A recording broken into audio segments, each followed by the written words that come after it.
The Lord Under the Rock. By Mr. Oblivious. 1. The Third Wheel. The first thing Tyrion knew was pain too large for the body that held it. Heat, pressure, wet cloth, hands, blood, a woman's broken breath, and a room full of fear crashed through him without shape or mercy. He tried to think, but thought came apart in the red crush of being born. He had been a man. He had been clever. He had drunk wine in rooms full of liars, stood trial beneath his father's eyes, watched dragons cut the sky, put a quarrel through Tyrion Lannister, and followed queens into ruin. He had been old enough to know better, weary enough to laugh at death, and bitter enough to deserve some of what he'd lost. Now he had no teeth, no words, no command over his own limbs, and the world was bright enough to hurt. Someone slapped him, not cruelly, but with practiced urgency. Air tore into him. His cry came out thin, furious, and helpless, and the humiliation of it struck deeper than the cold. He tried to curse the woman holding him. He tried to demand wine, a blanket, an explanation, anything at all. His mouth only opened wider, and the scream became the whole of him. "Seven save us," the midwife whispered, and her hands tightened beneath his head and twisted legs. "My lady, don't look. Please, my lady, look at me." Joanna Lannister looked anyway. Tyrion knew her before he understood seeing, not from memory of a face, because his first life had never given him that mercy, but from the shape of the wound she left behind. Joanna, mother, the name did not rise cleanly. It broke against milk hunger, cold, terror, and a newborn body that could not hold grief without turning it into noise. She lay white against bloodied linen, golden hair damp against her temples, one hand clenched in the sheet as if she might still bargain with the stranger if only she found the strength. "Is he alive?" Joanna asked, and the words came faintly, but not weakly. There was command in her still. There was Lannister pride, and love, and pain enough to drown kingdoms. The midwife hesitated a heartbeat too long.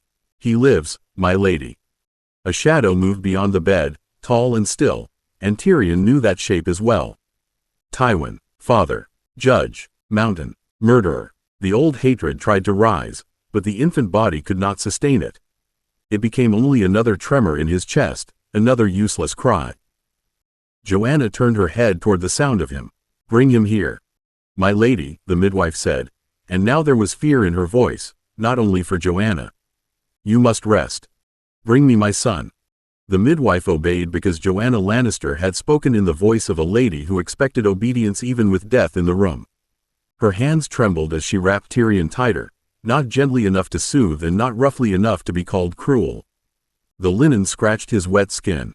His legs drew up wrong beneath it, and his arms jerked without command, useless little things that belonged to him only in the sense that a prison belonged to the prisoner inside it. He wanted to be still when she carried him to Joanna. Pride demanded at least that much. Pride had once held him upright in courts, brothels, war tents, and throne rooms. Pride had helped him smile while men measured the cost of his shame. Newborn muscle cared nothing for pride. He shook, cried, and gasped against the air while the woman who had borne him lifted a hand that looked too thin for the command it still carried. "Closer," Joanna whispered. "My lady, he is." The midwife stopped before the word could finish itself. Joanna's eyes sharpened. "He is mine." The sentence struck Tyrion strangely. Mine, from Cersei, had meant possession. Mine, from Tywin, had meant use. From Joanna, with blood cooling beneath her and death waiting at the foot of the bed, it sounded like shelter. His cry faltered for half a breath, more from exhaustion than understanding, but he clung to the sound anyway. The midwife laid him against Joanna's breast. Tyrion felt warmth through bloodied linen, a faltering heartbeat, and fingers stroking once over his skull as if memorizing him by touch. He tried to open his eyes properly. Light smeared, faces bent and stretched. Joanna was golden white and red, all of her fading and yet impossibly present. Tywin stepped nearer. "Joanna." There was grief in his voice, but no room in it for Tyrion. The old knowledge recognized that absence at once. Tywin could mourn a wife and hate an infant in the same breath. He could turn a cradle into a crime scene and call it justice because the world had been inconsiderate enough to wound him. Joanna did not look away from the child. "Name him." Tywin's silence was colder than the room. "Name him," Joanna said again, and her hand tightened weakly over Tyrion's writhing shoulder. He lives. He killed you, Tywin said. No, Joanna's breath hitched, and pain bent her face before command forced it smooth again. He was born. Tyrion screamed then, not from sense or strategy, but because her heartbeat stumbled beneath his cheek and some helpless part of him knew he was losing the only person in the room who had claimed him. Joanna's breath did not steady. It thinned beneath Tyrion's cheek, then returned in a shallow pull that made the midwife step closer despite Tywin's presence. The woman's hands hovered, useless and stained, as if she could catch life before it left if only she found the right place to hold. Tyrion hated her for hovering. He hated Tywin for standing still. He hated the body that could only cry when the rune required bargains, lies, threats, and wit sharp enough to cut death's hand away. "My lady," the midwife said, and her voice had lost its training. "Please, let me send for the maester now."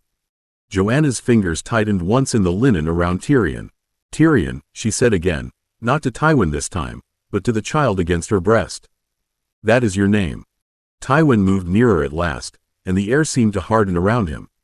"Joanna, do not spend your last strength on defiance." A faint, impossible curve touched her mouth. "You always did mistake love for defiance when it inconvenienced you."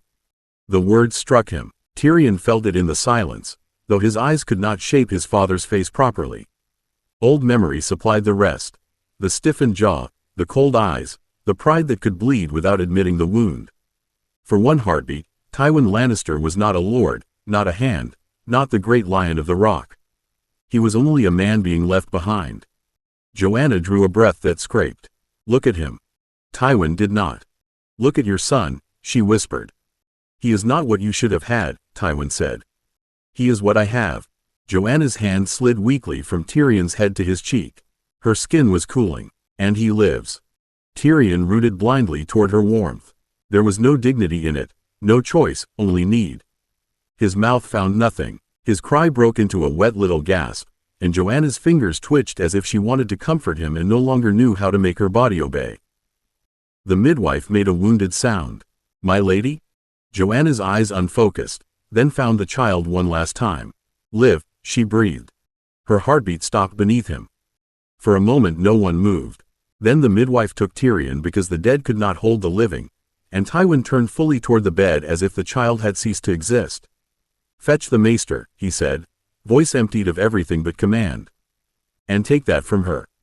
The midwife flinched at that, but she obeyed.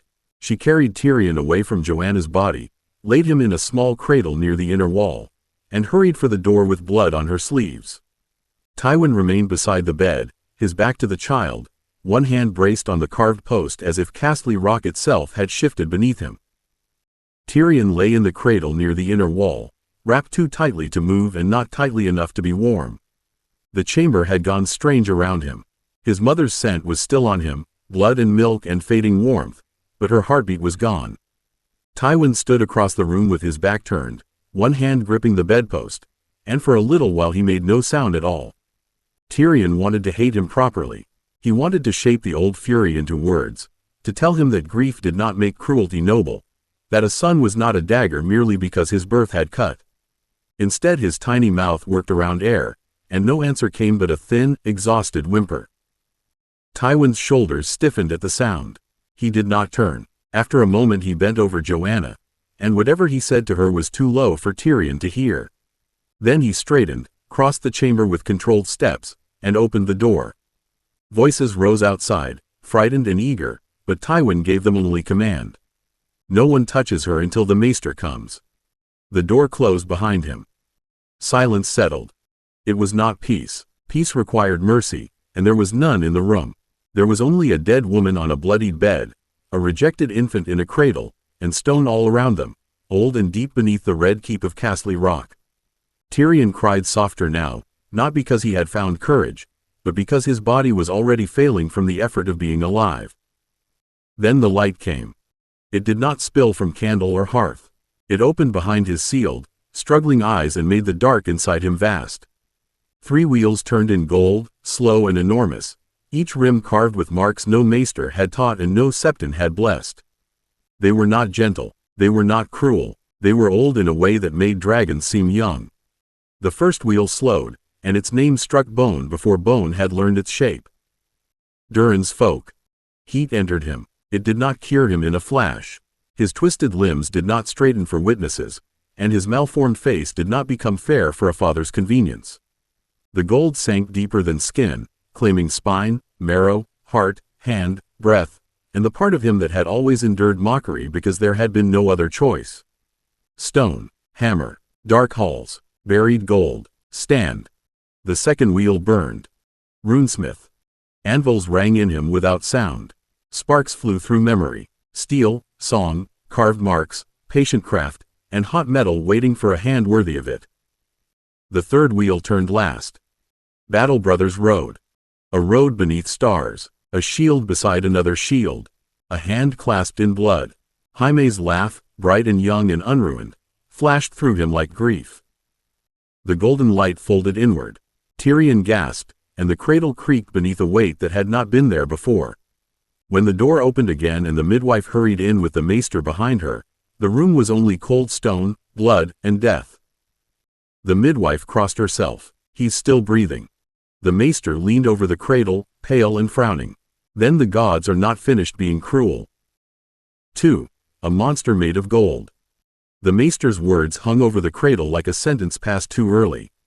Tyrion could not answer them, which seemed particularly unfair. He had answered judges, kings, sellswords, priests, queens, idiots, and one very cross sellsword captain who had objected to being called an expensive goat. Now a pale man with cold fingers declared the gods cruel, and Tyrion's only reply was a bubbling gasp that made the midwife flinch. "Careful," she said, reaching as the maester drew the linen back. "He's newly born." "He is Lord Tywin's son," the maester said, though his voice thinned around the word son. "If he lives, he must be examined." If he lives. Tyrion would have laughed if he'd had the equipment. There it was already, the first kindness of his second life. Everyone generously agreeing to wait and see whether he had the manners to die. The maester touched him with 2 fingers, then 3, then with the flat of his hand beneath the ribs. Tyrion shrieked. His lungs burned. His limbs jerked inside the loosened cloth, one leg drawn too high, one foot twisted wrong, arms too small and too strange beneath skin still flushed with birth. The maester frowned as if Tyrion had committed poor workmanship by existing. "The spine is malformed," the maester murmured. "Limbs misshapen, head overlarge, face." He stopped there, perhaps out of mercy, perhaps because even maesters preferred not to name every insult in front of a dead mother. The midwife's mouth tightened. He breathed strongly. "For now." "He gripped my finger," she said. "Newborn's grip." "Not like that." The maester looked at her then, irritated by contradiction from bloodied sleeves and common hands. To prove his point, or disprove hers, he slid one little finger into Tyrion's palm. Instinct closed before thought could interfere. Tyrion's hand clamped down. The maester sucked in a breath. 7 hells. Tyrion held him. He did not mean to. He had no strategy, no intention, no clever little victory to toast later. Something under the skin had answered pressure with pressure, and the old, golden heat that had sunk into him in silence now pulsed once through the bones of his hand. Not enough to mend him. Not enough to make him whole. Enough to make the maester's knuckle widen before he gently, carefully, worked himself free. The midwife stared. "I told you." The maester rapped Tyrion again, tighter than before. "You told me nothing. You will tell no one anything until Lord Tywin has been informed." At the sound of Tywin's name, Tyrion's thin body shuddered. The chamber door opened behind them, and his father's shadow returned. Tywin did not cross to the cradle at once. He stood inside the chamber with the door closed behind him, dressed in black and red that had never looked less like mourning than it did now. Mourning was an open wound. Tywin Lannister looked like a wound that had been sealed in iron. His eyes went first to Joanna's body, then to the bloodied linen, then to the maester's hand tucked stiffly against his robe. "My lord," the maester said, bowing his head, "Lady Joanna is gone." Tywin's jaw shifted once. "I know." The midwife lowered her eyes. Tyrion, swaddled and trapped, felt the room tighten around that answer. He knew Tywin's grief. He had lived in the house it built. Every stone of his childhood had been mortared with the accusation that Joanna had died and Tyrion had inconveniently remained. The old memory did not come cleanly, not yet. It came as cold halls, closed doors, servants looking away, Jaime's hand reaching where no one else would. Tywin looked at the cradle then. Tyrion's body answered before thought could. His limbs pulled inward beneath the wrappings. His mouth opened, but the cry came late, as if even his lungs had learned the danger of being noticed. Tywin's face did not change. That was worse than hatred. Hatred would have admitted that something living stood before him. Report, Tywin said. The maester straightened, grateful for duty because duty did not require tenderness. Male child, alive. The body is badly malformed. The limbs, spine, and proportions are irregular. I cannot yet say whether he will survive the night. He will, the midwife said before she could stop herself. Both men turned toward her. Color rose under the blood on her cheeks. Tywin's voice was quiet. You are certain? The midwife swallowed. No, my lord, only, he breathes hard. He grips hard. There is strength in him. There is deformity in him, the maester said. There is both, she answered, and then seemed to realize she had contradicted him in front of Lord Tywin.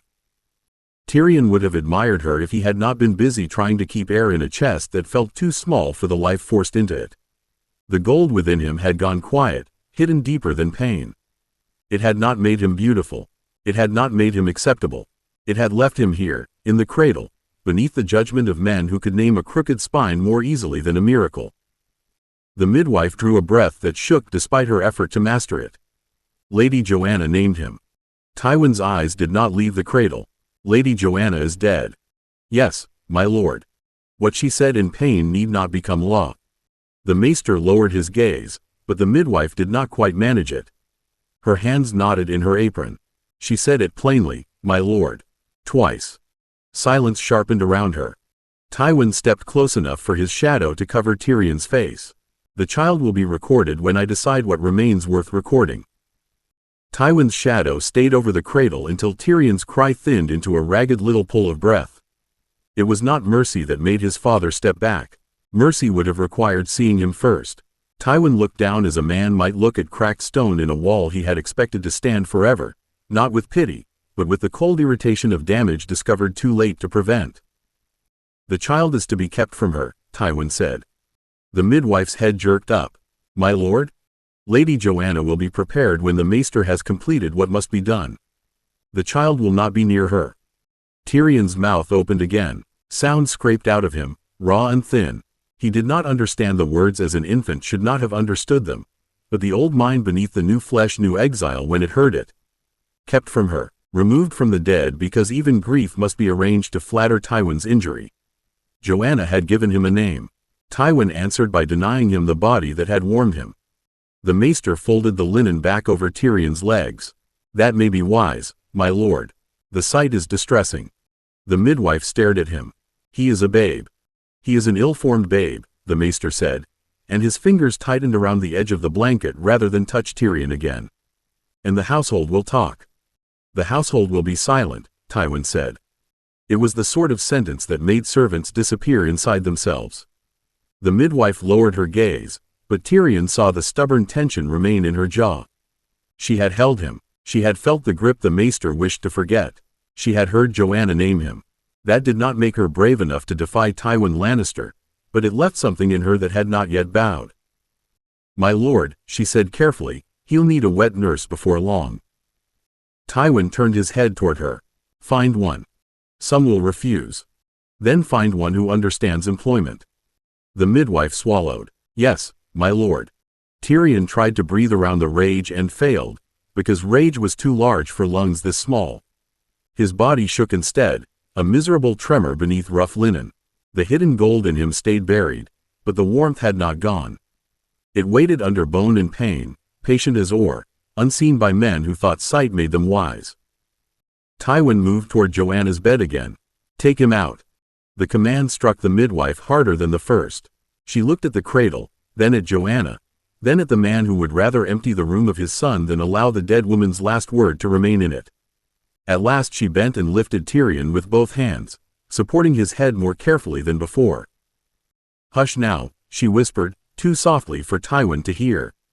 You live, little lord. Whatever else they say, you live. The corridor outside Joanna's chamber smelled of rushes, lamp smoke, and frightened people pretending not to listen. The midwife carried Tyrion against her shoulder with both arms wrapped around him, as if holding him more carefully might make up for the room she had taken him from. Servants shrank aside when they saw the bundle. One woman made the sign of the seven. Another looked too long, then looked away as though pity were a theft Lord Tywin might punish. "He needs feeding," the midwife said to the first maid foolish enough to meet her eye. "Find Mistress Dorna. Tell her I said now." The maid glanced toward the closed chamber door. "Lord Tywin said we weren't to talk." "Then don't talk," the midwife snapped, low and sharp. "Run." The maid ran. Tyrion heard all of it through the roaring confusion of his own breath. Words came and went like shapes beneath muddy water. Some he understood because the old Tyrion had known too much of servants and fear. Some slid past him because the new Tyrion could not hold them. Hunger twisted through him, huge and mindless. His mouth worked against linen. Rage was too complicated. Need was simple. The midwife carried him into a smaller room off the women's passage, where a fire burned low and a basin of red water waited beside folded cloth. She laid him down on a padded bench and loosened the wrappings just enough to check his color. When his arms jerked free, one tiny fist struck the air with useless fury. A young man's voice spoke from the doorway. "Is that him?" The midwife startled and turned. "Lord Garyon, you shouldn't be here." Tyrion Lannister stood barefoot in a hastily belted robe, his hair loose and his face pale with sleeplessness. He looked younger than Tyrion remembered, or perhaps grief simply made everyone look unfinished. His gaze went to the twisted little body on the bench, and his mouth tightened. Not disgust, not quite. Sorrow, perhaps. Anger. Something human enough to hurt. "Is he alive?" Garyon asked. "Yes, my lord." Garyon stepped closer despite the midwife's uneasy shift. Tyrion tried to cry at him and managed only a rasp. The effort shook his whole body. Garyon flinched, then reached out with one finger and touched the edge of the linen near Tyrion's shoulder rather than his skin. "He's loud for someone so small," Garyon said softly. The midwife gave a breath that almost became a laugh and failed. "Loud may keep him living." Footsteps approached fast, and a broad woman in a nightgown and cloak pushed into the room, hair braided for sleep and expression already set against refusal. "You sent for me?" The midwife straightened. "Mistress Dorna, the child needs milk." Dorna looked down. Her face changed. Fear came first, because fear was honest. Then she looked at the midwife, at Garyon, and finally back at the child Joanna had named. Her jaw worked once. "Lord Tywin approved this?" "Lord Tywin ordered a wet nurse found," the midwife said. "That isn't the same thing." "No," Garyon said, still looking at Tyrion. "It's better. It means he hasn't forbidden you yet." Dorna swallowed. Then she took off her cloak, sat heavily in the chair, and held out her arms. "Give him here before the little lord spends all his strength complaining." "Little lord." The words entered Tyrion without order, but they warmed some place the gold had left waiting. The midwife lifted him, Dorna took him, and for the first time since Joanna's heart had stopped, someone held him as if living were reason enough. 3 years later. 3 years taught Tyrion that living was less an event than a negotiation conducted hourly with people who wished he would stop winning it. He had not died in the night. He had not died in the next, nor the winter fever that took 2 kitchen boys, nor the coughing sickness that made Mistress Dorna sit awake beside his bed with a cup of honeyed water and a look that dared the stranger to come within arm's reach. The maester had stopped predicting his death aloud. That was progress of a kind, though Tyrion would have preferred applause. He sat now in a cushioned chair near the nursery window, legs tucked beneath a blanket because they were still wrong enough to offend anyone determined to be offended. His back ached less than it once had. His hands were stronger than they looked. His head, unfortunately, remained full of ghosts, debts, old jokes, dead queens, dragonfire, and enough remembered mistakes to keep a more sensible man drunk for a century. Being 3 denied him wine, which he considered one of the crueler arrangements of his second life. Dorna set a wooden cup beside him. "Milk." Tyrion looked up from the open book on his lap. The letters were large, the sort given to children who still thought reading a heroic labor. He had endured them for appearance's sake. "You wound me, Dorna. I was hoping for something with a little more courage in it." Dorna's mouth twitched despite herself. "You're 3. A temporary condition, if the gods are merciful." "The gods have had 3 years to be merciful," she said, pushing the cup closer. Drink. Tyrion considered making an argument about precedent, bodily autonomy, and the abuses of power commonly committed by women with spoons. He drank instead. Milk left a white line on his upper lip. Dorna wiped it away with her thumb before he could object, because she was a tyrant and because some part of him, traitorous and infantile, liked being tended. The nursery door opened, and the maid beyond it hesitated as if she had expected to find him crawling on the floor or chewing a chair leg. People were always disappointed when monsters read. Dorna turned. "What is it?" "Lady Cersei is asking if he's still in here." Tyrion closed the book with both hands. "How comforting. I had feared my dear sister's concern might fade with familiarity." The maid stared at him. Dorna sighed. "Don't start." "My lady," Tyrion said gravely, "I haven't yet begun." The maid looked from Tyrion to Dorna as though hoping someone would translate him into something more suitable for a child's mouth. "Lady Cersei said she wants to know because Sir Jaime is looking for him." That changed the room. Dorna's hand stilled on the cup. Tyrion's fingers tightened around the book until the page bent beneath them. Jaime. The name was warmer than milk, more dangerous than wine, and far less easily refused than either. In the old life, Jaime had been the golden hand reaching down when the rest of the rock pretended not to see the thing in the nursery. He had been laughter, stories, sword-swinging shadows on the wall, and the first proof that love could arrive without disgust wearing its face. Then had come lies, Tysha, confession, ruin, and a tunnel beneath the tower of the hand. Memory tried to make a man of him again. His body answered by being free, small, misshapen, and furious at the dampness gathering in his eyes. "Sir Jaime is 8, Dorna said.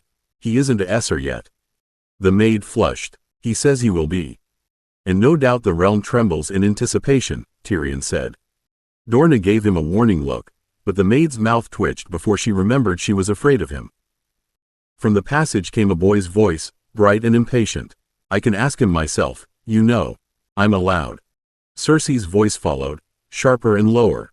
"You shouldn't go in there. He bites." Tyrion opened the book again and smoothed the bent page with great care. His hands were still too small, but they were stronger than they had been. The gold was patient under skin and bone, changing him by grains and inches while the castle called him wrong. "Only when underfed," he said toward the door. "Or bored. Your concern is noted." Jaime pushed into the nursery before Cersei could stop him.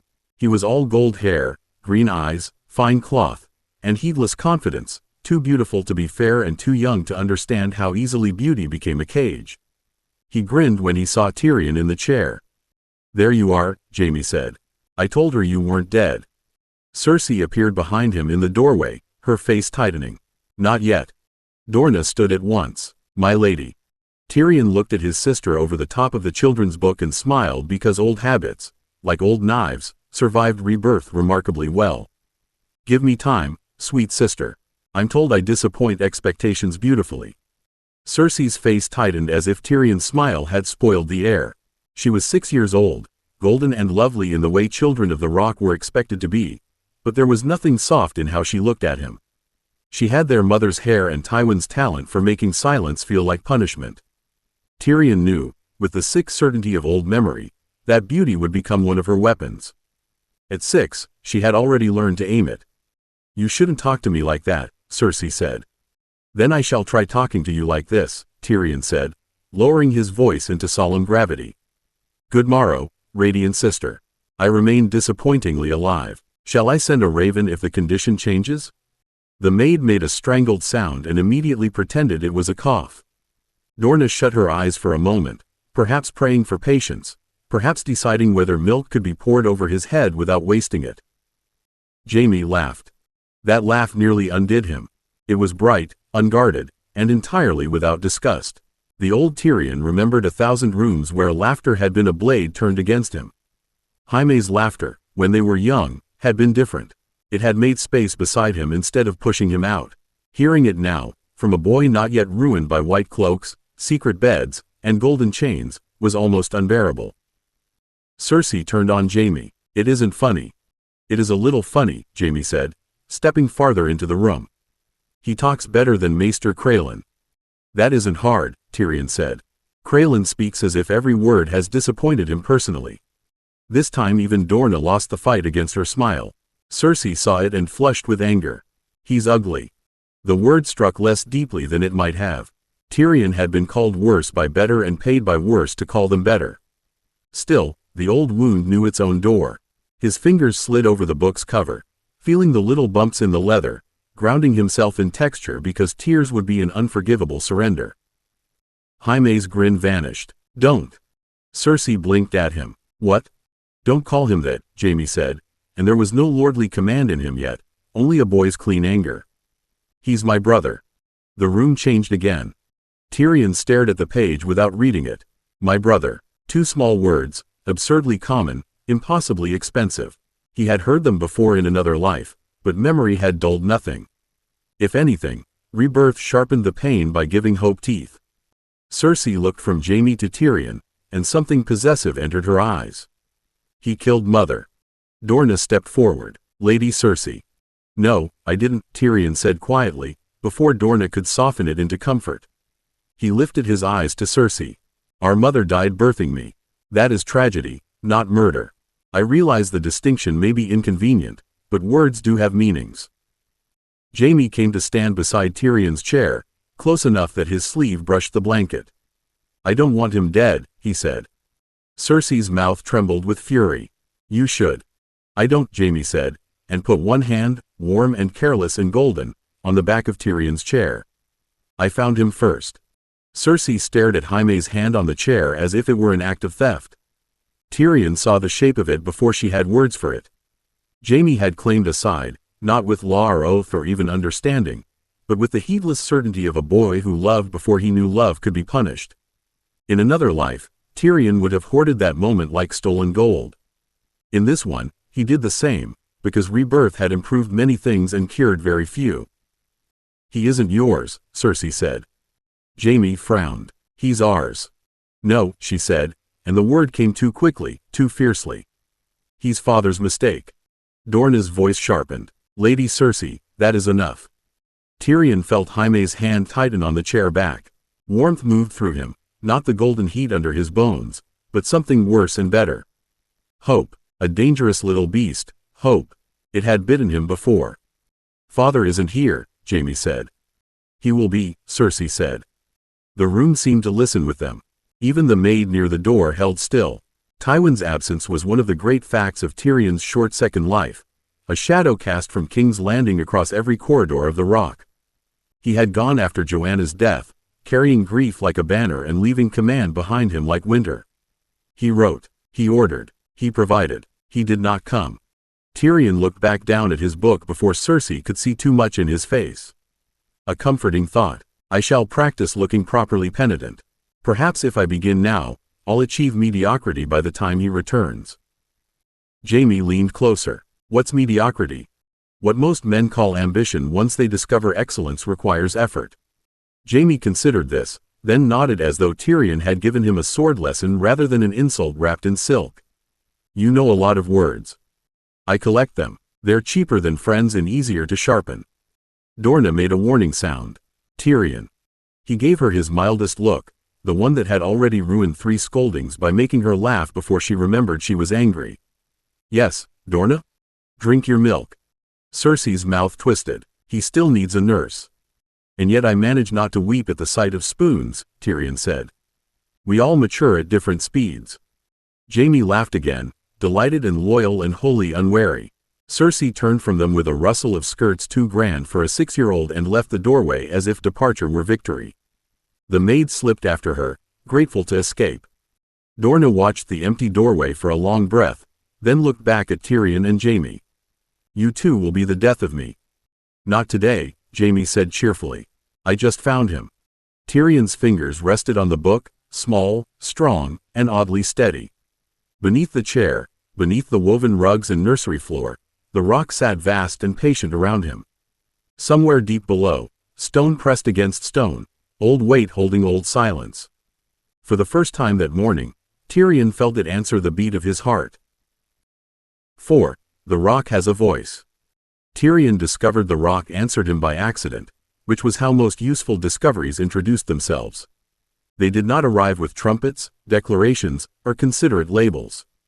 They crept in sideways while a person was trying very hard not to be murdered by relatives. Jaime had left the nursery after Dorna threatened to summon a tutor, and Cersei had left because staying would have required admitting she had not won.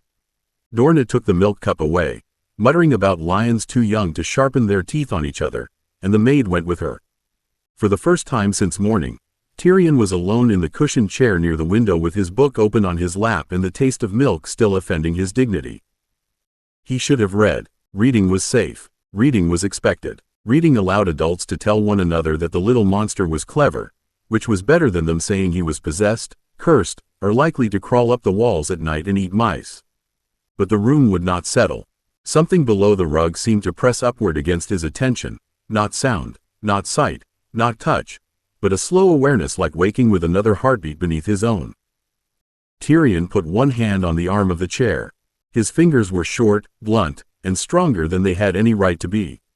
He held still. The floor was not silent. There was weight beneath him. Boards, beams, packed mortar, stone under stone, and deeper than that, more stone than his small skull should have been able to imagine. The sensation did not come as a picture. It came as nearness, pressure, hollow, thickness. A passage ran beyond the nursery wall. Not the corridor outside the door. Another one, narrower, older. A maid's steps crossed the known hall, quick and light. Farther away, something heavy rolled across a floor. A cart, perhaps, or a barrel. The rock noticed both and gave them to him without caring whether he understood.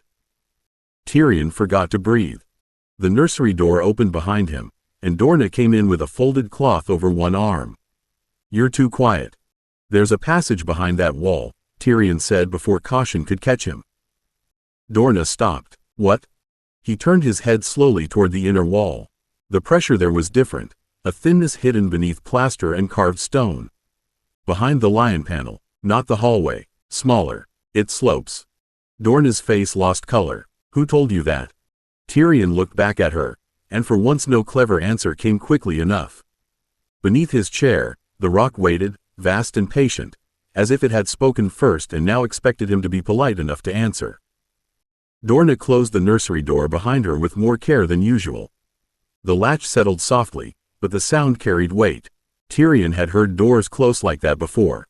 Not in nurseries. In cells, council rooms, and bedchambers where men decided how much truth could be allowed to survive the next hour. "Who told you?" Dorna asked again. Tyrion looked at the lion panel.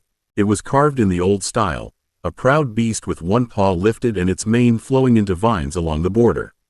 He had seen it every day of this life and never wondered whether it hid more than dust. Now the wall behind it pressed differently against his mind. Hollow there, thickness around it, a narrow space sloping down into older dark. "No one," he said. Dorna came closer. Tyrion. The name still did something to him when she said it. Joanna had given it. Tywin had tried to deny it. Dorna had kept using it with the stubborn practicality of a woman who had decided a child needed feeding whether or not powerful men approved. Tyrion hated being handled, scolded, washed, dosed, and tucked in. He did not hate her. "I don't know how I know," he said, which was near enough to truth to be dangerous. Dorna knelt in front of his chair. Her face had changed from fear to something more careful. Not disbelief. That was worse. Disbelief could be charmed, mocked, or outwitted. Careful belief required management. "Has someone taken you there?" she asked. "No." "Have you seen the door open?" "No." "Did Jaime tell you?" Tyrion gave her a look. Jaime believes doors exist to be opened loudly. If he knew of a secret passage, half the rock would know by supper. Dorna's mouth twitched and then flattened. "This isn't a jape." "I noticed."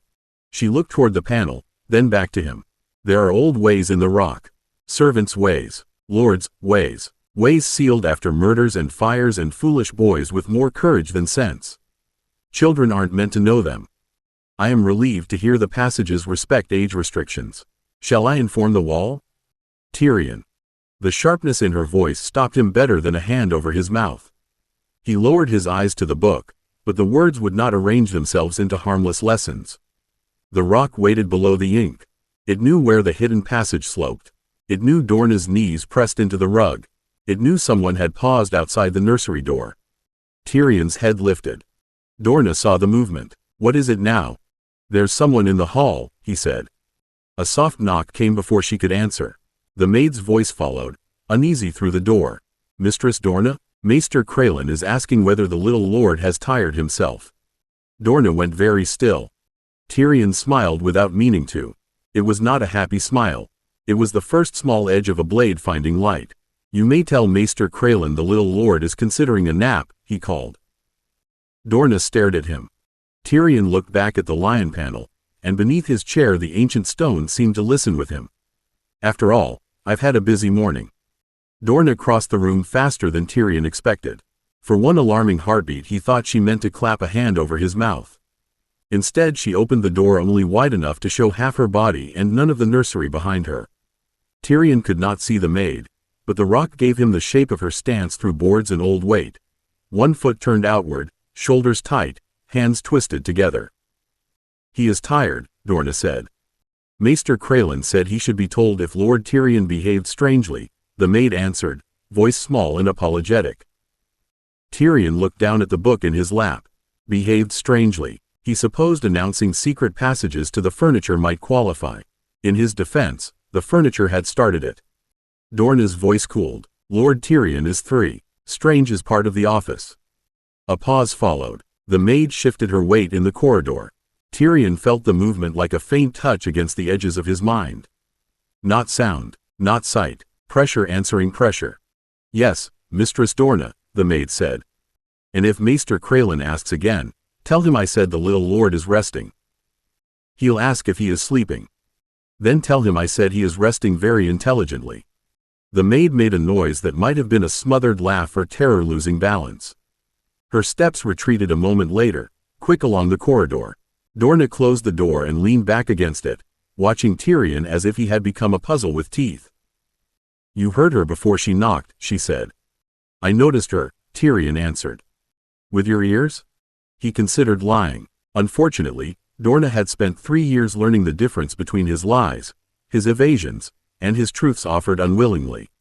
She was becoming inconveniently skilled at all 3. Not entirely. Dorna rubbed both hands over her face, then looked at the lion panel. "Tell me exactly what you think is behind there." "Stone first," Tyrion said, listening inward.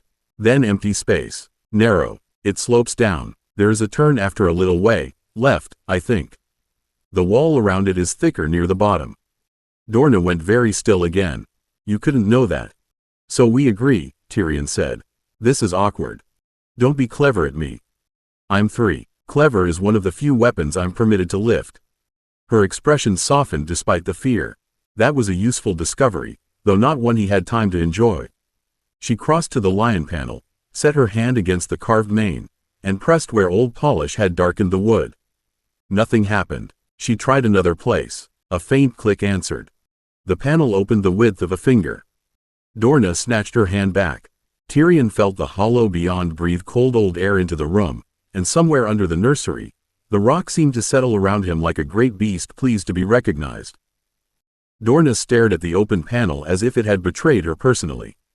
The narrow black gap breathed out dust, cold stone, and an old mineral dryness that made Tyrion's skin prickle beneath his sleeves.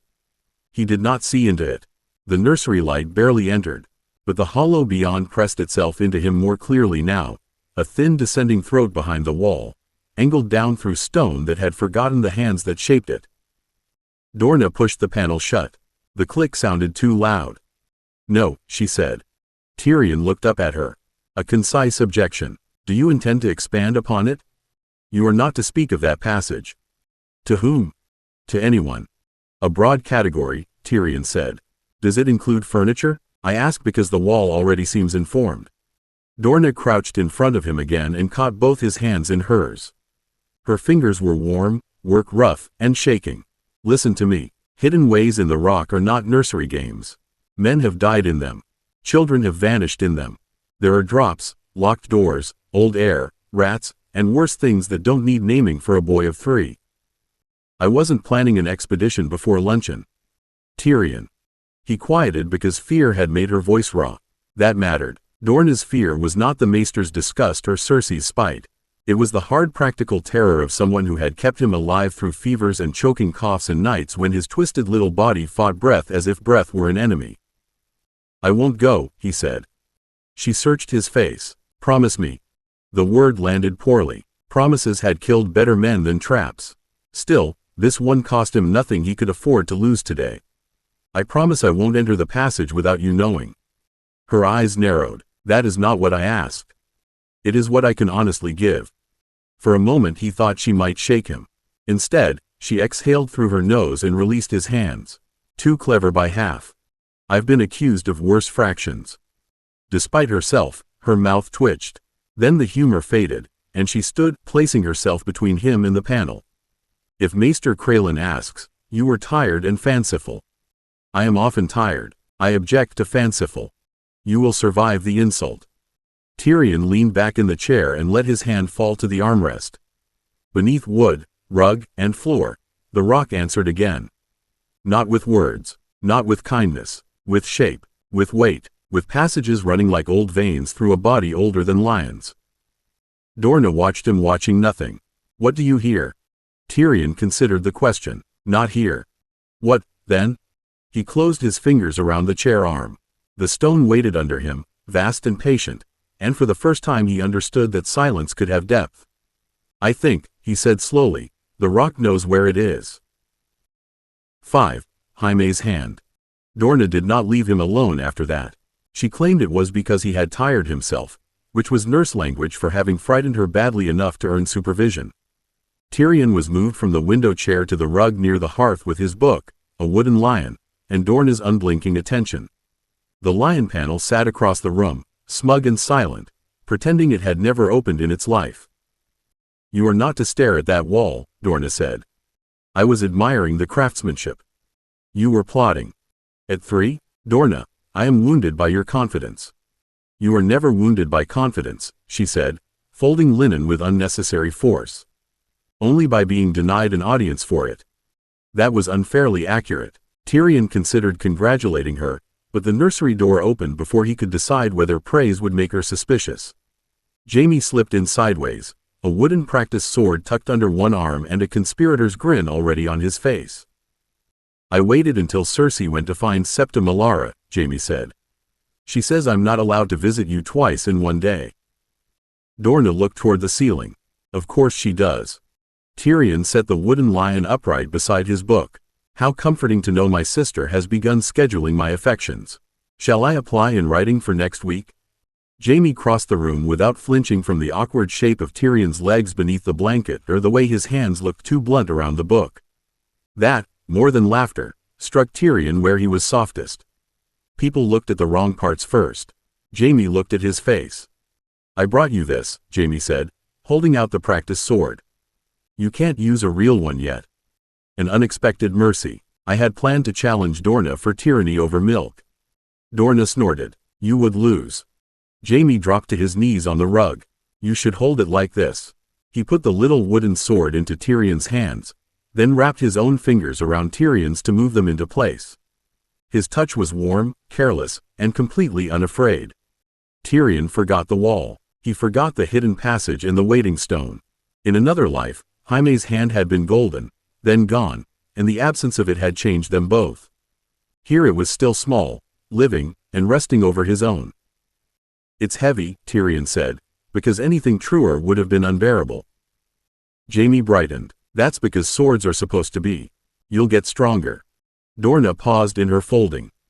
Tyrion looked at his brother's confident face and felt the golden warmth under his bones answer like a banked coal stirred by breath.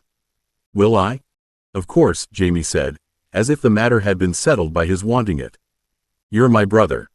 Jaime took instruction very seriously once he had appointed himself master of it. He shifted closer on the rug, his knees bumping Tyrion's blanket, and adjusted Tyrion's grip again with the solemnity of a knight correcting a squire before the eyes of half the realm. No, not like that, Jaime said. You'll hurt your wrist. I have been reliably informed that most of me is already an offense to proper arrangement. My wrist can join the queue. Jaime frowned, considering whether this was a joke or a medical report. It has to be straight. Dorna moved nearer. Careful with him. I am being careful, Jaime said, offended. He's my brother. The words came easily to him, and that was the knife of it. Jaime did not know he was spending treasure. He had a rich boy's carelessness with affection, pouring it out because it had never occurred to him that anyone might starve on the lack. Tyrion curled his fingers around the wooden grip and tried not to show how fiercely he wanted to keep every careless coin. The practice sword was crude, smooth from use, and sized for a child bigger than him. It should have slipped. Instead his hand settled around it with unsettling certainty. The gold under his bones stirred, not blazing, not forcing, simply answering wood, weight, balance, hand. A thing meant to be held. A thing meant to be swung. His wrist straightened before Jaime could correct it again. Jaime's eyes widened. See, you learn quickly. I am gifted with excellent instruction. You're mocking me. A little, Tyrion admitted. But with affection. Dorna made another warning sound, though softer this time. The nursery door opened before she could speak, and Cersei returned with Septa Melara behind her like reinforcements summoned to a siege. Cersei stopped at the sight of Jaime kneeling beside Tyrion, their hands both on the sword. "What are you doing?" Cersei asked. Jaime looked over his shoulder. "Teaching him. He can't be a knight." "I didn't say he could." "He can't fight." Tyrion looked down at the wooden sword. His arm was small, crooked still, and too short for the neat line singers liked. His fingers tightened. The wood creaked. Dorna heard it. So did Jaime. Cersei did not. "Well," Tyrion said mildly, "that is a mercy. Imagine the embarrassment if I conquered anyone before luncheon." Septa Melara's lips pressed together. "Lord Tyrion, that is not a proper thing to say. I shall save conquest for after supper, then." Jaime laughed, bright and helpless. Cersei's eyes narrowed, not at the joke, but at Jaime's laughter. Tyrion saw the moment land in her like a thorn. She had not come to take the sword. Not truly. She had come to take Jaime's attention, and there he was, giving it away. Septa Melara's mouth tightened as if she had bitten into a lemon and found it insufficiently sour. "Young lords do not speak of conquest in nurseries." "Then I shall speak of embroidery," Tyrion said, shifting the wooden sword across his lap with both hands. "I understand it has ruined many noble houses." Dorna covered her face with one hand. Jaime leaned close, delighted. "Has it? Given enough thread and ambition, anything is possible." Cersei stepped farther into the room, her skirts brushing the edge of the rug. "Give Jaime back his sword." "It's a practice sword," Jaime said. "And I gave it to him." "You shouldn't." "Why?" "Because he'll break it." Jaime glanced at the sword, then at Tyrion's hands around the grip. The wood still held, though Tyrion could feel the place where it had complained beneath his fingers. He loosened his hold carefully. Strength without control was only another way to be a fool, and he had met enough fools in 2 lives to resent any resemblance. "I shall endeavor to spare the realm so tragic a loss," Tyrion said. Septa Melara moved to Cersei's side, hands folded. "Lord Jaime, your sister was told to attend her needlework. You were told to continue your forms in the yard. This is not proper discipline." Jaime looked down at Tyrion. "He can learn forms too." "He can barely stand," Cersei said. That one landed where she meant it to. Tyrion felt it strike the crooked arrangement of his legs beneath the blanket. The awkwardness of being carried too often, the humiliating negotiations of chairs, stools, hands, and patience. Old Tyrion would have answered with venom. 3-year-old Tyrion had fewer weapons and more witnesses. He set the wooden sword flat across his knees and smiled as if she had offered him a sugared plum. "A fair observation," he said. "Fortunately, many of history's finest generals have done their best work seated." Jaime frowned. "You shouldn't have to sit if you don't want to. Many things are true that shouldn't be." Dorna's eyes softened, then sharpened again when Jaime shifted as if he meant to pull Tyrion upright himself. "No, if he stands, I help him." "I can help," Jaime said. "I know you can. That is what worries me." Tyrion looked from Dorna's anxious hands to Jaime's eager face, then to Cersei waiting for failure with bright, hungry attention. Pride was a ridiculous thing for a child on a rug. Unfortunately, he had always owned more pride than sense. "Dorna," he said, holding out one hand, "if you would be so kind as to assist my glorious military debut." Dorna exhaled. "Seven, help me." She took his arm and helped him rise. His legs complained, his back tightened, and the rock beneath the floor seemed to steady in answer. Jaime scrambled up beside him, ready to catch, while Cersei watched with narrowing eyes. Tyrion stood swaying, ugly little sword in hand, and gave his sister a polite nod. "Behold," he said, terror, approximately 3 feet tall. Dorna's hand stayed tight around Tyrion's arm, but she did not pull him back down. That was wise. Tyrion suspected that if she tried, his pride would insist on remaining upright until his legs betrayed him publicly, and pride had never been famous for choosing sensible battlefields. Jaime stood close enough to catch him, wooden sword lifted in demonstration. "You put 1 foot forward." "I am delighted to hear feet are involved," Tyrion said. "For a moment I feared swordplay might require wings." Cersei made a small sound of disgust. "He'll fall." "Then I'll catch him," Jaime said. "You'll hurt him." Dorna's expression suggested she was painfully aware that both twins might be right. "1 step," she said. "No swinging at anyone. No heroics. No conquering the nursery." "Terms accepted," Tyrion said, "though I reserve the right to annex the rug." Jaime grinned and placed his own feet apart. "Like this. Bend your knees." "My knees have held independent opinions since birth, but I shall open negotiations." He shifted his weight. Pain traveled up one leg and settled in his back like an unwelcome guest. The wooden sword dragged his arm slightly down. The old Tyrion remembered falling. He remembered laughter shaped like cruelty. He remembered learning that when a man could not stand tall, he could at least make the room kneel to his tongue. But the rock was beneath him now, not speaking, not seeing, simply there. Weight answered weight. Balance came not from grace, but from stubbornness. Tyrion moved 1 foot. It was not a knight's step. It was ugly, short, and won by force. But it was forward. Jaime's face lit. "You did it." "I have advanced upon the enemy rug," Tyrion said, breathing harder than he liked. "Its surrender is surely imminent." Dorna's grip softened. "Sit now." "In a moment." Cersei stared at him. Her anger had changed. It still hated, but now it had found a question beneath the hate. Tyrion knew that look. It was the beginning of suspicion. Septa Melara drew herself up. "This is enough foolishness. Lord Jaime, your father will hear that you encouraged improper conduct." Jaime lowered the practiced sword. "Fathers in King's Landing." "Lord Tywin's orders reach farther than his person," the Septa said. Tyrion smiled, though sweat prickled under his hair. A comforting doctrine. Perhaps one day his disapproval will learn to walk unaided. Jaime laughed again, and this time he caught Tyrion under the elbow when the bad leg trembled. No ceremony, no disgust, just a hand where it was needed. Tyrion let himself be helped back down because refusing would have been foolish, and because Jaime's hand was still there. Cersei watched them both. "You're making him worse." Jaime sat beside Tyrion on the rug, shoulder pressed briefly to his. "No, I'm teaching him." Tyrion looked at the wooden sword across his knees, then at Jaime's golden head bent near his own. The warmth under his bones settled deeper, slow and certain as metal cooling into shape. "Yes," he said softly. "You are."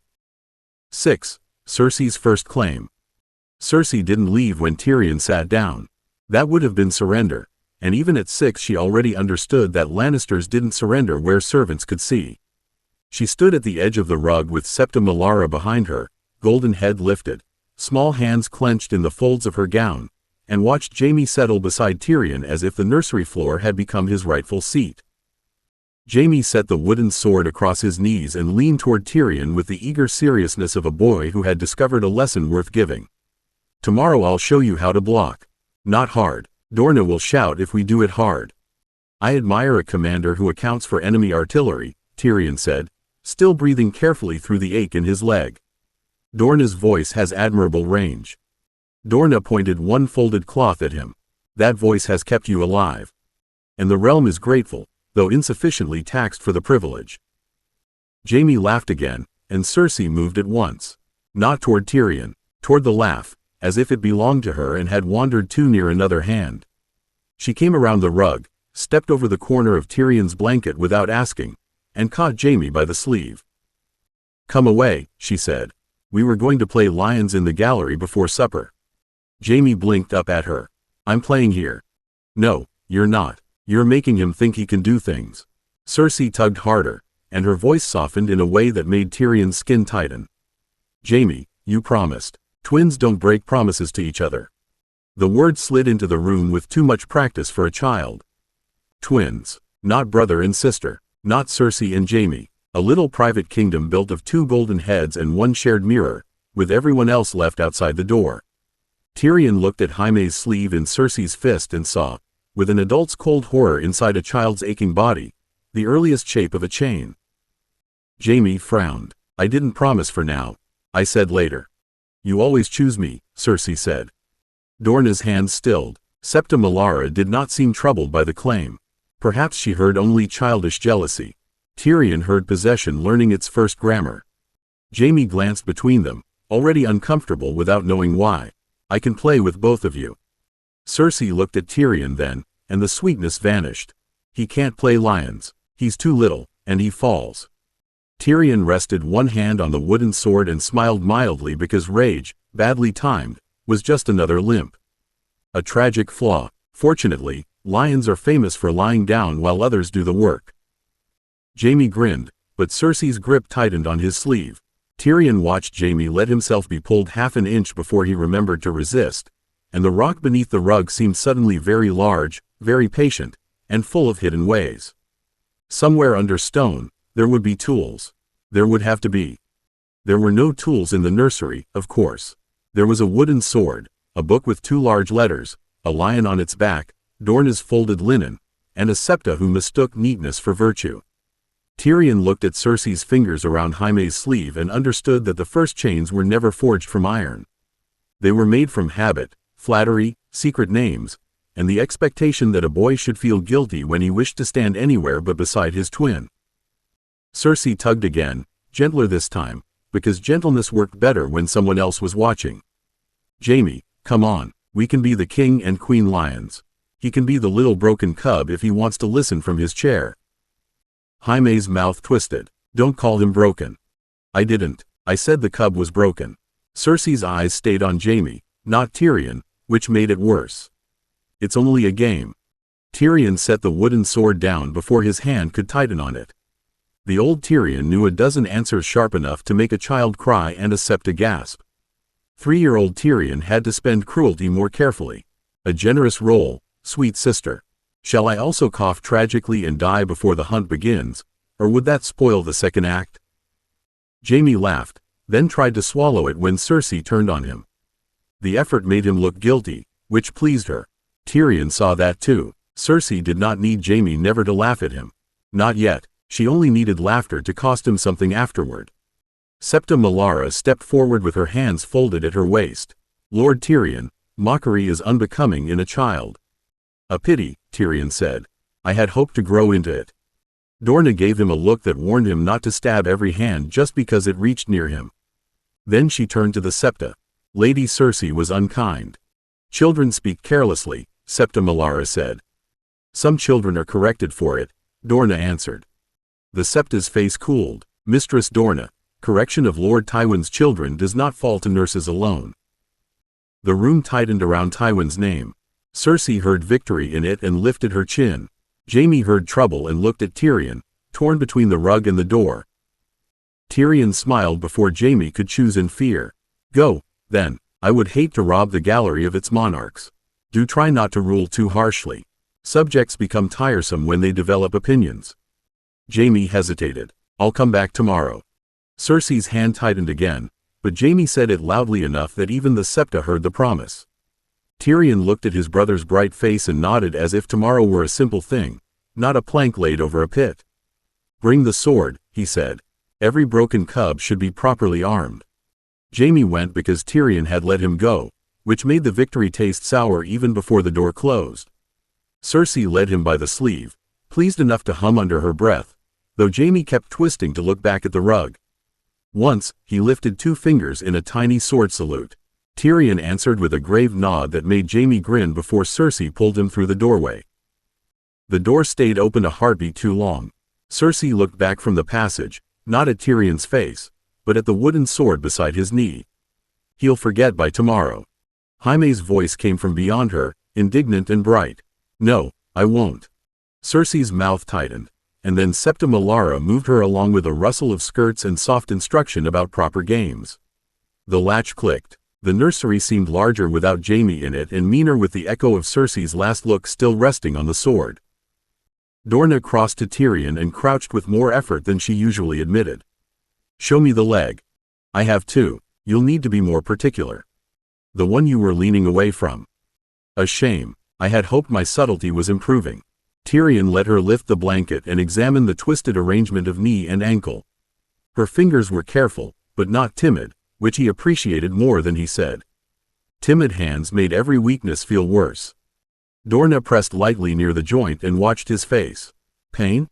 Only when I move, breathe, or am confronted by family affection." She gave him a flat look. "Tyrion." "Yes," he said, quieter.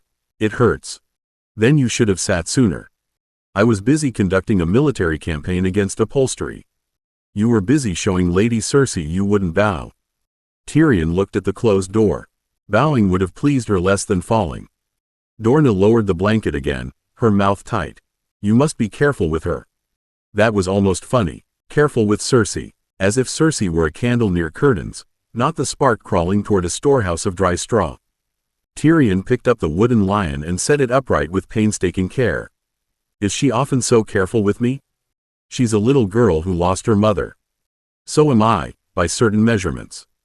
Dorna flinched. "Not much, but enough. You know what I meant." "I do," Tyrion said, and hated that he did. Cersei's grief was real, so was the cruelty she fed with it. One truth did not strangle the other. Dorna touched the wooden sword, then drew her hand back. "Do you want me to tell Jaime not to bring this tomorrow?" Tyrion's fingers closed around the lion. The rock sat beneath him, full of hidden passages and old patience. "No," he said. "If Jaime makes promises, he should learn to keep them where she can hear." Jaime came back the next morning with the wooden sword tucked under his arm and triumph written plainly across his face. He entered before the maid had finished opening the door, bright hair untidy from some earlier escape, boots scuffed, chin lifted as if he had crossed a battlefield rather than one nursery passage. "I remembered," Jaime said. Tyrion was in the window chair with the book open on his lap, though he had read the same line 3 times while listening to footsteps through the floor. Cersei's were not with him. Not close, at least. A noble achievement. The singers will need a shorter harp. Jaime grinned and came in. "Cersei said you'd be asleep." "Cersei is young. She still believes the world arranges itself for her convenience." Dorna coughed into her hand. "Carefully, little lord. I was being charitable." Jaime dropped to his knees beside the chair and offered the practice sword hilt first, with all the solemnity of a knight presenting a blade before a king. "Here, I brought it like I said." Tyrion took it with both hands. His fingers settled around the grip, and the steady weight of wood helped anchor something in him that anger would only have shaken loose. "Then the first victory is yours." Jaime's chest puffed. "What victory?" "Keeping your word when someone expected you not to." That pleased him more deeply than laughter had. Jaime looked down, pretending to inspect the rug, but the tips of his ears colored. Tyrion saw the lesson land. Not as command, not as accusation, as pride offered for a thing Cersei had tried to make small. The door opened again without a knock. Cersei stood there with Septa Melara behind her, dressed too neatly for play and smiling as if she had found them committing theft. "You said you were only going to look in." Jaime turned. "I said I was bringing the sword." "You didn't say you were staying." "I didn't say I wasn't." Cersei's eyes narrowed. "We're twins. You're supposed to tell me things." Tyrion laid the wooden sword across his knees before he spoke. A perilous doctrine. If Jaime must announce every intention before acting, the poor boy will never surprise an enemy, a tutor, or himself. Septa Melara frowned. "Lord Tyrion, you should not encourage deceit." "Choice isn't deceit, Septa. It merely resembles it to people who expected obedience." Dorna's head turned sharply toward him, but she did not correct him. Jaime looked thoughtful, which was better than looking guilty. Cersei looked furious, which was not safe, but safety had never been offered in this house without poison folded inside it. Tyrion smiled at Jaime and lifted the sword. "Now, about blocking. I'm told one begins by not apologizing to the blow." Cersei stayed in the doorway, watching. Tyrion felt her there like a draft under a door, cold, persistent, and searching for cracks. He could not name what she was becoming. Not to Jaime, not to Dorna, not to any adult who would hear only a clever child's spite. So he would need tools, promises, lessons, stories, pride that did not belong to her. One day, metal and runes, perhaps, if the hidden gold under his bones ever learned the work. For now, Jaime had come back with a sword because he had chosen to, and Tyrion held that small victory as carefully as a blade not yet sharpened. 7. The Redding Mask. Maester Crelin arrived after the sword was taken away, which Tyrion considered cowardice disguised as scheduling. Jaime had been summoned to his own lessons by a page with Septa Melara's expression and none of her spine, and Cersei had gone with him because leaving Jaime unattended near Tyrion had apparently become an unacceptable hazard. Dorne tucked the wooden sword high on a shelf, well out of Tyrion's reach, then settled him at the small table with a slate, chalk, and the book of letters he had already endured enough times to suspect it of personal malice.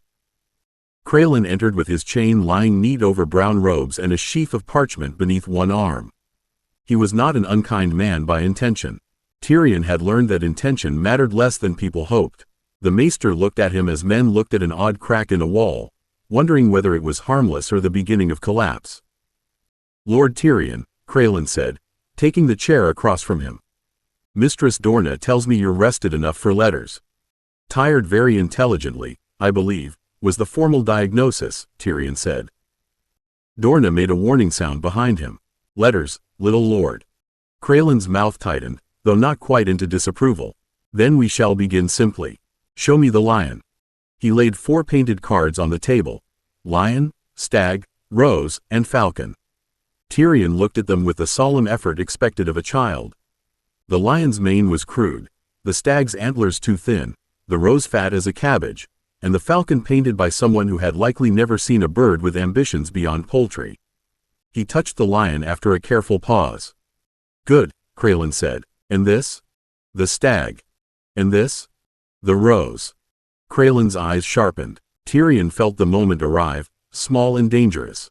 Too quick became unnatural, too slow became mockery. He frowned at the falcon, let his fingers hover over the rose again, then corrected himself with just enough childish pride. "Falcon." Crelin leaned back. "Very good. Who taught you the sigils?" "No one taught me the falcon," Tyrion said, and gave the card another grave look. "I guessed. It seemed too unhappy to be a chicken." Dorne choked softly into her hand. Crelin looked at her, then back at Tyrion. "A falcon is a noble bird." "Then perhaps it resents the painting." The maester tapped the slate. "Letters now. Write the first 3. Tyrion took the chalk awkwardly on purpose. His hand wanted to obey old habits, clean strokes, quick certainty, the easy performance of a mind that had read more ledgers, histories, threats, and filthy songs than Crelin had ever shelved. He made the first letter too large, the second crooked, the third better than it should have been. Improvement, not mastery. Promise, not proof. A mask could not be flawless. Flawlessness drew knives. Crelin watched every stroke. Again. Tyrion looked up through lowered lashes. "Am I being punished or educated?" "That depends on whether you improve." A troubling standard. Many lords have survived without doing either. Dorne said, "Tyrion."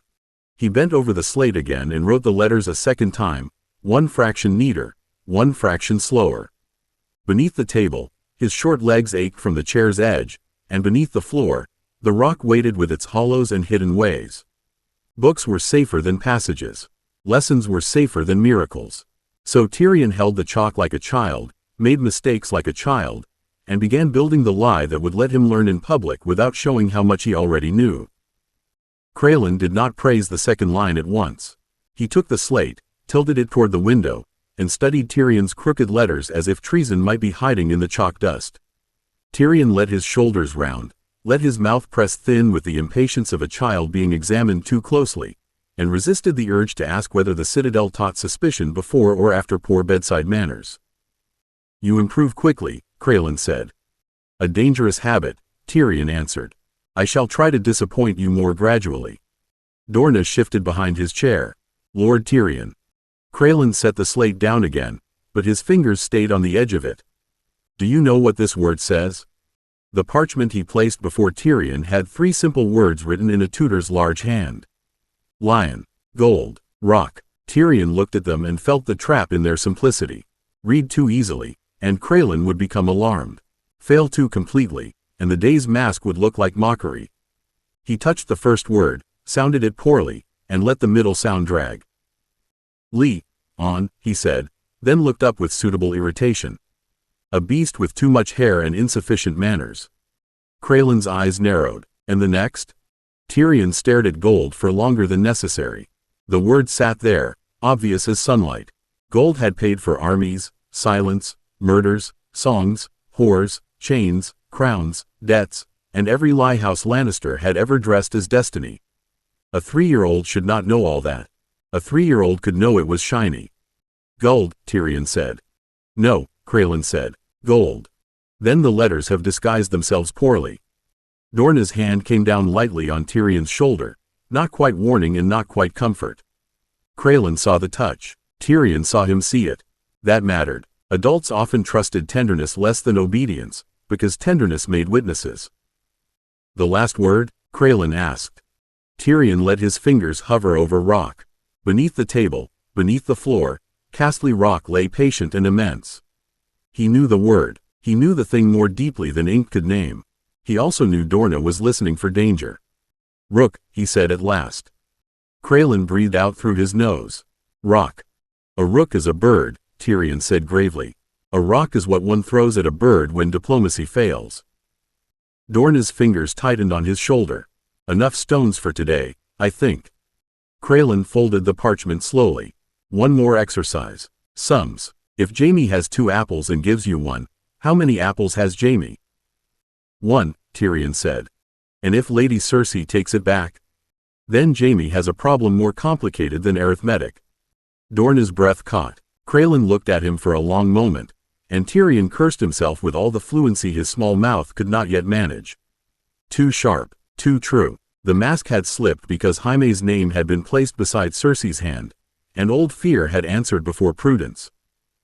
Kralin gathered the cards, slate, and parchment into a neat stack. "You are a very unusual child, Lord Tyrion." Tyrion picked up the chalk again and broke it deliberately between his fingers, making himself blink in apparent surprise at the snap. "So I'm often told." Kralin had the broken chalk replaced before the next exercise, which struck Tyrion as suspiciously optimistic. A maid brought the new piece on a little tray, eyes fixed carefully on the table rather than on Tyrion's hand. He noticed the glance she tried not to give the snapped white fragments near his elbow. Dorna noticed him noticing and moved the pieces aside with 2 fingers. "Gently this time," she said. "With the chalk or the maester?" Kralin looked up from his parchment. "Both would please me." "A rare bargain, then. I shall disappoint only one of you." The maid made the smallest possible sound before she collected the empty tray and fled. Kralin watched the door close, then set a fresh sheet before Tyrion. This one bore 4 short lines in a neat hand, each beginning with a larger letter. "History," he said. "A lord should know the deeds of his house. A lord should also know which deeds his house prefers forgotten," Tyrion said, then gave Dorna an innocent look when her eyes sharpened. "For balance." Kralin placed 1 finger beneath the first line. "This says, Lan the Clever took the rock with wit rather than strength. Can you find the word clever?" Tyrion looked down. Clever sat there like a thrown gauntlet. In another life, the tale had always amused him. Lan slipping through cracks, tricking giants or kings or Castlys depending on which singer wanted coin that evening. Wit conquering stone. A pretty lie, perhaps, but House Lannister had fed itself on prettier lies for less useful purposes. He touched the wrong word first, then wrinkled his nose and slid his finger to clever. "This one," he said. "Why?" "It has too many teeth to be wit and too many turns to be strength."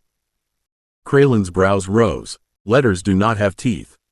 "Then they're less dangerous than words." Dorna folded her arms. "You're meant to be finding them, not dueling them." "I prefer to know my opponents." Kralin drew the parchment back a little, not away from him, but away from accident. "What do you know of Lan the Clever?"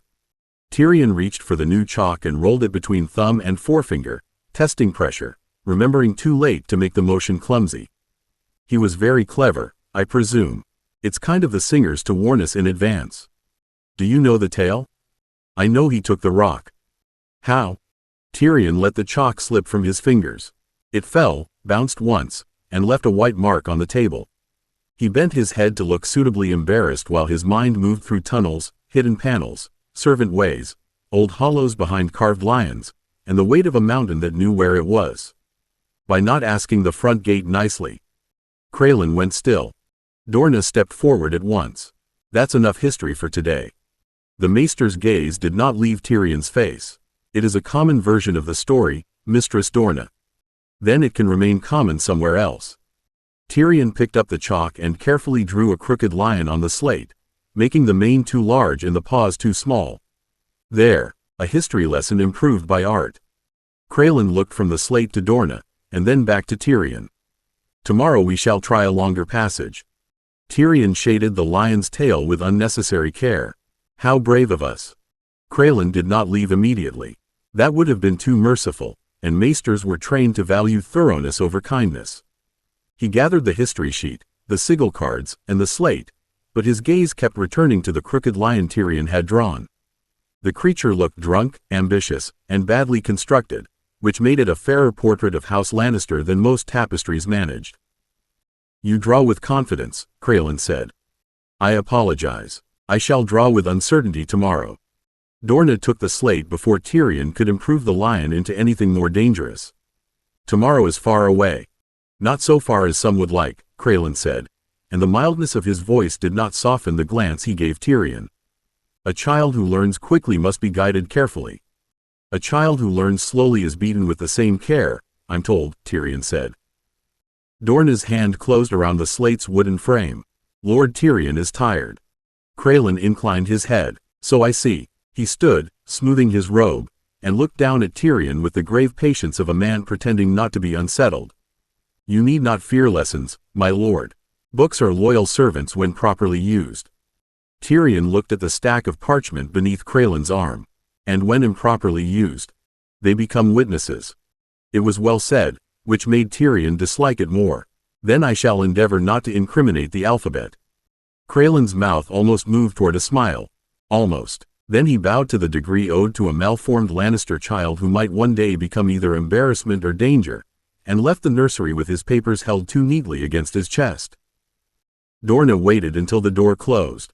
You pushed him. He pushed first. He asked you to read. He asked me to reveal myself. He asked you to find a word, Tyrion. Tyrion looked toward the table, where chalk dust lay like pale ash near his small, blunt fingers. That is how it begins.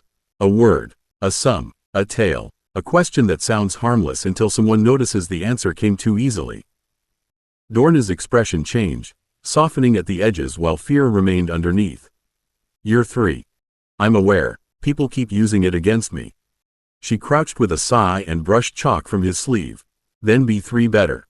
Tyrion considered that. He could be helpless badly, with rage leaking through every crack. He could be clever too brightly and make Kralin write letters to men who would write to Tywin. Or he could perform the lesson properly. A child quick enough to flatter tutors, strange enough to excuse mistakes, young enough to be underestimated, and amusing enough that servants repeated jokes instead of suspicions. He took the broken chalk fragment from the table and drew one slow, uneven line across the slate Dorna still held. Tomorrow, he said, I shall be magnificently 3. Dorna stared at the line, then at him. That sounds like trouble. Only educational trouble. Beneath the nursery floor, Casterly rock held its hidden passages in patient silence. Above it, Tyrion let Dorna wipe his fingers clean, lowered his eyes like a child accepting care, and began to understand that reading was not the mask. Being taught was. 8. Names remembered. The morning after Kralin's lesson, Tyrion decided that being magnificently 3 required witnesses who were not paid to measure his alphabet. A mask worn only before maesters was not a mask. It was a private costume, and private costumes had a regrettable habit of becoming evidence. Dorna tried to keep him in the nursery with picture cards, a cup of watered milk, and the sort of patience that meant she expected treason before noon. Tyrion allowed her to brush his hair, endured the indignity of a clean tunic, then slid from the chair with both hands braced on the armrest. His legs complained at once, but they held. They held better than they had last moon, better than they had last week. He made the effort look larger than it was. You are not going wandering, Dorna said. Of course not, Tyrion said, steadying himself against the little table. Wandering implies a lack of purpose. I intend to inspect the household morale. You intend to make trouble. I've found morale often improves when trouble is named honestly. Dorna folded her arms. Year 3. So I keep being told. I thought I might show the castle what an industrious age it is. She looked toward the door, then back at him. Fear lived under her frown, but fatigue had softened its claws. No hidden passages, no startling maids, no clever questions about walls. Cruel restrictions, but I shall attempt civilization.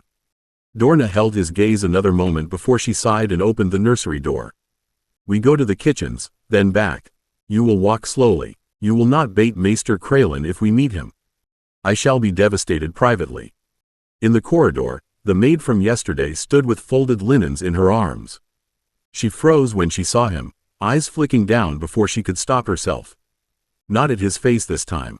At his feet, then his hands, then away. Progress, of a miserable sort. Tyrion stopped. Good morning, Elaine. The girl blinked. My lord? That is your name, isn't it? Elaine, who runs when Dorna tells her to run, but only after asking the dangerous question first. Her cheeks went pink. I didn't mean disrespect, my lord. I know, disrespect is usually more entertaining. Dorna made a warning sound, but Elaine's mouth twitched. Mistress Dorna said you were resting very intelligently. I was. It's tiring work. Elaine lowered her eyes, but the fear in her shoulders had loosened. Will you be needing anything, my lord? Yes, Tyrion said, choosing the word carefully because servants remembered demands and repeated thanks. Please tell cook that if she has not declared war on all small boys, I would like to thank her for yesterday's honey cake. Elaine stared at him as if he had offered to juggle knives. Thank her? Unless she stole it, in which case I thank her for the courage of her crimes. This time the laugh escaped before she smothered it against the linens. Dorna's hand settled lightly on Tyrion's shoulder, half restraint and half approval. Tyrion looked down the corridor, where the rock held the steps of servants, guards, and scurrying pages in patient stone. Names, he thought, were smaller than tunnels, but they opened doors just the same. Elaine carried the message ahead of them as if it were a pot too full of boiling water. Tyrion walked slowly because Dorna watched his steps and because dignity became harder to preserve after falling on one's face before breakfast. The corridor sloped down by degrees toward the warmer heart of the household, where stone held heat from ovens and the air thickened with bread, onions, fat, ash, and the busy irritation of people who fed lions for a living. The kitchens noticed him before he entered. Talk softened. A knife stopped against a board. Someone moved a stool out of the way and then seemed unsure whether that was kindness or insult. Tyrion paused at the threshold, one hand on Dorna's skirt for balance because pretending not to need support usually ended with needing more of it. Cook stood beside a flour-dusted table, broad-armed and red-faced, with a wooden spoon in one hand like a mace. Mistress Dorna, she said, then dipped her head more awkwardly toward Tyrion. My lord. Mistress Helya, Tyrion said, giving her name the same care he would have given a banner in a hall full of knights. I've come to thank you for the honey cake. Cook's eyes narrowed in suspicion. It was only the end piece. Then I thank you for the honesty of crumbs. Many great houses have been built on less. A kitchen boy snorted behind a basket of leeks. Cook turned her head. Pate, if those leeks laugh again, they can peel themselves. Pate went scarlet. Tyrion looked at him gravely. A dangerous burden, Pate. Rebellious vegetables are how kingdoms fall. This time the laugh came from 3 places at once and died quickly when the scullion nearest the hearth crossed herself. Dorna's fingers tightened on Tyrion's shoulder, but she didn't pull him back. That mattered. Permission was often a door opened only by not being closed. Cook set the spoon down. You know my name. I try to know who keeps me alive, Tyrion said. It seems polite, and also practical. Her face changed slightly, not softened exactly, but moved from the shape of fear to the shape of thought.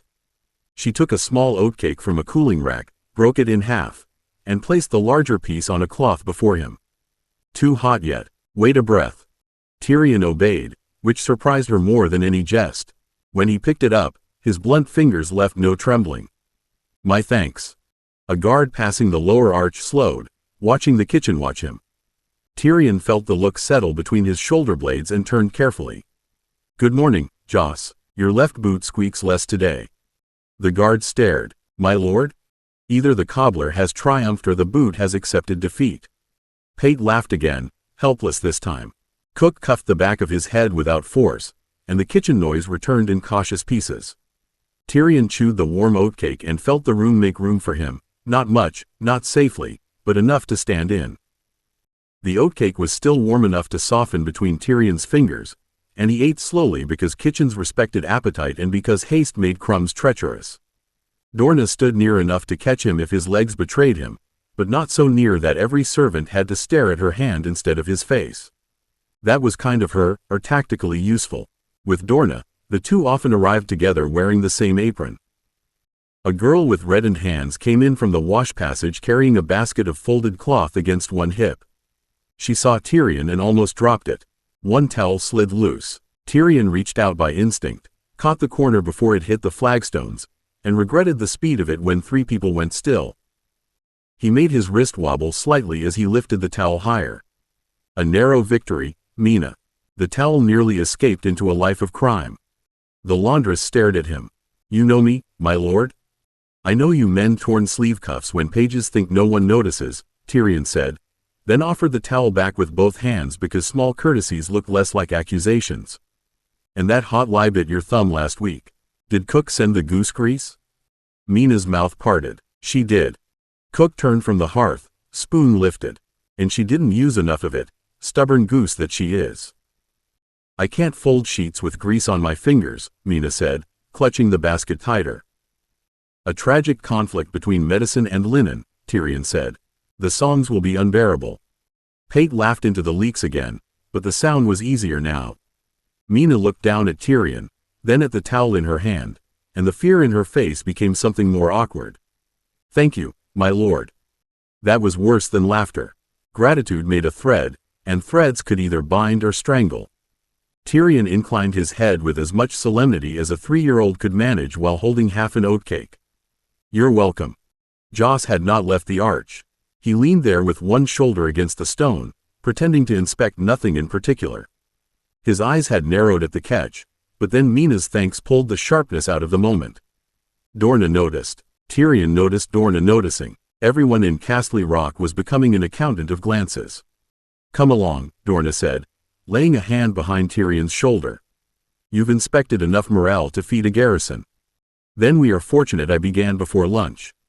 They had nearly reached the passage when a small cupbearer boy hurried around the corner with an empty tray and stopped so fast his shoes squeaked. He was younger than Pate, thin as a candlewick, and pale with the terror of someone who had been sent where he didn't wish to go. "Tommen," Tyrion said gently, because frightened children were servants too, only poorer at hiding it. "If you're fleeing from Esser Adam's temper, the safest path is left, then through the little pantry. He won't follow where the pickled onions live." The boy swallowed. He said, "I spilled wine." "Did you?" "A little." "Then you spilled truthfully. That improves you over half the court already." Cook barked a laugh. Joss looked away, but his mouth moved. Tommen darted left with the tray held tight, and Tyrion let Dorna guide him out before the room could decide whether the monster child had become charming, dangerous, or merely well-informed. Behind him, the kitchen noise rose again, warmer than before, and under his palm the wall held the names of passing feet like secrets waiting to be learned. Dorna did not take him back by the same passage. Tyrion noticed because the rock noticed, giving him the old stairs' shallower turn beneath his soles and the service corridor's cooler breath along the wall. She had chosen the longer way, away from the main hall and Maester Kraelin's likely path, which was thoughtful, cowardly, and sensible enough that Tyrion could hardly object without insulting good strategy. "You're smirking," Dorna said. "I'm admiring your retreat." "It is not a retreat. It is avoiding unnecessary witnesses." "A retreat with manners, then." Her hand tightened beneath his elbow. "And you're tired." He was, annoyingly. The oatcake sat warm in his stomach, but his legs had begun to tremble from the careful work of walking like a child instead of a badly arranged siege engine. Pride suggested continuing until collapse. Experience suggested that collapse often ended with being carried, and being carried invited more pity than victory could afford.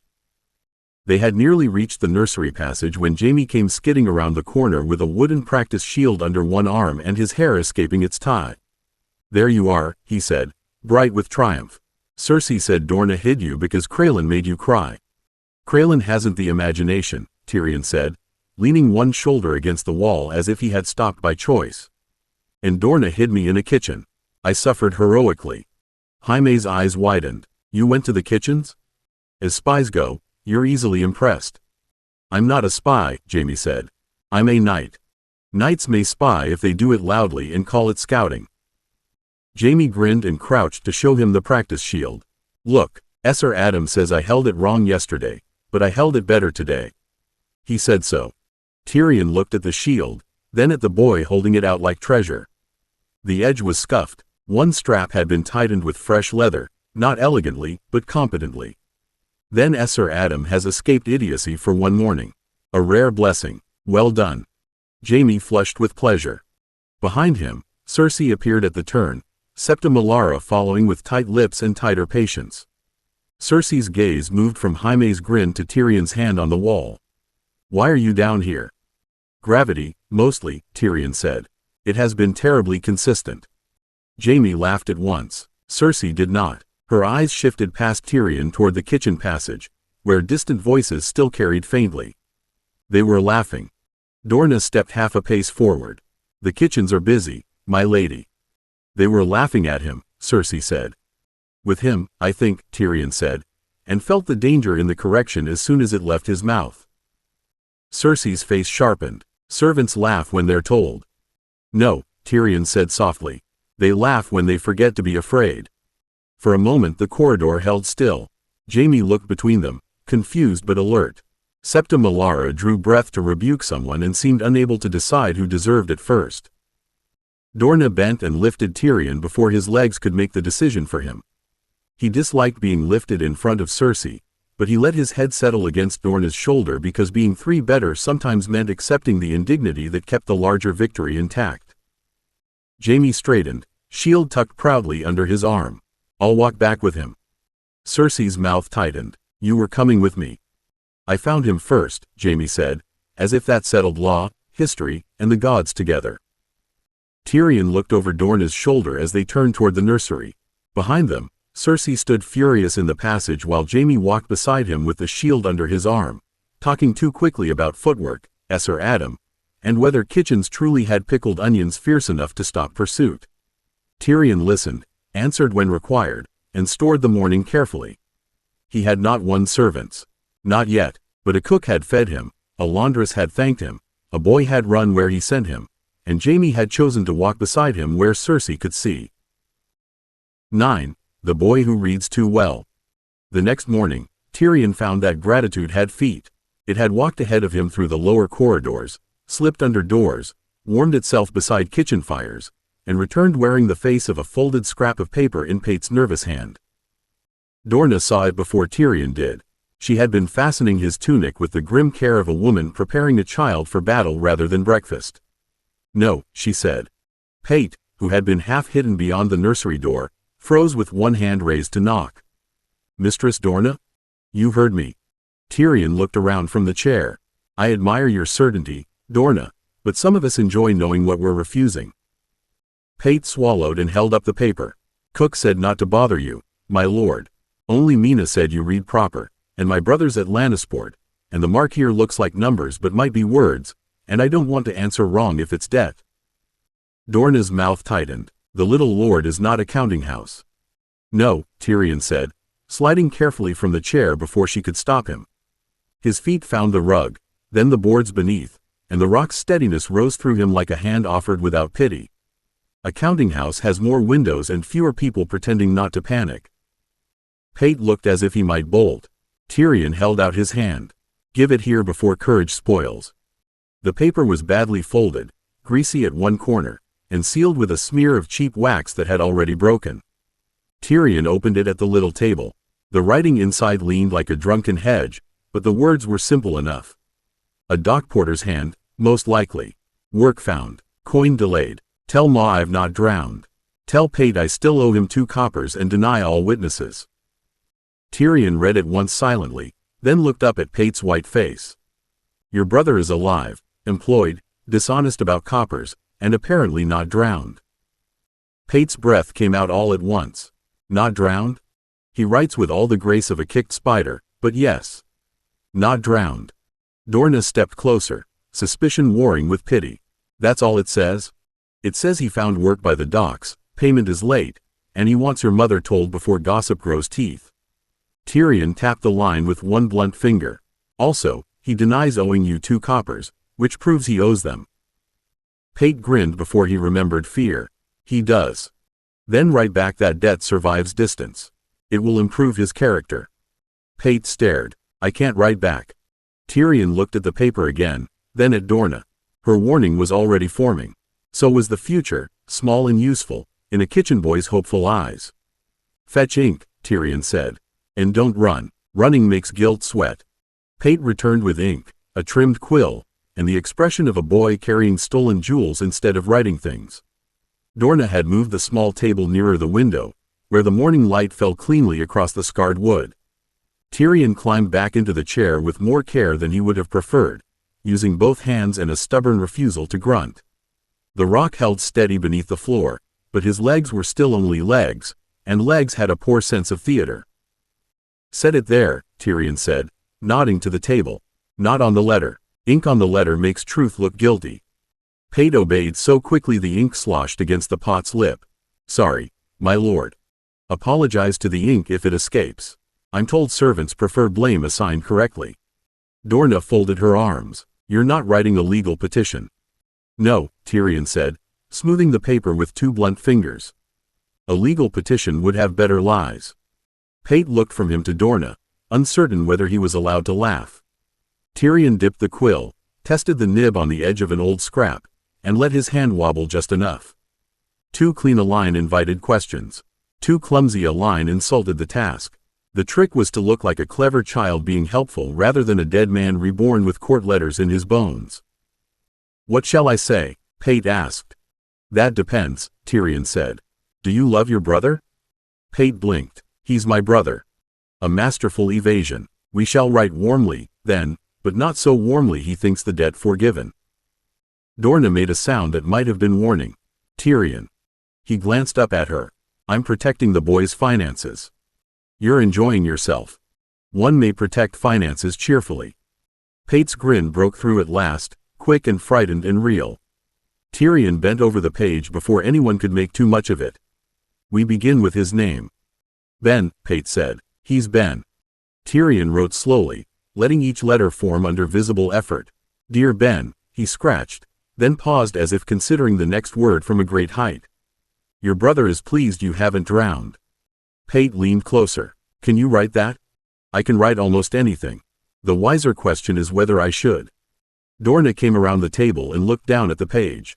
Her face softened despite herself when Tyrion added, Ma worries. Send word when coin comes. Pate says 2 coppers grow lonely without you. He blotted carefully, then passed the quill to Pate. Pate jerked back. Me? A letter from you should contain at least 1 wound dealt by your own hand, Tyrion said. Make a mark. There, below mine. Pate took the quill as though it might bite and dragged a crooked P beneath the words. It sprawled badly, dark and uncertain, but it was his. Tyrion looked at it, then nodded with solemn approval. There, now he'll know you mean business. Pate stared at his crooked mark until the fear in his face became pride trying not to look foolish. Tyrion sanded the wet ink, folded the letter along its old creases, and pressed the broken wax flat with 1 thumb. It would not seal properly, but it would hold long enough for kitchen hands and dockside luck, which was more than many grander letters managed. There, Tyrion said, passing it back. Guard it bravely. It contains family affection, financial accusation, and 1 excellent P. Pate took it with both hands. Thank you, my lord. Don't thank me yet. If Ben writes back denying the coppers again, we may have to involve witnesses. Possibly leaks. Pate laughed too loudly, then clapped a hand over his mouth as if the nursery itself might report him. Dorna's eyes moved to the door. Tyrion felt the same thing through the floor a heartbeat later, steps pausing in the corridor, light and curious. Elaine, unless the rock had begun inventing maids to trouble him.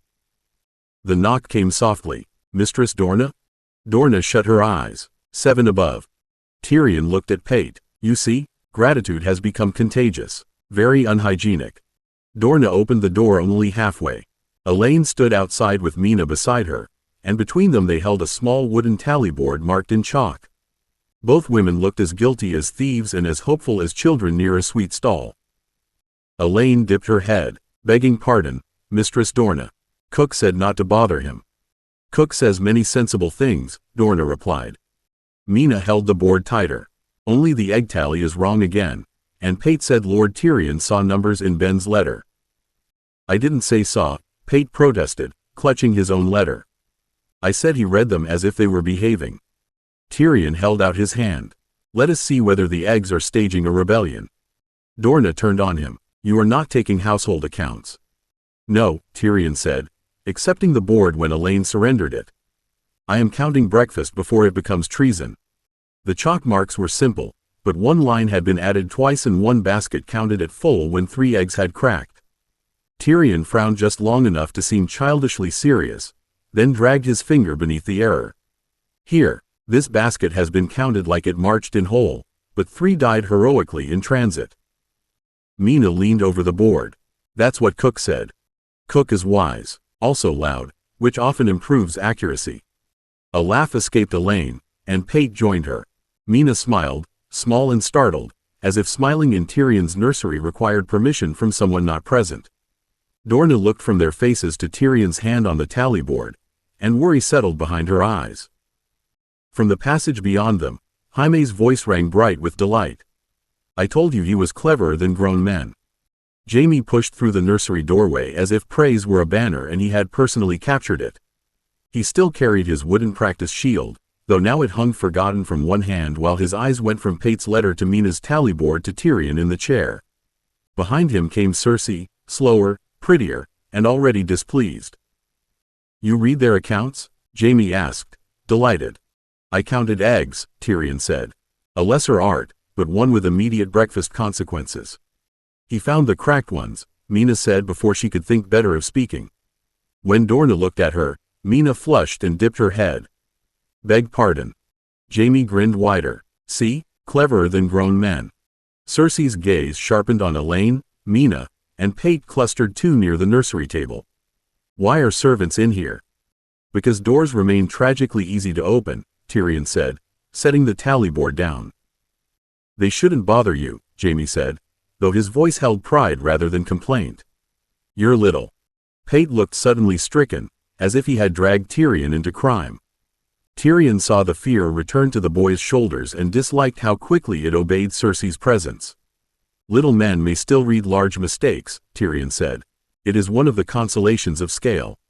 Cersei stepped nearer, her skirts whispering over the rug. Father wouldn't like it.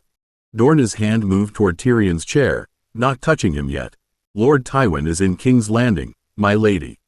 He still wouldn't like it, Cersei said, and there was satisfaction in the certainty, as if Tywin's dislike were a dog she could loose from far away. Tyrion folded his hands on the tabletop. He could feel the letter's damp wax, the chalk dust, and the nervous heat of 3 servants waiting to learn whether kindness had become punishable. Then we must hope my father is not often troubled by eggs. Jaime laughed, but Cersei didn't look at him. She looked at the tally board, then at Pate's folded letter. What else did he read? Pate clutched the letter to his chest. Nothing, my lady. A dangerous answer, Tyrion said softly. Nothing often contains a great deal. Dorna cut in before Cersei could pounce. Elaine, Mina, Pate, back to your work. The little lord has done enough for one morning. The servants obeyed at once, but not quite as they had yesterday. Elaine dipped her head to Tyrion first. Mina carried the corrected tally board like proof rescued from a fire. Pate paused at the threshold, still pale, then said, I'll send it with the next ship, my lord. Good, Tyrion said, and remember, death survives distance. Pate fled smiling. Cersei watched the smile go with a tightness about her mouth that pleased Tyrion less than it warned him. Jaime came to stand beside the chair, warm and bright and careless. Can you read my shield marks next? You have shield marks? Tyrion asked. Sir Adam says they're mistakes. Then by all means, bring them here. Mistakes are often more honest than teachers. Jaime beamed. Cersei's face closed, and Tyrion felt the morning's small victory settle into danger. Servants had begun bringing him their troubles. Jaime had begun boasting of him. Cersei had noticed both. 10. Uncle's lessons. Garion arrived before Jaime could fetch the shield marks, which was fortunate, because Jaime's idea of fetching often resembled a small raid conducted in silk sleeves. Tyrion felt his uncle's tread through the floor before the nursery door opened, heavier than a servant's, looser than a guard's, with a faint drag at the turn as if he'd paused to listen and decided against pretending he hadn't. My ears inform me that the Rock now has a master of eggs, letters, and battlefield errors, Garion said from the doorway. Should I kneel, or would that encourage him? Jaime turned at once, bright with opportunity. Uncle Garion, Tyrion can read shield marks. I can read many tragedies, Tyrion said, folding his hands on the table. Wood abused by an enthusiastic boy is only the most recent. Garion's gaze moved over the room, taking in Cersei's closed face, Dorna's careful watchfulness, the servant's recent absence still hanging in the air, and Jaime's practiced shield dangling from one hand. He smiled lightly, but his eyes lingered on Tyrion with more intent than jest. Then let's see whether you can read feet as well as wood. Dorna stiffened. My lord? Only a lesson, Garion said gently. In the inner yard, no steel, no foolishness, and no audience beyond those already too nosy for their own good. Cersei's mouth curved, not kindly. He can barely stand properly. Jaime's head snapped toward her. He stands. Badly, Cersei said. Tyrion slid from the chair before Dorna could object. The drop to the rug was small, and still his knees complained. He set one hand on the table, not because he needed to, though he did, but because a clever man allowed witnesses to see what they already expected.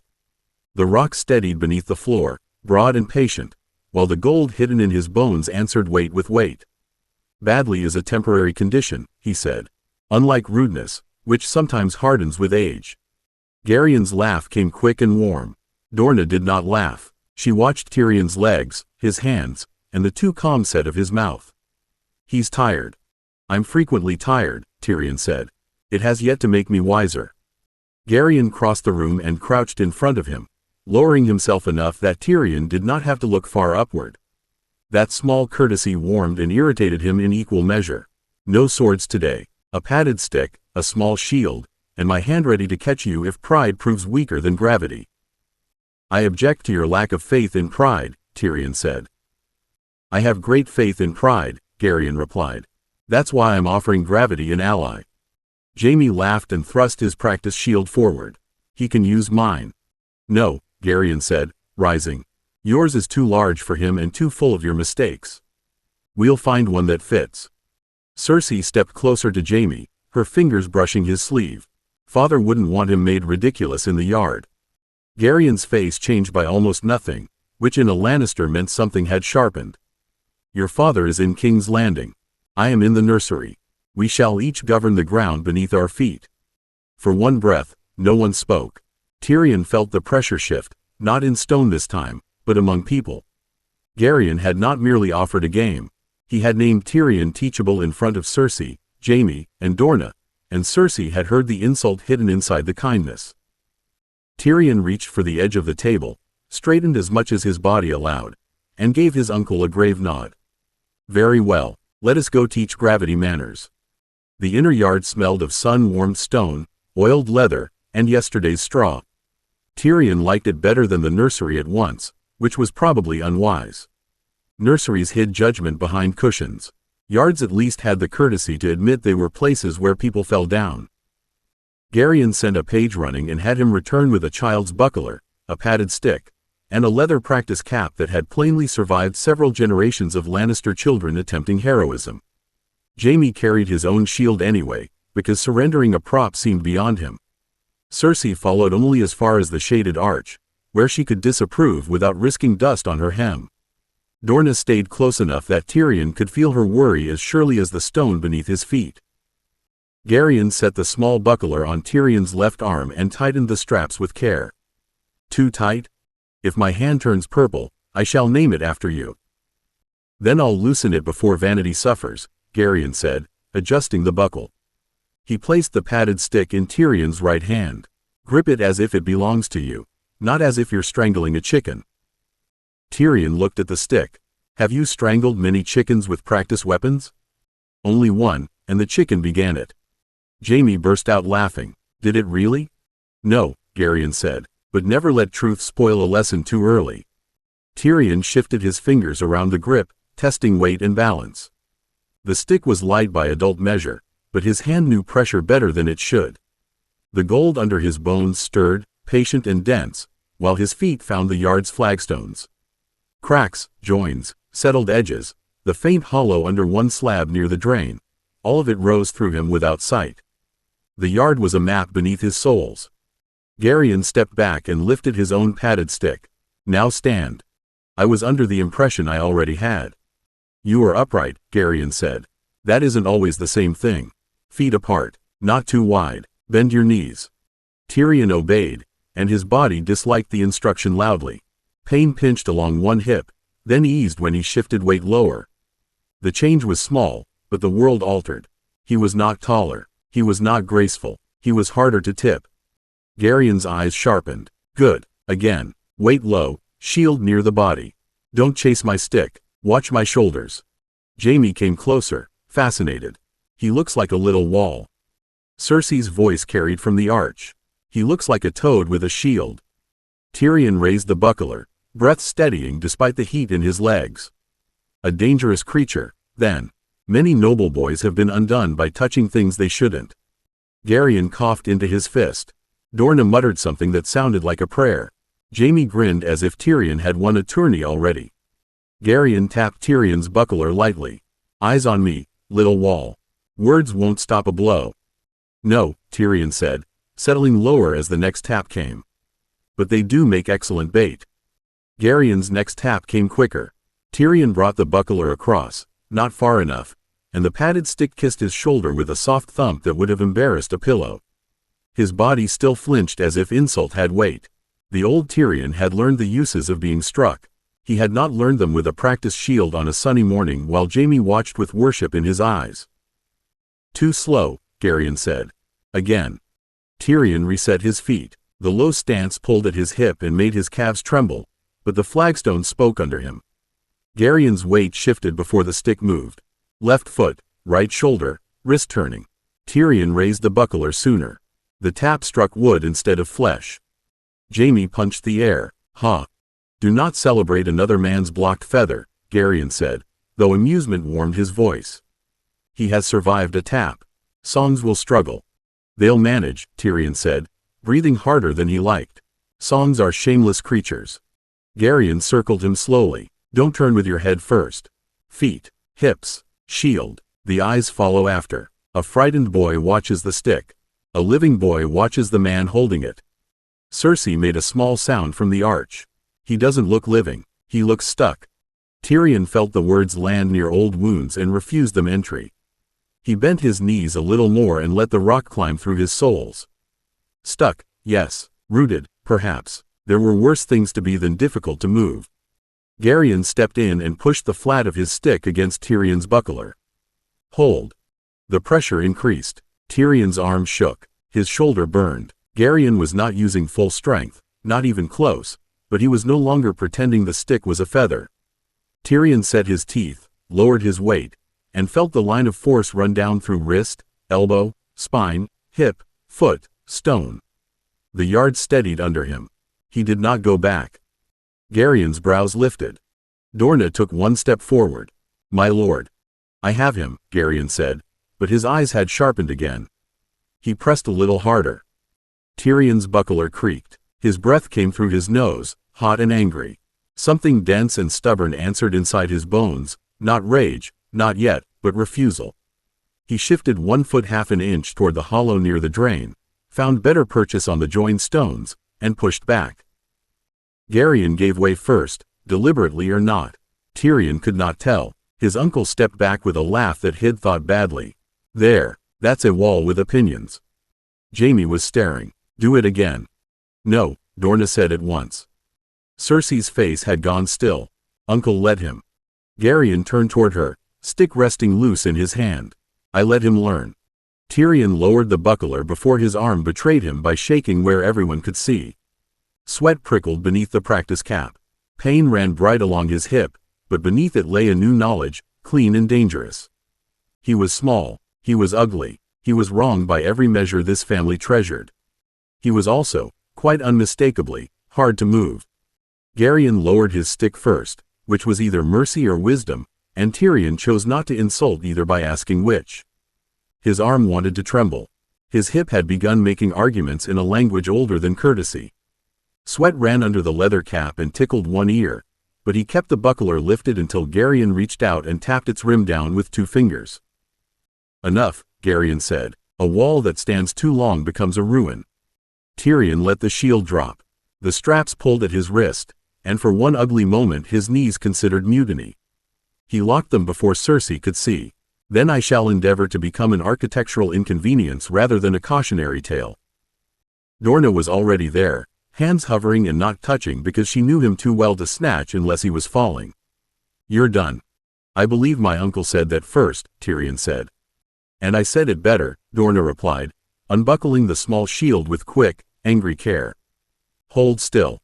Jaime came around Garyon with his own shield hugged to his chest. Teach me that, the standing part. You already stand, Cersei said from the arch, but her voice had lost some of its bite. Everyone stands. Garyon looked at Jaime, then at Tyrion. Not everyone knows why. Your brother just learned that the ground is not beneath him. It's with him, if he lets it be. Jaime's face lit as if Garyon had revealed a nightly secret. Can I learn too? You may begin by not bouncing while asking, Garyon said. Jaime tried to stop bouncing and failed by degrees. I'm not. You are vibrating like a harp string with hair. Tyrion laughed before he could stop himself, and the sound cost him breath. Dorna's hand caught his shoulder at once. He did not shake her off. Pride had limits when one's legs were negotiating surrender. Cersei looked from Jaime's eager face to Tyrion's flushed one, and her fingers closed in her skirts.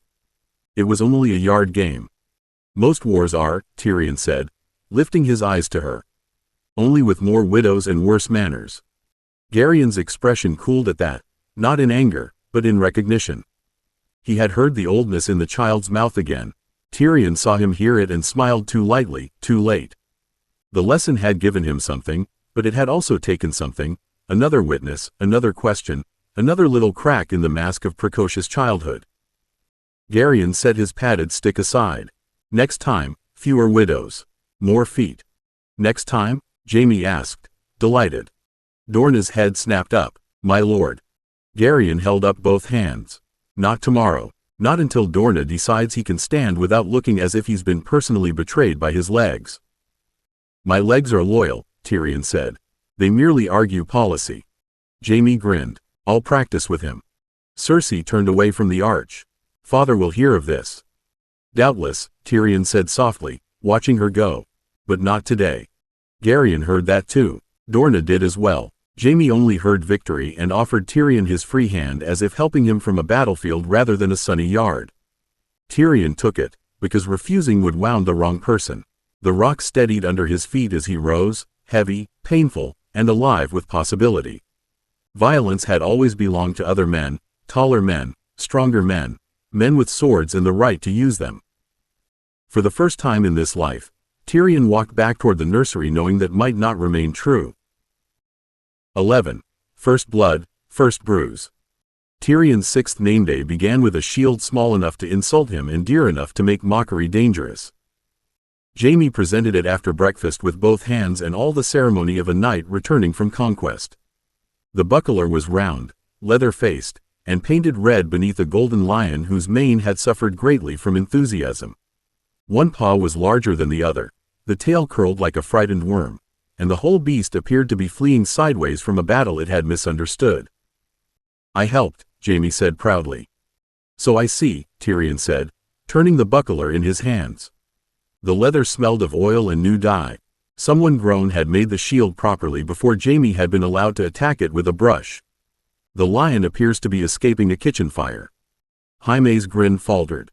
Tyrion felt the small cruelty as soon as it left him and hated himself for spending wit where kindness was owed. A brave kitchen fire, he added gravely. Possibly with songs. Jaime brightened at once. Uncle Garion said it fits you. I told him you needed your own. Not mine. Mine's too big. And full of your mistakes, Tyrion said. Jaime laughed. He said that too. Dorna stood beside the table with her arms folded, watching the buckler as if it had arrived carrying fever, scandal, and a warrant from Lord Tywin. A name-day gift is one thing. A yard lesson is another. Garion leaned in the doorway with a padded stick tucked beneath one arm, looking far too pleased with himself for a man entering a room guarded by Dorna's disapproval. Then how fortunate that I brought both restraint and supervision. Your restraint usually arrives late, Dorna said. Only to dull parties, Garion replied.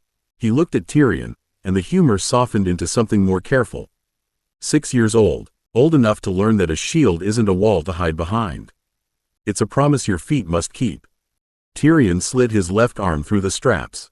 The buckler sat snug, not perfect, but close enough that his wrist understood it. Jaime had given him more than painted leather.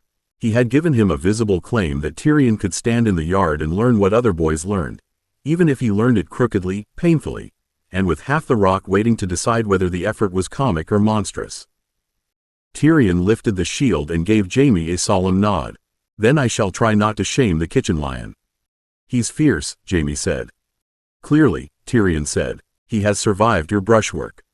The inner yard waited below, bright with morning sun and swept clean of straw. Gulls cried beyond the walls.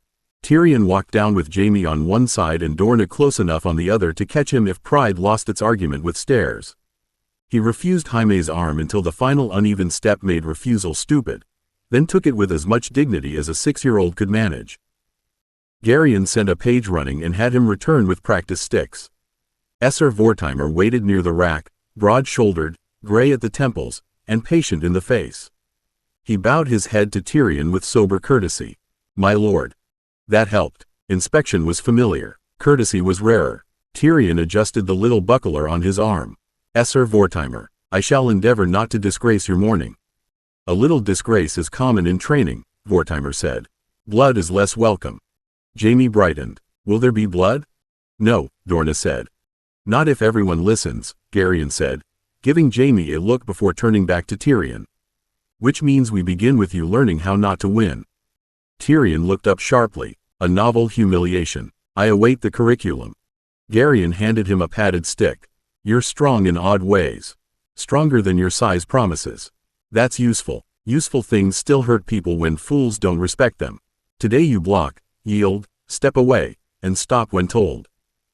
The stick settled into Tyrion's hand, light, plain, and dangerous only because his fingers wanted to make it matter. Beneath his boots, the flagstones offered joins, hollows, pressure, and balance.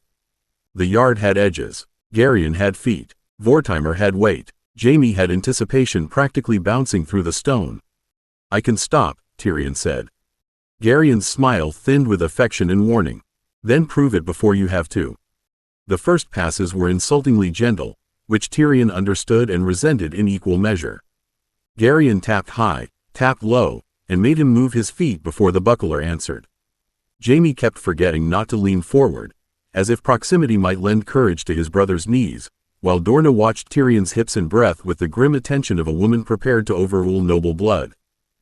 Yield, Garion said, pressing the padded stick against the painted buckler. Tyrion stepped back. Again. Tyrion stepped back sooner. Not fleeing, Garion said, choosing where the next blow lands. A distinction beloved by men who haven't been chased, Tyrion said, breath warming in his chest. Garion's mouth twitched, and by men who survive being chased. The next press came harder. Tyrion's feet wanted to root. The rock offered him flagstone, join, density, depth. His bones answered with that deep gold refusal that had held against Garion before. He nearly pushed. He nearly turned the lesson into proof. Yield, Garion said, softer this time. Tyrion made himself step away. It felt like swallowing a hot coal. Jaime frowned, as if retreat offended every song he'd ever heard. Esser Vortimer nodded once. Better, my lord. Strength that cannot be called back is only panic with muscles. I shall endeavor to become dignified panic, Tyrion said. Garion lowered his stick. Vortimer now. He'll give you a clean line. You touch his shield, not his hand, not his knee, and not his pride unless invited. Vortimer took a larger practice shield from the rack and settled into a crouch suitable for humoring a child. That was his mistake. Tyrion saw the stance through eyes and stone alike. Weight too high for the angle, left foot trusting a slicker patch near the drain, shield face tilted a finger's breadth outward. Garyon had said touch. Vortimer's posture said he expected nothing worth fearing. Cersei's voice floated from the arch before Tyrion moved. Does everyone have to pretend he's dangerous? Jaime turned. He is. The words struck Tyrion harder than mockery. He stepped, drove low, and struck the shield exactly where the tilt invited him. The sound cracked across the yard. Vortimer's shield slammed back into his own breastplate, and the man dropped to one knee with a grunt. The padded stick split at Tyrion's grip. One of Vortimer's knuckles scraped against the shield rim and opened red. No one laughed. Tyrion stared at the blood, small and bright against the older man's hand, while the broken end of the practice stick hung from his fist. Garyon crossed the space in 2 strides. Drop it. Tyrion opened his fingers at once. The broken stick hit the flagstones. Vortimer flexed his hand and looked at Tyrion with new, careful eyes. That, he said slowly, was not a touch. Tyrion's mouth felt dry. No, he said, it was not. Garyon did not look at the blood first. He looked at Tyrion's hand, then at his feet, then at the place where Vortimer's shield had struck the breastplate hard enough to leave a dull mark. That order mattered. Men who understood violence always counted cause before injury. Dorna crossed the yard so quickly her skirts snapped around her ankles. I said no blood. You did, Tyrion said, and the answer came too small. Jaime stepped between Cersei's arch and the yard without seeming to notice he had done it. It was an accident. It was a strike, Garyon said. Jaime's face tightened. Uncle. No, Garyon said, not loudly, but with a flatness that stopped him. Do not make it smaller because you love him. The words hit the yard like a second blow. Tyrion felt them pass through Jaime, through Dorna's fear, through Cersei's watching stillness, and settle somewhere under his own ribs where old guilt kept old company. Love had made too many people excuse too many things in his first life. Love had excused kings, fathers, sisters, lies, and knives in the dark. It could not excuse this, not if he meant to become anything better than a clever little monster with strong hands. Esser Vortimer drew a cloth from his belt and wrapped it around his bleeding knuckle. Nothing broken. That isn't the lesson, Garyon said. Vortimer gave him a dry look. I had gathered, my lord. Tyrion swallowed and looked at the shield Jaime had given him. The painted lion stared back, brave and ridiculous, its golden mane crooked where Jaime's brush had dragged too much paint. Tyrion had struck while wearing his brother's gift. He had taken Jaime's proud claim and used it to answer Cersei, not Garyon, not Vortimer, not the lesson. The truth of that tasted worse than fear. I heard her, Tyrion said. Cersei lifted her chin under the arch. I only asked a question. Yes, Tyrion said, turning toward her with the broken calm of a child who had found an adult's shame inside himself. And I answered the wrong person. Dorna's hand settled on his shoulder. He did not shrug it off. The pressure anchored him, warm and human, against the deeper call of stone and weight beneath his boots. Garyon crouched before him. Say it plainly. Tyrion looked at Vortimer's wrapped hand. I struck too hard because I wanted to prove I could. Again, Garyon said. The second time hurt more. I struck too hard because Cersei mocked me, and Jaime defended me, and I wanted the yard to agree with him. Jaime's expression crumpled with confusion and loyalty. I do think you're dangerous. That, Tyrion said, may be the problem. Garyon's face softened by a fraction, but his voice stayed firm. Power that answers insult before judgment is not courage. It is a leash held by whoever insults you first. Tyrion went cold, not from the sea wind, not from pain, from recognition. He looked down at his small, dense hands and imagined Tywin's voice, Cersei's smile, 1,000 future hooks hidden in words. Then he opened his fingers slowly, letting the last splinter from the broken practice stick fall away. Then I had better learn who holds the leash. Garyon held out his hand, palm up. The shield. For a foolish heartbeat, Tyrion wanted to clutch Jaime's buckler close. The want shamed him. He had nearly broken a man's hand while wearing it, and still some child-sized part of him wished to hide behind the painted lion because Jaime had made it proud. He unfastened the straps slowly and placed the buckler in Garion's hand. Jaime made a wounded sound. "You're taking it?" "For the moment," Garion said. "A gift isn't less yours because you're told to put it down." Cersei remained under the arch, watching with a satisfaction too quiet for her usual cruelty. "He should lose it. He can't be trusted." Tyrion looked at her, then away before the hook found flesh. That, too, was practice. His fingers curled once, empty now, and relaxed with effort. "My sister's concern for public safety humbles me." Garion's eyes flicked to him. "Tyrion." He bit back the next sentence. It had been a fine one, sharp enough to make Cersei flush and Jaime laugh. That was precisely why it had to die unborn. "Yes, uncle." Esser Vortimer stepped closer, the cloth tight around his knuckle. "You owe me something, my lord."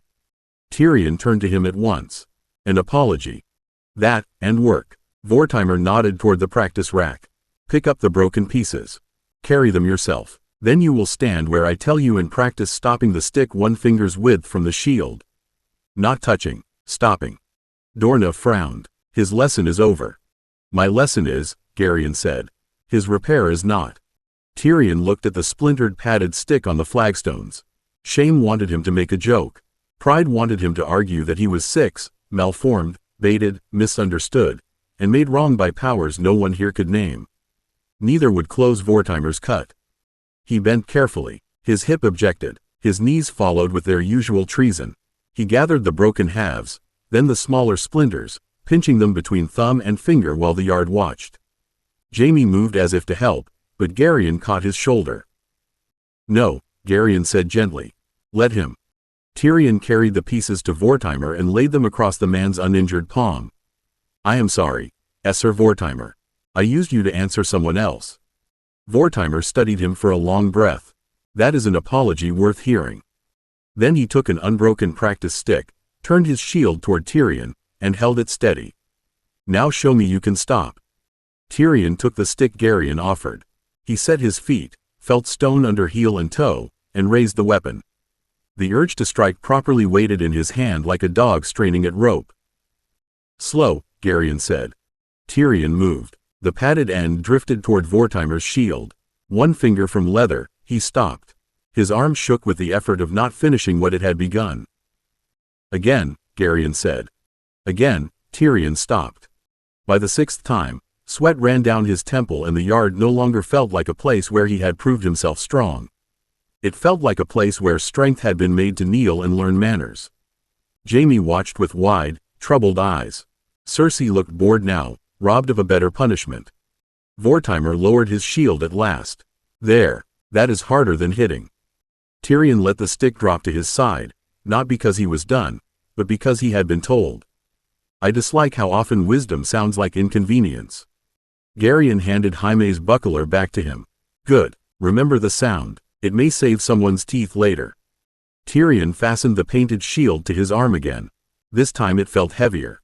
Not worse. Better, perhaps. A gift with a lesson in its straps. Jaime stepped close, voice small for once. "Are you still fierce?" Tyrion looked at the crooked lion and breathed until the gold in his bones quieted. "I hope," he said, "to become something more useful than fierce." 12. The Forge Door. Morning found Tyrion standing before polished bronze while Dorna laced his tunic and tried not to press her thumb too hard against yesterday's bruise. The boy in the reflection was still no child Westeros knew how to praise. He was short, broad, and dense through shoulder and chest, with bright Lannister hair falling around a face that had finally grown into itself. One eye green, one eye black, both too knowing. His nose was properly made now, his jaw strong for 6, his head no longer outsized atop a body struggling to keep its promises. His legs stood straight beneath him. His hands worked as hands should, blunt-fingered, strong, and certain. That last fact still caught him sometimes. In his first life, his body had been a negotiation with pain, mockery, and other men's pity. In this one, the golden light had not made him tall, handsome, or acceptable to fools, but it had made him whole in a shape Westeros did not understand. Less monster, less crippled lion cub, more something older in Lannister colors, a child of deep halls and hammer rhythm, though no septon had ever named such a people to him. Durin's folk. The name remained in him like ore under stone. Not a lesson, not a prayer, a certainty buried too deep to argue with. Tyrion did not know whether Durin was a god, a king, a father of a people, or some old power wearing all three names badly. He had never been much for worship. Gods, in his experience, had poor manners and a worse sense of timing. Still, when he was old enough to steal a cup of wine without Dorna noticing, he might raise it once in thanks. Quietly, there was no need to encourage divine attention. The golden heat that had once burned through him like a god's hand had quieted over the years. It no longer dragged his shape toward wholeness in ways even frightened servants could notice. That work was mostly done, but the light was not gone. It worked beneath the surface now, patient as ore, thickening bone, laying strength into muscle, teaching lungs endurance, setting stubbornness into sinew. Not a miracle for witnesses. A foundation. Dorna tied the sleeve over his bruise. You're staring.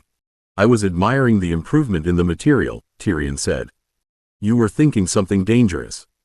I'm 6. Most of my dangerous thoughts still require a stool. By the time Dorna finished with his sleeve, the lower rock had begun to ring. Hammer on iron, bellows breathing, heat traveling through stone. Tyrion turned his head before he meant to. Dorna followed his gaze and tightened the sleeve lace as if cloth could anchor curiosity. No. Tyrion looked up at her. A swift judgment. Have you considered a trial first? I have considered yesterday's broken practice stick, Esser Vortimer's bleeding knuckle, and your habit of hearing trouble before anyone else hears footsteps. The answer remains no. The hammer rang again below them, bright through stone and air alike. Tyrion felt the blow travel into the soles of his boots. Heat breathed somewhere beneath the floor, and something in him leaned toward it with the same quiet certainty that had once made the rock's hidden passage press itself against his mind. Not a command, not possession, recognition. I only wish to look, he said. Dorna's expression told him exactly how little worth she assigned to only. Looking becomes asking, asking becomes touching, touching becomes someone explaining to Lord Garyon why his nephew has acquired burns, soot, and an opinion about bellows. An opinion about bellows seems inevitable.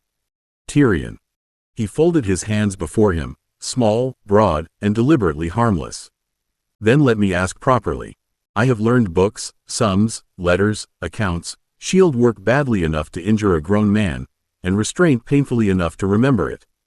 I would like to see honest work done by men who don't pretend iron improves through lineage. Dorna opened her mouth, but the nursery door swung inward before she could spend the refusal. Garyon stepped in wearing travel leathers and the expression of a man who had arrived just in time to enjoy a quarrel. Jaime came behind him at once, bright-eyed and already suspicious that adventure had nearly begun without him. Did I hear honest work? Garyon asked. In this part of the rock? How novel. Dorna pointed at Tyrion without turning. He wants the forge. Jaime grinned. Can we go? No, Dorna said. Wonderful, Tyrion said. Consensus has been murdered before birth. Garyon's amusement softened when he looked at Tyrion's face, then followed his attention toward the floor. The lower forge is loud, hot, dirty, and full of men who've no practice bowing around sparks. I shall attempt to survive discourtesy, Tyrion said. You'll stand where you're told, Garyon said. Yes. You'll touch nothing unless invited. Yes. You'll ask before stepping close to fire, iron, tools, bellows, water troughs, coal baskets, sharpening wheels, or anything else that looks interesting. Tyrion sighed. You wound the entire principle of discovery. I'm fond of your skin remaining attached. Garyon looked to Dorna. I'll take him. Vortimer can come too, if bloodless respectability is required. Dorna studied Tyrion for a long moment, then bent and adjusted his collar with unnecessary force. You listen, you obey, and if anyone tells you to move, you move before finding a cleverer place to stand. Tyrion bowed his head, as my lady commands. Dorna snorted. That tone is why I worry. They descended by the servant's stair, Jaime skipping 2 steps ahead until Garyon caught his collar and reeled him back. The air grew warmer. Coal dust darkened the stones. 2 boys carrying water slowed at the sight of Tyrion, then hurried on when Garyon raised an eyebrow. Ahead, the forge doors stood open, and red light flickered over Tyrion's face like a promise someone had forgotten to hide. The lower forge swallowed them in heat. Sound came first, fuller than it had been through the stone. Hammers rang on anvils, bellows groaned, coal snapped in the hearths and sent sparks up into the sooty dark above the rafters. Men moved through the red light stripped to shirt sleeves or leather aprons, arms shining with sweat, faces blackened at brow and cheek, each one busy enough to make a lord's entrance an inconvenience rather than an honor. Tyrion loved them for that before they had earned it. A broad smith with a bald crown and a beard tied in 3 iron rings looked up from a length of heated bar. His hammer paused in mid-air. "Lord Garyon." "Master Kennett," Garyon said. "I've brought observers." Kennett's gaze moved from Garyon to Jaime, then down to Tyrion. It did not flinch, which Tyrion appreciated. It did measure him, which was fair. The forge measured everything: heat, weight, timing, waste, weakness. Men were allowed the same courtesy. "That's a poor place for children," Kennett said.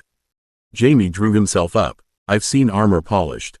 "Then you've seen men making old work shiny," Kennett said, turning the bar with his tongs. "That isn't the same as making work." Tyrion stepped carefully around a spilled scatter of scale on the floor and stopped where Garyon had told him to stop. The flagstones beneath his boots were warm. He could feel old heat stored in them, years of it, as if the forge had been teaching the rock to remember fire. "Is that why the hammer falls lighter near the end?" he asked. Kennett's hammer stayed still. "What?" Tyrion pointed to the bar, then clasped his hands behind his back before anyone could accuse him of reaching. "You struck hard while it was longer and brighter. Now you're turning it more often and hitting with less anger. I wondered whether iron objects to being persuaded too quickly." One of the younger smiths snorted. Kennett gave him a glance that killed the sound. "Iron objects to boys who think watching once is learning." "A sensible metal," Tyrion said. "I hope to watch twice." Garyon's mouth twitched, but he said nothing. Kennett looked at Dorna, who stood near the doorway with the expression of a woman prepared to drag noble blood out by the ear if fire offended it. Then he looked back at Tyrion. "You want to learn, little lord?" "I want to begin by not being in the way." That, more than the question, changed the forge. A few men looked over. Not kindly yet, not even warmly, but workmen knew the difference between a lordling demanding wonder and a child offering usefulness. Kennett jerked his chin toward a bucket near the wall. "Water trough's low. Don't lift it if you can't carry it. Don't spill it on the floor. Wet stone near fire breaks ankles." Jaime opened his mouth, probably to volunteer Tyrion for heroism. Garyon's hand settled on his shoulder before the words escaped. Tyrion walked to the bucket, tested the weight with both hands, and found it heavy enough to matter but not heavy enough to shame him. The golden patience under his skin answered as he lifted. He carried it slowly, every step chosen, while the forge watched whether he would perform pride or work. "At the trough," Kennett said. "Not there. Pour along the side." Tyrion obeyed. Water slid into blackened iron, hissing where stray heat touched it. He set the bucket down without flourish. Kennett grunted. Again, then. Again was heavier. The bucket pulled at Tyrion's shoulders on the second carry, and on the third it began arguing with yesterday's bruise in earnest. He didn't hurry. Hurry was how boys splashed water, slipped on scale, and taught grown men that children belonged upstairs with cushions and milk. Tyrion set each foot where the floor was dry, kept both hands around the handle, and poured where Kennett pointed. By the 5th trip, sweat dampened his collar and coal dust had found his cuffs. Jaime had stopped looking disappointed that no one had offered him a sword and had begun watching Tyrion with baffled admiration. "You're only carrying water," Jaime said, as if trying to decide whether that was heroic. "Most castles fall when men decide water is beneath them," Tyrion said, setting the bucket down. Kennett gave a dry grunt. "Most forges burn the same way." A younger smith near the coal baskets muttered, "Lordling'll be asking to hammer next." Tyrion looked toward him. The man had red hair plastered to his forehead and arms corded from real work. Mockery was easier to respect when it came from someone with burns on his wrists. "Only after I learn which end of the hammer has the better manners." The red-haired smith blinked, then barked a laugh before hiding it in a cough. Dorna's eyes narrowed from the doorway, but not at Tyrion this time. Garyon noticed and smiled into his hand. Kenneth took a fresh bar from the fire with tongs and laid it on the anvil. Since your tongue still has strength, little lord, tell me the color. Tyrion stepped no closer. The heat kissed his face from where he stood, and the iron glowed yellow-white near the center, deepening toward orange at the ends. It wanted shaping now, not later, not after boasting. Now, while the heart of it was ready and the skin still argued. Too bright at the middle for careless hands, Tyrion said. Darker at the ends. If you strike the end first, it'll sulk. Kenneth's hammer paused. Iron doesn't sulk. Then men have slandered it by comparison. Garion laughed properly at that. Kenneth didn't, but something behind his beard eased. He struck the center, turned the bar, struck again, and Tyrion watched the blows shorten from command into correction. Work was not rage. Work was listening with tools. After a time Kenneth pointed with his hammer toward the coal baskets. Fetch 2 small pieces, not the shiny black stones. The duller lumps beside them. Use both hands. Dorna said, Master Kenneth. He asked to look, Kenneth said. Looking's better with work in it. Tyrion went to the basket, chose as told, and carried the coal back carefully. Black dust smeared his palms. When Kenneth took the pieces, he did not praise him. He only nodded toward the wall. Stand there, watch. Come back tomorrow if Mistress Dorna lets you. Tyrion's heart struck once, hard as a hammer. He folded his filthy hands behind his back and bowed, not deeply enough to become comic, not shallowly enough to insult the gift. I shall endeavor to deserve the inconvenience. Kenneth returned to the anvil. Start by washing before touching anything upstairs. Jaime leaned close, whispering with awe, You're allowed back? Tyrion watched sparks leap and die in the red air. Apparently, he said softly, the door opens for water. 13. Scraps and tongs. The door had opened for water, which meant it tried very hard to close again the next morning. Dorna stood between Tyrion and the nursery door with his clean tunic in one hand and suspicion in both eyes. Coal dust still lingered under one nail despite her best efforts, a small black accusation she had failed to scrub away. You are not going below because Master Kenneth grunted one permission at you. He grunted repeatedly, Tyrion said. In the forge, that may be considered a formal charter. It is considered a man not thinking through the consequence of encouraging you. Then I shall go at once, before reflection ruins him. Dorna looked toward Garion, who had arrived in time to enjoy himself and was pretending badly not to. Jaime hovered beside him with the hungry expression of a boy hoping the day would contain either fire or swords. 1 hour, Dorna said at last. No hammering, no touching hot iron, no wandering, no clever bargains with men who don't know better. Tyrion bowed. I shall restrict myself to stupid bargains, if any present themselves. The lower forge received him with less astonishment than before and more watching. Kenneth stood by the long bench near the wall, where bent nails, cracked hooks, warped straps, broken clamps, and dead hinge leaves lay in an iron tray. Scrap, to a lord. Possibility, to anyone less foolish. You came back, Kenneth said. Dorna negotiated fiercely with fate, Tyrion said. Fate has conceded an hour. Kenneth pointed at the tray. Then spend it sorting. Useful, useless, and dangerous. Don't guess pretty. Jaime peered over Tyrion's shoulder. How can scrap be dangerous?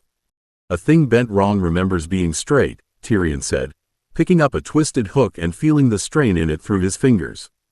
If you force it without asking where it wants to move, it answers in your eye. Kenneth's head turned slightly. That one's useful? Ugly, Tyrion said, setting it in the left pile. Not dead. The throat is stretched, but the foot still has manners. The red-haired smith from yesterday snorted. Hooks have manners now. Better than some men, Tyrion said mildly, choosing a cracked hinge leaf and putting it in the useless pile. This one lies. It looks whole until Wait asks the question. Kenneth took it, bent it once, and the crack opened clean through. The nearby hammering didn't stop, but attention shifted all the same. Dorna's hand tightened on Tyrion's shoulder. Kenneth looked at the tray, then at him. Again. Again meant the work stopped pretending to be a child's errand. Kenneth dragged another handful of scrap across the bench with one scarred palm, scattering iron like dice. 2 nails spun away, a clamp jaw struck the tray's rim, and a pair of old tong arms lay crossed at the bottom, blackened near the hinge and polished where hands had once trusted them. Tyrion didn't reach at once. He watched the pieces settle, then felt the listening part of him lean close without closing his eyes. Useful, useless, dangerous, Kenneth said. Same as before. Faster is not better unless faster is also right. A principle many knights never discover, Tyrion said. Garion's mouth twitched behind him. Jaime leaned close enough that Dorna caught his collar and pulled him back from the bench. He's not doing anything hot, Jaime said. He is doing something interesting, Dorna said. That is often worse. The red-haired smith slid a bent nail toward Tyrion with one finger. There, little lord. Useful, useless, or dangerous? Tyrion picked it up, rolled it between thumb and forefinger, and felt the bend near the head. The point was still true, the shank strained but not split. Useful, if cut shorter. Bad nail, fair peg, it shouldn't be asked to be proud again. The red-haired smith blinked, then looked at Kenneth. Kenneth pointed at the tray. Continue. Tyrion set the nail in the useful pile and lifted the clamp jaw. Too clean at one edge. Too bright where breakage should have been dull. Someone had struck it after the crack began, flattening the warning into obedience. Dangerous, he said, and placed it apart from both piles. Because? Kenneth asked. Because it has been taught to look mended when it is only ashamed. That earned a low laugh from one of the older men, but Kenneth didn't laugh. He took the clamp, set it against the bench, and pressed with both hands. The jaw snapped at once. The sound made Jaime's eyes go wide. Dorna's fingers dug into Tyrion's shoulder. Enough proving things. No hot iron, Kenneth said without looking at her. No hammering, sorting, seeing, and sense. Tyrion reached into the tray and drew out the old tong arms. Their hinge hole had worn oval. One arm bent slightly inward, not ruined, but hungry for correction. He laid them side by side, matching the old wear with his thumbs. These are not dead. Kenneth's gaze sharpened. What are they, then? Tyrion felt his heart beating too quickly and made his face mild. Lonely. They're waiting for a new pin. Kenneth stared at the tong arms for a long moment, then took them from Tyrion and laid them flat on the bench. Lonely, he said. It seemed kinder than neglected, Tyrion answered. The red-haired smith laughed once. Next he'll be marrying broken buckles. If the buckles have dowries, I may consider it, Tyrion said, and Jaime made a delighted sound before Dorna hushed him with a hand on his shoulder. Kenneth picked up a bit of old rod from the tray and pushed it toward Tyrion. New pin, then, does that do? Tyrion touched it, rolled it, and shook his head before he remembered to be slow. He added a frown afterward, as if thought had caught up late. Too thin. It'll rattle and make both arms worse. A bad marriage. God save the buckles, Garion murmured. Kenneth dragged over a small wooden box from beneath the bench. Inside lay cut pins, nail ends, washers, and scraps worn smooth by years of not quite being thrown away. Find one. Dorna's mouth tightened. Master Kenneth, he is not to use tools. He's choosing, not shaping, Kenneth said. If choosing becomes dangerous, I'll warn the box. Tyrion leaned over the scraps and made himself breathe like a child considering toys rather than a smith hearing Metal's old complaints. The hinge holes were worn oval, so a perfect round pin would sit prettily and fail. Too soft, and the arms would chew it. Too hard, and the hinge would punish the older iron around it. He moved 3 pieces aside, chose a squat pin with one ugly flattened face, then picked a thin washer darkened at the edge. This one, he said. And this, unless you prefer the arms quarreling again by supper. Kenneth took both and fitted them roughly through the tong arms. The pin went tight halfway, stopped, and sat crooked enough to earn a snort from the red-haired smith.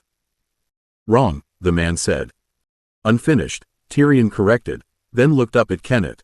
May I say where it binds? Kenneth handed him a bit of charcoal. Mark it. Tyrion's fingers darkened as he touched the hinge, turning the arms just enough to feel the catch. He marked one inner lip, then the washer's thick edge. Kenneth watched, silent now. He took up a file and worked exactly where Tyrion had marked, short strokes rasping through the forge's larger noise. When he fitted the pin again, the arms closed with an ugly little scrape, then opened cleanly. Jaime whispered, "You fixed it." Tyrion looked at the blackened, mismatched tongs and let delight show because this much, at least, was safe. "No," he said. "Master Kenneth fixed it. I merely introduced the lonely parts. The delight lasted exactly as long as it took the red-haired smith to notice it. He smiles like a man who's found a vein, the smith said, wiping sweat from his brow with one wrist. Dangerous thing, that. Tyrion folded his blackened hands behind his back before they could reach for the tongs again. A vein generally appreciates being found by someone with better manners than a pickaxe. Kenneth set the repaired tongs aside, not with the good tools, but not back among the dead scrap either. That small promotion pleased Tyrion more than praise would have, which was unfortunate. Pride had always known where he lived and rarely bothered knocking. Kenneth reached into the tray and drew out a cracked wooden grip plate still bound to a narrow iron strap. Last one. Dorna stepped forward. His hour is nearly spent. Then he'd best not waste it, Kenneth said. Tyrion looked at Dorna. Her face warned him that victory could be lost by greed. He nodded once, then turned back to the bench and waited for Kenneth to lay the piece down. The wood was dark with old sweat, split near one rivet, and worn smooth where fingers had once curled around it. The iron strap was serviceable, though one hole had pulled wider than its twin. Useful, Jaime said quickly, then flushed when every smith in earshot looked at him. Kenneth's brow lifted. Is it? Jaime glanced at Tyrion, suddenly unsure. Tyrion could have rescued him with wit. Instead he touched the edge of the grip and kept his voice quiet. Useful as a pattern, not as a handle. If you bind it back on, it will remember the first split and teach the next hand a lesson. Jaime frowned. Wood remembers too? Everything remembers being badly used. Garyon stopped smiling. Dorna's hand settled between Tyrion's shoulders, not pushing, only present. Tyrion knew he had said too much and not enough. Kenneth took the grip plate, turned it over, and grunted. Pattern, then. He tossed it into a smaller box near the bench, where better scraps waited in shabby company. You can sort from that next time. Dorna's fingers tightened. Next time? If Mistress Dorna allows, Kenneth said, and for the first time, the words sounded less like challenge and more like respect. Jaime brightened so fiercely that Tyrion almost laughed. He gets the better box? Not better, Kenneth said. Less dead. A stirring endorsement, Tyrion said. I shall try not to let the dead resent me. Kenneth looked down at him, beard rings black against the forge glow. Wash. Come back tomorrow. Bring patience. Tyrion bowed with soot on his hands and coal dust under his nails, careful not to bow too deeply and turn gratitude into performance. I'll bring what I can carry. As Garyon led them from the forge, Tyrion looked back once. The repaired tongs lay beside Kenneth's anvil, ugly, mismatched, and able to open. The forge hadn't welcomed him. Not yet, but it had given him scraps, and scraps, properly seen, were beginnings. 14. Better than promise. The better box waited for him the next morning, which made it more dangerous than the dead scraps had ever been. Dead scraps excused a child. Better scraps made promises on his behalf. Tyrion stood on the forge side of the bench with his sleeves tied tight, his hands washed clean enough to prove Dorna had attempted civilization and failed only where Cole had negotiated permanent residence beneath his nails. Kenneth had not greeted him with warmth. He had pointed at the smaller box, then at a three-legged stool set near the bench, low enough for Tyrion to climb without help and high enough to offend no one's pride except Dorna's. 1 hour, Dorna said behind him, and if I hear one word about hot iron, I shall drag him out by his collar. Kenneth looked at Tyrion. You hear hot iron mentioned? I heard a stern lady bravely defeating an imaginary enemy, Tyrion said, settling onto the stool. A common form of warfare in nurseries. Dorna's eyes narrowed. I can still make this imaginary enemy carry you upstairs. I yield the field. The red-haired smith laughed into his hammering until Kenneth glanced at him. The laugh died at once, which Tyrion admired. A forge had its own courtly manners, fewer courtiers, more burns, and refreshingly honest punishments. Kenneth opened the better box. Inside lay a bent awl, 3 cracked punch heads, a small hammer with a loose eye, 2 strap hooks, a worn chisel, and a broken hinge plate whose old rivets had been drilled out badly. Not treasures, not toys, work that had survived long enough to deserve either repair or judgment.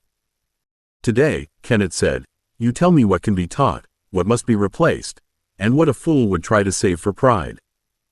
A large category, Tyrion said. Does it include lords? It includes boys with quick hands. That landed neatly enough to make Tyrion still. Kennit saw too much, not all of it, but enough. Tyrion reached for the loose hammer and made himself take it with both hands, slowly, like a child afraid of being accused of greed. The head shifted around the haft with a dry little knock. Can be taught, Tyrion said. The eye is worn, not ruined. The handle's too proud at the top and too thin beneath it. It's been pretending tightness. Kennit's beard moved as his jaw worked. Fix? Tyrion almost answered properly. Wedge shape. Trim proud wood. Seat it deeper. Add a thin iron shim if Kennit allowed, but not too thick or the eye would split later. The whole answer waited in his mouth, clean and dangerous. He rubbed one thumb over the haft, then frowned as if thought came slowly. Make the handle less foolish first. Then ask the head whether it forgives us. The red-haired smith snorted. Hammers forgive now? Only the virtuous ones, Tyrion said. This one seems undecided. Kennit pushed a small knife, a rasp, and a wedge of scrap wood across the bench, stopping them well out of Tyrion's reach until Dorna's breath sharpened. No tools, Dorna said. Kennit did not look away from Tyrion. Then he tells me where, and I do the cutting. That was safer. Also worse. Tyrion would have to reveal judgment without the comforting mask of clumsy fingers. He touched the haft halfway below the head. There, too fat above. It lies there, thin here, but only a little. If you take too much, it'll waggle like a court flatterer. Garyon had come only as far as the forge door, but his laugh carried. A cruel fate for honest wood. Kennit took the knife and shaved exactly where Tyrion had touched. 1 curl, 2, no more. He tested the head, then looked down at the boy. Tyrion knew the answer before the hammer moved. Better, but not enough. He also knew everyone watched him know it. So he tilted his head, pretended doubt, and tapped the haft with one blackening fingernail. Still sulking, he said. Less loudly. Kennit did not smile at sulking hammers. He took the haft back from the bench, turned it once, then passed it to the red-haired smith. Hold. The man caught it with one hand and frowned at the loose head. For the boy? For the hammer, Kennit said. The boy talks enough without help. Tyrion folded his hands in his lap on the stool and tried not to enjoy himself too plainly. The forge had warmth, rhythm, and rules a clever man could survive if he learned where not to put his fingers. That made it a rare kingdom. I offer counsel only to those in worse condition than myself. That's half the forge, then, the red-haired smith said. Generosity becomes you, Tyrion answered. Dorna's hand settled on his shoulder before the exchange could grow teeth. The hammer, Tyrion. Yes, Dorna, we mustn't neglect the patient. Kennit set the hammer head against the bench and tapped the top of the haft with 2 knuckles. Where? Tyrion leaned closer, but not too close. The head sat better after Kennit's first shaving, but the eye still pinched high on one side and gaped low on the other. A true fix would seat the haft deeper, shave the proud shoulder, drive a narrow wedge across the grain, and trim it clean. A safe child might see only wobble. A useful child might see one lie. He touched the wood just beneath the head. There, it's still boasting. Kennit scraped once with the knife. Not enough, Tyrion said, then caught himself and made a show of peering at the haft as if doubt had arrived late. I think. The red-haired smith looked from the shaved curl to Tyrion. You think quickly. Only because I am small. My thoughts have less distance to travel. Garyon laughed quietly from the doorway. Dorna did not. Kennit shaved another thin curl and seated the head again. This time it dropped lower with a dull little sound that Tyrion felt in his teeth. Better, Tyrion said. Done? Kennit asked. The question was a trap with soot on it. Tyrion looked at the hammer, then at Kennit's eyes. The tool would hold for a few strokes now. Then the head would begin its old dance, quieter, more dangerous for seeming cured. He reached toward the scrap wedge, stopped before Dorna could object, and pointed instead. It needs a tooth. A tooth, the red-haired smith repeated. A small one, Tyrion said. Driven from the top, not fat, unless you wish to split its skull. Kennit selected a narrow scrap of wood, trimmed it himself, and set it at the eye. He held the hammer upright while the red-haired smith tapped the wedge down with another mallet. Once, twice. On the third tap, the loose head gave a small, satisfied creak and settled. Tyrion's fingers curled against his knees. He wanted the mallet. He wanted the sound under his own hand. Wanting was a foolish thing to show in rooms full of men trained to notice heat. Kenneth saw anyway. No touching. I was admiring from a lawful distance. Dorna's grip softened by a fraction. Keep admiring. The red-haired smith took the repaired hammer and struck a cold block with it, lightly first, then harder. The head did not shift. He turned it, struck again, and scowled as if the hammer had insulted him by obeying. Well? Kenneth asked. The red-haired smith rubbed his thumb over the proud little wedge. Better. Tyrion let himself smile just enough to look like a child pleased with a lesson and not a dwarf hearing old work answer. Careful. Too much generosity may loosen something important. By the third piece, the forge had stopped treating the stool as a mercy. The repaired hammer lay on the bench beside the old tongs from yesterday, its head seated tighter, its haft shaved where Tyrion had named the lie. It was not pretty. Kenneth had left the wedge showing a little proud of the eye, as if to remind the tool who had argued longest. Kenneth pushed the broken hinge plate closer. This one. Tyrion touched the plate with 2 fingers. The old rivet holes were widened, and one edge had been filed flatter than the rest, not because it needed flattening, but because someone had tried to hide a twist by making the lie shiny. He turned it over, then turned it back again. Replace one half. Keep the other. The red-haired smith crossed his arms. Which half? The half that still knows it's a hinge, Tyrion said, tapping the heavier leaf. This one only remembers being blamed. Dorna stepped nearer. He's not shaping it. He'll mark, Kenneth said, and handed Tyrion the charcoal again. Tyrion marked the good leaf with careful little strokes. A true repair would cut away more than Kenneth expected, reset the hole smaller with a fitted plug, and make the hinge stronger than it had any right to be. His hand wanted to mark that answer. His bones wanted it. The shape sat in his mind as cleanly as a line in a ledger. Too clean was dangerous. He shifted the mark a finger's breadth wider, then added a second mark less elegant than the first. Not wrong, merely mortal. Kenneth's eyes narrowed. You sure? No, Tyrion said at once, because certainty was a crown best worn in private. But I'm suspicious of the shiny place. Garyon, still at the forge door, murmured, a wise habit in our family. Kenneth took the plate, cut where Tyrion had marked, and had the red-haired smith file the edge while Tyrion watched from the stool with his hands folded. The man fitted the plate against an old strap hook and frowned when the join sat soundly enough to hold, ugly enough to be believed. Too wide, the red-haired smith said. A little, Tyrion agreed. Kenneth looked at him. You knew. Tyrion made his eyes widen. I suspected. Knowing is for maesters and men about to be embarrassed. The red-haired smith snorted, but Kenneth didn't. He took the hinge from the bench, set it beside the hammer, and grunted. Useful. Dorna's hand settled on Tyrion's shoulder, lighter than warning and heavier than comfort. Useful things get noticed. Tyrion looked at the ugly repaired hinge, at the hammer that no longer lied with every knock, and at Kenneth's thoughtful face. Delight rose in him, fierce and warm, and he buried the brightest part of it before it could betray him.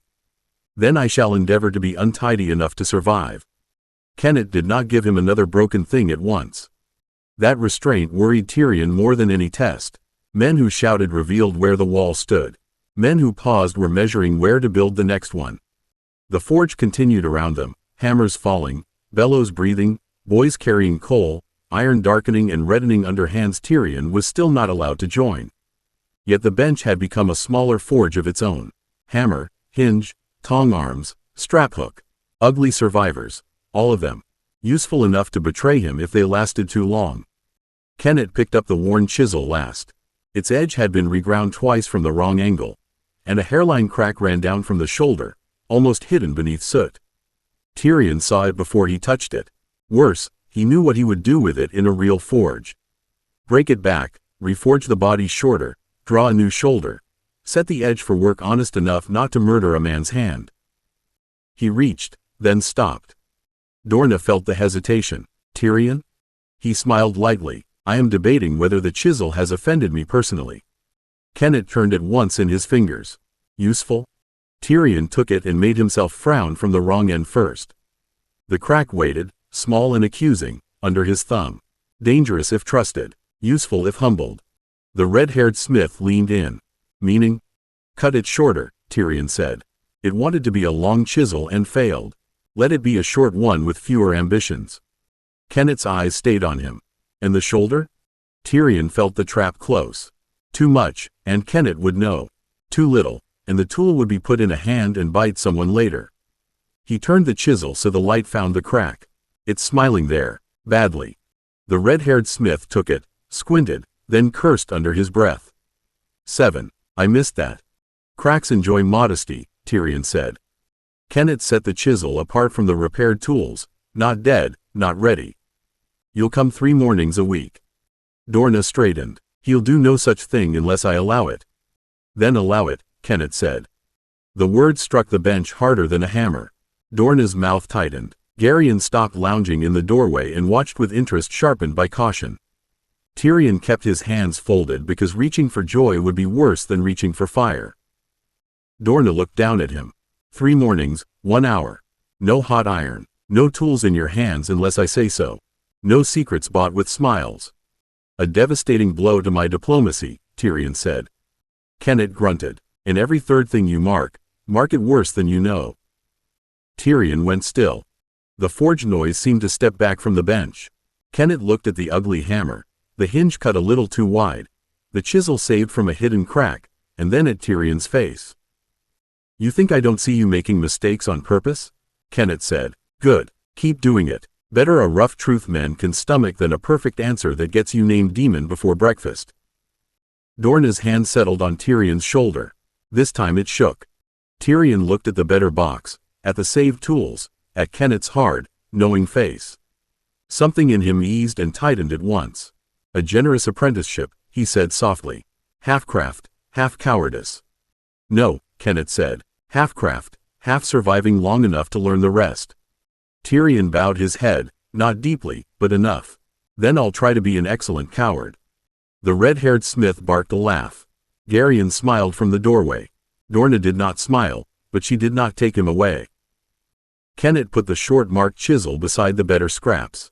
Tomorrow, he said, bring patience. Tyrion looked at the tools that lasted longer than they should and felt the dangerous warmth of promise settle under his ribs. I'll bring what I can safely misplace. 15. The Miner's Whisper. 3 mornings a week became dangerous quickly, not because Kennet let Tyrion touch hot iron, but because useful errands bred useful corridors. The forge was never only a forge. It was a mouth of the lower rock, fed by coalboys, haulers, guards with buckles split from hard use, miners wanting wedges dressed, and foremen who came smelling of dust, lamp oil, sweat, and stone. Tyrion learned to sit on his stool, mark what Kennet allowed him to mark, and listen as if he were too busy with cracked hooks to notice men lowering their voices. On the 4th week, Kennet set a bent strap hook before him and said, "Tell me whether it wants saving." Tyrion turned it over. The iron had stretched near the bend, not cracked, but it had been overburdened long enough to remember abuse. "It wants lighter friends." The red-haired smith snorted. "Everything wants lighter friends." A miner near the side bench shifted a canvas sack from one shoulder to the other. He was broad, black-bearded, and gray with dust to the eyebrows. Beside him stood a narrower man with a tally slate tucked beneath one arm. Both wore the look of men who had brought a problem upstairs and regretted finding witnesses. Kennet glanced at them. "You can wait or speak." The narrow man's mouth tightened. "Master Kennet, the West picks need dressing again. Bad stone's eating them." "Bad stone," Kennet repeated. The black-bearded miner looked toward Tyrion, then away. "Hard dead rock, no shine in it. Men swing all day for dust and blunted teeth." Tyrion's fingers stilled on the hook. Dorna noticed at once. "Tyrion." "I am admiring the poetry of disappointment," Tyrion said, and made himself look down again. Kennet took the slate from the narrow man and frowned. "This says the West face gave 6 baskets. "It gave 6 baskets counted," the narrow man said quietly. The forge sound seemed to grow louder around that sentence. Hammer, bellows, scrape, breath. Tyrion felt the stone beneath the bench, the deep weight of the rock rising into his bones. Far below, men had cut into old silence and found less answer than the ledgers wanted. Kennet's eyes sharpened. "Garin." The narrow man, Garin, swallowed. 3 baskets worth clean, if that. The rest was kindness to paper. The black-bearded miner muttered, "Paper eats better than men." Dorna's hand came down on Tyrion's shoulder, too late to stop him from hearing. Kenneth looked at the men, then at Tyrion, and the forge's warmth no longer felt friendly. Tyrion set the strap hook down carefully. A starving ledger is a terrible thing. It begins devouring truth. No one laughed. That was how he knew he'd said something dangerous. Kenneth took the strap hook from Tyrion before the silence could teach anyone too much. "You're done with that one." "I had not reached a verdict," Tyrion said. "You reached too many." Dorna's grip on his shoulder tightened. "Then we're finished for the morning." The black-bearded miner shifted the sack again. Metal clinked inside, dull and overworked. Tyrion felt the sound in his teeth, but the deeper answer came through the bench legs and flagstones, down through worked stone and into the rock itself. The west workings were not close. Not properly, yet the mountain carried pressure like an old man carried pain, and somewhere below them a seam lay thin, cut, and tired. Garin tucked the tally slate beneath his arm. "We meant no trouble, Mistress Dorna." "Trouble rarely asks permission," Dorna said. Kenneth looked from the miners to the boy on the stool. His face had gone forge still, all heat banked under iron. "Show me the picks." The black-bearded miner opened the sack on the side bench. 4 pick heads rolled out, their points blunted and shoulders nicked. One had split near the eye. Another had been dressed too often and badly, leaving it short and mean-looking, like a tooth worn down by grinding. Tyrion leaned forward despite himself. "That one shouldn't go back below." Dorna said, "Tyrion." "It'll break at the eye," Tyrion said, then made himself add, "I think." The black-bearded miner stared at the pick head. "Happened twice this moon. Men are swinging harder for less." Garin's eyes flicked toward the forge door. "Lower your voice, Bennis." Bennis lowered nothing. "Why? Lord Tywin's in King's Landing, and the stone's gone poor whether I whisper sweetly to it or not." The words tugged at Tyrion harder than any tool. He slid from the stool before Dorna could catch his sleeve and landed with both feet on the dusty floor. Pain rose up his legs, familiar and unwelcome. Beneath it, the rock answered. Dorna stepped in front of him. "No. I haven't asked yet. That is because I know you." Tyrion looked around her skirts toward the miners. "Where did those come from?" "West lower," Bennis said before Garin could stop him. "Past the 3rd pump stair, where the old red mark got painted over." Kenneth's eyes narrowed. "You're not taking him there." "No," Tyrion said softly, listening to the stone settle under his soles. "Not yet." Dorna heard the last part and cursed under her breath like a woman who had just watched a door unlock itself. "Not yet" proved a dangerous phrase, because it left room for argument. Dorna heard the rune making space around it and closed that space with her body. "No, he is not going below." Bennis gathered the pick heads as if he regretted letting them speak first. Garin looked at Kenneth, then at the forge door, then at Tyrion. Men who lived beneath stone knew when a ceiling had begun to complain, and the forge had become a kind of ceiling. "I didn't ask to go below," Tyrion said. Dorna looked down at him. "You were about to." "I was about to ask where the old red mark was painted over," Tyrion said. "That's a different offense." Kenneth's gaze sharpened. "Who told you there was paint?" Tyrion lifted one shoulder carefully. Bennis said, "Past the 3rd pump stair. Men don't mention old marks unless someone has made them harder to see." Bennis gave him a wary look. "Clever little lord." "Little, yes," Tyrion said. "Clever depends on whether anyone survives my questions." Garin's fingers tightened on the tally slate. "Master Kenneth, this isn't proper. If the boy sees Lower West and talks, folk will say we brought Lord Tywin's son into bad ground to make our complaints sound grander." "If the ground is bad, it doesn't need your help sounding grand," Kenneth said. Dorna turned on him. "You are not helping." "No," Kenneth said. "I'm listening." That worried Tyrion. Kenneth's listening had weight. It made grown men choose their words as if the forge had teeth. Tyrion set one hand on the bench and steadied his breath. The stone beneath the forge tugged faintly downward, through stair, corridor, pump chamber, and older cut. Not sight, not command. A direction, nothing more. A whisper hidden under hammer blows. Dorna felt him lean. Tyrion. He made himself look at Garin instead of the floor. "If the west lower is eating picks, Then someone ought to know where and why. I needn't enter the working. I can look at the mark, ask impertinent questions, and be dragged away before I improve anyone's day. Bennis laughed once, rough and reluctant. Garin did not. Kennett took the cracked pick head and slipped it into his own leather apron pocket. We go to the old red mark. No farther. Dorna's mouth tightened. We? I'm not letting miners take him alone, Kennett said. And you're not letting him out of reach. That makes we. Tyrion smiled despite himself, a moving display of mutual distrust. Dorna caught his collar before the smile could become victory. One look, one, then back to daylight, manners, and whatever remains of my patience. Tyrion let her steer him toward the forge door. Then we must hurry. I fear the last item is already in short supply. The old red mark had been painted over badly. Tyrion saw that first by lamplight, before the stone told him anything. A brown smear crossed the tunnel wall where red had once warned men away from older workings, and the newer paint had flaked at the edges, showing the color beneath like dried blood under a careless bandage. Bennis held the lamp high. Garin stood behind him with the tally slate pressed flat against his chest. Dorna kept one hand on Tyrion's shoulder and the other clenched in his collar as if cloth could defeat curiosity. This is far enough, Dorna said. Far enough for what? Tyrion asked. Disappointment? Treason? A dramatic cough? For a child, she said. Kennett had followed in silence with a short-handled hammer tucked through his belt. He looked at the painted wall, then at Garin. Who covered the mark? Garin's jaw worked. Foreman said old warnings frighten new hands. Bennis muttered, old warnings keep new hands alive. Tyrion set one palm against the tunnel wall before Dorna could stop him. The rock answered through his skin in pressure, hollow, cut, seam, tired weight. The worked tunnel ran ahead into thinning stone. The gold thread men had followed for generations lay there, scraped narrow, nearly exhausted where picks had chased what sight and habit could find. Beyond that, deeper and sideways, something tugged at the edge of his sense.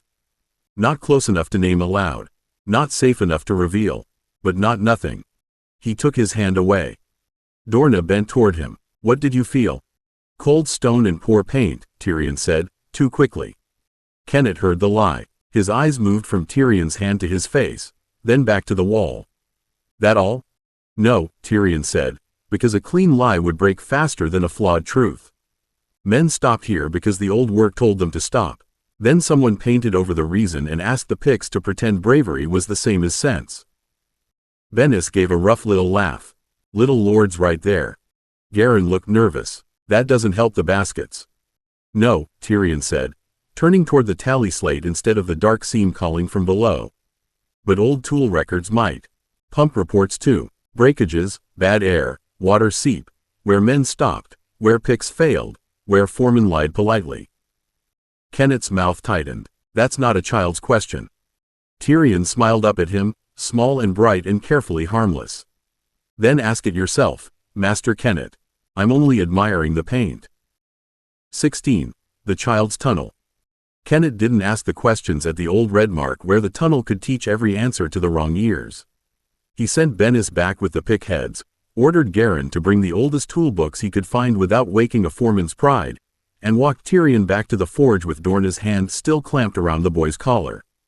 Tyrion endured the grip because arguing would only remind her that cloth had not yet defeated curiosity. By late afternoon, 3 ledgers lay open on Kennett's side bench between a tray of bent nails and a cracked hinge plate. They smelled of old leather, damp paper, lamp smoke, and men trying to make bad news look orderly. Garin stood with his hands locked behind his back. Bennis hovered nearer the door, broad shoulders turned as if he expected someone to shout from the corridor. Dorna had forbidden Tyrion to sit on the stool until Kennett promised there would be no more lower passages today. So Tyrion stood with one hand against the bench and let the ache in his legs sharpen his temper into usefulness. Kennett tapped one column with a blackened fingernail. Breakages. Too many near the eye, Tyrion said, leaning close enough for the letters to blur before he forced himself back. Not only bad dressing. Men are striking wrong stone, or striking good stone from the wrong side. Garin's mouth tightened. Stone has sides now? Everything has sides. Stone is merely less polite about showing them. Tyrion dragged a small charcoal nub along the edge of a scrapboard, marking each failed pick, each report of bad air, each pump stoppage. The marks gathered in a crooked line, then bent away from the exhausted west face. There, your trouble walked. Bennis frowned down at the board. Trouble doesn't walk 300 feet. No, men walk after trouble because ledgers tell them it was profitable yesterday. Tyrion set the charcoal point near the third pump stair, then moved it down and sideways, toward an older service hollow the records named only twice before forgetting it. The rock beneath his feet answered the direction with a faint, heavy certainty. There was a trial cut here. Garin took one step closer despite himself. That passage was sealed before my father's time. Then your father was spared several dull conversations, Tyrion said. Was it sealed with stone or with permission? Kennett's eyes lifted. That's another dangerous question. Yes, Tyrion said, and placed his palm flat against the forge wall as if steadying himself. Beyond heat, hammer, and men's breathing, the mountain held out pressure, hollow, seam, and a thin lost promise waiting below the old cut. But I think it may answer better than the safe ones. Kennett didn't answer at once. He closed one ledger, then another, then rested both hands on the bench as if holding down a thing that might otherwise climb out and bite someone important. No one goes to that sealed cut tonight, he said.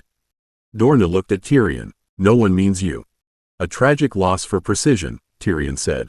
I was about to volunteer several imaginary cousins. Kennett's mouth twitched and died before it became kindness. You'll go back upstairs. You'll eat. You'll sleep. Tomorrow I'll ask questions a smith can ask without making miners look like conspirators. And if the answers are lies? Tyrion asked. Then I'll listen to how badly they're made. Garin drew a slow breath. Master Kennett, if you stir this, men will notice. Kennett looked at him. Men already noticed. They brought me broken picks and frightened ledgers. Bennis shifted near the door. There's a loose stone behind the old tally alcove. Not the sealed face. Smaller. Boys used to hide there before the foreman had the passage watched. Dorna's head snapped toward him. Why would you say that? Bennis looked ashamed and stubborn together. Because the little lord already heard where the stone points. Better he knows which way not to die. Tyrion went very still. Kennett's eyes hardened. Bennis. I didn't give him a map, Bennis said. I gave him a warning. Dorna bent until her face was level with Tyrion's. You will not use it. Tyrion looked at her hands, work-worn and tight with fear, then at Kennett's bench, where the old toolbooks still lay open like doors. I won't go to the sealed face tonight. Her eyes narrowed. That was a careful answer. I'm a careful child. You're a careful liar. Occasionally, Tyrion said, and hated that it made her flinch. They took him upstairs before supper. Dorna searched his sleeves, belt, boots, and pockets with a thoroughness that would have impressed jailers. She found 2 charcoal nubs, 1 bent nail, and a washer he had honestly forgotten. She didn't find the short cold chisel tucked inside the wooden lion's hollow belly, because Jaime had once cracked the toy and Tyrion had repaired it badly on purpose. After moonrise, Tyrion opened the nursery panel with both hands and no lamp. The rock didn't need light to tell him where it was. He crawled down the narrow old way with the lion clutched under one arm and a stolen tack hammer tied against his ribs with linen. Dust filled his nose. Stone pressed around him, patient and immense. At the old tally alcove, he found Bennis's loose stone by touch, smiled in the dark, and whispered, You're a terrible influence, my good man. The stone shifted after 3 careful taps. Cold air breathed through the gap, and far below, the lost seam answered. The loose stone came free with a scrape so soft Tyrion felt it more than heard it. He set it down beside his knee, waited for the dust to settle, and pressed one hand into the black gap where cold air licked over his fingers. The space beyond was not a passage made for grown men. It was a child's lie of a way, narrow, low, forgotten by ledgers and too mean for pride. Perfect, then. He pushed the wooden lion through first, then wriggled after it on elbows and knees. Stone scraped his tunic. The tack hammer knocked once against his ribs, and he froze until the old dark stopped carrying the sound. The rock held him close, not kindly, not cruelly. Weight pressed above. Old mortar pinched to his left. Ahead, the hollow bent down behind the sealed trial cut, where men had stopped because permission, fear, or bad judgment had told them to stop. Tyrion reached the end of the crawlspace sweating and shaking. His legs had not enjoyed the journey. His back liked it less. He rested his forehead against cold stone and let breath return in small, quiet portions. Then he took the lion, found the crack in its belly, and worked the hidden chisel free. "Jaime," he whispered, "you have contributed to treason. I hope you're proud." The chisel point touched stone. At once the mountain's answer sharpened. Not there. Too brittle. Not there. Old strain. Lower. Sideways. Tyrion shifted his weight, set the chisel where the pressure thinned, and struck with the tack hammer. The first chip fell. He smiled in the dark despite the pain in his knees. The second strike rang better. The third loosened a sliver as long as his thumb. He worked slowly, not digging like a miner trying to fill a basket, but persuading the stone to admit where it already wished to part. When the low roof complained through his palm, he stopped and shaped the edge instead, knocking away weakness, leaving a shallow curve like the beginning of a rib. Time became taps, dust, breath, ache, and the old certainty under his skin. A small arch formed where there had been roughness. Ugly, uneven, useful. A light flared behind him. Tyrion turned too quickly and struck his shoulder against the low wall. Bennis crouched at the crawlspace mouth with a shuttered lamp in one hand and terror sitting plain on his dusty face. "Little lord," Bennis whispered, "7 hells. What are you doing?" Tyrion wiped grit from his mouth and held the chisel tighter, making a door small enough for fools to overlook. Bennis stared at him for a moment, then shoved the shuttered lamp farther into the opening. The light crept over the cramped work, catching the little curve Tyrion had shaped above the cut and the scatter of fresh chips gathered near his knees. "That isn't a door," Bennis whispered. "That's a grave waiting for manners." "Then we must disappoint it." Tyrion turned back to the stone and set his palm against the low roof. The complaint he had felt before had eased where the shallow curve carried pressure into the sidewall. Not safe, not yet, but less foolish than it had been. "Hold the lamp higher. I should drag you out by your heels." "You may try. You'll wedge my boots, wake half the lower rock, and have to explain to Dorna why I am dusty in a place you told me not to use." Bennis swore softly and lifted the lamp. "You're a wicked little thing." "Only when supervised badly." The miner's breath caught on something too close to a laugh, then fear swallowed it. He pushed one thick arm into the gap, but his shoulders would go no farther. "You can't cut a working with a tack hammer." "No," Tyrion said, fitting the chisel into the thin place again. "But I can ask a better question than a pick." He struck once. A flake came free. He struck again, angling the chisel by what the stone told his hand rather than what sight could offer. The third blow sounded dull, wrong for dead rock and sweeter than it should have been. A chip broke loose and slid over his wrist into the lamp glow. Bennis stopped breathing. Tyrion picked up the chip with gritty fingers. Under the dust, a thread of yellow caught the light, not bright like minted coin, but old, buried, and unmistakably alive to a miner's eye. He held it out as far as the crawlspace allowed. "I believe this is where the ledger misplaced its manners." Bennis took the chip with 2 fingers. His face changed as he rubbed dust away with his thumb. Fear remained, but awe came through it, rough and unwilling. "7 save us." "They seem busy," Tyrion said. "We may need to save ourselves." Bennis looked from the chip to the little arch and then back at Tyrion's face. "If men know you found this alone, they'll either worship you or sell you to your father's notice. Both are bad ends. Then they won't know." Tyrion set the chisel down and pressed both hands to the rough stone where the curve needed widening. "You'll tell Kennit you found me before I killed myself, which has the virtue of being nearly true. Then you'll bring a better hammer, wedges small enough for my hand, and no foreman."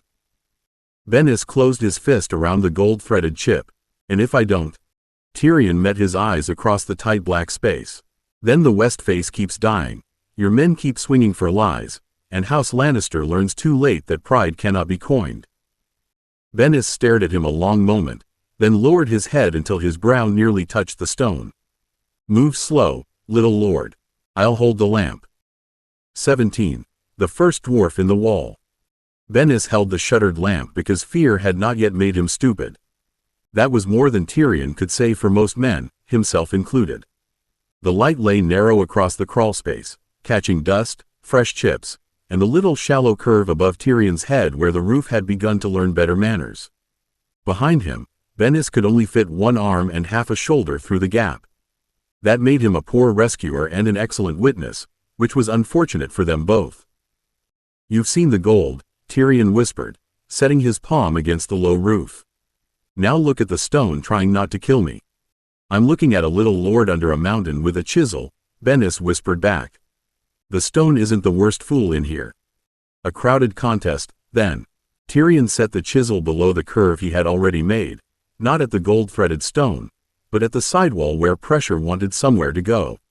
The rock answered through his fingers with weight, complaint, and a blunt, patient suggestion. Down, out, bear. He struck once, softly enough that the sound stayed inside the crawl. A flake came away. He struck again, then scraped with the chisel's edge, widening the shallow curve until it flowed into a squat swelling under the roof. It was ugly at first.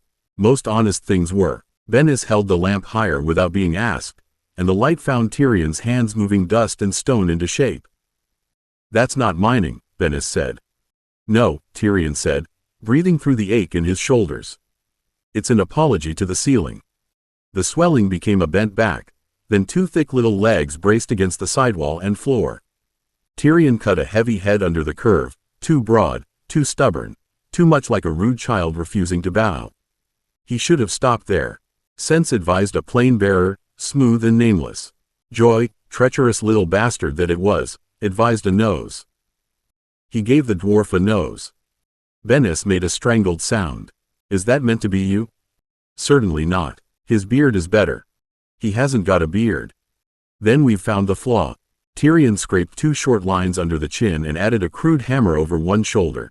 No bigger than his thumb, but enough to make the figure look busy rather than trapped. The roof's complaint eased through his palm. Weight settled into the little bearer and passed down into the wall with a dull, satisfying rightness. Bennis stared at the squat figure, then at the roof above it. "Seven hells, it's holding." Tyrion leaned his forehead briefly against the cool stone beside his first hidden dwarf and smiled where only the mountain could see. "Good," he whispered. "Someone in this family should." Bennis did not praise the dwarf again. Praise made things official, and official things had a way of climbing ledgers until they reached men with clean hands and dangerous signatures. He set the lamp on the crawlspace floor, wedged his forearm through the gap, and held out his palm. "Chisel," he whispered. Tyrion looked at the little stone bearer, then at the unfinished dark ahead. The lost seam still answered from beyond the cramped work, patient and yellow under all that weight. "A bold request from a man who cannot reach me." "Aye," Bennis said. "That's why I'm asking before I fetch Kennet and a rope." "You would not dare." "I'd rather face your father's men than Dorna after she finds you dead under a clever ceiling." Bennis's hand stayed open. "Chisel, little lord." That was unfair because it was sensible. Tyrion placed the chisel in Bennis's palm and hated how bare his fingers felt afterward. The tack hammer followed, then the wooden lion, after a moment's pause, because there was no dignified way to crawl out with contraband tucked under one arm while pretending innocence. Bennis drew the tools back one at a time and wrapped them in a rag. "Now you." An inelegant command. A living one. Tyrion backed out slowly. His knees scraped stone, his shoulders caught twice, and each time he had to stop, flatten, breathe, and trust the ugly little dwarf behind him to keep doing its work. When Bennis's hand caught his wrist, Tyrion nearly snapped at him. Instead he let the miner pull the last foot, because pride was less useful than air. He slid into the tally alcove filthy, sweating, and shaking with more exhaustion than he wished Bennis to see. Bennis saw it anyway. The man's face closed around fear and refused to become pity. "You can't do that alone again," Bennis said. "I was never alone. I had poor supervision." "You had no supervision. You had a lamp too late, a toy full of stolen steel, and a roof that nearly learned your name." Bennis picked up the loose cover stone and set it back into the wall without sealing it, then rubbed dust along the edges until the join looked older. "Tomorrow, I tell Kennet enough to keep you breathing." Tyrion pushed himself upright against the alcove wall. Enough is a treacherous word. "Aye, so is dead." Bennis turned the lamp shutter until the light narrowed to a coin. "No Garin, no foreman, no tally, Kennet, me, and the ugly little lord who carves uglier little lords under the rock." Tyrion looked at the disguised stone. Behind it, his first dwarf held the roof in the dark, ridiculous and useful. "Kennet will ask why you let me begin," I'll tell him I found you before you grew wiser. Bennis tucked the wrapped tools inside his coat. That part's true enough. A cruel report. A kind one would get you killed. Bennis crouched lower and looked him in the eye. Walk quiet now. If anyone asks, you were never here. Tyrion smiled despite the ache in his hands. My good man, I was born never here. Bennis got him as far as the lower service stair before the rock betrayed them with ordinary human timing. A lamp bobbed below, footsteps climbed, and Kennit's voice came up through the dark with all the warmth of a hammer left in rain. Who's there? Bennis stopped so quickly Tyrion nearly walked into his boot. One hand came down over Tyrion's shoulder, not hard enough to hurt, but hard enough to become a wall. The wrapped tools under Bennis's coat seemed suddenly louder than bells. Me, Bennis called, found the little lord in an old hollow. Kennit appeared 3 steps below them, lamp lifted, beard uncombed, eyes moving from Bennis's dusty sleeves to Tyrion's scraped knees. His gaze sharpened at once. What old hollow? The sort children find when grown men leave loose stones near tally alcoves, Bennis said. He slipped in, frightened himself, and found enough dust to shame a corpse. Tyrion looked up at him. A touching portrait. Shall I whimper for color? Bennis's fingers tightened once. Be quiet, that grip said, and for once Tyrion obeyed the hand rather than the insult. Kennit came up the last steps and crouched, not to inspect the passage behind them, but to study Tyrion's face in the lamplight. Were you hurt? Only my dignity, Tyrion said. It died bravely. His knees are scraped, Bennis said before Kennit could ask better questions. Shoulder too, likely. I'm taking him up before Mistress Dorna skins every man below the 3rd stair. Kennit's eyes moved toward the wrapped bundle under Bennis's coat. Tyrion felt the moment stretch thin. If Kennit asked what was inside, Bennis would either lie badly or tell too much. If Tyrion answered, he might enjoy it and ruin everything. A distant clatter rose from below, iron dropped on stone. Kennit turned his head toward it by instinct. Bennis used the mercy. Pick head cracked near the eye again. West lower. I was coming to tell you after I returned his lordship. Kennit's mouth tightened. Work pulled at him, real work, public work, the sort that let dangerous private things remain unspoken. Again? Aye. Kennit looked once more at Tyrion, then straightened. Get him upstairs. If Dorna asks, you found him after he wandered from the old tool shelves. Not the tally alcove? Tyrion asked softly. Kennit's eyes hardened. There's no tally alcove worth naming. That was not permission. It was not partnership. It was a door shut from the outside by a man who had decided not to open it further. Bennis bowed his head once. Aye. Tyrion let himself be steered upward, filthy, aching, and furious at how close the night had come to becoming a council. Behind them, Kennit descended toward broken pickheads and safe questions.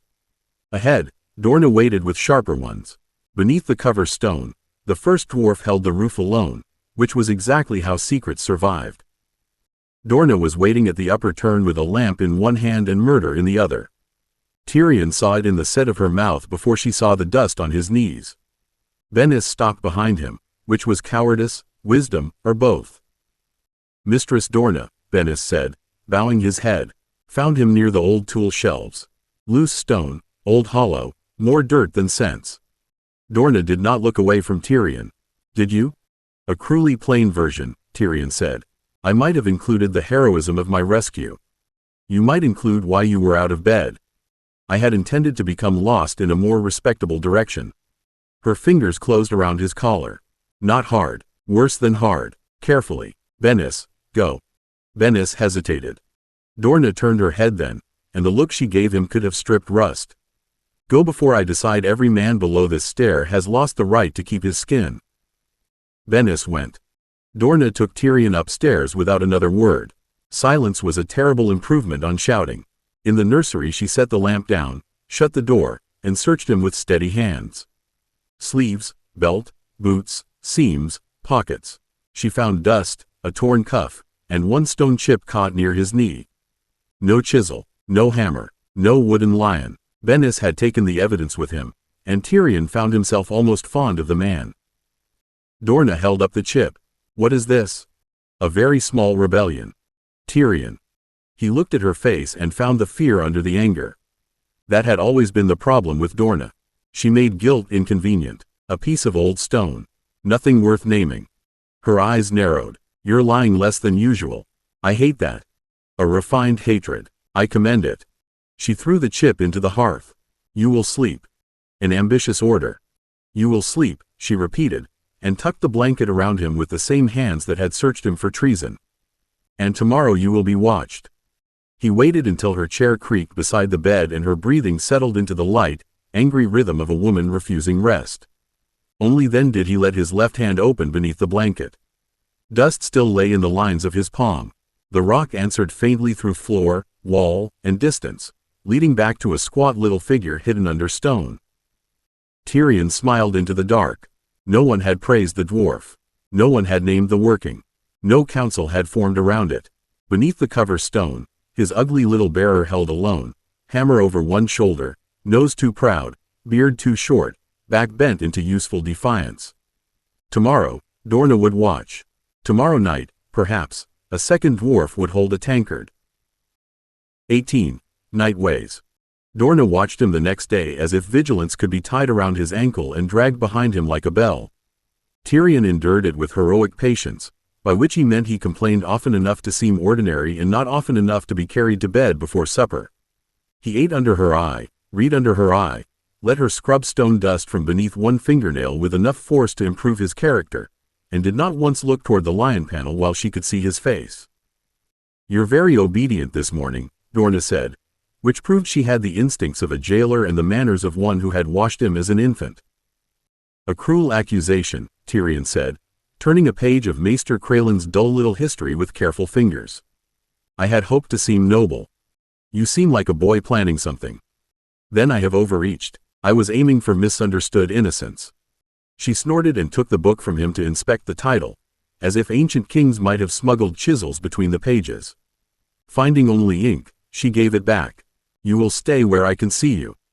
Always a pleasure to be admired. Watched, she said. Less flattering, but more honest. By afternoon he gave her more honesty than she wanted. He let Elaine find him sitting properly in the window chair, thanked her for the watered wine, and asked after Mina's burned thumb without mentioning that he had felt the laundress pass below with a basket before the girl was named.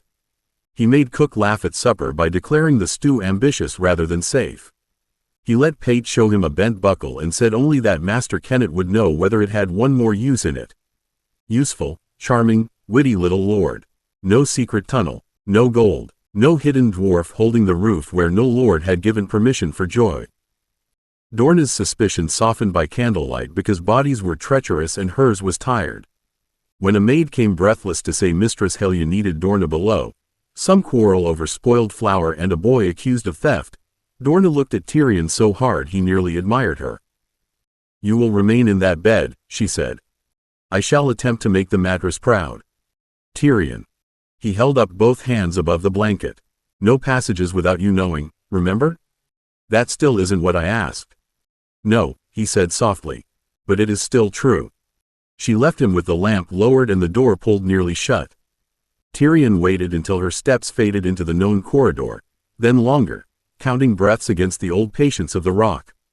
Beneath the nursery wall, the hidden way waited. Under that, deeper stone held his first dwarf in darkness, ridiculous nose lifted, hammer over one shoulder, still doing its work. Tyrion slid from the bed, bare feet finding the cold floor without sound. Well, he whispered to the room, if I'm to be watched tomorrow, I had best be worth watching.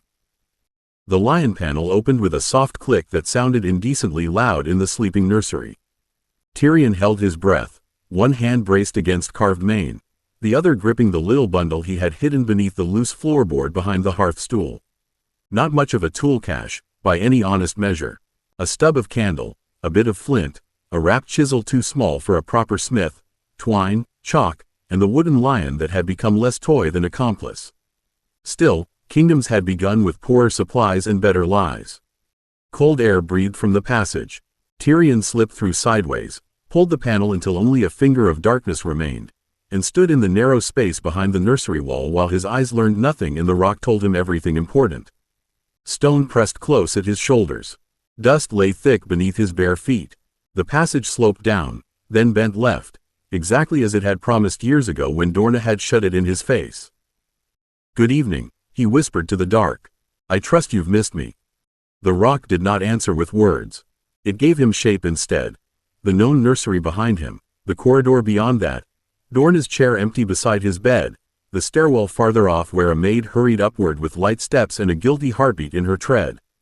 Tyrion crouched and set the chalk to the wall, marking a tiny crescent behind a loose flake of plaster where no casual eye would find it.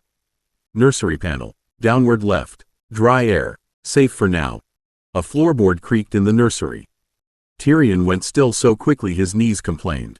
Through the panel's narrow seam, lamplight spread weakly across the rug. The door opened, and Elaine's whisper slipped in. Mistress Dorna, he's sleeping, I think. Dorna's voice came lower, tired and sharp with worry. Don't think near him. Look.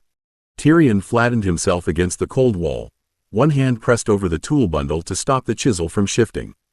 If Dorna crossed the room and lifted the blanket, the night would end with murder, tears, or worse, a conversation. Elaine moved closer to the bed. He's turned away, mistress. He always turns away when he wants to look harmless, Dorna said. Tyrion shut his eyes. Cruelly known, he breathed without sound. A long silence followed. Then Dorna exhaled. Let him sleep. If he wakes, send for me before he convinces the furniture to help him. The door closed. Tyrion waited until both women's steps withdrew before he let his forehead rest against the stone. His blanket and pillows had survived inspection. Barely. That made them loyal servants and terrible actors. He pushed away from the wall, followed the slope down 3 careful steps, and felt the passage divide ahead of him into one tight crawl, one blocked stair, and one colder run that breathed from somewhere deeper than any nursery ought to know. The tight crawl was too tight even for Tyrion, which felt like a personal insult from architecture. He crouched at its mouth with the candle stub unlit in his fist and let the rock speak through knees, palms, and the side of his cheek where he pressed against the wall. The crawl ran 6 body lengths before narrowing into a rat's mercy and a boy's stupidity. Old air slept beyond it, sour and thin. Not tonight, then. Courage was useful. Dying wedged behind one's own nursery lacked dignity. Denied by masonry, he whispered. There are songs with kinder beginnings. The blocked stair tempted him more. 3 steps descended cleanly, then vanished under fallen stone shaped not by collapse alone but by deliberate filling. Someone had shut it from below with rubble and mortar, then let time do the rest. Tyrion touched the packed stones, felt the old refusal in them, and smiled despite the cold. A door pretending to be a grave was still a door. Voices rose beneath his feet. Tyrion went flat against the wall, heart kicking hard enough to annoy him. The passage did not open onto the lower service stair, not quite, but a hairline crack carried sound upward through a carved vent hidden under dust. A lamp moved below. 2 men paused near the turn. Kennett says West Lower eats picks again, Bennis muttered. If Garin sends another cracked head up smiling, I'll put it through his tally slate. A second voice, older and rougher, answered, You'll do no such thing where ears can write letters. Bad stone is bad stone. Bad accounts are men. Tyrion knew that voice from the forge. Kennett. His fingers tightened on the chalk. Bennis lowered his voice, which only made the hidden vent kinder to eavesdroppers. Dorna asked after the little lord. Twice. Says if he comes down near the old hollows, I'm to send him up whole or explain myself in pieces. She thinks he'll come? She thinks walls invite him. Kennett grunted. Then stop leaving stories where clever boys can trip over them. Their footsteps moved on before Tyrion could decide whether to be flattered or offended. The pressure of them faded through the stone, leaving the blocked stair and the colder run ahead. West Lower. Picks. Bad accounts. Men hiding truth from ledgers because ledgers belong to cleaner hands. Tyrion marked the wall with a second crescent, then a small cross beneath it. Blocked stair. Voices below. Kennett knows more than he says.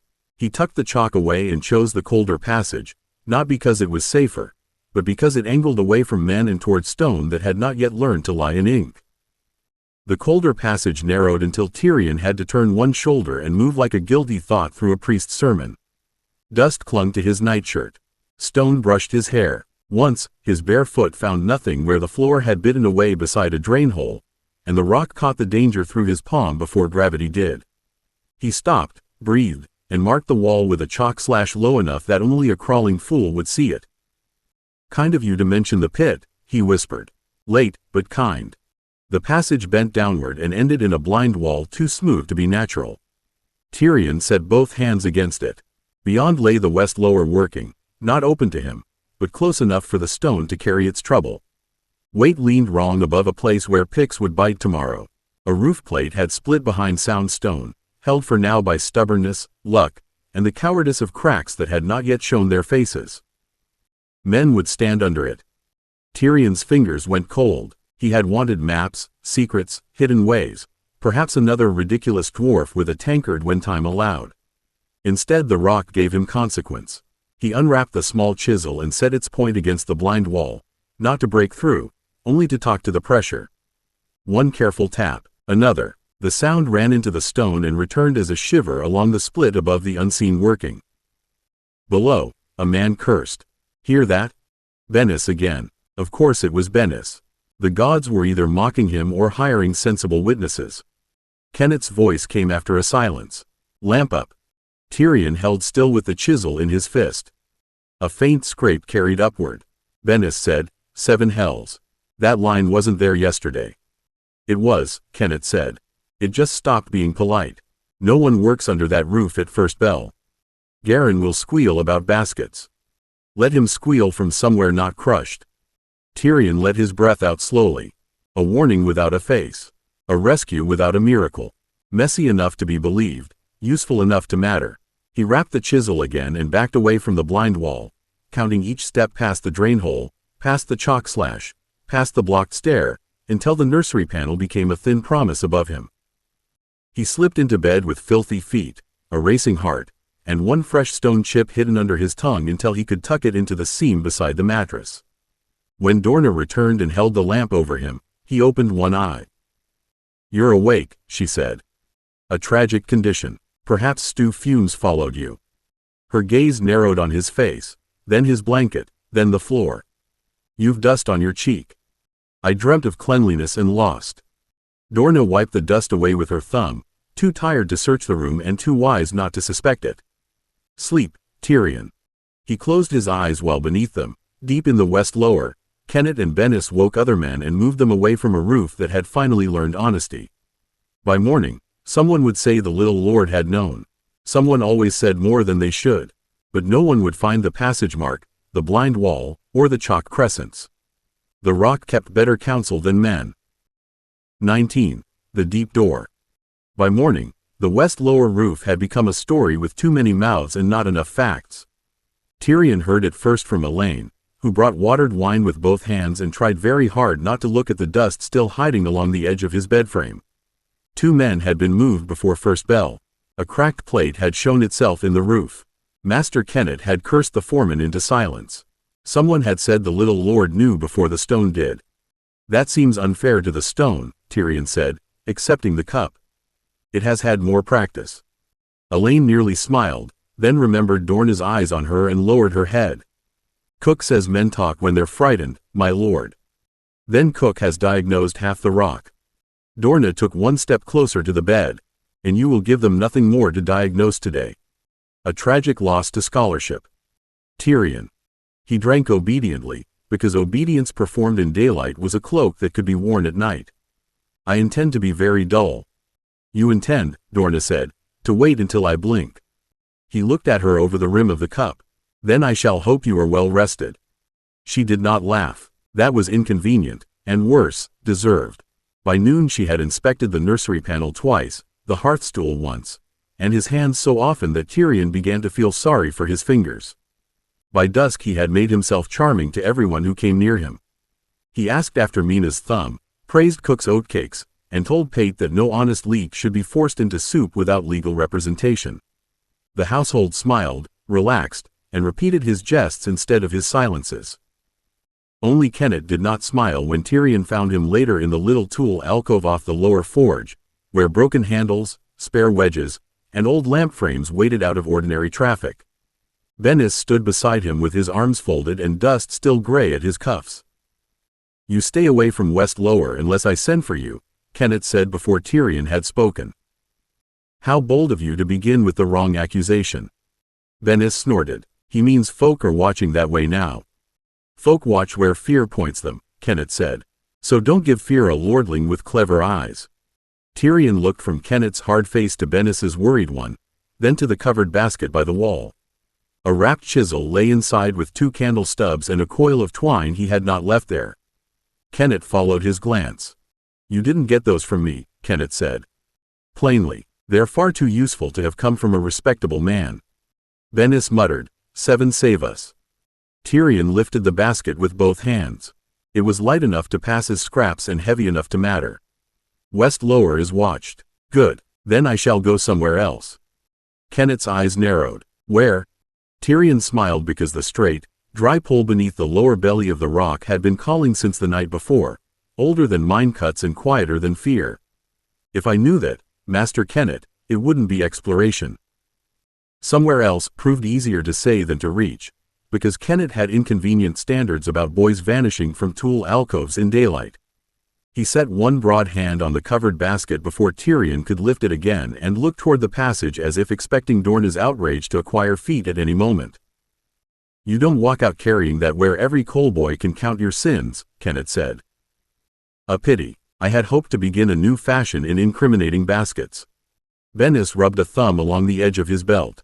Little lord, if West Lower's watched, then every sideway near it is watched twice by fools trying to look clever. Then I shall avoid fools. I have long considered it a worthy ambition. Kenneth lifted the cloth, removed the candle stubs and twine, and wrapped them inside a strip of old sacking with the chisel hidden between them. He added 2 bent nails, a cracked washer, and a short length of rusted strap, then tied the bundle with a smith's practical knot. It looked less like a secret and more like rubbish that had lost an argument. There, Kenneth said, scrap for sorting. If someone asks, you're taking it to compare pins and waste my morning tomorrow. Tyrion accepted the bundle. How beautifully slanderous. I shall do my best to look educational. Bennis snorted, but his eyes kept flicking toward the corridor. Use the old ash chute past the cold coal store, not the stair by the pumps. There's a blind turn halfway down, with a cracked lion tile. Behind that, a service squeeze. Boys used to dare each other through it before Master Harlan bricked half of it. Boys are famously useful surveyors, Tyrion said. Dead boys even more so, Kenneth said. They keep quiet. Tyrion looked up at him, and for a moment the wit thinned between them. Kenneth wasn't forbidding him. That was worse. A forbidden thing could be stolen. Permission, even this rough and denied permission, came with weight. I won't go where the air is bad, Tyrion said. You don't know where the air is bad until it teaches you, Bennis muttered. I know more than I should and less than I need. A familiar condition. Kenneth reached into his apron and handed over a stub of soft red chalk, then closed Tyrion's fingers around it. Mark turns where only you can find them. Not eye height, not clean stone, under lips, behind chips, low cracks. Men see what's put before their noses. Rats and clever boys look elsewhere. Tyrion tucked the chalk into his sleeve. You are alarmingly experienced at crime. Maintenance, Kenneth said. Crime with better records. Bennis slipped out first and crossed the lower passage with an empty bucket, grumbling loudly about crack-pick heads for the benefit of anyone listening. Kenneth waited 3 breaths, then nodded. Tyrion stepped out with the scrap bundle under one arm and his face arranged into the mild boredom of a lordling sent on a dull errand. 2 coalboys glanced at him. One saw Kenneth behind him and looked away quickly. The cold coal store smelled of soot, damp sacking, and old ash. Tyrion slipped behind a stack of broken hods, found the chute by touch more than sight, and crouched. The opening was narrow, black, and rude enough to have been designed by someone with a personal grudge against knees. Dignity, Tyrion whispered, pushing the bundle ahead of him, has abandoned finer men in cleaner holes. Stone closed around him as he crawled. The rock answered at once, not with comfort, but with shape, chute, bend, settled brick, a void beyond the cracked lion tile, and under that the straight, dry pole waiting beneath the lower belly of the rock like a held breath older than Lannister's. The chute narrowed twice before it remembered mercy. Tyrion dragged himself by elbows and knees, shoving the scrap bundle ahead until old ash coated his sleeves, hair, and tongue. The red chalk rubbed against his wrist inside the sleeve. Every breath tasted of dead fires and decisions made by smaller, dirtier boys who had not expected to become precedents. A voice carried faintly from behind him, muffled by brick and coal sacks. "Little lord?" "Bennis. Too loud to be accidental. Too soft to be safe." Tyrion froze with one cheek against cold stone. "If this is a sermon, Bennis, the architecture has already begun." "Someone's asking why the coal store door was open." "Tell them coal suffers if neglected." "I told them Kenneth sent me for scrap counts," Bennis muttered. "Make it worth lying badly." Tyrion smiled into the dusk because fear was easier to carry when someone had grumbled under it. "I shall try not to waste your disgrace." Bennis's steps withdrew. The rock held their shape for 3 heartbeats after sound lost them, then gave Tyrion the way ahead again. Bend. Settled brick. Wider void beyond a loosened tile. Downward pull beneath it. Straight and dry, too clean for miners, too old for servants. The cracked lion tile waited where Bennis had promised, half hidden behind fallen soot and mortar flakes. Its carved mane had lost its face to time, but one paw still showed, raised as if warning or surrender. Tyrion worked the red chalk into a low crack beneath it, a mark no standing man would see, then unwrapped the small chisel. "Forgive the intrusion," he whispered to the tile. "Your descendants have been very poorly behaved." The chisel found the seam. One careful twist. Another. Old mortar gave with a dry little sigh, and the tile shifted inward instead of out. Tyrion caught it before it could fall, fingers straining under its unexpected weight. Behind it lay not a boy's dare squeeze but a shaped pocket, smooth-sided and angled down into blackness. The air that touched his face was cold, thin, and almost untouched by soot.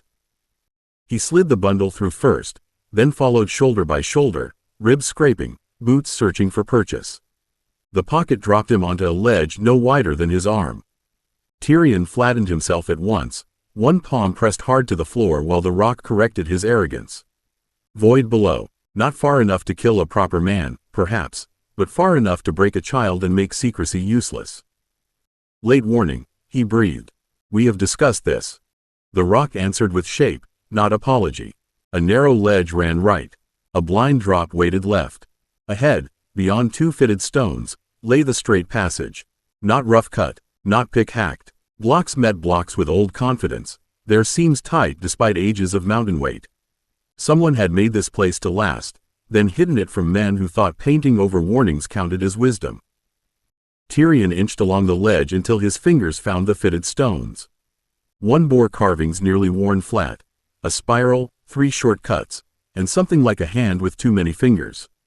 First men, perhaps, or something older that had taught first men to fear doors. He touched the central cut. Cold ran through the stone into his bones, not magic bright enough to name, but memory deep enough to resent being woken.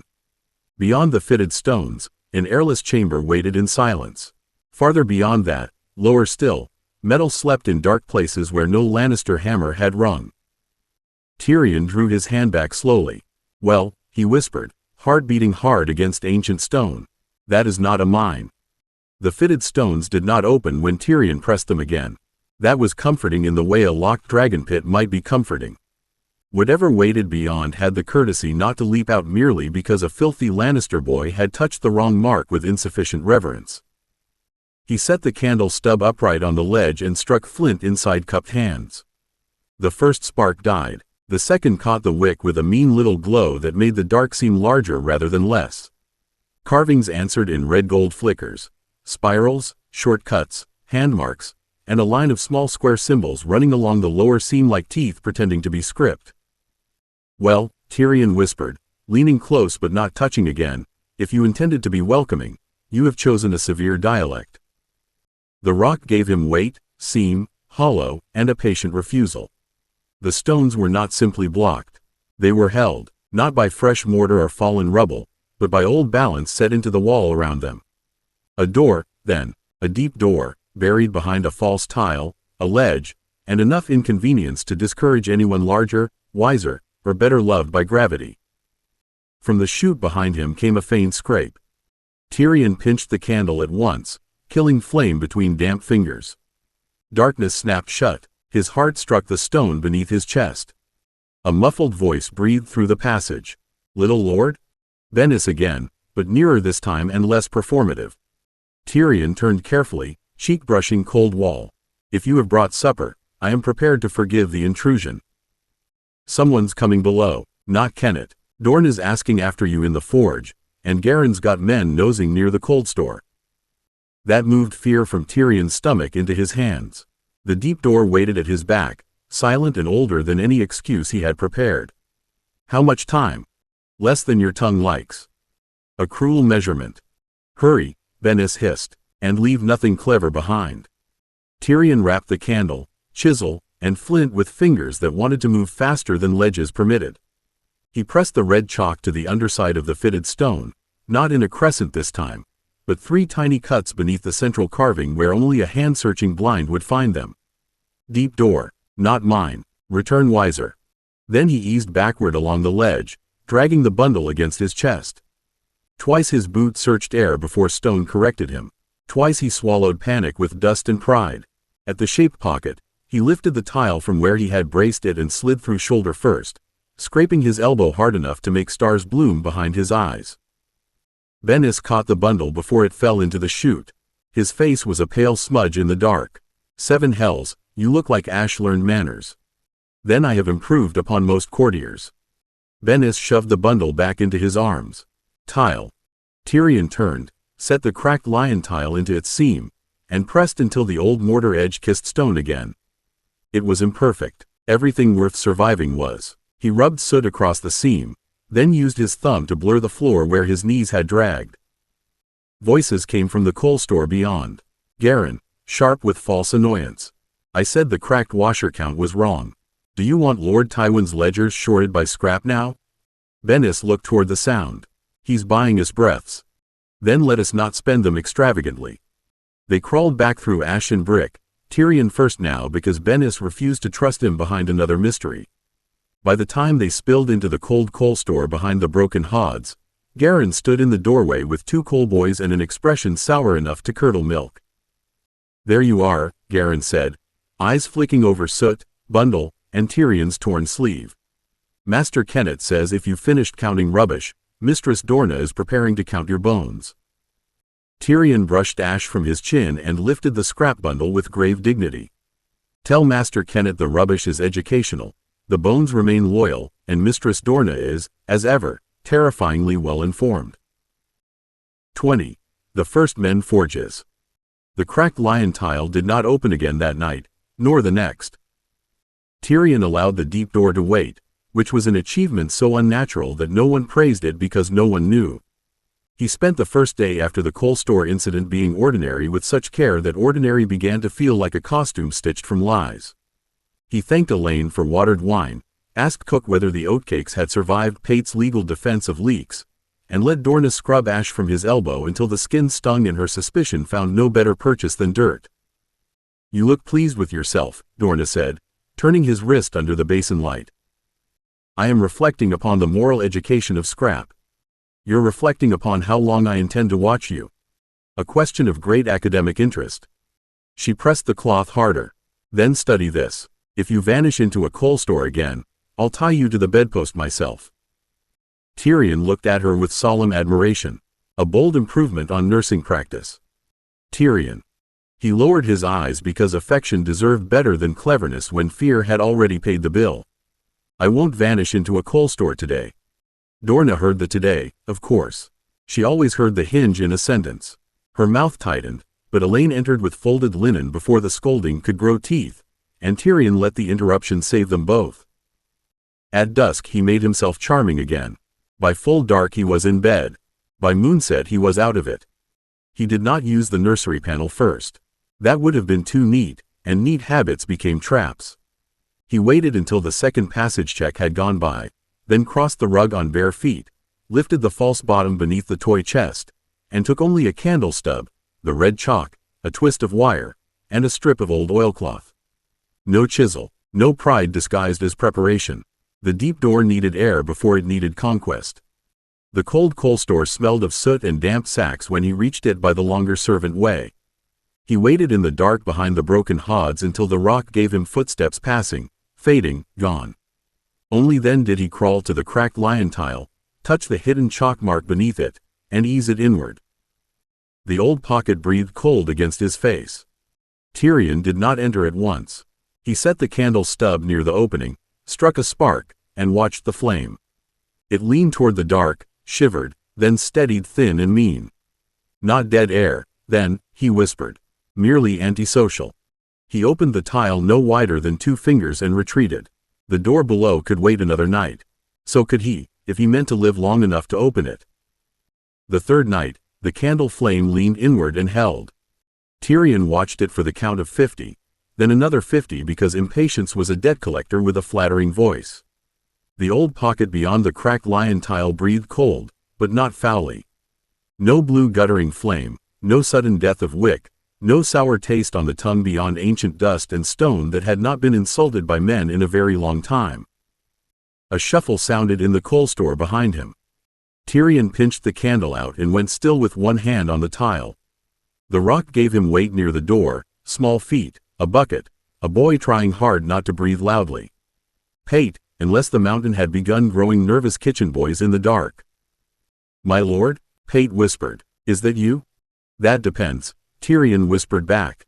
"If you are carrying Dorna, no." Pate made a strangled little sound. "I'm meant to fetch cinders for Cook's banked oven. Why are you behind the hods?" "Studying disgrace at close range." "She'll skin me if she knows I saw you." "Then don't improve her knowledge. Take your cinders, say the broken hods offended you, and forget I was educationally present." Pate hesitated long enough for fear to become a choice. Then the bucket scraped, cinders shifted, and the boy retreated with more loyalty than sense. Tyrion waited until the steps thinned into the stone above, then eased the tile open wider than he had dared before. He slid through feet first, keeping his chest low and the oilcloth bundle tucked under one arm. The pocket caught at his shoulders, scraped his hip, and surrendered him to the ledge. This time he did not stop at the fitted stones. The deep door had not opened, but the rock had taught him another answer. A side seam low beneath the ledge, hidden by soot and old inconvenience. He pressed there, not with force, but with patient weight. Stone shifted inward with a sigh too soft for ears and very loud in his bones. The passage beyond was narrow at first, then widened into a corridor made for work, not procession. Stone benches lined one wall, their surfaces cut flat and scarred by use. Collapsed racks leaned like broken ribs. Farther in, dry hearths crouched beneath blackened vents, and the frames of bellows lay open, leather gone, wood warped, iron pins rusted in place. Tools slept under dust. Tongs, punches, chisels, wedges, all arranged by hands that had once cared where things belonged. Tyrion stood with one palm against the wall, breathing shallowly. "Not a mine," he whispered. "Not a tomb either, unless the dead were very practical." He could not name the makers. First men, perhaps. Older Westerland hands, perhaps. Something stranger, waiting under all their borrowed histories. But the benches were true, the hearths were placed well, and the corridor carried weight like a promise kept. Whoever had made this place had respected stone. Tyrion bowed his head once in the dark. "Then we may yet get along." He did not touch the tools first. That restraint deserved a song, preferably one sung by very drunk men who had never been offered a corridor full of forgotten iron while wearing a body made by Durin's folk and a soul hungry enough to disgrace a septon. He stood with his candle cupped low and forced himself to look before wanting became theft. The corridor ran farther than the first dark had promised. Past the benches and dead bellows frames, 3 hearths sat in a row beneath blackened vent throats, each smaller than the public forge's main fire and more intimate for it. Work hearths, not show hearths. The first had collapsed inward under fallen soot. The second was choked with flakes of old stone and something that might once have been charcoal. The third stood cleaner, as if sealed air had spared it from the worst decay. "Well," Tyrion whispered, "one of you was the favorite." His own voice returned small and flat from the old stone. No answering footstep came. No servant shifted in the chute. No Dorna breathed outrage into the dark. The silence belonged wholly to him, which made it more dangerous than company. Witnesses forced caution. Solitude invited confession. He set the candle on the nearest bench and knelt before the first hearth. Soot flaked beneath his fingers when he cleared a narrow line at the lip. The channel below it was packed with black grit, but the stone around it had not cracked. The second hearth gave him more trouble. A fallen wedge of vent stone had sealed part of the throat, and he did not pry at it, though his hand wanted the chisel he had been sensible enough not to bring. Sensible, he decided, was often another word for poorly equipped. The third hearth made him hold his breath. Its mouth was narrow, its inner stone darkened smooth by old heat, and beneath the ash lay a shallow groove that ran toward the floor, deliberate as a vein. Tyrion followed it with 2 fingers until it vanished under a fitted slab near the wall. Not drainage, not decoration. Air, perhaps. Draft mattered. Fire needed breath, and whoever built this place had known how to give it lungs. Practical men, he whispered, touching the bench beside him. Or practical ghosts. I've met worse hosts. Behind the third hearth, a low storage alcove waited half hidden by shadow. Stone shelves ran along its back. Dull metal shapes slept under dust, wrapped lumps lay in old cracked skins, and 3 squat ingots rested side by side like patient loaves from a harder bakery. Tyrion's hand hovered over the nearest ingot until the wanting in him became almost painful. No, he told himself softly. Greed is how fools introduce themselves to traps. He backed away, marked 3 red strokes under the bench where only a crawling hand would find them, and wrapped the candle before leaving. The tools remained untouched, the ingots remained sleeping, the old forge kept its secrets. For now, so did he. By morning, Tyrion had become clean enough to lie badly. Dorna caught his wrist after breakfast and turned his hand palm up beneath the window light. There was no soot beneath the nails. He had seen to that with water, linen, and enough scraped skin to make cleanliness feel like penance. The red chalk had left no mark she could name. Still, Dorna's eyes narrowed because women who kept children alive learned to read absence as well as dirt. You slept poorly, she said. I considered sleeping well, but it seemed boastful. Tyrion. He looked up at her with the mild innocence of a boy who had committed only half the crimes available to him. I woke. I drank. I returned to bed, a dull itinerary, but one suited to my station. Your station, Dorna said, is watched. A comforting thought. Few boys my age can claim such administrative devotion. She did not release his wrist. No coal store. Not in daylight, he said. Her mouth tightened. He lowered his voice before cleverness could sour into cruelty. Dorna, I'm careful. No, she said, and her thumb brushed the faint raw place where he had scrubbed too hard. You're clever. That isn't the same thing. The words followed him through the day, which was inconvenient because they were true. He smiled at Elaine, thanked Cook for oatcakes, let Pate chatter about cinders with too much relief in his face, and made himself ordinary enough that no one thought to ask why ordinary had begun to ache. That night, he went back. He waited longer than before. He took less. Candle, chalk, oilcloth, a twist of cord, and the stolen spoon because a spoon was not a tool in any ledger ever written by serious men. At the cracked lion tile, he checked the passage behind him twice, then slid inward feet first and sealed the tile from the hidden side until darkness had no witnesses. The old forge received him in silence. He did not go to the ingots. Not yet. Instead, he knelt at the third hearth and used the spoon to clear the shallow groove grain by grain. Ash, stone flakes, old grit, a thin wedge of hardened black matter that had once been fuel or sealant. He laid each scrap on oilcloth, keeping the floor cleaner than he had found it. The groove ran true beneath the fitted slab, and when he cleared the last packed clot, a breath of colder air touched the candle flame. It leaned toward the hearth. Tyrion sat back on his heels, filthy, sweating, and smiling despite himself. There you are, he whispered. Lungs after all. The forge did not answer. It did not need to. The candle had answered for it. He marked the cleared groove with one small line of chalk under the slab lip, then wrapped the debris to carry away. No proof left loose. No triumph left visible. The tools still slept. The ingots still waited. But the hearth had breathed, and that changed everything. At the passage mouth, Tyrion looked back once at the black benches, the old hearths, and the patient dark. Publicly, he had Kenneth's scraps, Dorna's watch, and every careful smile needed to survive the rock above. Privately, beneath lion tiles and old stone, he had found a place no lord had granted and no father could forbid. Mine, he said softly, then grimaced at the word. No, better than mine. He slid through the side seam, drew the hidden stone closed behind him, and left the first men forge waiting in the dark, no longer abandoned. 21. the secret anvil. The night after the first men forge breathed, Tyrion did not go back. This was wisdom, he told himself, though wisdom felt very like cowardice when a secret waited beneath the rock with benches, hearths, old iron, and air enough to invite ambition. He spent the day behaving as if sleep had improved him. He let Dorna inspect his cuffs, ate what she put before him, and answered Maester Crelin with 3 correct sums, 1 deliberate error, and a remark about turnips that made Elaine nearly drop a tray. Dorna did not laugh. She caught his chin between finger and thumb after supper and studied his face. "You're too agreeable."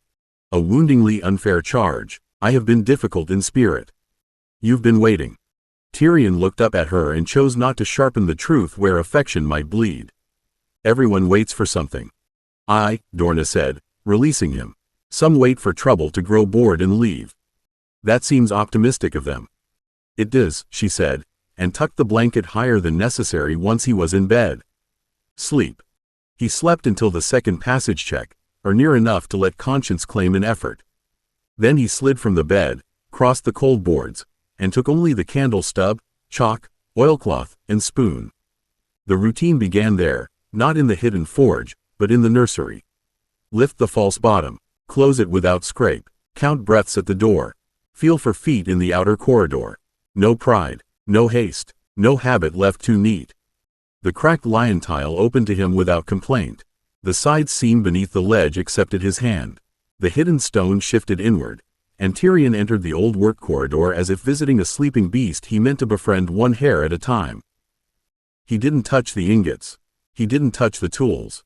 He chose a single handspan of bench near the third hearth and cleaned only that much, scraping dust into the spoon, brushing flakes onto oilcloth, stopping whenever the candle flame twitched for reasons he hadn't caused.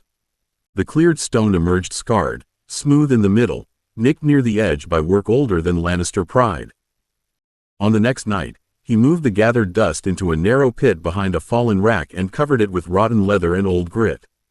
On the night after that, he marked the bench underside with 1 chalk dot, wiped his path backward, and left no loose scrap behind. Enter, mark, work, hide signs, return. By the 4th night, the old forge had not become his. It had become possible, which was more dangerous. By the next morning, the public forge had become more useful than it had any right to be.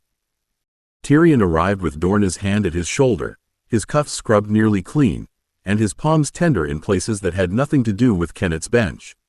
The old forge had left dust in the creases of his fingers and a deep ache between his shoulders from scraping like a thief with a spoon. Dorna saw the ache, saw the faint gray at one nail, and blamed exactly the wrong hearth. "You're tired before we've even begun," she said, drawing his sleeve down as if cloth could protect him from iron, men, and his own ambitions. "I prefer to arrive prepared," Tyrion said. "It saves the day the trouble of disappointing me gradually." Kennett looked up from the bench. "If he's too tired to stand, he can sit and sort." Dorna pointed at the stool. "He can sit and sort." "A ringing victory for tyranny," Tyrion said, climbing onto the stool before she could lift him. "I shall remember where I was when freedom died." The red-haired smith laughed once into his shoulder. Kennett did not. He set a shallow tray before Tyrion. Cold rivets, split washers, 3 strap ends, a bent nail with a good head, and a small iron wedge polished bright on one side by dishonest wear. Good, bad, dangerous. Say why. It was a child's lesson, which made it excellent cover. Tyrion picked up a washer, turned it too quickly, then put it deliberately in the wrong pile. Kennett's eyes narrowed. "That one bites," Kennett said. Tyrion looked at the washer again, made his face arrange itself around discovery, and moved it to the dangerous pile. "Ah, a quiet villain. I withdraw my endorsement." "You saw the crack." "I saw a circle with poor morals. The crack introduced itself afterward." Kennett grunted and pushed the iron wedge closer. "This?" Tyrion let his fingers rest on it. The bright face said some fool had rubbed away the warning. The wedge would hold once, perhaps twice, then spit free when trusted. He wanted to say so cleanly. Instead he frowned, scratched one thumb over the polished side, and said, "Bad. Not dead. Too vain to trust with important work." "Dangerous," Kennett corrected. "Then I am educated and the wedge remains vain." Dorna's hand settled at the back of his neck, warm and watchful. You're making more mistakes than yesterday. Master Kennett has made the tray more treacherous. No, Kennett said, and there was no humor in him now. You're choosing where to stumble. Tyrion's fingers closed around the bent nail before he could stop them. The forge seemed to lean nearer, all hammer sound and heat and listening men. He smiled lightly because fear wore too plainly on children and too badly on Lannisters. A useful habit. Men are kinder to a stumble they think they caused. The red-haired smith stopped laughing. Dorna's grip tightened. Kennett held Tyrion's gaze for a long moment, then scraped the dangerous wedge into a separate cup with one thick finger. Sort the rest. Keep the bad pile ugly. Pretty rubbish gets stolen by fools. Then I shall protect fools from beauty, Tyrion said, and began again. By the time the hour ended, he had soot on his cuffs, sore fingers everyone had watched him earn, and 3 ruined nail ends in the reject bowl that no one would miss before nightfall. Dorna took one look at his dirty hands and sighed in weary triumph. There, she said, this is why I worry about the forge. Tyrion lowered his eyes to hide the sharper smile. A wise fear, Dorna. Very nearly aimed true. By the 5th night, Tyrion understood that secrecy was not silence. Silence was easy. Silence was a song sung by cowards, dead men, and children with jam on their sleeves. Secrecy was inventory. A candle stub could be begged from Elaine if one complained about shadows. Chalk came from lessons, provided one broke enough pieces to make loss seem natural. Cord vanished from old wrapping bundles. Oilcloth could be cut from the edge of a torn coal cover. Scraps were easiest of all. Casterly rock threw away more useful things than poorer keeps owned. The file was the problem. It lay beneath Kennett's side bench, worn thin near the handle, toothy enough for iron, too tired for any smith to love and too useful for Tyrion to ignore. He had seen it 3 mornings in a row, half buried under bent nails and old scale. On the 4th, when the red-haired smith swore over a split strap and Kennett turned to judge the repair, Tyrion let 3 ruined nail ends slide into his palm. The file followed beneath the oilcloth, cold and accusing against his wrist. Pate saw him at the forge door. The boy's eyes dropped to the bundle and widened. Tyrion looked at him with mild interest. If you have discovered treasure, Pate, I must warn you that I'm too young to be generous and too Lannister to be honest. Pate swallowed. That's rubbish, my lord. An excellent description of many noble inheritances. In this case, yes. Kennett's voice came from behind them. Show me. Tyrion turned slowly. His heart did not leap. Leaping was for fools and singers. His heart simply became a hammer with no manners. He unwrapped the oilcloth on the nearest barrel, letting Kennett see nail ends, a cracked washer, a bent hook, charcoal, and a splinter of old handle wood.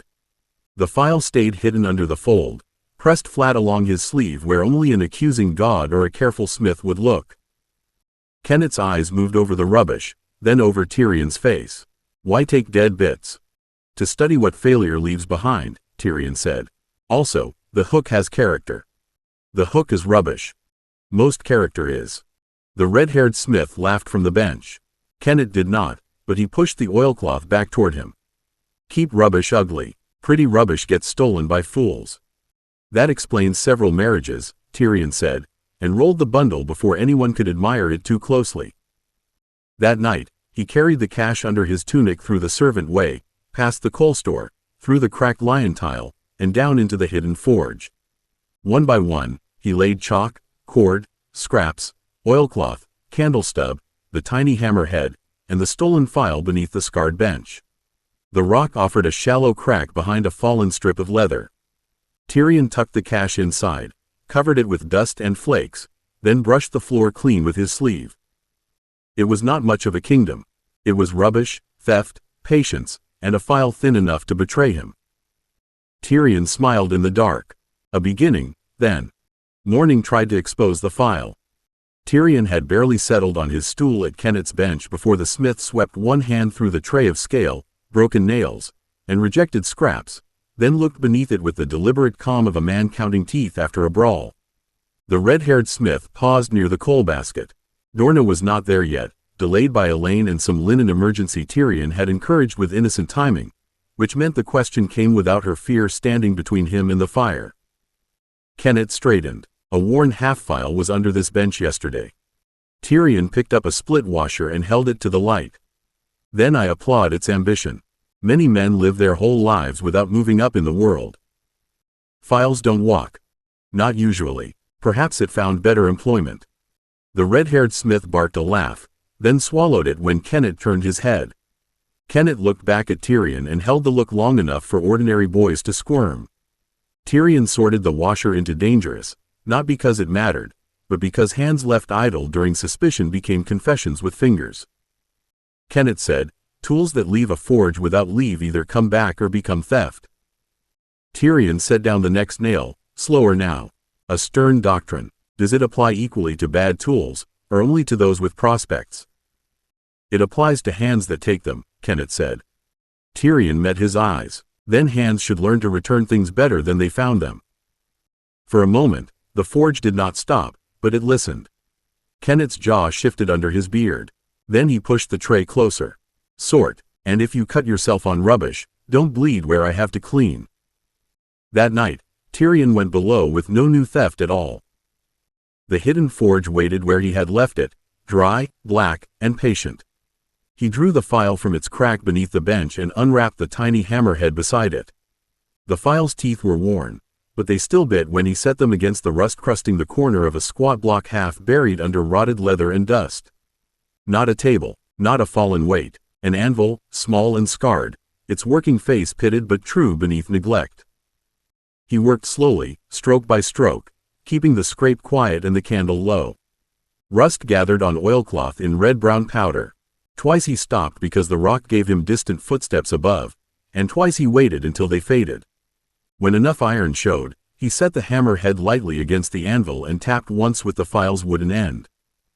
The sound was small, dull, and alive. Something under his ribs answered. Tyrion's mouth shaped words before thought could approve them. Baraz Kazad, Thurin Azan. He went still. The words hung in the dark, strange and fitted, like a key found in an old coat. He did not know what they meant. He only knew they belonged there, and perhaps, terribly, so did he. 22. Ugly iron, honest work. By the time Tyrion settled on his stool at Kennett's bench, the half-file lay back beneath the tray where it belonged. Its teeth were cleaner than yesterday, but not too clean, and one rust stain remained on the handle like a small confession badly hidden. Kennett's eyes touched it once, then touched Tyrion's hands. He said nothing, which was more dangerous than accusation. The old words from the hidden forge still sat beneath Tyrion's ribs.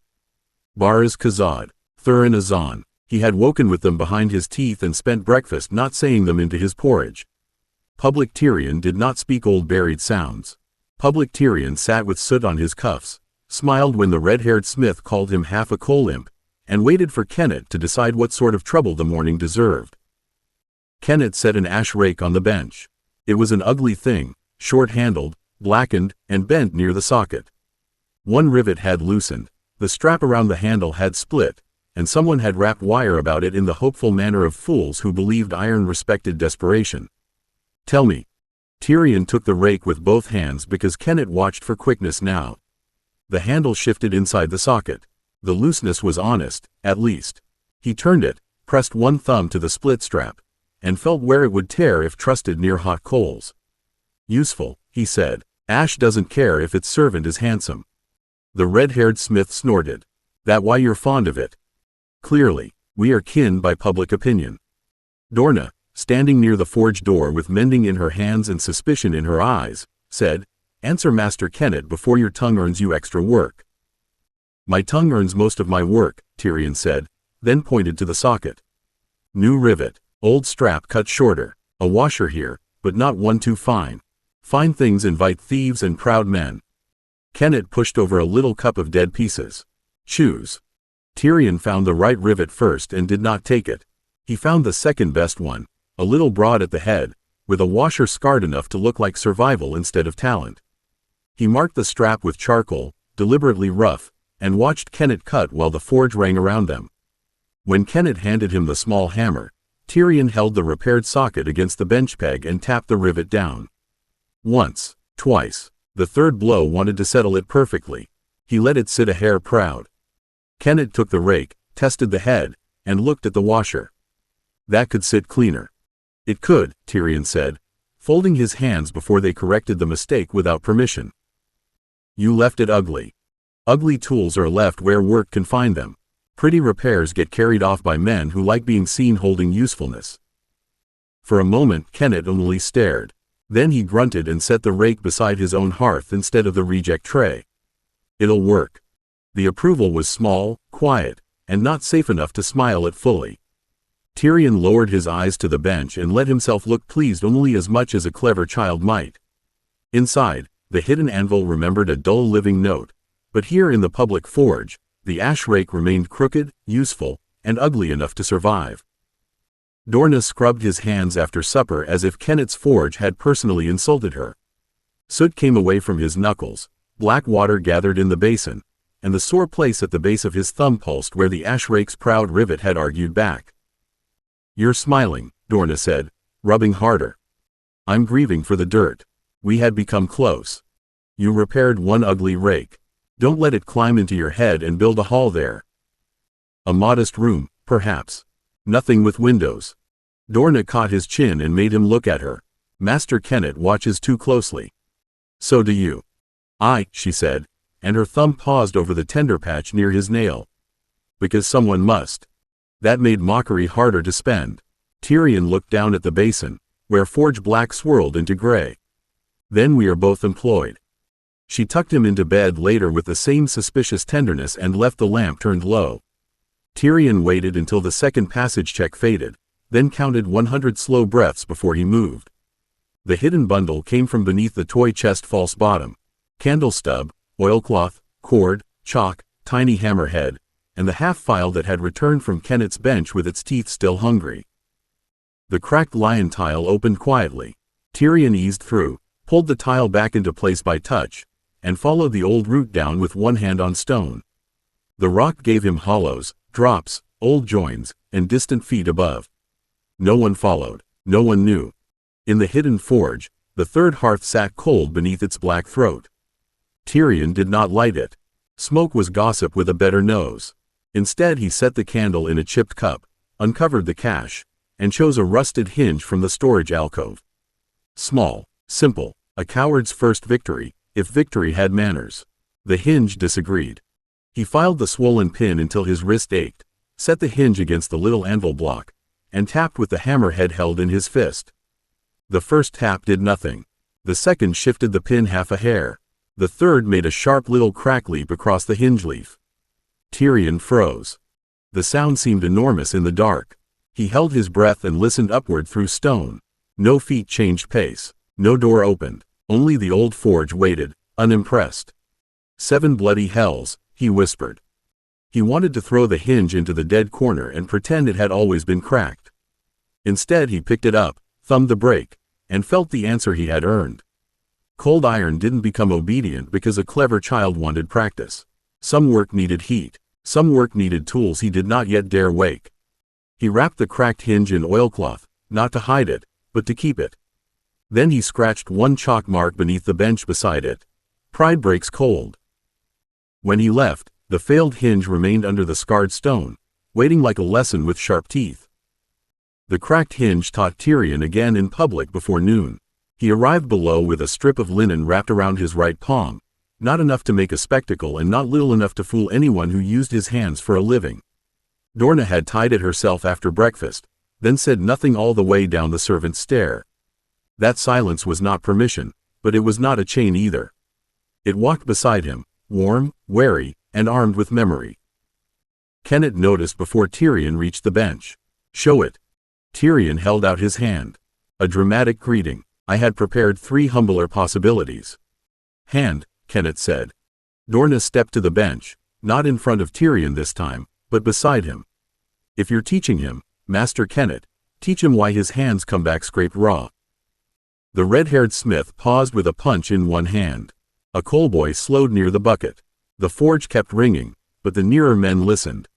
Kenneth unwrapped the linen without asking Tyrion to sit. He looked at the rubbed line, the faint bruising under the thumb, and the little dark fleck near one nail that Dorna had not scrubbed out.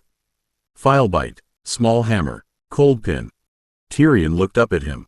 That sounds almost like witchcraft. No, Kenneth said. folding the linen back once, neater than Dorna had tied it. It sounds like a fool trying to move a swollen hinge cold. The words landed too squarely. Tyrion made his face curious rather than guilty. A common species of fool? Common enough to fill graveyards and reject baskets. Kennett reached into the scrap tray and drew out an old hinge leaf already split across one side. He set it on the bench between them. Cold iron holds grudges. Rust swells. Pins bind. You strike hard on a bound hinge. The force goes where weakness already lives. He set the hinge against a block and gave it one measured tap. The crack lengthened with a dry click. Tyrion felt last night answer from beneath his ribs. It breaks where it was already lying. It breaks where it was already hurt, Kennett said. Lying is what men do afterward. Dorna's mouth tightened, but she nodded once. Good, more of that. The red-haired smith snorted. Mistress Dorna approving forge sermons. We're all doomed. We were doomed before breakfast, Tyrion said. This is merely better documented. Kennett took a different hinge from the better box, one ugly but sound beneath the rust. He held it with tongs near the outer wash of heat, not in the heart of the coals. Not all work wants flame enough to glow. Some wants warmth, some wants oil, some wants filing until a man's pride dies of boredom. He passed Tyrion a dull awl, then pointed to the pinhead. Clean the dirt from the edge. Don't force it. Don't prove anything. Tyrion set the awl point carefully and began working rust-free in tiny flakes. The motion was slow, humiliatingly small, and exactly right. Dorna watched his hand, not to stop him, but to make certain the lesson stayed honest. Kennett watched his patience. After a time the pin shifted under the awl with a soft scrape. Tyrion did not strike it. He looked up. Now it might listen. Kennett grunted. Now it might. That night, Tyrion took Kennett's lesson below with him. He didn't go to the hinge. The cracked leaf waited beneath the bench where he had left it, wrapped like a wound, but pride had already broken enough iron for one chapter of his life. He passed the hidden forge instead and followed the narrower side passage where the ceiling dipped low and the left wall leaned into a seam that had begun to shed dust each time he brushed past. The rock had been warning him in little grains for 3 nights. Tyrion had ignored it because the forge was brighter inside his mind than a passage trying to kill him politely. He set the candle stub in a notch and touched the low seam with 2 fingers. Stone answered with pressure, hollow, old weight, and one tired lip bearing more than it should. Not collapse. Not yet. A warning was kinder than a fall, and he had lived too long to despise kindness merely because it arrived covered in dust. From the forge cache he fetched a broken block of dark hearthstone, squat as a brick and softer at one corner. He did not hammer it into place. Kennett's voice came back too clearly for that, cold force and old hurt. Instead Tyrion sat on the passage floor with his back against the wall, set the block across his knees, and worked it with the half file, the dull awl, and a patience so small it felt insulting. Scrape, breathe, listen, turn, scrape again. The shape came grudgingly, broad back first, because the back would carry weight. Short legs next, braced wide enough that no singer would mistake him for elegant. Tyrion carved a square little head, a beard like a spilled broom, and one raised hand with 2 blunt fingers thrust upward toward any future fool crawling through the passage. In the other hand, after a moment's thought and a foolish smile he couldn't quite kill, he scratched a tankard. A working man deserves refreshment, he whispered, and the sound came back close from the stone. Fitting the bearer was harder. He had to crawl forward on his elbows, drag the block through dust, and lift it with both hands until his shoulders shook. Twice the dwarf scraped wrong and bit grit from the ledge. Tyrion stopped both times, lowered it, filed where the stone had complained, and tried again. On the third lift, the little figure slid beneath the tired lip, back pressed up, legs braced, rude hand hidden in shadow. The passage settled with a tiny sound, not a crack, not a groan, only weight finding a better place to rest. Tyrion laughed before he meant to. It came out breathless and too near a sob, and he pressed the heel of one dirty hand against his mouth until the sound obeyed him. Exhaustion shook through his arms. Dust clung to his cheek. The little dwarf stood under the stone with his tankard, his insult, and his broad back doing honest work where no lord would ever praise him. Tyrion touched the carved head once. Hold, then. The rock held with him. 23. The first rune that fails. The morning after the tankard-bearer took the tired stone on his broad little back, Tyrion sat at Kennett's bench with dust still hiding in places Dorna's cloth had not found. His arms ached in a deep, stubborn way that public forge work did not quite explain. He kept his hands folded around a cracked strap plate and smiled at the red-haired smith as if every muscle between shoulder and wrist had not spent the night filing stone in darkness. "That piece is dead," the red-haired smith said. "Even the scrap box has standards." "Then I sympathize with it," Tyrion said. "Many have mistaken me for dead, scrap, or a lowering of household standards." Kennett glanced over from the hearth. "What do you want it for?" Tyrion turned the plate over. It was no larger than 3 of his fingers set together, iron black, pitted, and warped along one corner. One old rivet hole had pulled wide, and a line of rust made it look more wounded than useful.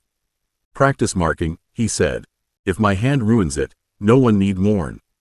Dorna looked up from the mending she had brought below because she no longer trusted the forge to return him unsupervised. "Practice marking what?" "A warning, perhaps. Something that says, 'Do not put your thumb here unless you've quarreled with it.'" The red-haired smith laughed. Kennett did not. He walked over, took the plate, tested the edge against his thumb, then set it back before Tyrion. "No cutting edge, no hidden needle of rust. Mark it with charcoal first." "Charcoal is so forgiving," Tyrion said. "A dangerous moral habit." "Charcoal lets fools change their minds before iron remembers them," Kennett said. That sentence followed Tyrion all day. At night, when Dorna's steps had gone and the passage checks had faded, he carried the plate beneath his tunic into the hidden forge. He did not light the hearth. He set the candle stub in its chipped cup, laid the plate on the little anvil, and drew the sign first in charcoal, a short angled mark, a crossing stroke, and a small hook turn at the bottom. It was not a spell, he told himself. Not properly. Only a road sign. Danger. Stop. Wait wrong beyond this place. The old words sat behind his teeth. Baraz Kazad.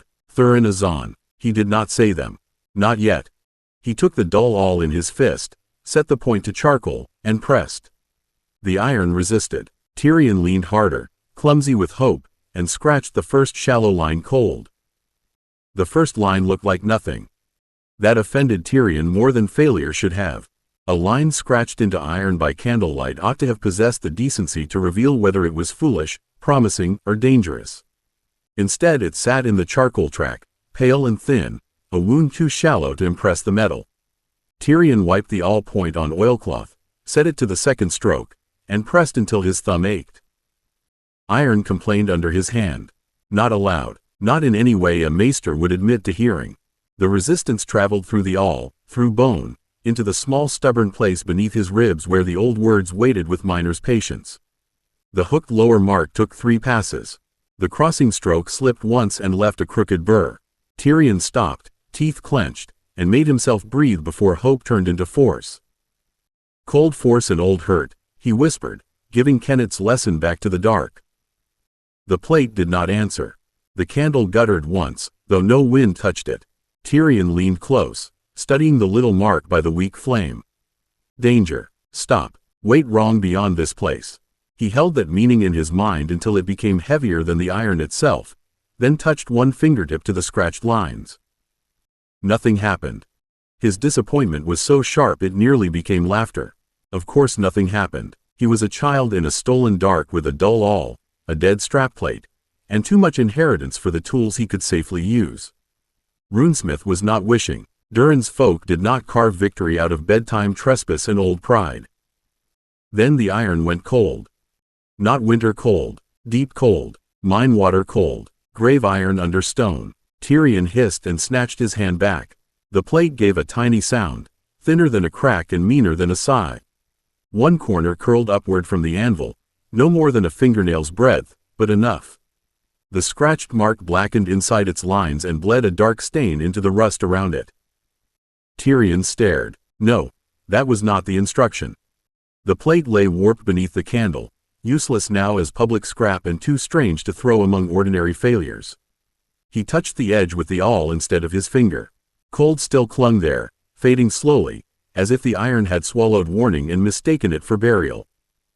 By morning, the pad of his thumb had reddened in the shape of the crossing stroke. Kenneth saw it before the first hammer fell. Hand. Tyrion offered it with deep regret. A demanding greeting. Shall I begin charging rent? Kenneth turned the thumb toward the forge light. Dorna stepped close at once, her mending forgotten in one fist. That wasn't there at washing. No, Tyrion said. It developed ambition later. Kenneth's eyes narrowed. Burn? Cold bite, Tyrion said, and watched the answer land badly. The red-haired smith stopped pretending not to listen. Dorna's face tightened into fear with a nurse's hands and a mother's temper. Kenneth released Tyrion's wrist slowly. Cold things that bite are still teeth. You don't put your hand back in to see whether they're grateful. Tyrion folded his marked thumb into his palm. Under the bench in the hidden forge, the warped plate waited with its blackened little warning, having failed at obedience and succeeded at being dangerous. A useful distinction, he said. I shall attempt to survive the education. Kenneth did not let Tyrion touch scrap for the rest of the morning. That was punishment, though Kenneth had the cruelty to call it caution. Tyrion sat on the stool beside the bench with his marked thumb tucked beneath his fingers and watched the forge continue without him.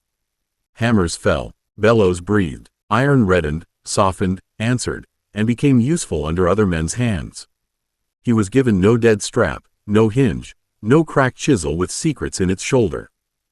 The red-haired smith noticed, because of course he did. Little lord's been benched. I prefer to think of it as a strategic withdrawal, Tyrion said. From what? The enemy nail? From excessive glory. It exhausts the witnesses. Kenneth set a bar across the anvil and struck once, hard enough to end the conversation without words. Watch heat color. Say nothing unless asked. Tyrion folded both hands in his lap. His thumb pulsed where the crossing mark had reddened. He could still feel the hidden plate's cold bite in the memory of his skin, not pain exactly, but shape. A warning that had not warned. A mark that had not obeyed. Iron remembering him badly. Jaime arrived before noon with Garyon behind him, both smelling of yard dust and sunlight. Jaime's grin faltered when he saw Tyrion sitting empty-handed. Why aren't you working? Kenneth has discovered I'm dangerously restful. Kenneth turned the hotbar. He touched something he shouldn't have. Jaime looked at Tyrion's hands at once. What? A private quarrel with education, Tyrion said, but Jaime had already stepped close enough to see the thumb. Garyon's amusement thinned. That's a neat little mark for an accident. The forge is an artist of limited imagination, Tyrion said. Kenneth pointed with the hammer. Cold bite, he called it. Garyon looked from Kenneth to Tyrion, and Tyrion disliked how quickly his uncle stopped smiling. Cold things don't usually leave clean lines. No, Tyrion said softly. They prefer ambiguity. Jaime reached for his wrist, then stopped before touching. That restraint was new and somehow worse than grabbing would have been. Does it hurt? Only when people look at it intelligently. Garyon crouched until his eyes were level with Tyrion's. Then I'll look stupidly. Did you put your hand somewhere dangerous? Tyrion thought of the hidden forge, the warped plate, the blackened mark, and the old word still locked behind his teeth. He gave Garyon half the truth because whole lies crack too easily. I tried to make iron understand a warning. Kenneth's hammer paused. Garyon's face changed by a fraction. And did it? Tyrion curled the thumb back into his palm. No, it misunderstood beautifully. Garyon did not ask more while Kenneth's forge could listen. He only straightened, looked once at Kenneth, and said, he has watched enough smoke for one morning. Kenneth's hammer came down, clean and final. The red-haired smith bent over his work with sudden devotion. Jaime looked from one adult to the other, then stepped close to Tyrion as if his body could become a wall. He didn't do anything wrong. That, Garyon said, is exactly the sort of sentence that makes men stupid around people they love. Jaime flushed. I'm not stupid. No, Tyrion said, sliding down from the stool before Garyon could answer. Only loyal. It's more expensive and harder to cure. Jaime scowled at him. I'm trying to help. I know, Tyrion said, and because that was the dangerous truth, he made his voice lighter. You're very brave. Unfortunately, courage has a habit of standing in doorways sensible men are trying to leave through. Garyon's mouth twitched, but he still guided both boys out of the forge and into the cooler passage beyond. The noise dulled behind them. Coal heat gave way to damp stone and sea salt breath, and Tyrion felt the rock around him again, less angry than iron and far less forgiving than Jaime. Garion stopped beside a torch bracket where old soot had feathered the wall. Where is the thing that misunderstood? Tyrion looked up at him. What a precise question. It deserved one. Jaime turned sharply. There's a thing? There is always a thing, Tyrion said. Most tragedies are merely men discovering it too late. Tyrion, Garion said. The tone held no anger. That made it harder. Tyrion folded his marked thumb into his palm and measured the lie, the half-lie, and the truth. It's put away. Garion studied him. Safely? No, Tyrion said, because the word came before pride could dress it. Not yet. Jaime's face changed, worry outrunning offense. Then let me help. No. Tyrion hated the hurt that followed and hated more that he did not soften. Not with this. That night, he waited until the rock settled around sleep before he opened the cracked lion tile. He carried no awl, no hammer, no foolish hope, only oilcloth, broken leather, cord, chalk, and a clay cup chipped down one side. In the hidden forge, the warped plate waited under the bench with its blackened mark curled upward like a nail trying to remember the grave. Tyrion did not touch it with bare skin.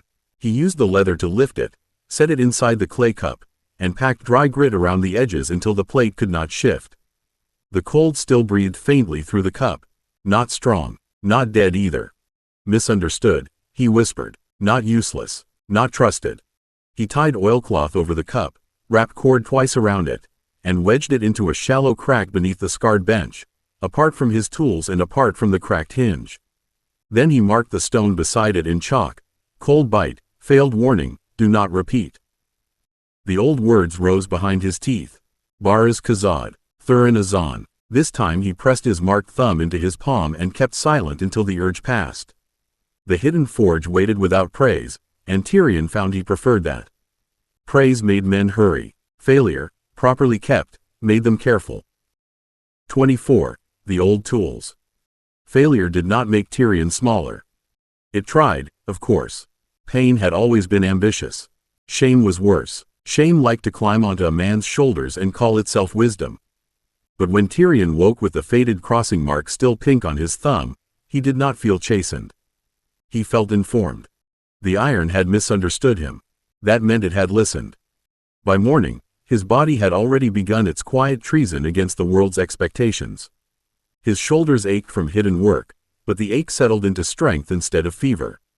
His hands were small, yes, but broader than they had once been, the fingers thickening with use. When he flexed them beneath the breakfast table, the knuckles did not tremble. Dwarf hands, old mind, new skill, and something older than Lannister gold waiting under the rock. Jaime saw the movement. Does it still hurt? Only when I'm forced to suffer sympathy before bread. Jaime pushed the bread closer anyway. Good. Suffer with butter. Tyrion took it because love, like food, should not be insulted when honestly offered. Across the table, Cersei watched them with that bright, hard dislike she wore whenever Jaime's attention went somewhere she had not permitted. Tyrion smiled at her over the rim of his cup. She narrowed her eyes. You look pleased with yourself. I woke alive, clever, and better fed than several kings in old songs. Pleased seems modest. You're still marked. And yet society staggers on. Jaime laughed. Cersei's mouth tightened. The sound mattered, not because it defeated her. Nothing so childish. It mattered because one day Jaime would be pulled toward her darkness by habit, blood, beauty, and all the poisons that called themselves family. Tyrion would need more than jokes then. He would need metal that remembered love more strongly than lies. After the meal, he went to Kennet's forge without waiting to be carried by anyone's caution. Kennet looked up from a bar of dull iron and saw the set of his shoulders. No awl, the smith said. No awl, Tyrion agreed. No marking. No marking. Kennet's brows drew together. That was too easy. I am experimenting with terror. Men rarely expect obedience from me, so I thought I'd see whether it unsettled them. The red-haired smith barked a laugh. Kennet grunted, but his eyes had warmed by a coal's breadth. Then what do you want? Tyrion set both hands on the edge of the bench and looked not at the scrap, but at the tools. Tongs, punches, chisels, swages, files, clamps, hardy, fuller, drift. The public forge had always seemed loudest in its fire. Now he saw its order. Every tool carried a task, and every task had a proper moment. The failed rune had not taught him fear. It had taught him sequence. I want to know what each tool is called, Tyrion said. Not what it does when a man waves it about in hopes. What it is truly for. What work it should never be given. What metal it favors. What mistakes ruin it. Kenneth stopped moving. The red-haired smith's grin faded into something almost respectful. That's a long lesson for a little lord. Excellent, Tyrion said. Then I'll have time to grow into it. Kenneth studied him for several breaths, then reached for a squat, scarred chisel and placed it between them. Name's hot cut. Used wrong, it'll bite the hand that trusts it. Tyrion touched the bench beside it, not the blade. Then we shall begin with things that bite. Kenneth nodded once. Aye, but this time, you learn their teeth before asking them questions. Tyrion smiled, and beneath his thumb the fading mark pulsed like a promise, not a wound. Somewhere below them, hidden in the old dark, failed iron weighted, gold weighted, stone weighted, and the future weighted with Jaime's name already carved into the heart of it. The hot cut did not look like destiny. It looked like a squat, scarred wedge of steel with a bruised head and a cutting edge dulled by long service. Kenneth set it on the bench, then placed a cold strip of scrap beside it and nodded for Tyrion to look without touching. That was almost insulting. It was also useful. Wanting to reach had ruined more men than ignorance ever had. Tell me what it wants, Kenneth said. Tyrion leaned closer. The forge heat pressed against his cheek, and the smell of coal, scale, old sweat, and heated iron settled into him like a second kind of schooling. A hot edge beneath it, a hammer above it, a man clever enough not to mistake it for a knife. The red-haired smith gave a pleased grunt. Little lord knows the obvious. The obvious is where most corpses first go astray, Tyrion said. What does it hate? Kenneth's eyes narrowed, but this time the look held interest instead of warning. Cold work, side blows, thin stock with no support, being struck off-center by fools who think force makes up for aim. Jaime, perched near the water bucket despite 3 different orders to stand somewhere less inconvenient, brightened at that. That sounds like sword work. It sounds like all work, Kenneth said. A sword's just iron with too much pride and a lord's purse behind it. Jaime made an offended noise. Tyrion smiled down at the hot cut, because Kenneth had just given him more than tool lore. Pride changed the hand before it changed the metal. The failed plate under the hidden bench had not gone wrong because he had lacked power.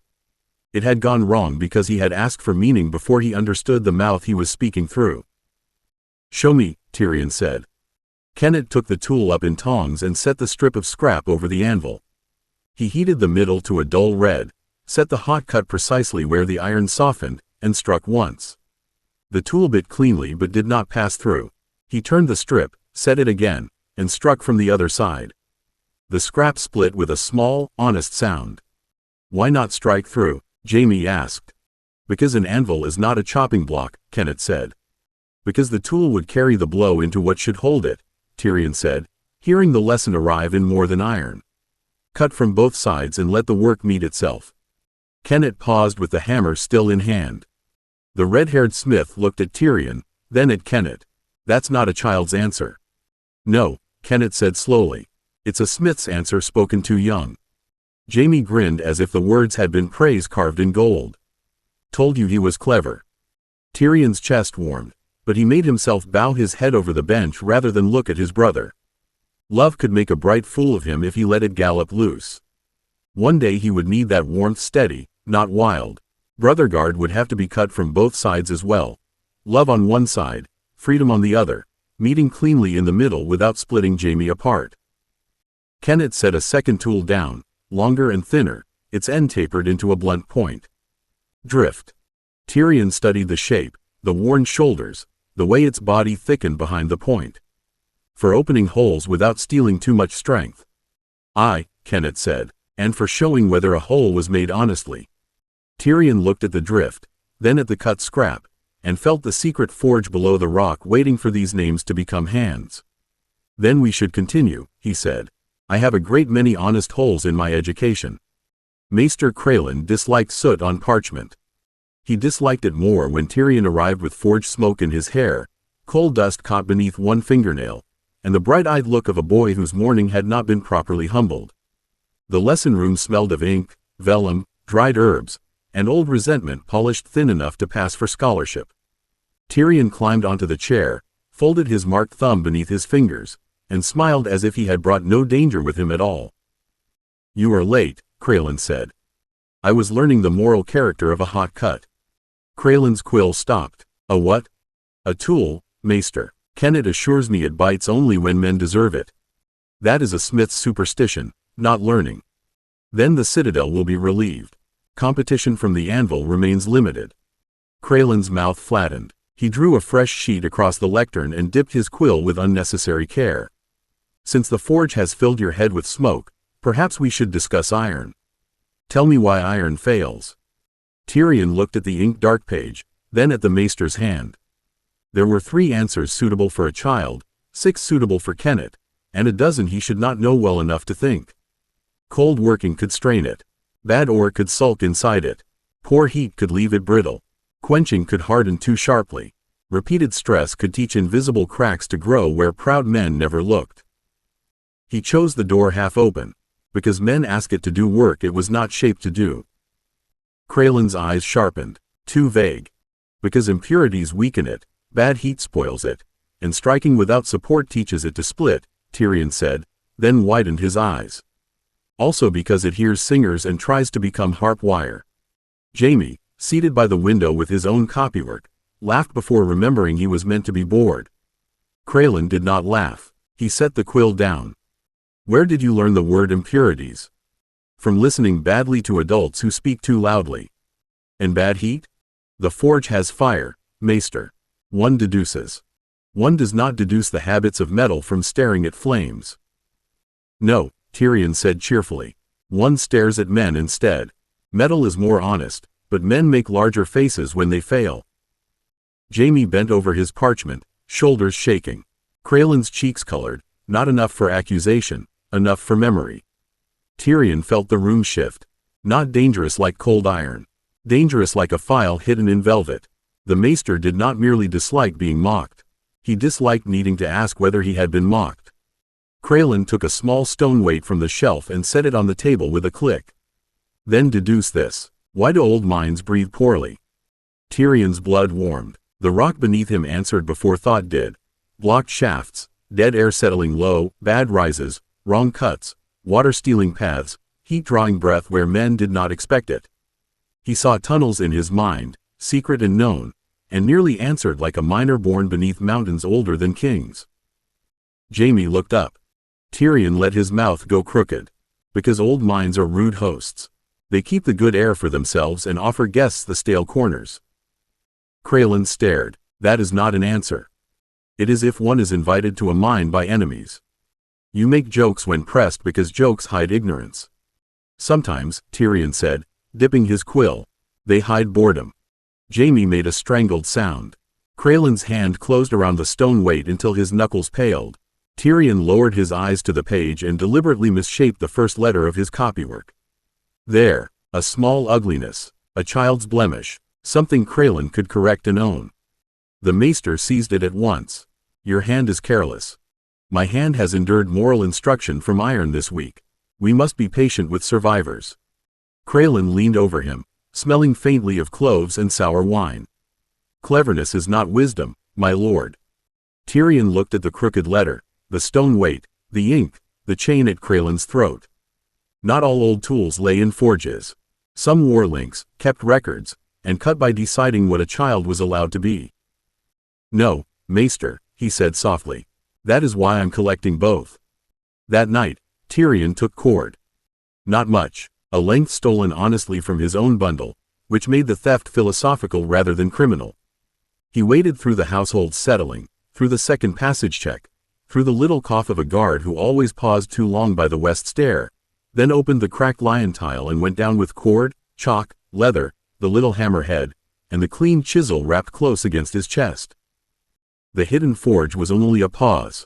He set the failed plate aside without touching it, took the small drift because names had power once a hand knew what they meant, and slipped deeper through the old passage. The rock closed around him, cool and black and familiar.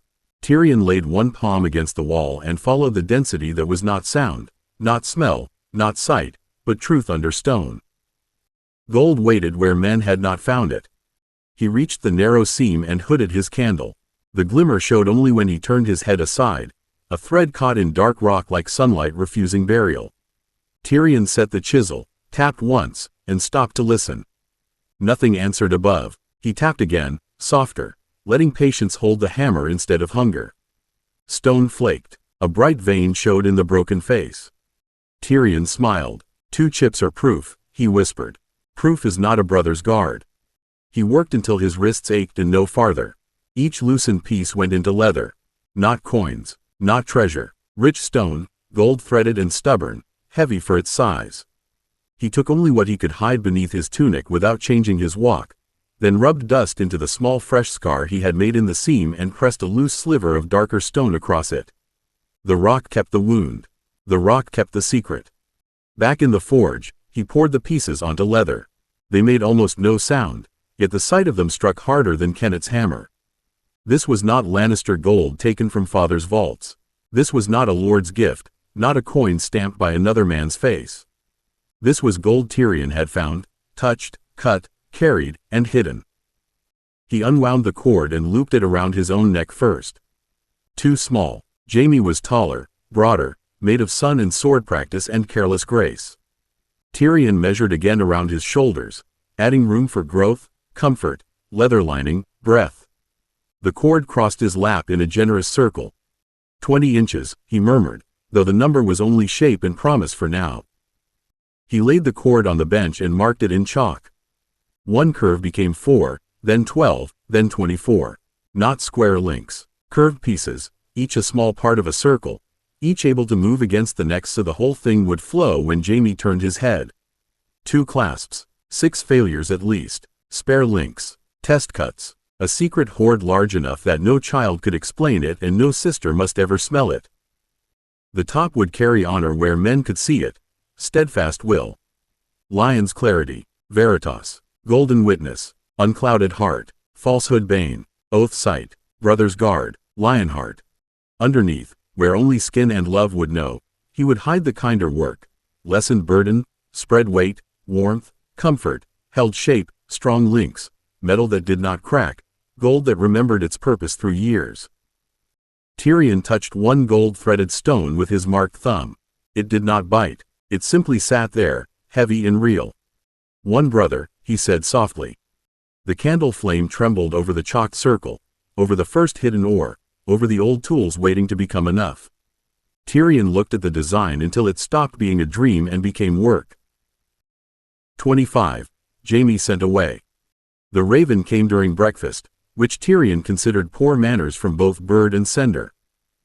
Casterly Rock had many ways to announce trouble.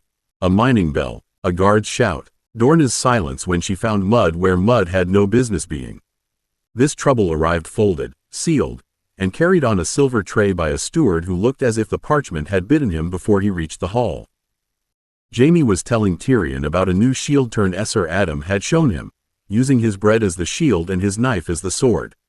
Cersei had been pretending not to listen while watching Jaime's hands with hungry attention. Tyrion had been pretending to eat while measuring how much soreness remained in his wrists from the night's mining. Then the steward bowed to Maester Kevan at the high table. From Lord Tywin, my lord. The hall changed, though not loudly. Lannisters were too proud for honest flinching. But spoons slowed. Servants looked down. Cersei straightened as if her spine had been pulled by a string. Jaime's knife stopped over the wounded bread. Kevan broke the seal with his thumb.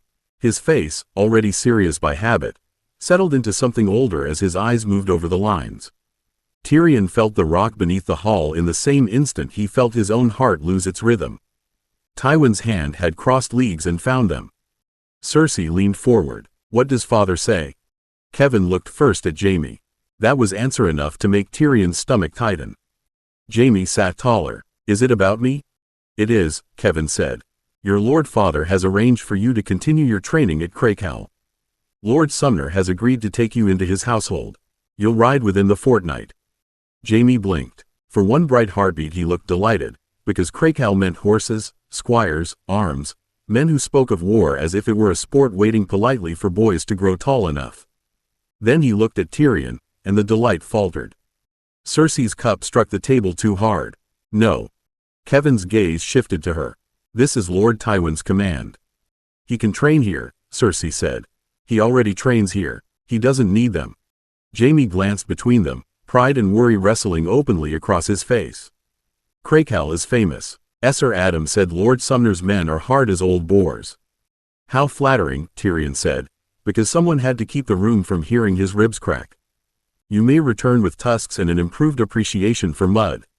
Jaime's mouth twitched, then failed to hold the smile. You'll write? No, Tyrion said. I shall communicate entirely through mournful silence and interpretive accounting. Tyrion. Of course I'll write, Tyrion said, softer than wit liked. Frequently enough that Lord Sumner regrets literacy. Cersei turned on him as if he had arranged the raven himself. You're happy. The accusation was so sharp that several servants nearby forgot not to hear it. Tyrion looked at her across the table, at her bright fury, at the fear underneath it, at the possessive shape of grief when a spoiled heart mistook a brother for property. He made his face mild. I am heartbroken, he said. Unfortunately, I remain articulate. You always wanted him away from me. Jaime's head snapped toward her. Cersei. Kevin folded the letter carefully. Enough. Lord Tywin's decision is made. Tyrion lowered his eyes to his plate before anyone saw too much. Away from Cersei was good. Away from him was not. The two truths struck together like bad metal and rang all through him. Beneath the hall, hidden gold waited in dark stone. Beneath his bed, chalked circles and impossible designs waited in memory. 24 links, 2 clasps, 6 failures, 1 brother. A fortnight was not time enough. It would have to become enough. Jaime found him in the armory passage after the midday lesson, where old shields hung above oil-dark benches and the air smelled of leather, polish, and boys pretending fear was excitement. He had brought 3 belts, 2 practice gloves, a red cloak over one arm, and a wooden practice sword with a nick near the guard. At 10, Jaime could make carrying too much look like a campaign and being frightened look like impatience. He dropped one glove, caught it against his knee, nearly lost the cloak, then glared at the buckle in his hand as if it had insulted House Lannister. That belt is losing the war, Tyrion said. Jaime looked down at his hands. It's a stupid buckle. A common accusation from men bested by metal. Jaime shoved the belt at him. You do it, then. Tyrion took it, settled the tongue through the proper slot, and tightened it with deliberate slowness. His fingers wanted to measure everything now. Width of leather, weight of buckle, the span from Jaime's throat to shoulder where a torque might rest without choking. The curve at the back of his neck where hidden runes would need to spread weight instead of dragging like a chain. 10 was too young for the man Brotherguard must one day fit, but not too young to be pulled away, shaped elsewhere, bruised by strangers, praised by men whose praise might teach him the wrong hunger. Jaime missed none of the looking. You're doing the thinking face. A vicious slander. All my faces think. Some are merely better bred about it. You're glad I'm going, Jaime said. The belt stopped in Tyrion's hands. There it was, naked as a blade laid across the bench. Not Cersei's accusation now, Jaime's wound. Tyrion looked at the boy who had been his brother twice and felt the easy lie present itself, polished and useless. I am glad Crackell is not Cersei's room, Tyrion said. I am not glad it is away from me. Jaime swallowed. The red cloak slid halfway off his arm before he caught it. She says you'll make jokes until I leave, then forget me in the forge. Your sister has a gift for making ignorance sound intimate. Tyrion. No, Tyrion said, softer. I won't forget you. I intend to become intolerable by raven. Jaime's mouth bent, not quite a smile. How many ravens? So many Lord Sumner will suspect siegecraft. The answer helped. Not enough, but enough for Jaime to breathe. He sat on the bench and held out the cloak. Tyrion folded it properly, corner to corner, smoothing the wool with both hands. Jaime watched him, then leaned forward and looped his fingers briefly around Tyrion's wrist, careful of the fading mark on his thumb. You'll still be here when I come back. It should have been a question. Jaime made it a command because he was 10, proud, and afraid enough to make fear sound like command. I shall attempt not to be stolen by pirates, sold to mummers, or eaten by particularly ambitious rats, Tyrion said. Promise properly. Tyrion looked at the hand around his wrist. Small, strong, warm, alive. I'll be here, he said. And I'll be working.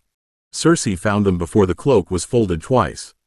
She came into the armory passage as if she had followed the smell of betrayal instead of leather polish, her golden hair loose around her shoulders and her mouth set too carefully for a girl of 10. Tyrion saw her take in the scene all at once.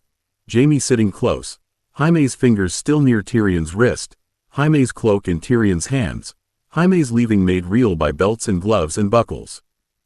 Her eyes sharpened. So this is where you went.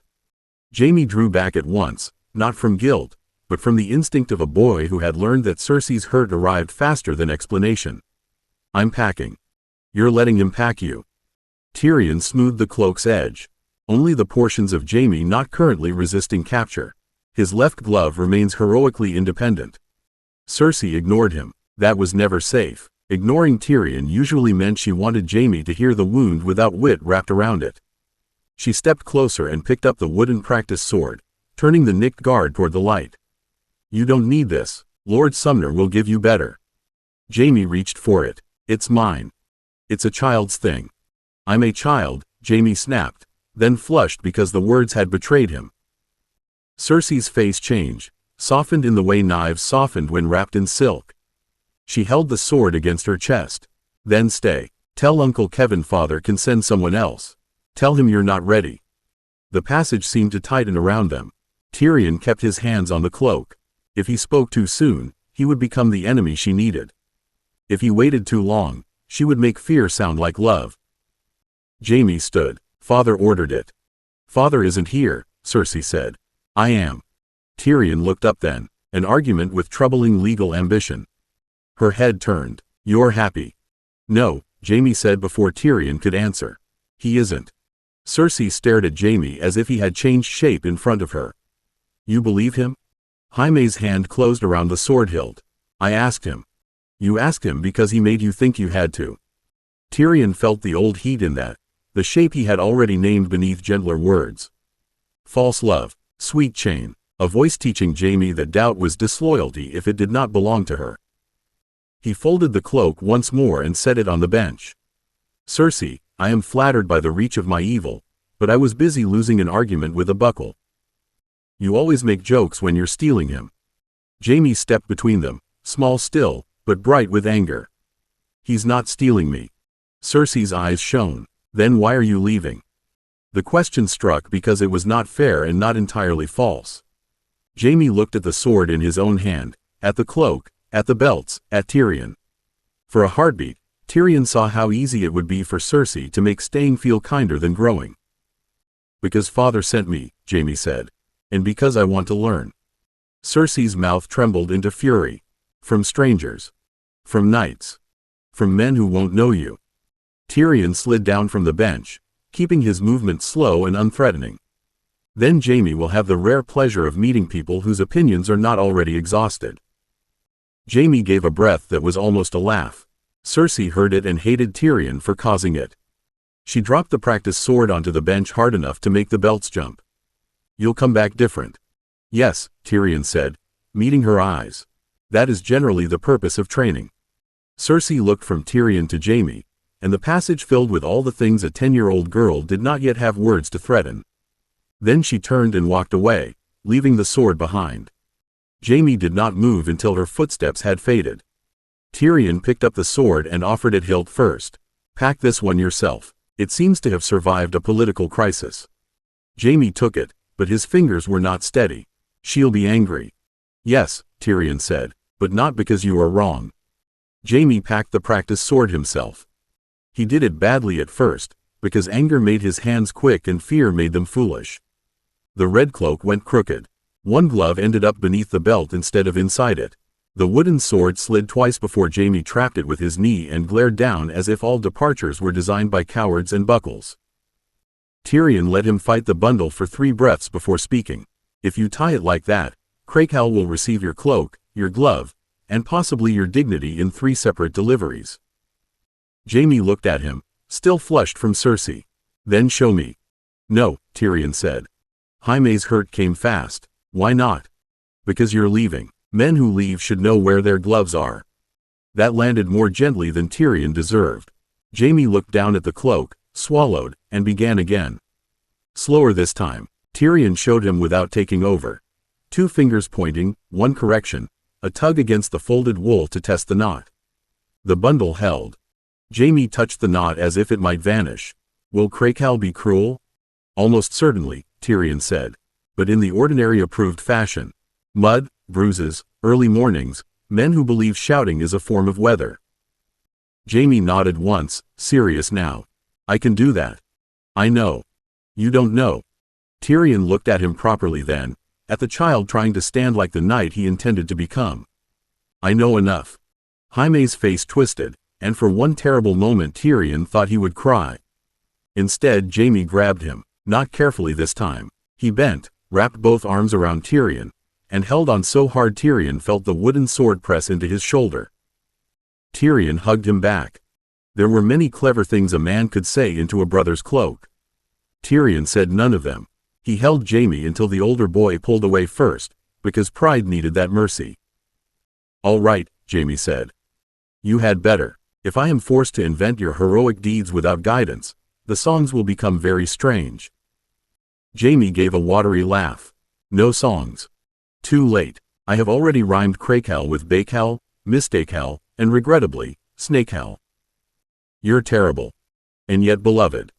Jaime rolled his eyes, which was close enough to recovery that Tyrion let him go. Together they carried the bundle toward the stair where a servant waited to take it to Jaime's chamber. Tyrion watched the man lift it and walk away with one small piece of Jaime's future. That night, Tyrion did not go to the forge first. He sat on his bed with the curtain drawn and opened his hand. His thumb mark had faded almost entirely, but he could still see the crossing stroke if he knew where to look. A fortnight, 14 days, less, if trunks, horses, farewells, and Cersei's tempers stole time from him. A fortnight was not enough to make Brotherguard. So the word changed shape, not finish. Begin. He slipped from bed after the second passage check and went below with leather, cord, chalk, and every scrap of courage that did not show on his face. The rock took him in. The hidden forge waited. Beyond it, the gold seam waited too, patient and merciless. Tyrion laid the cord on the bench in its chalked circle. 24 links, 2 clasps, 6 failures at least, 1 brother leaving too soon. No more proof, he whispered. Then he took the chisel, the hammerhead, and the small leather pouch, and went deeper for gold. Jaime left under a sky too bright for honest grief. Casterly rock gathered at the lower gate in layers of rank, steel, and curiosity. Grooms held horses. Men-at-arms checked girths and saddle straps as if leather could delay parting if inspected sternly enough. Lord Sumner's escort waited in Crakehal colors, boars on their badges and weather on their faces. Esser Kevin stood with the lettered authority of a man obeying a command he had not written. Tyrion stood beside the mounting block with Dorna's hand hovering near his shoulder and his own hands folded neatly before him. Neatly was important. Neatly kept them from reaching. Neatly hid the ache in his wrists from nights of chisel taps and stolen gold thread stone. Neatly did not fool Jaime.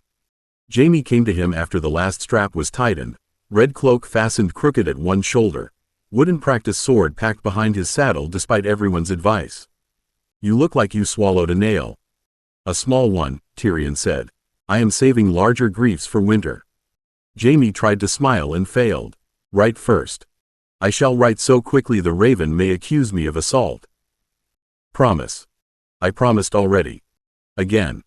Tyrion looked up at him, golden boy, 10 years old, too proud to cry where men-at-arms could see, too young to understand how long 8 years could become. I promise, he said. Letters, insults, advice you will sensibly ignore, reports of my continuing survival. Jaime crouched suddenly and hugged him, hard and brief. A knight's embrace attempted by a boy who still smelled of leather, soap, and fear. Tyrion held on for the breath allowed. Then Jaime stood, because the watching men had begun to look away with too much care. Cersei stood near the arch with her chin lifted and her eyes bright as cut glass. She had not wept either. Her grief had teeth instead. He'll forget, she said. Jaime turned in the saddle. No, I won't.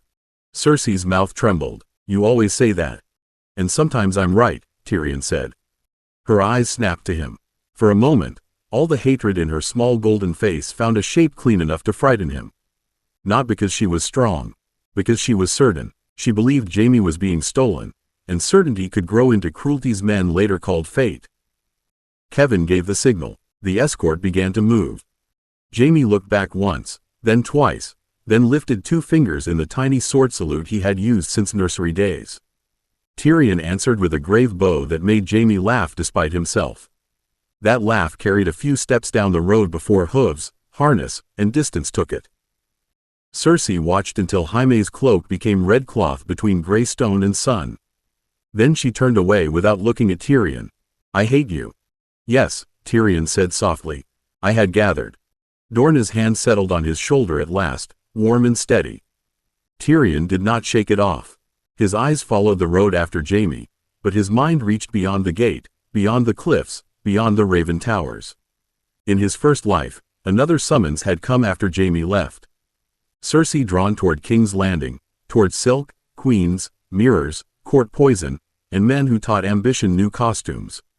Perhaps the letter was already in the air. Perhaps some black-winged mercy was flying west even now. Good, he thought, and felt no shame for it.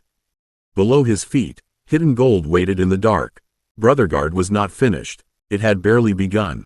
So Tyrion stood under Cersei's hatred, under Tywin's distant command, under Jaime's fading road, and counted what remained. Not days. Work. 26. First gold. The second raven came 3 days after Jaime's first letter from Crakehell, which Tyrion considered almost indecently generous of the gods. Jaime's letter had been mud, bruises, 1 proud mention of Lord Sumner's yard, and 3 lines written crookedly at the bottom to prove he had not forgotten how to be impossible. Cersei's summons came on finer parchment, sealed with Tywin's hand and carried by Esser Kevin himself to the morning room, where Tyrion was pretending that honeyed porridge deserved his attention. "Your Lord Father has commanded Lady Cersei to join the court at King's Landing," Kevin said. Cersei went very still. For one breath she looked wounded enough to be a child. Then pride clothed her. "Father wants me there?" "He does," Kevin said. "You will travel with a proper escort before the week is out." Her gaze found Tyrion as if he had crept into the letter and whispered treason into Tywin's ink. "You're pleased." Tyrion looked down at his spoon. Good riddance rose in him, sharp and bright enough to taste. No more golden head at doorways. No more eyes measuring Jaime's empty chair and blaming him for it. No more sweet little chains being practiced across every room. "My feelings are too numerous and delicate for breakfast," he said. "I shall arrange them later." "You'll be alone," Cersei said. "Yes," Tyrion said. "A terrible fate. I may be forced to enjoy books without supervision." She stood so quickly her chair scraped stone. "I hope Father remembers what you are." Kevin's voice hardened. "Cersei." Tyrion smiled before anger could answer her. "I have always trusted my family's memory for unpleasant things." He did not see her off. When the household gathered at the lower gate 2 mornings later, Tyrion remained in the public forge with a bucket beside him and soot on his sleeve, listening through stone as wheels, hooves, trunks, and Cersei's bright anger moved away from the rock. Kennett glanced toward the distant commotion, then back at him. "You not saying farewell, little lord?" "I feared my sister might mistake it for encouragement to return," Tyrion said, rinsing tongs with great care. Kennett grunted. "Best keep that thought behind your teeth. A crowded prison, but I shall make room." That night, after Dorna's second check and the servants' steps thinned above, Tyrion went below. He took no prideful load. Chisel, little hammerhead, leather pouch, oiled cloth, chalk, cord, and 1 shielded candle. The hidden forge accepted him in silence. Beyond it, the narrow way to the gold thread seam bent left through stone he knew better now than some men knew their own hands.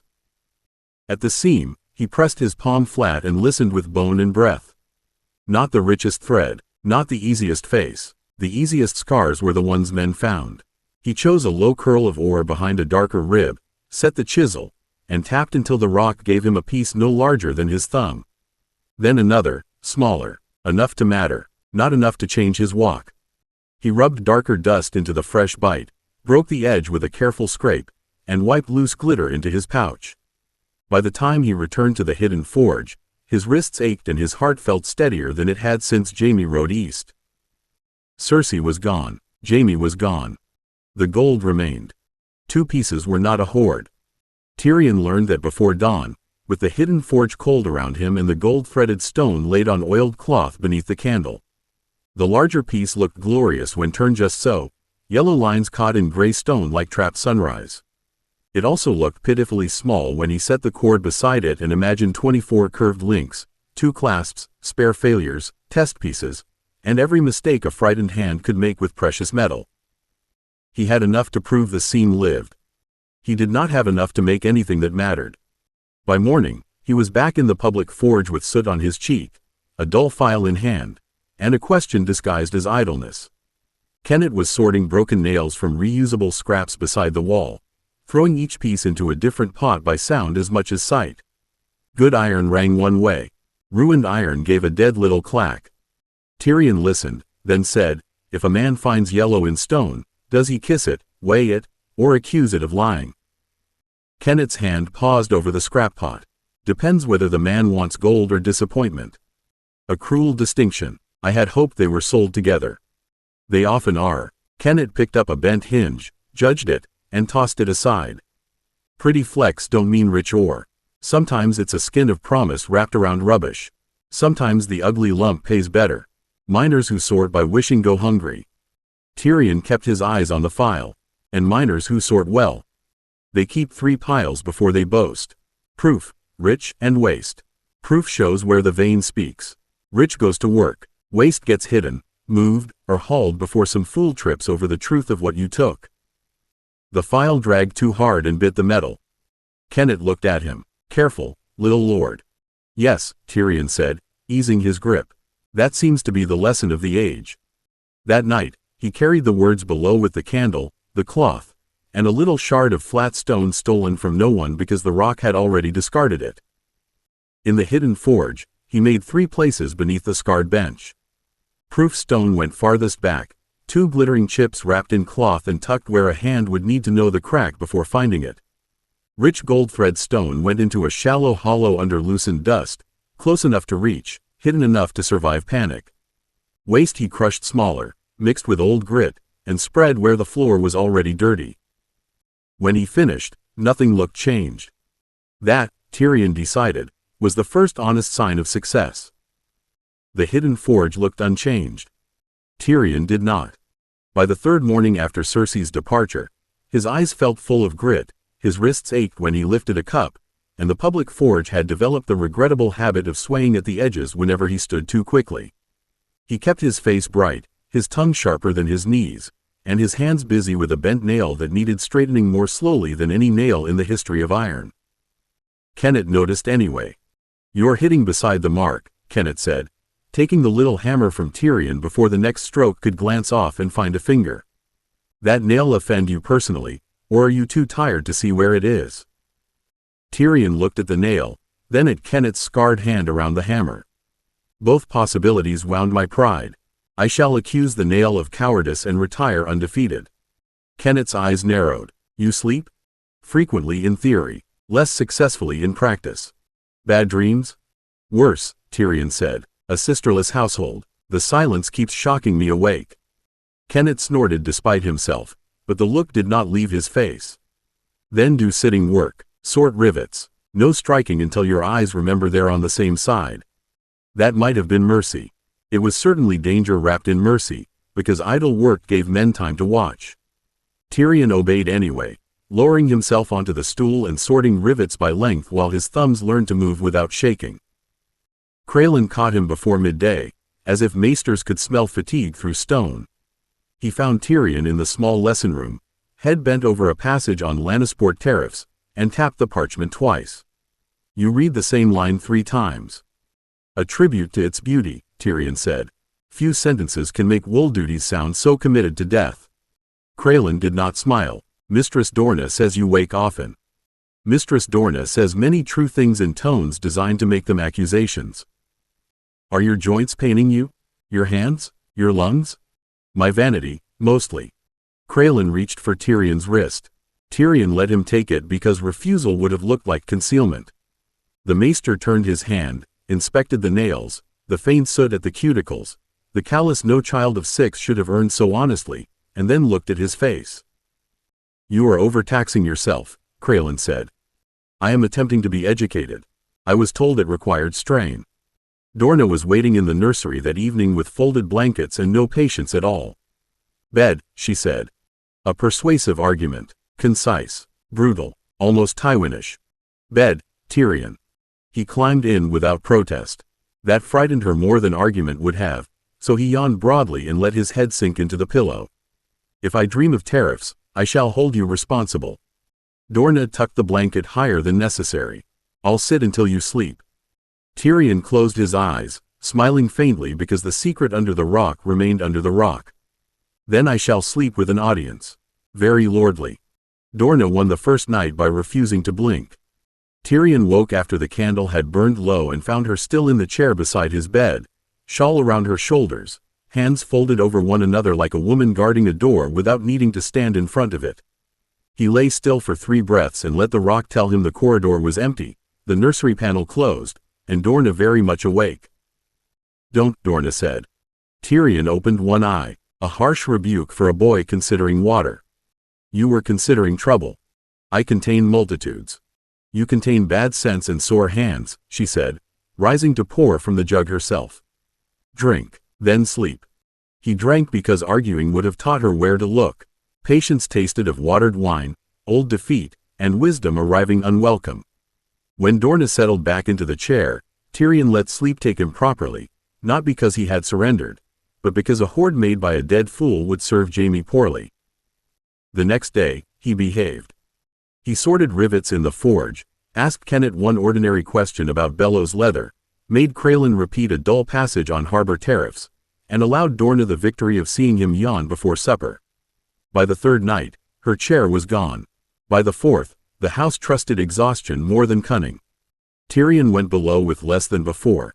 Candle, pouch, chalk, chisel, hammerhead wrapped in cloth, and no prideful ambition to steal a vein in one glorious night. At the seam, he worked low and slow, one small bite at a time. Tap, listen, stop. Tap, listen, stop. When a chip came loose too brightly, he rapped it at once. When stone shifted badly under the chisel, he left it alone. A clever miner did not argue with warning. By the end of the week, the hidden forge had a secret weight beneath its scarred bench. Tyrion knelt there with aching knees and sorted by candlelight. Proof stone remained wrapped and farthest back. Rich stone filled the reachable hollow in 3 careful bundles, each no larger than a servant might overlook and no smaller than hope required. Waste disappeared into dirt, cracks, and old dust until the floor looked as dead as it had before he entered. He set the cord beside the bundles and measured again. 24 links, 2 clasps, spare attempts, failed attempts, lessons bought in gold and blood if he grew careless. Not enough. Tyrion smiled anyway, tired enough that it hurt. It was enough to fail once and begin again. 27. The link that cracked. Failure required material. Tyrion carried that lesson through the next day with clean cuffs, slow steps, and a face arranged into harmlessness. He ate what Dorna set before him, asked Craylan one bored question about harbor tolls, and sorted bent rivets in the public forge until Kennett grunted approval for work dull enough to be safe. Dorna did not believe a breath of it. That evening, she caught his right hand before he could tuck it beneath the blanket and turned his palm toward the candle. "You've washed too well." "A devastating accusation," Tyrion said. "Shall I roll in the rushes to restore your faith in my character?"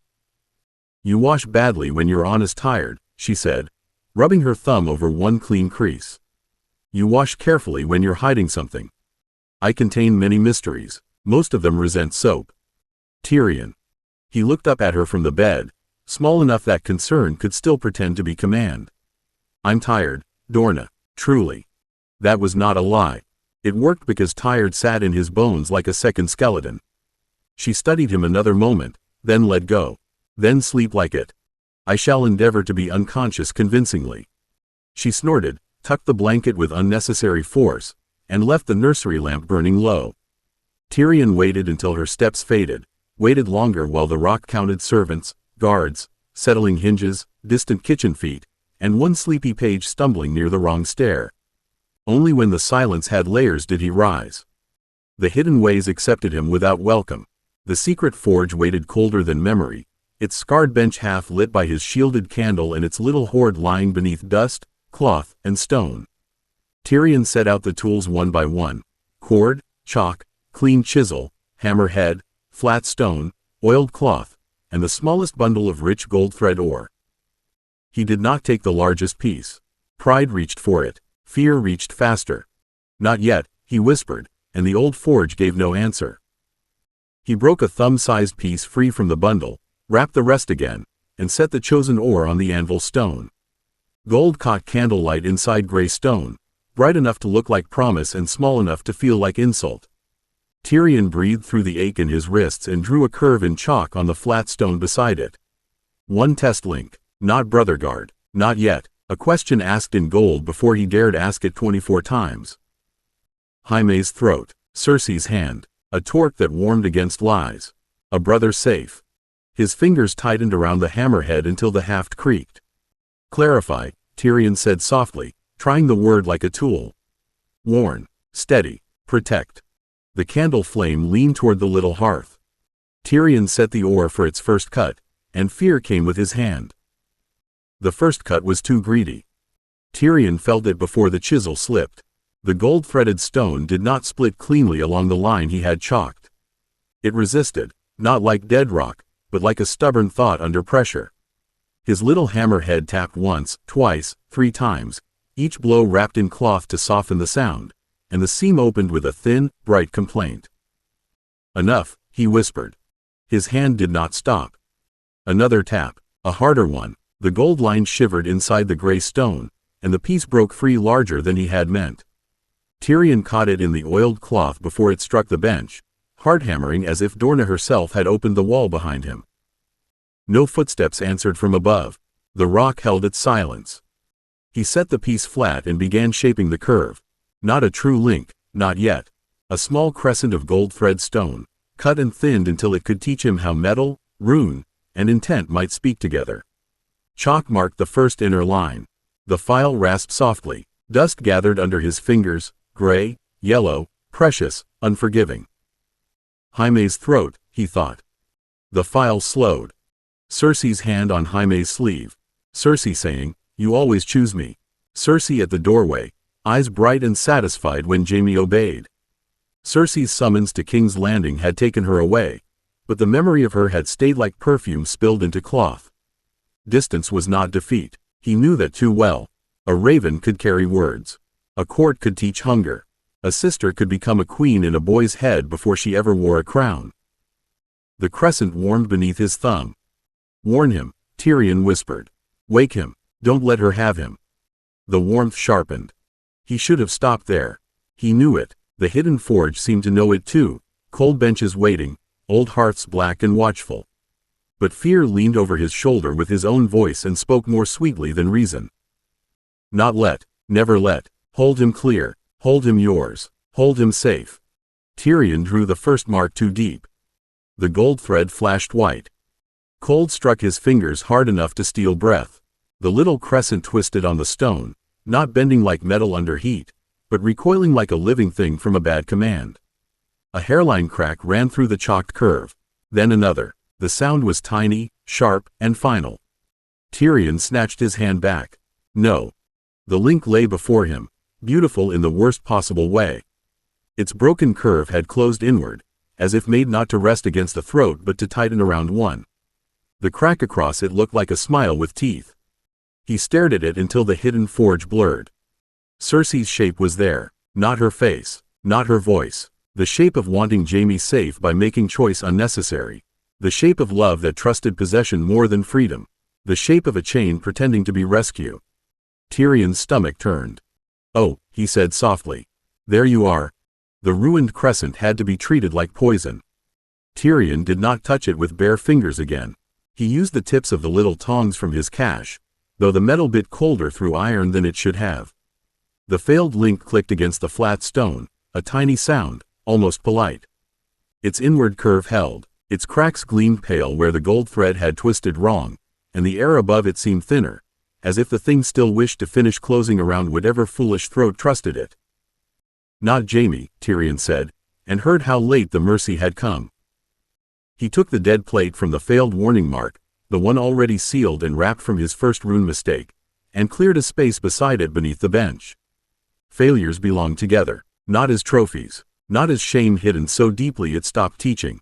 He laid the twisted crescent on a scrap of dark cloth, folded the cloth once, then stopped. No. Cloth was too soft an answer. He reached for the small chisel, set the bad link on the anvil stone, and struck once. The crescent did not break. Cold ran up the chisel into his wrist, and the candle guttered.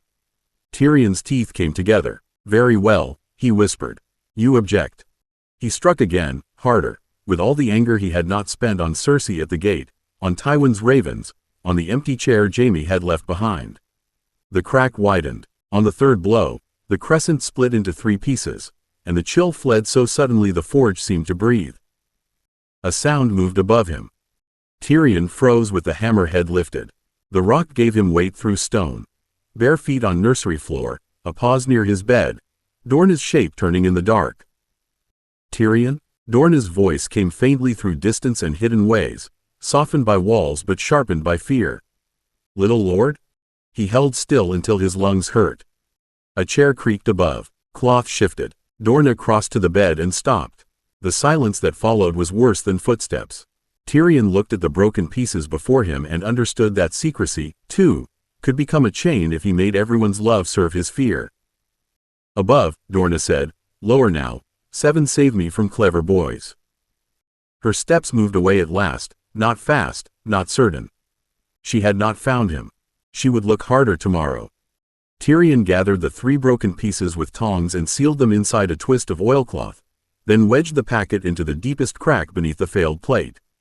He scraped chalk across a flat stone and wrote slowly, each word paid for with pulse and cold sweat. Clarify, warn, steady, protect, never command. He stared at the last 2 words until they stopped feeling like accusation and began to feel like law. Then he added beneath them, in smaller marks, Jaime must choose. The hidden forge remained silent around him. This time, Tyrion accepted the silence as judgment enough. Morning came too soon and found Dorna waiting beside the bed. Tyrion had returned before dawn with cold sweat dried under his collar and the new law hidden beneath the rock. He opened his eyes to find her seated where she had sat through fevers, bad lungs, old nightmares, and every illness he'd once been too small to fight with wit. You walked, Dorna said. A bold accusation against a boy famous for being carried.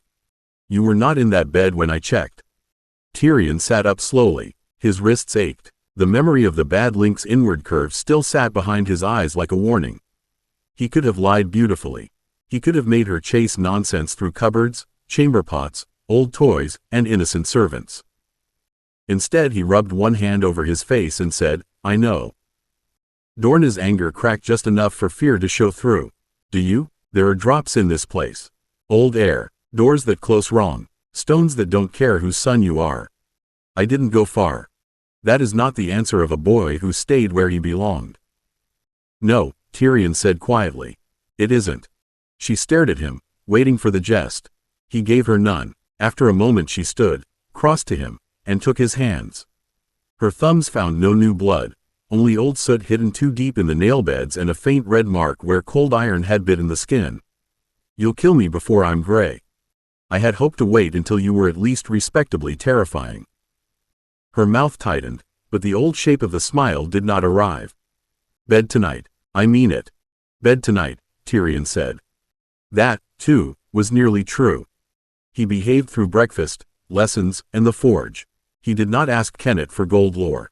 He did not pry at Craylin's questions. He sorted hinges until boredom became a physical ache. When evening came, he let Dorna sit him down, wash his hands herself, and watch him climb beneath the blanket like a defeated conspirator.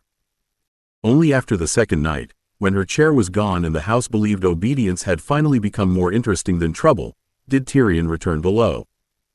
This time he carried less.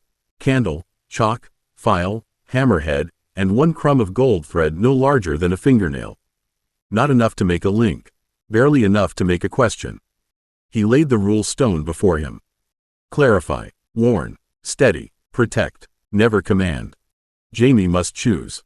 Tyrion read it twice, then set the tiny gold thread piece on the flat stone and did not touch the chisel. He shaped with the file only, slowly, shaving one patient breath at a time. No throat, no chain, no inward curve, a shallow open mark instead, like a small golden eye that could look outward and wake a sleeping man without dragging him by the neck. Not mine, he whispered as the dust gathered under his fingers. Not hers, yours. The gold warmed. Tyrion went still. It was not the hungry cold of the failed crescent. It did not tighten, twist, or flash. The warmth stayed mild beneath the file, no stronger than Jaime's hand on the back of his chair years ago, no fiercer than a promise kept because Jaime had chosen to bring the wooden sword again. Tyrion set the file down before eagerness could spoil the lesson. The tiny piece lay open on the stone, unfinished, imperfect, and not yet dangerous. He smiled, exhausted and careful. Again, he said, and reached for the chalk. 28. Brotherguard. By the time Brotherguard was ready to leave the rock, Tyrion had learned to hate perfect things. Perfect things drew eyes. Perfect things invited questions. Perfect things made men ask which master had made them, which lord had paid for them, and why a 6-year-old with clean cuffs and tired eyes looked as if part of his soul had been hammered flat and hidden under gold. So Brotherguard was not perfect. It was magnificent instead. The torque lay inside a narrow cedar box on black wool, 24 curved gold segments joined into a heavy circle fit for a young lion's throat. Each top-facing plate bore its noble face plainly enough for a proud boy to show other proud boys.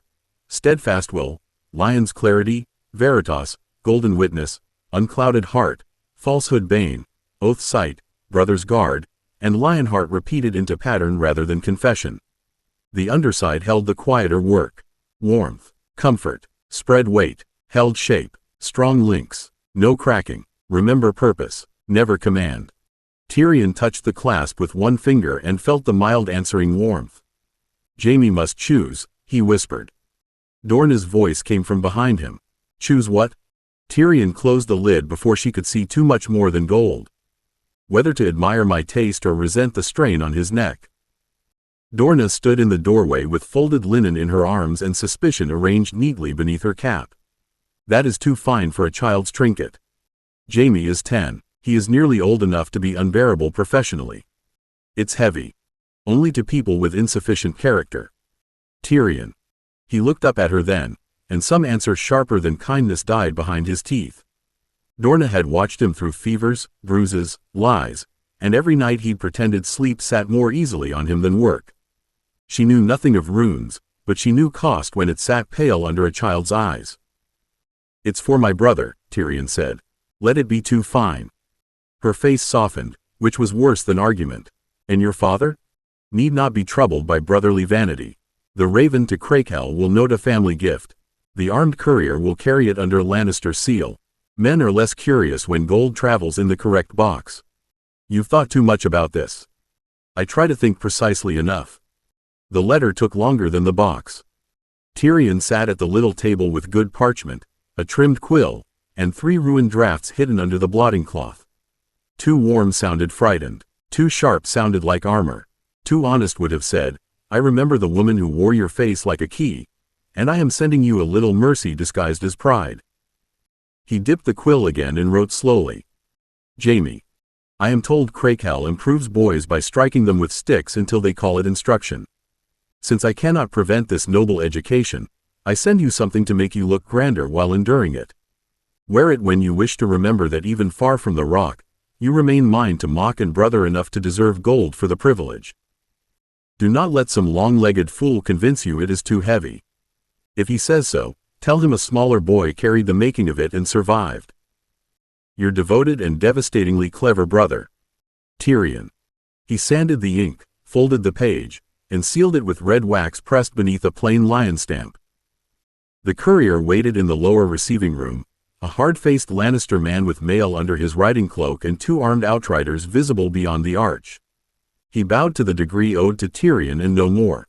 That was suitable. Men trusted orders better when they arrived with the proper amount of boredom.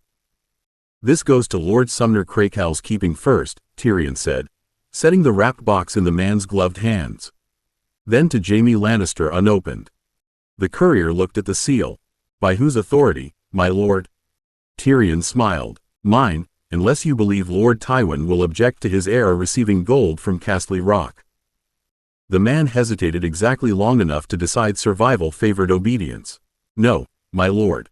Good. Then ride carefully. If it's lost, I shall be forced to become memorable. Dorna made a strangled sound behind him.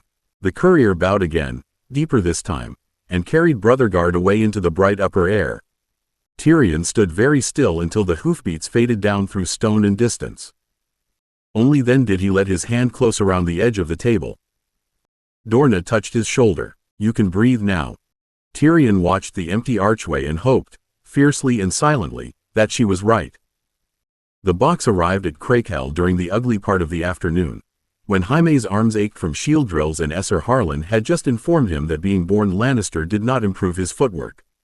Jaime had been deciding whether that was treason, wisdom, or merely an old knight's habit of enjoying himself when the yard gate opened and a Lannister courier rode in with 2 dusty outriders behind him. Lord Sumner Crakehell came out to receive the man himself, which made half the squires straighten and the other half pretend they had not been staring. Jaime wiped sweat from his brow with the back of his wrist and tried not to look too eager. A courier from the Rock meant father, Uncle Kevin, Cersei, or Tyrion. The last thought pulled him forward before discipline caught up. The courier dismounted and bowed. A sealed gift for Esser Jaime Lannister, under Lord Tyrion's instruction, delivered first to your keeping, my lord. Esser Harlan made a sound somewhere between a cough and amusement. Lord Tyrion gives instructions now? Jaime turned on him at once. He gives very good ones. Lord Sumner's brows rose, but he took the wrapped cedar box, checked the seal, and broke only the outer travel cord. The inner wax remained untouched, red and neat around a plain lion stamp. It is addressed to you, boy. Jaime accepted the box with both hands because it looked too fine to snatch, then ruined the dignity by grinning before he even opened it. The squires gathered closer despite themselves. One of the older boys, Martin Hill, leaned on his practice spear with a smirk. Did your little brother send you a toy? Probably something clever enough to bite you, Jaime said, and lifted the lid. Gold looked back at him. The yard went quiet. The torque rested on black wool, thick and bright and made of joined plates shaped into a circle fit for a prince out of some old song. Runes marked the gold, not childish scratches, not ordinary decoration, but clean little signs that seemed to catch sunlight and hold it. Jaime had seen fine things all his life. Casterly Rock was built to make fine things look ordinary. This was different. This looked as if Tyrion had taken every joke about being small, every hour away from him, every clever answer in the nursery, and hammered it into gold so Jaime could wear it where everyone could see. A folded letter lay beside it. Jaime opened that first because it was Tyrion, and Tyrion's words were usually sharper than anyone else's presence. By the second line, he laughed. By the fourth, he laughed harder. Lord Sumner looked down at him. Something amusing? Tyrion says Crakehell improves boys by striking them with sticks until they call it instruction, Jaime said, then glanced at Esser Harlan with innocent delight. He's right. Esser Harlan grunted. Your brother has a dangerous tongue. He has the best tongue, Jaime said, still smiling. And he says I'm not to let some long-legged fool call it too heavy. Martin Hill straightened. Is it heavy? Jaime lifted the torque from the wool. It should have been. It looked heavy enough to pull at the hands, but it settled into his grip with a strange, steady warmth, like metal that had decided not to be a burden.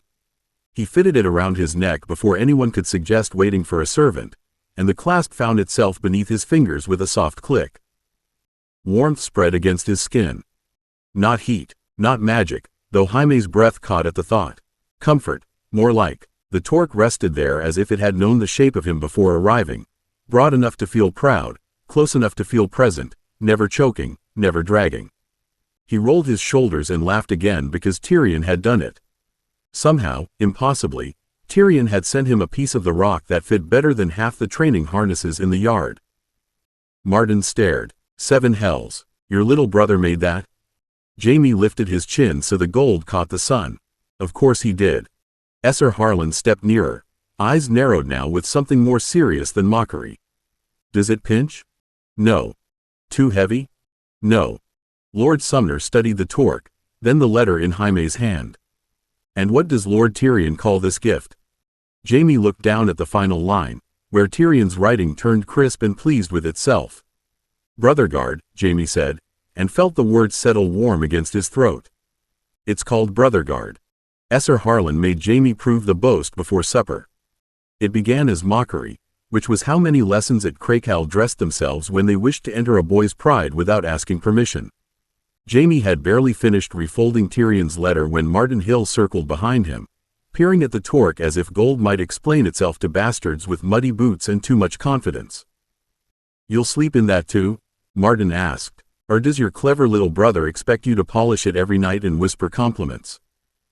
Jaime tucked the letter into his belt pouch and closed the cedar box with care. "Tyrion doesn't need me to whisper compliments. He writes them for himself." A few squires laughed. Martin's ears reddened, and Esser Harlan's practice blade tapped Jaime's shoulder before Jaime could enjoy the victory properly. "Since you've acquired a lord's collar, Lannister, let's see whether it teaches your feet." "It isn't a collar," Jaime said. "No?" Esser Harlan looked at the torque, then at the watching yard. "Then take it off before drill. Heavy gold makes boys stiff." Jaime's hand went to Brotherguard at once, not to remove it, but to feel the joined plates under his fingers. Warmth answered him, low and steady against his throat, as if the gold found the whole conversation ridiculous and trusted him to notice. It did not pull at his neck. It did not pinch when he turned his head. The weight was there, but spread so evenly that it felt less like burden than presence. "No," Jaime said. The yard quieted again, not like before, when gold had astonished them, but with the sharper silence that came when a boy refused an instructor in front of witnesses. Esser Harlan's brows rose. "No?" Jaime lifted his chin. "I'll drill with it." Lord Sumner had not left the yard. He stood beneath the shade of the gallery with one hand resting on his belt, watching the exchange without rescue. That was Lord Sumner's way. He liked boys to find the shape of their own trouble before adults named it for them. Esser Harlan stepped closer. "If it bruises you, I'll not have you whining that Crakehall injured Lord Tywin's golden heir with Lord Tyrion's golden vanity." Jaime smiled because fear had not found him quickly enough. "If I whine, Esser, you may tell Tyrion. He'll make it sound worse." This time even Lord Sumner's mouth moved. Esser Harlan snorted and tossed him a training shield. Jaime caught it, rolled his shoulders, and waited for Brotherguard to drag, shift, or bite. It did none of those things. The torque settled with him as he moved, its curved plates resting proud above his collarbones, warm where sweat cooled under his hair. He stepped into guard, left foot forward, shield raised, and felt no choking, no stiffness, no awkward bounce of gold against skin. Esser Harlan struck first. Jaime caught the blow badly because he was still too pleased with himself, and the force knocked him half a step sideways. The torque did not jar his throat. It held like a hand steadying the back of his neck. "Again," Esser Harlan said.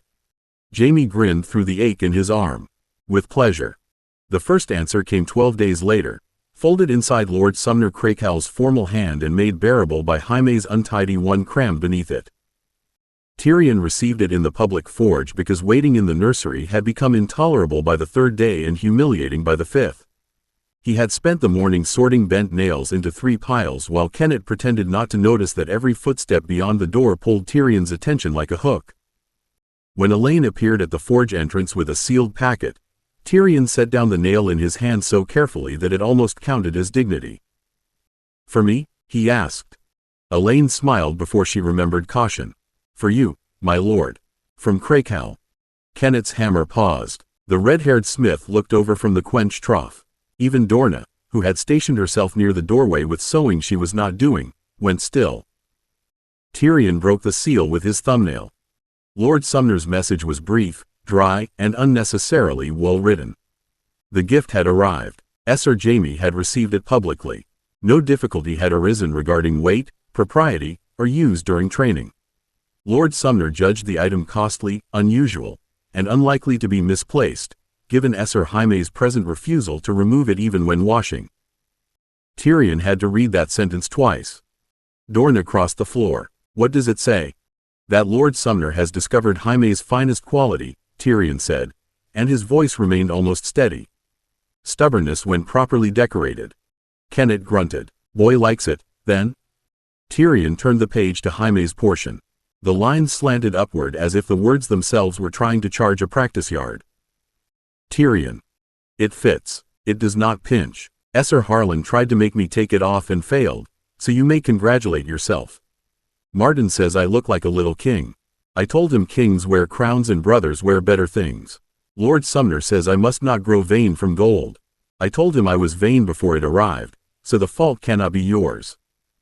I wear it for drill, supper, sleep, and washing, though the washing woman says I am unreasonable. I told her to write you if she has complaints. Send another letter soon, not another torque. I only have one neck. Jaime. The forge blurred at the edges before Tyrion could forbid it. He lowered the letter, blinked once, and found Dorna watching him with a face too soft for safety. Well? She asked. Tyrion folded Jaime's letter along its crooked creases. He has accepted the burden of being adored. Bravely, I'm told. Dorna's hand touched the back of his head, light enough not to shame him. Good. Kenneth looked back to the anvil, but his voice carried through the renewed ring of the forge. A thing made right sits where it's meant. Tyrion looked down at the folded letter in his soot-marked fingers. Across distance, stone, sea wind, training yards, and Cersei's absent shadow, Brotherguard rested warm at Jaime's throat by Jaime's own choice. One battle, Tyrion thought, and slipped the letter inside his tunic. One small battle won. 29 years under stone. After Jaime's letter, Tyrion learned that distance had a rhythm. Ravens came when they pleased, not when boys required mercy. Some arrived with Lord Sumner's neat summaries folded around Jaime's untidy boasts. Some brought only accounts, commands, or dull household business for Kevin's people to sort while Tyrion pretended he had not heard wings through stone before anyone called from the rookery. Between letters, the rock filled itself with work. At 7, Tyrion rose before Dorna wanted him awake, read what Crelin set before him badly enough to remain insulting, and went to the public forge with clean hands he intended to ruin. Kenneth gave him hinges, cracked grips, blunt chisels, bent nails, and the occasional look that said a boy should not understand stress marks quite so quickly. Too neat, Kenneth said one morning, turning a repaired clamp under the light. Tyrion rubbed soot across one cheek and looked up from the bench. I apologize. Shall I strike it with something until it develops character? The jaw closes better than mine. A tragic comment on your jaw, Master Kenneth. The red-haired smith laughed from the hearth, but Kenneth only set the clamp down and tapped the hinge pin. Leave one mistake next time where a man expects a boy to leave it. Not where the tool needs truth. That was almost kindness. Tyrion took it as warning. By day he carried water, filed iron, fetched coal, endured lessons, answered servants by name, and let people see an odd little lord who liked smoke better than embroidery. By night, when Dorna's breathing deepened and the rock settled around sleeping footsteps, he slipped through the lion panel with lamp, cord, chalk, and wrapped tools against his ribs. The hidden ways grew by inches because inches did not boast. Tyrion marked safe turns, strengthened a loose lip with ugly stone wedges, cleaned old dust from the secret forge one folded cloth at a time, and mined only when the rock said the seam would not complain too loudly. Gold-threaded stone came free in small bites. His hands blistered, hardened, split, and healed. Candle ends died. Files dulled. Once a prop shifted under his palm and sent stale grit across his face, and he lay there under the old dark with his heart hammering while the stone decided whether to fall. It did not. Thank you, Tyrion whispered when he could breathe again, then felt foolish enough to add, do not grow vain. It ill suits architecture. The rock gave no answer. It held. That was answer enough. By 8, Tyrion had outgrown 2 tunics, 3 pairs of boots, and Dorna's patience with tailors.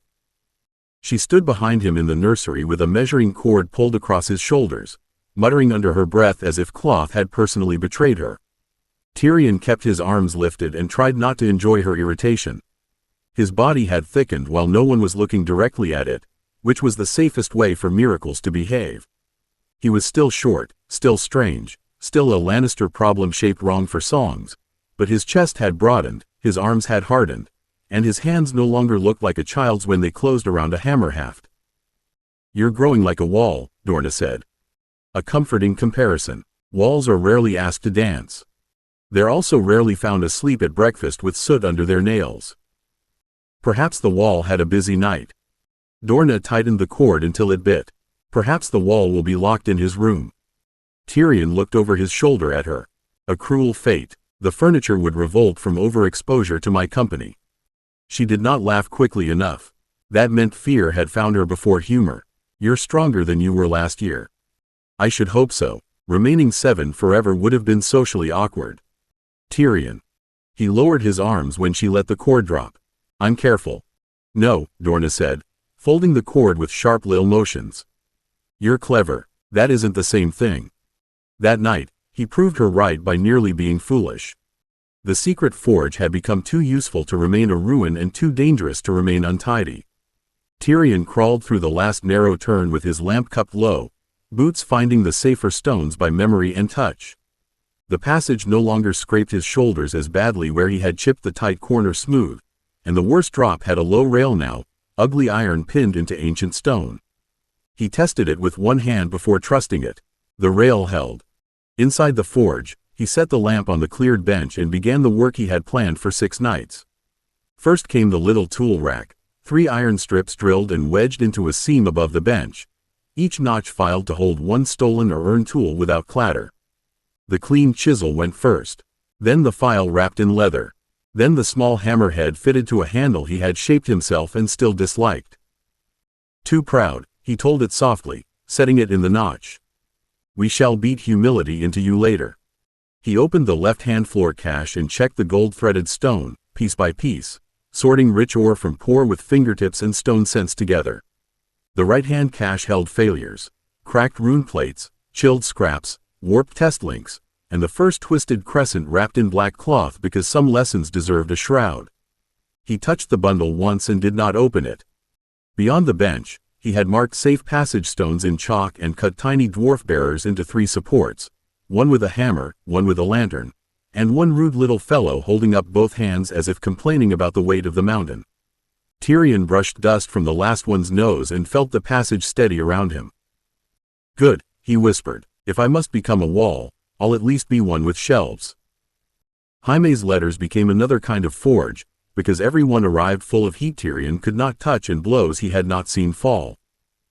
The next packet came in late autumn of Tyrion's 8th year, carried up from the rookery by Elaine with wind reddening her hands and a look that tried not to be pleased on his behalf. Tyrion was in the public forge, sorting rivets beside Kennett's bench while rain rattled faintly through the high vents. From Crakehell, my lord, Elaine said, holding it out.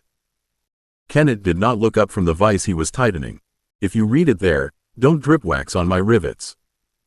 How deeply reassuring to know sentiment has a proper place in your shop, Tyrion said, but his fingers had already closed around the packet. The outer letter belonged to Lord Sumner and reported, with the dry satisfaction of a man who liked boys better after they had been knocked down, that Jaime had shown improvement in lance balance, shield recovery, and not smiling before striking. He had also taken a split lip in the yard and refused to leave the lesson until dismissed. Esser Harlan judged him vain, quick, insufficiently patient, and too pleased when corrected sharply. Tyrion smiled despite himself, a devastating indictment. Jaime remains Jaime. Dorna, who had followed Elaine in under the excuse of returning mended gloves, crossed her arms.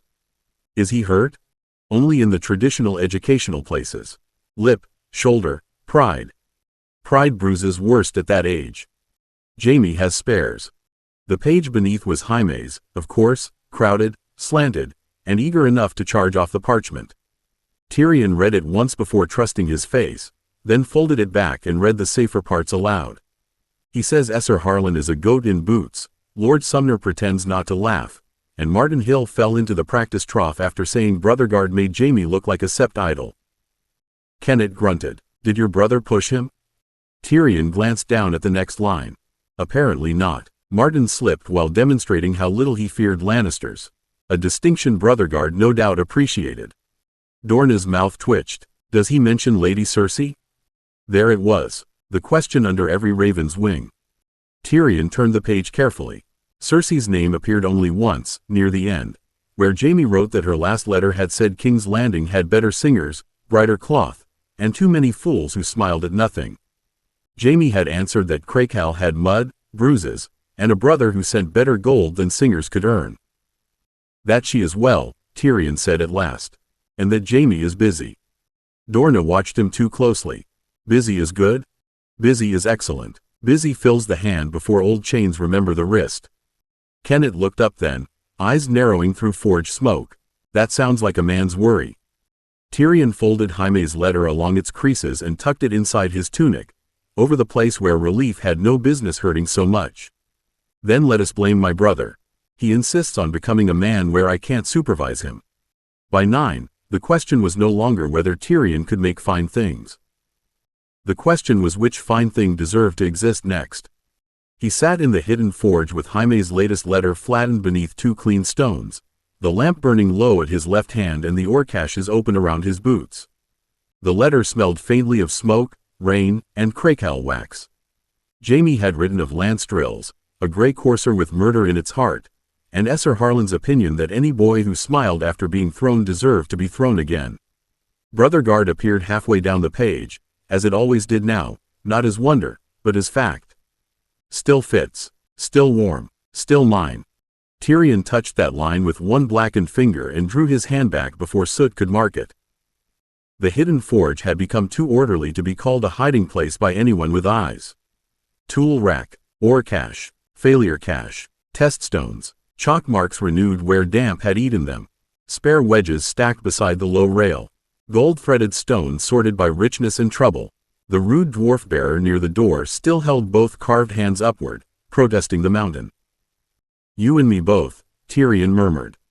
The rock answered with silence and weight. He lifted a narrow iron blank from the bench and set it beside 3 sketches scratched on thin slate. A knife, too small. A sax, practical, ugly, and honest. A longer blade, impossible for now, but not forever.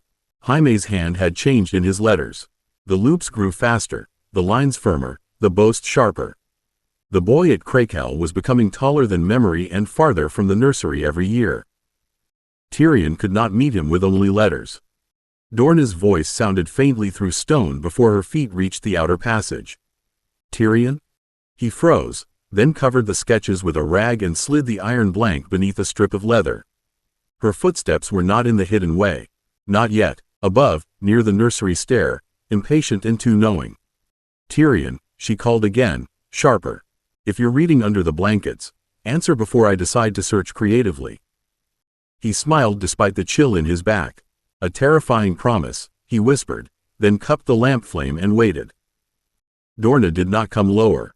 After a moment, her steps moved away, slower than before. Tyrion breathed out and pulled the sketches free again.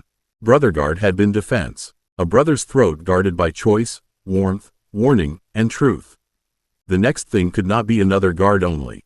Jaime would need a blade one day, not because songs loved blades, but because men did.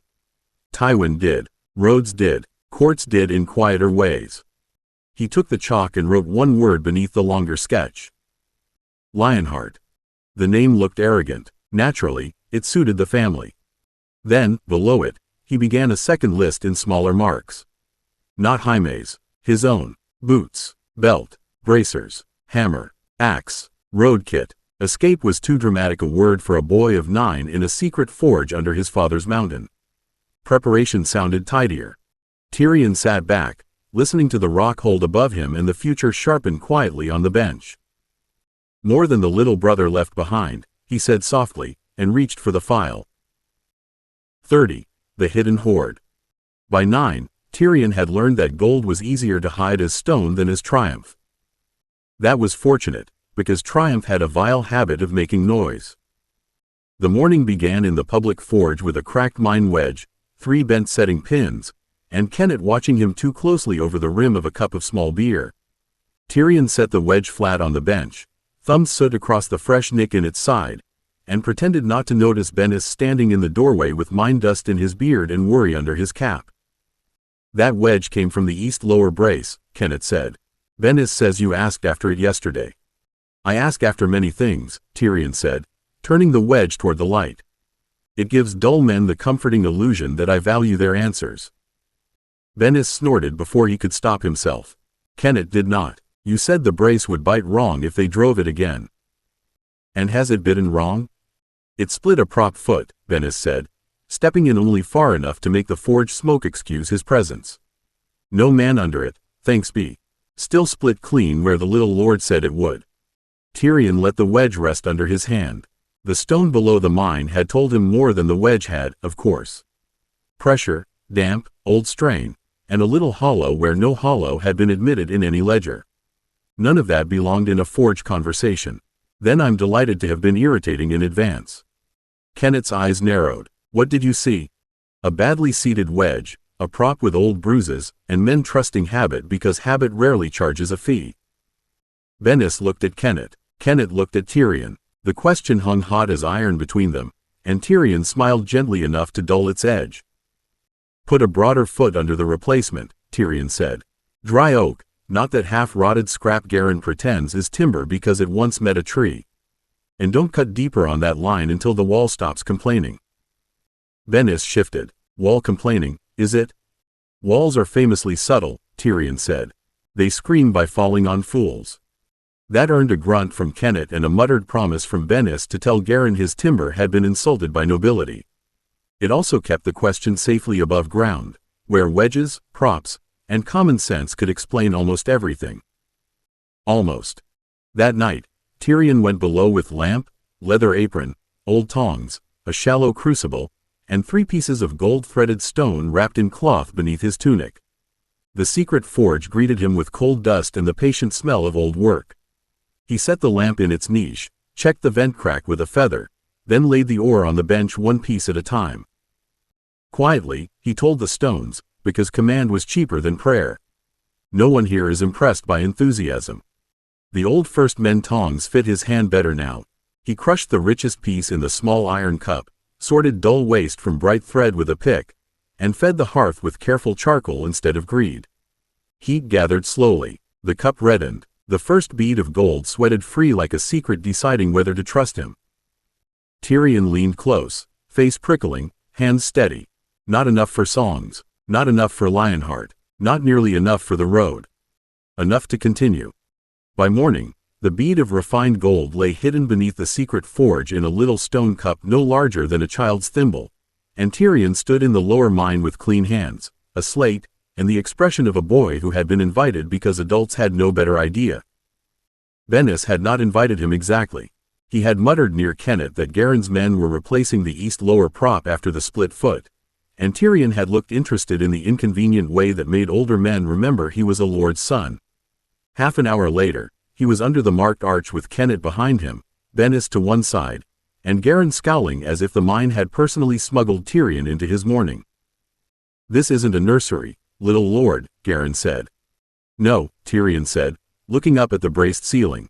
Nurseries smell better and contain fewer men pretending damp timber is a philosophy. One of the younger miners coughed into his fist.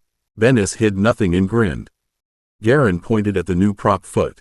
Dry oak, as ordered. Broad enough to satisfy your lordship's delicate sense of wood. Tyrion crouched carefully, setting the slate aside before touching the stone beside the foot. The floor held pressure badly there, not enough to fail today, not enough to scream to ordinary eyes, but enough that weight had started choosing a path of its own. He pressed his palm flat and felt the old complaint travel into his wrist. Move it 2 hands left, Tyrion said. Garin's jaw tightened. We just said it. Yes, heroically. Alas, stone remains unmoved by effort unless effort occurs in the right place. Bennis came closer and squinted down. Why left? See this damp line? Tyrion dragged one soot-dark finger along a faint mark beside the foot. Water likes low places. Weight likes them less. If your prop stands here, it argues with both. There, it only argues with the roof, which is its proper trade. Kennet looked from the mark to Tyrion's hand. That's sense. That's inconvenience dressed for supper, Garin said, but he waved 2 men forward. Shift it, then. If the little lord's wrong, he can explain to my back why it spent itself twice. The men lifted, grunted, and reset the foot 2 hands left. Tyrion watched the brace take weight. The pressure changed through the floor, easing from a knife point into a duller spread. Not safe forever. Safer now. Bennis set both hands on his belt. That sits better. Astonishing, Tyrion said. Wood enjoys being useful when not bullied by idiots. This time Garin laughed, short and unwilling. You make every correction sound like an insult. I find men remember insults longer than advice. Kennett tapped the wedge Tyrion had repaired into place beneath the side brace. And that? Drive it half as deep as pride suggests, Tyrion said. Then stop, listen, and drive again only if the brace asks politely. Garin took the hammer from a miner, set the wedge with care this time, and struck once. The sound traveled through timber and stone cleanly. He paused without being told. Tyrion felt every eye turn toward him. He had not led them to the displaced vein. He had not named hidden gold, old workings, or the secret road beneath their boots. He had only made a mine a little less hungry. Again, Tyrion said, and Garin obeyed. By the third such correction, the mine began to watch him differently. It did not happen all at once. Men did not bow, and Garin did not become pleasant, which Tyrion took as evidence that the gods had not entirely abandoned proportion. But when a prop foot needed replacing, someone muttered near Kennett first. When a cart rail began to bite too sharply at the turn, Bennis asked whether the little lord happened to be bored enough for a walk. When a setting pin bent twice in the same pocket, Garin sent it up to the forge with a message that sounded like insult and meant request. Tyrion answered each one with visible things. Damp, grain, old bruise in timber, bad nail, rust under paint. Men could believe in those. Men liked believing in things they could spit on. Maester Crelin liked believing in parchment. He arrived in the public forge on a wet afternoon with a steward named Mark beside him, both of them clean enough to be offensive. Kennett looked up from the hinge strap he was heating and set his hammer down slowly. Tyrion sat at the side bench with a file in hand and 3 mine wedges in front of him, each marked in chalk where a man might see the fault and where the stone had whispered the rest. Lord Tyrion, Crelin said, you have been very busy below. I try to schedule my idleness where it will inconvenience fewer ledgers. Mark did not smile. He carried a tally roll and the expression of a man who disliked numbers behaving without permission. Accidents are down in the east lower workings. A tragic loss for those who enjoy funerals. Kennett's mouth twitched. Crelin's did not. Recovered ore has also improved from sections previously marked as poor. Tyrion set the file down with care. Then perhaps the mine prefers encouragement. The mine prefers nothing, Mark said. It yields what it yields. Spoken like a man who has never had a roof consider him personally. Crelin stepped closer to the bench and looked at the chalk marks. These repairs, these questions, these suggestions to the miners. Are they yours? Tyrion picked up the nearest wedge, turned it once, and showed them the split bright beneath soot. This was bent by men trying to force a bad seat into obedience. I suggested they stop being surprised when force answered back. And the ore? Mark asked. Men who stop breaking their supports occasionally survive long enough to dig. Kennett snorted then, unable or unwilling to hide it. Crelin glanced at him, and the smith shrugged. He's not wrong. That did not help. Support could expose as surely as accusation. Tyrion slid the wedge back among the others and let his shoulders round slightly, boyish, tired, almost bored. I ask questions. Miners humor me because I'm Lord Tywin's son and small enough to fit where pride cannot. If that offends the ledgers, I suggest teaching the ledgers to duck. Mark rolled the parchment tighter. Lord Kevin will want an explanation for the improved yield. Give him one, Tyrion said. Better props, better wedges, fewer fools under falling stone. Crelin studied him for a long, quiet moment. And nothing else? Under Tyrion's boots, the rock held its old veins, its hidden road, its secret forge, and the bright bead of gold beneath dead stone. He smiled as if he had nothing in the world worth hiding. Maester, he said, if I possessed a miracle, I'd have started with making tutors less suspicious. Crelin and Mark left with their clean robes, tightened mouths, and an explanation that would satisfy no one completely, which made it useful. Complete explanations were traps. They invited men to stop looking at the surface and begin wondering why the floor beneath it sounded hollow. Kennett waited until the forge door had swallowed the last whisper of Steward's steps before he picked up his hammer again. He did not strike. You're drawing eyes. Tyrion brushed chalk dust from the nearest wedge, a curse shared by pretty girls, rich fools, and men who improve ledgers. Year 9. A temporary affliction. I'm told age eventually cures it, unless wine interferes. Kenneth set the hammer down harder than necessary. Don't play clever with this. Miners listen to you now. Stewards are counting after you. Maesters are asking whether your questions have teeth. Tyrion looked at the forge hearth, where dull red slept under ash. The public world had become too narrow for invisibility. A boy could wander unseen. A useful boy became a tool others wanted to pick up. Then I must choose where the teeth show. Kenneth studied him through smoke. That sounds like Lord talk. No, Tyrion said softly. Lord talk pretends teeth are crowns. That evening, he did not go straight to the secret forge. He sat in his chamber while Durin mended a cuff by lamplight and the rock held every guarded corridor beneath them. Jaime's latest letter lay open beside his cup, full of mud, lance bruises, and a boast that Lord Sumner had said he sat a horse like a Lannister and fell from one like a sack of turnips. Durin glanced at him over the needle. You're quiet. I'm composing a confession. Her hands stilled. To whom? To the world, perhaps. It has begun asking impertinent questions. Tyrion.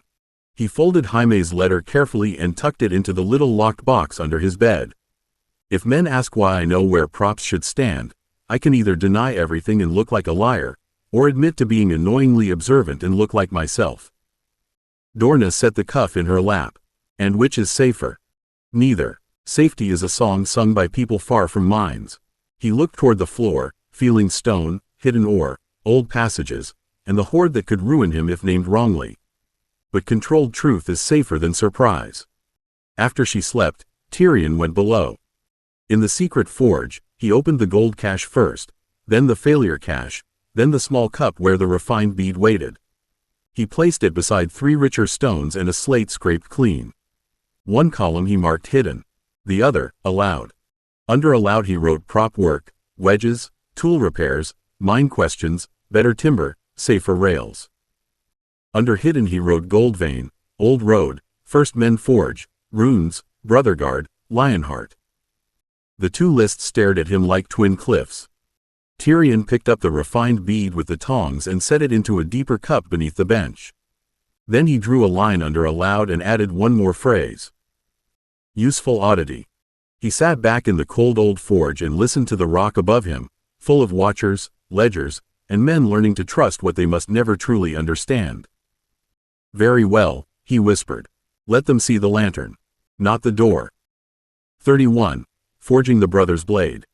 At 10, Tyrion decided that a sword began badly if it began as a song.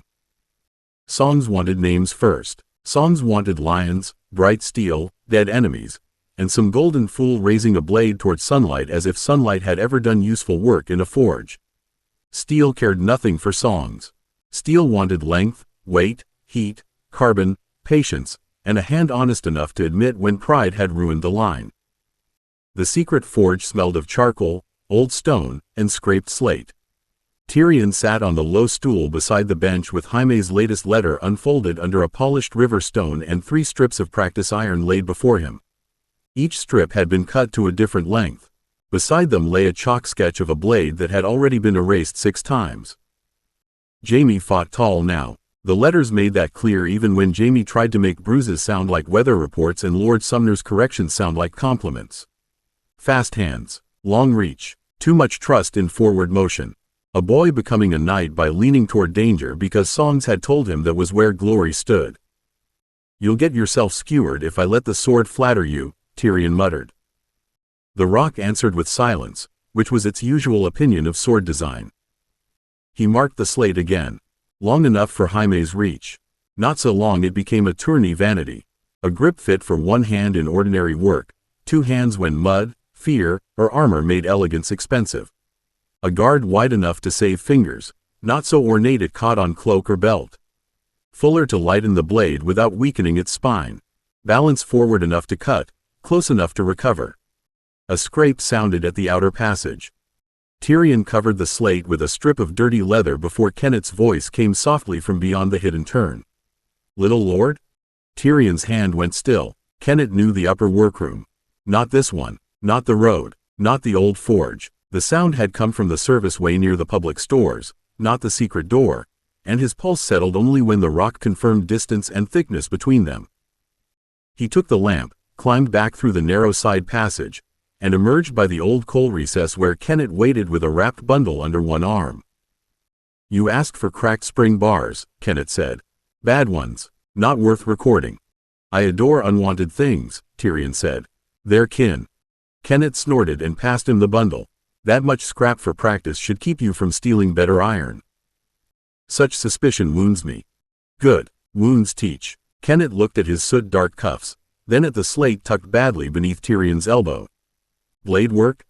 Tyrion smiled lightly. "A child's ambition. I'm told they're harmless until sharpened." Kenneth's eyes narrowed. "A sword is not a long knife with a noble name." "No," Tyrion said, fingers tightening around the scrap. "It's a promise with edges." For a moment, Kenneth only watched him. Then he grunted. "Promises break if tempered wrong." Tyrion bowed his head, hiding how hard the words landed. "Then I'd better ruin the practice pieces first." The first blank failed before it deserved the name. Tyrion heated one of Kenneth's cracked spring bars in the secret forge until the color ran bright along its length, then drew it out too eagerly, hammering the rough sword shape as if stubbornness could replace sequence. The iron stretched, narrowed, and seemed to promise him obedience for 3 glorious breaths. Then the edge line buckled near the shoulder, a subtle wave under scale that his eyes almost forgave before his hand and the rock beneath the anvil refused to lie. "No," he said, setting the hammer down. "You're not straight. You're merely flattering me." The blank cooled ugly. When he quenched the end, it gave a thin tick, almost delicate, and a hairline crack opened where a sword would one day need trust most. Tyrion held it up in the lamplight, stared at the wound, and felt heat in his face that had nothing to do with the hearth.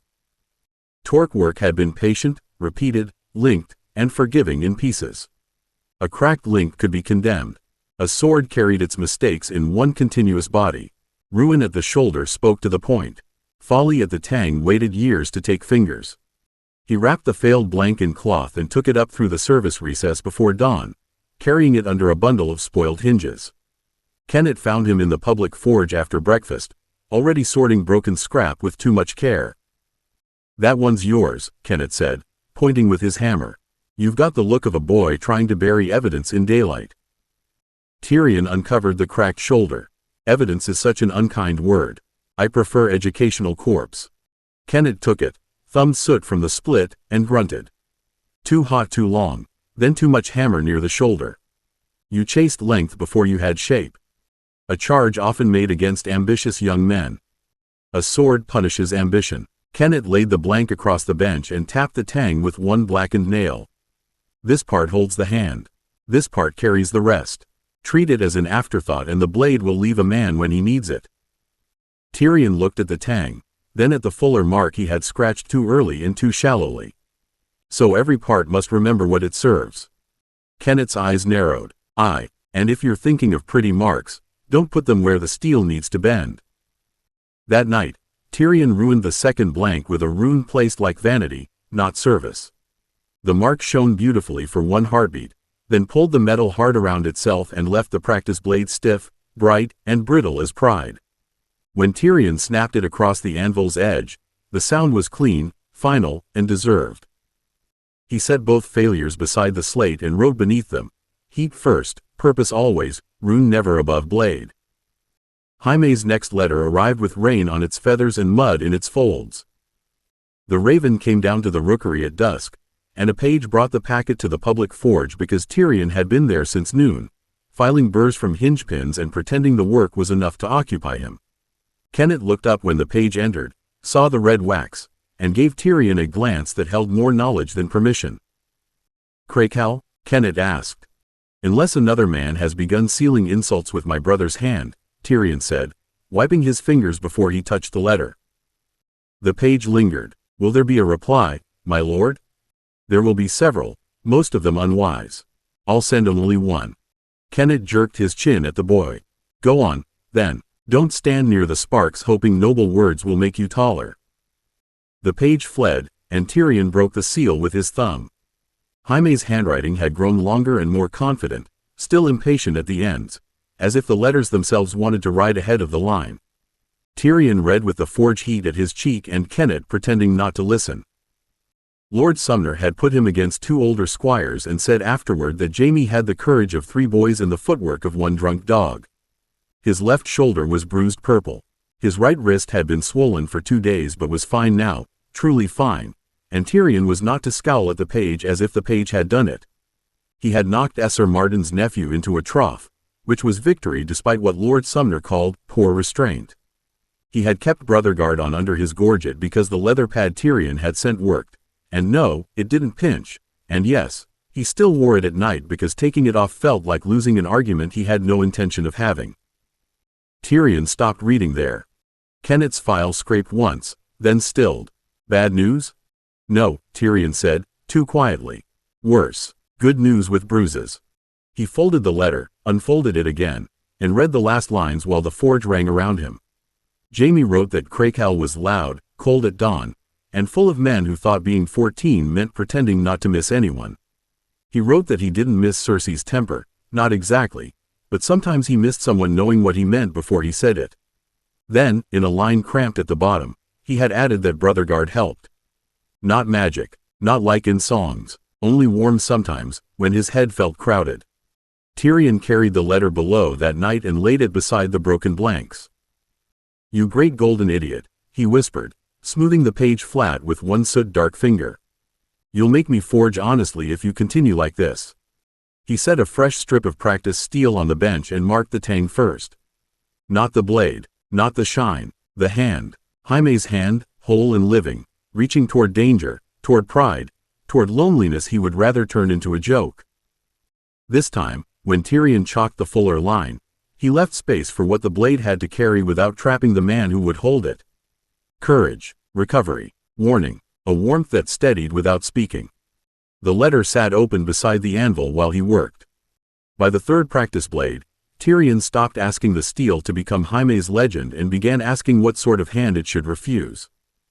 The question followed him into the public forge the next morning, where Kenneth set a dull arming sword across the bench and placed a cracked shield beside it. The sword was old, ordinary, and offended no eye with beauty. Its edge had been blunted for yard work, but the balance remained honest. Pick it up, Kenneth said. Tyrion looked at him. If this is an execution, I object to the weapon's lack of ceremony. Pick it up like you mean to kill a man. That changed the air around the bench. The red-haired smith stopped pretending not to listen. A boy at the coal basket slowed with one hand full of fuel. Tyrion closed his fingers around the grip, lifted the sword, and let his stance settle low. Kenneth tapped the cracked shield. Now pick it up like you mean to keep a man alive. Tyrion's wrist shifted before thought finished. The sword came closer to his body, point lower, weight ready to move rather than boast.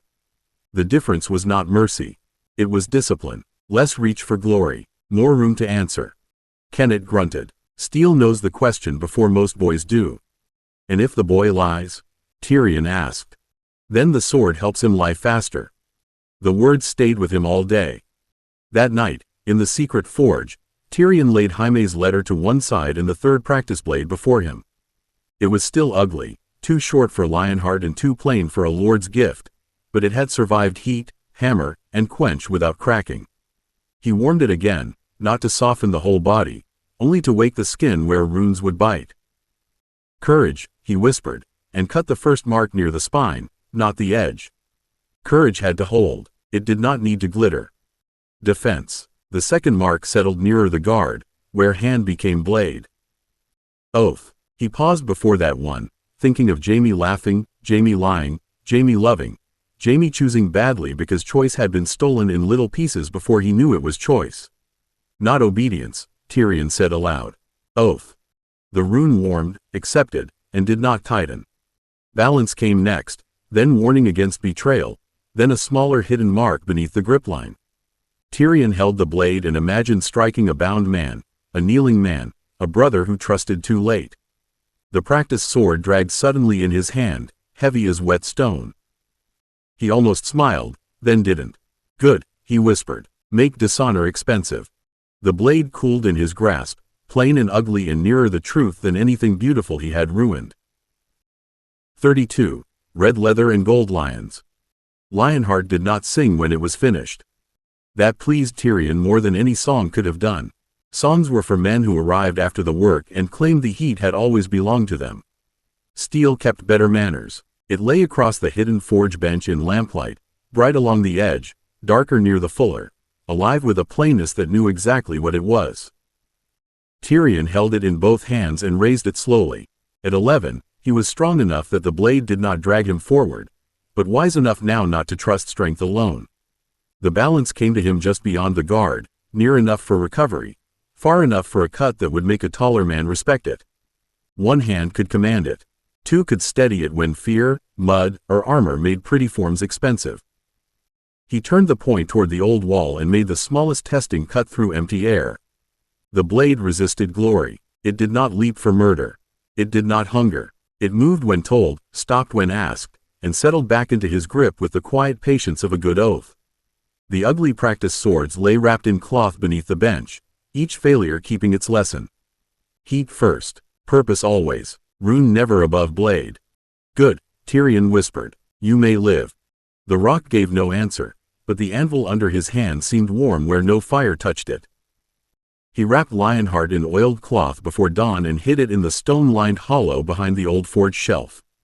The place already held test links, failure plates, sealed pots of gold dust, and the sort of secrets that would make Maester Crelin swallow his tongue if gods were kind.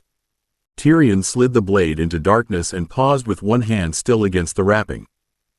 Jaime would love it. That was the problem. Jaime loved bright things honestly. He loved gallantry, polish, clean lines, fine horses, well-cut clothes, and the look of a weapon that made other boys turn green with envy. Giving him a bare blade, however perfect, would be like giving a tourney champion a crown wrapped in sacking. By noon, Tyrion stood in the public forge beside Kennet's bench, watching the smith sort scraps of brass, copper, and leather-strapped knife sheaths due for repair. Kennet looked up. You're staring at scabbards now. I try to vary my sins. Blade first, scabbard after. Only if one enjoys sending a bridegroom naked to his wedding. Kennet snorted. A scabbard keeps steel dry and fingers attached. That's all. No, Tyrion said, touching a cracked red leather sheath with one blunt finger. That is what it must do. It also tells fools what sort of blade they're allowed to imagine. Kennet watched him for a long moment. Someone's blade? Tyrion smiled lightly. A theoretical blade for a theoretical golden idiot. Then make the theory useful before you make it pretty. Tyrion looked down at the worn red leather, already seeing deeper color, gold lions, hidden fittings, and protection disguised as pride. That, he said, is the only kind of beauty worth the trouble. Useful beauty began, as most safe crimes did, with a harmless errand. Tyrion took 3 cracked practice sheaths to the saddler's room 2 days later, each one ugly enough to excuse improvement and ordinary enough not to deserve a steward's notice. The room smelled of oil, vinegar dye, scraped hide, and wet wool. Morin the saddler sat near the window with a half-finished riding strap stretched over his knee, his knife moving in small, exact cuts. You're bringing me corpses now, my lord? Morin asked, looking over the ruined sheaths. Educational corpses, Tyrion said, setting them on the bench. They died in service to ambition. I'd like them buried in red. Morin grunted and lifted one sheath between finger and thumb. Red dye shows mistakes. Then it will be an honest color. Honest colors are trouble. Brown forgives. Black lies with dignity. Red tells every man where the knife slipped. That sounds very Lannister of it, Tyrion said. I'll have red. Morin looked at him properly then, not with fear, but with the wary irritation of a craftsman being asked for sense by a boy who had too much of it. For practice blades? For practice eyes, Tyrion said, touching the cracked leather. Jaime writes that boys at Crakehall sneer at anything plain until it puts them on their backs. I'd like to understand what their eyes obey. Their eyes obey polish, color, and gold, Morin said. Same as most fools. Excellent. I have always wanted to study foolishness in its natural habitat. Morin laughed once, short and unwilling, then showed him how red took better over prepared leather than over neglected scraps. Tyrion cut no masterwork in the saddler's room. He trimmed edges, rubbed dye into test strips, spoiled one piece by working it too wet, and accepted Morin's scolding with the humility of a lordling doing nothing dangerous at all. By the end of the afternoon, He had 3 practice sheets drying near the wall and permission to return for more dye if he stopped trying to educate cracked leather past its natural station. That night, the harmless pieces became measurements. In the hidden forge, Tyrion laid the red test strips beside Lionheart's wrapped blade and marked the scabbard core in chalk. Wood first, thin and shaped close. Leather over it, stretched clean. Chap and throat fitted in plain metal where public eyes might believe Kennett's teaching had ended. Gold lions later, not flat ornaments slapped on like vanity, but narrow raised beasts that wrapped the red leather in motion, paw over paw, mane over line, each one hiding a pin, a seam, or a protective mark beneath its belly. He warmed a bead of secret gold in a little cup and hammered it into a ribbon no wider than his smallest finger. The first lion came out too proud in the chest and too weak in the hind legs. Tyrion held it up, frowned, and dropped it into the failure dish. "No brother of mine carries a lion that can't stand," he muttered. The second was better. Not perfect, better. Its head turned toward the hand that would draw the sword, not toward spectators. That pleased him. Jaime had enough spectators. He needed witnesses. By dawn, 4 little gold lions lay under cloth beside the red leather strips, bright, secret, and waiting for teeth. By the 4th night, Tyrion had learned that pretty fittings lied unless the underside told the truth. The gold lions were not the difficult part, though they were fussy little beasts. Gold took detail kindly if a hand respected its softness. A mane could be chased into life with patience. A paw could curl over red leather and look as if it had chosen the grip for itself. The difficulty lay beneath, where no fool's eye would look, in the pins, seams, throat, chap, and hidden runes that had to serve steel without boasting of it. In the public forge, Kennett turned one of Tyrion's harmless practice sheets over in his hands and tapped the metal throat with a blackened nail. "Too loose. It holds." "It rattles," Kennett said. "Rattle becomes wear. Wear becomes a gap becomes damp. Damp becomes rust. Rust becomes a dead man wondering why his lordling wanted pretty leather." "A persuasive genealogy of failure," Tyrion said. Kennett held the sheath out. "Do it again." Tyrion took it, swallowed pride, and did it again. He filed the inner lip thinner, folded the metal closer over the leather, and set the fitting with smaller taps than his irritation preferred. Kennett watched without praise until the blade slid in and out with a clean whisper rather than a click. "There," Kennett said, "a sheath should not argue with the hand. Unlike teachers. Teachers survive by arguing before fools bleed." That night, Tyrion carried the lesson below. In the hidden forge, Lionheart lay wrapped nearby while the scabbard pieces waited on the bench. The wooden core had been shaped close enough that the blade nested without biting. Red leather, darkened with repeated dye and oil, stretched over it like sunset caught and disciplined. Tyrion set the throat in place first, then the chap, then the first gold lion where its belly hid a pin. He carved the damp rune under the throat, small and tucked where breath and weather would try to creep in. It warmed once, dry as old stone. Good. The edge rest rune went along the inner channel, not to sharpen the blade, but to keep the scabbard from dulling what the blade already knew how to be. The travel mark settled near the chap, a stubborn little sign for jolts, rain, mud, saddle sway, and careless squires. The last mark resisted him. Tyrion held the burin above the hidden plate beneath the upper lion and thought of treachery. Not enemies. Enemies were honest enough to arrive from the front when pride permitted. Treachery came smiling, pleading, weeping, wearing a beloved voice. "No screaming," he whispered. "No command. Warning only." The rune cut clean. When he touched a small test knife to the throat and drew it with false intent held deliberately in his mind, the nearest gold lion warmed beneath his thumb, not hot enough to burn, only enough to accuse. Tyrion breathed out slowly. Good beast. Behind him, the rock held its silence. Before him, red leather and gold lions kept their secrets like proper Lannisters, beautiful above and armed underneath. Lionheart entered its scabbard for the first time just before dawn. Tyrion did not hurry it. He set the finished red leather across the bench, wiped his hands clean twice, and unwrapped the blade from its oiled cloth as if steel could take offense at carelessness. Lamplight ran along the edge and touched each rune in turn, small marks cut to serve rather than boast. Courage near the spine, defense near the guard, oath set where hand became blade.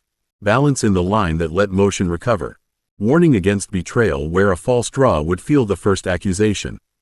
The hidden weight that made dishonor costly sat beneath the grip line, quiet and severe. Now, Tyrion whispered, let's see if pride fits inside duty. The point found the throat cleanly. Steel slid into the wooden core with a low whisper, and the runes disappeared one by one beneath red leather and gold. Courage vanished first. Defense followed. Oath went dark beneath the first lion's curled paw. Balance slipped away without complaint. Warning against betrayal passed under the throat, and the nearest gold lion warmed once against Tyrion's fingers, then settled. Last came the hidden weight, swallowed where no eye would look. The blade rested. No rattle, no bite, no vanity. Tyrion let out a breath and sat back on the low stool, suddenly aware of the ache in his shoulders, the soot under his nails, and the years between Jaime's first wooden sword and this secret thing waiting in the dark. Lionheart looked beautiful now. Worse, it looked believable. A golden knight might draw it in a hall and make every fool stare at the lions. That was useful. Fools looking at gold rarely ask what the gold was hiding. A scrape sounded beyond the passage. Tyrion covered the sword with a cloth before the rock told him the steps were Bennis's, distant and heading toward the lower stores rather than the old road. Still, his hand stayed on the covered scabbard until the footsteps faded. Too tempting, he murmured. The words were not only for thieves. By noon, he stood in the public forge while Kennett examined a short hammer Tyrion had rebalanced from a cracked head and a new haft. It was ugly, dense, and plain enough that no singer would ever molest it with rhyme. Kennett turned it over. For mine work? For a hand that dislikes asking permission from height. Kennett looked down at him, then back at the hammer. A short reach needs a hard answer. Tyrion's fingers closed around the haft. The hammer's weight sat low and honest, not graceful like Lionheart, not bright, not made for Jaime's hand or Jaime's eyes. It wanted close work, knees, wrists, armor gaps, doors that should have stayed shut. Jaime's sword waited below, red and gold and ready for a brother who still believed beauty could announce honor before danger answered. Tyrion looked at the plain hammer and felt a different road stir under his boots. I think, he said softly, my hand may need something less pretty. 33. The Dwarf's Kit. Tyrion began with the hammer because the hammer did not flatter him. It lay on the hidden forge bench beside three failures, short-hafted, square-faced, ugly as an honest debt. The first head had been too heavy and would have dragged his wrist wide after the second blow. The second had carried its weight too far forward and wanted to bury itself in whatever it struck, which was a fine ambition for a miner's tool and a poor one for a man who needed his weapon back before the next fool arrived. The third had been clever, and therefore suspicious. The fourth sat low in his hand and told the truth. Tyrion closed his fingers around the wrapped grip, rolled his shoulder once, and stepped into the chalk circle he had marked on the stone floor. One pace in, hammer hand low, left hand ready for balance, grab, axe, knife, or humiliation depending on what the world offered first. He struck the hanging bundle of packed leather and sand. The hammer hit with a dull, deep thud that traveled up his arm, through his shoulder, and down into his feet. The rock answered beneath him. Weight met weight. Recovery came faster than he expected. He drew the hammer back, not high like some tourney idiot advertising his next intention to the gods, but tight by his ribs, close enough to strike again at knee, wrist, helm, hinge, or door latch. Less pretty, he said, breathing through his nose. Much better company. The old stones warned him before any footstep reached the hidden forge. Weight moved through the lower passage beyond the third turn, familiar but not careless, one man keeping close to the wall where the floor dipped. Bennis, unless the rock had grown bored enough to invent miners with bad knees and a lamp held low. Tyrion went still with the hammer in his hand, then looked at the bench, the compact axe head, the half-fitted belt, the dark bracer plates, and the shaped ribs of hidden armor waiting beneath a dusty cloth. He did not wait for Bennis to find him. Waiting beside his own secrets would have been a child's mistake, and Tyrion was 12 now, which meant he tried to make his mistakes more expensive and less frequent. He wrapped the hammer in worked cloth, slid the axe under the bench lip, pulled the cover across the plates, and took the side passage before Bennis reached the second bend. The rock carried the miner toward him, step by step. Tyrion counted the progress through stone and pressure, then chose the meeting place. A narrow storage cut where old timber props, cracked wedges, and 2 baskets of dull ore made any lordling's presence look merely odd instead of catastrophic. He reached it first, set one hand on a split prop, and waited with soot on his cuffs and nothing sharper than a chisel visible at his belt. Bennis came around the bend a moment later and stopped short. "Little lord." "Bennis," Tyrion said, "you're early." The miner looked past him toward the darker passage, then back at Tyrion's face. To his credit, he did not ask the question sitting plainly behind his teeth. Shift changed. Garen's cousin took a cough, and the foreman's counting lamps wrong again. "Thought you'd want warning before half the lower stores started walking where they shouldn't." "A thoughtful plague, then," Tyrion said. "It sends messengers." Bennis's warning made the hidden forge unusable for the rest of the hour, which Tyrion accepted with all the grace of a man denied wine by a pious fool. He sent the miner ahead with a message for Garen about lamp counts, then waited in the storage cut until the rock told him the lower passage had thickened with men. Boots moved where silence usually lived. A cartwheel complained near the stores. Someone cursed over a dropped wedge. The old ways were not discovered, not even close, but they had become less empty, and less empty was enough. So Tyrion did not go back to his bench. He took the wrapped hammer from its hiding place only after the nearest footsteps turned away, then moved to a blind work niche 2 bends above the secret road. It had an old prop post, a cracked stone block, and just enough room for a short man to move without announcing himself to the whole mountain. He set a chalk mark low on the prop, another at wrist height, and a third where a taller man's knee would be if he were foolish enough to come close. Low first, always low. The hammer struck the lowest mark and came back clean. Tyrion shifted left, struck the knee mark, recovered tight, then hooked the hammerhead around the post and pulled. The prop groaned. His body liked it. That was the danger. Warmth rose under his ribs, not the calm patience of forge work, but something hotter and older, a fierce bright gladness that made the space narrow, the hammer honest, and every imagined enemy beautifully simple. Tall men had ankles. Armored men had joints. Proud men leaned too far forward when anger fed them. The world filled with answers. Tyrion stopped so suddenly the hammer nearly carried on without him. He held it still with both hands, teeth set, breath locked behind them. The joy did not vanish. It waited. That frightened him more than rage would have. Rage was ugly enough to mistrust. Joy wore no warning color. A footstep paused beyond the bend, not approaching now. Waiting. Tyrion did not need the rock to name the weight. "Bennis," he said. The miner answered from the passage, carefully not looking around the corner. "Aye, little lord." "How much did you hear?" "Wood complaining, you breathing like a bellows." "Then nothing, which was the part one liked least." Tyrion looked at the hammer in his hands. A wise man dislikes silence after violence. "Aye," Bennis said, "especially when the violent thing is thinking." Tyrion almost smiled. Almost. Instead he set the hammer's face against the stone, lowered his hands, and made himself loosen finger by finger until the grip belonged to him again rather than the other way around. "Say stop." "What?" "Say stop." Not loudly. Bennis hesitated, then said, "Stop." Tyrion lifted the hammer, struck toward the chalk knee, and halted one finger from the post. His arm shook. The old gladness snarled like a banked fire asked to remain useful instead of becoming beautiful. He drew back, reset his feet, and nodded once. "Again," Tyrion said. "Stop," Bennis said. The hammer moved and halted. Again, again. Low strike, recovery, halt. Wrist mark, halt. Hook, pull, release before the post gave. By the 9th command, sweat had dampened Tyrion's collar and his hands ached from refusing the blow more than from making it. Bennis came no closer. "You training to hit, or training not to?" "Yes," Tyrion said, breathing hard. The miner gave a soft grunt. "That sounds like lord talk." "No," Tyrion said, setting the hammer down at last. "Lord talk is what gets men killed and calls the corpse obedient. This is me learning not to enjoy being right with iron." By noon, Tyrion had soot on his cuffs for reasons everyone was allowed to see. The public forge made a splendid alibi because it was honest about dirt. A boy could enter clean, leave blackened, blistered, tired, and sharp-eyed, and no one who had ever met Kennett would call the condition suspicious.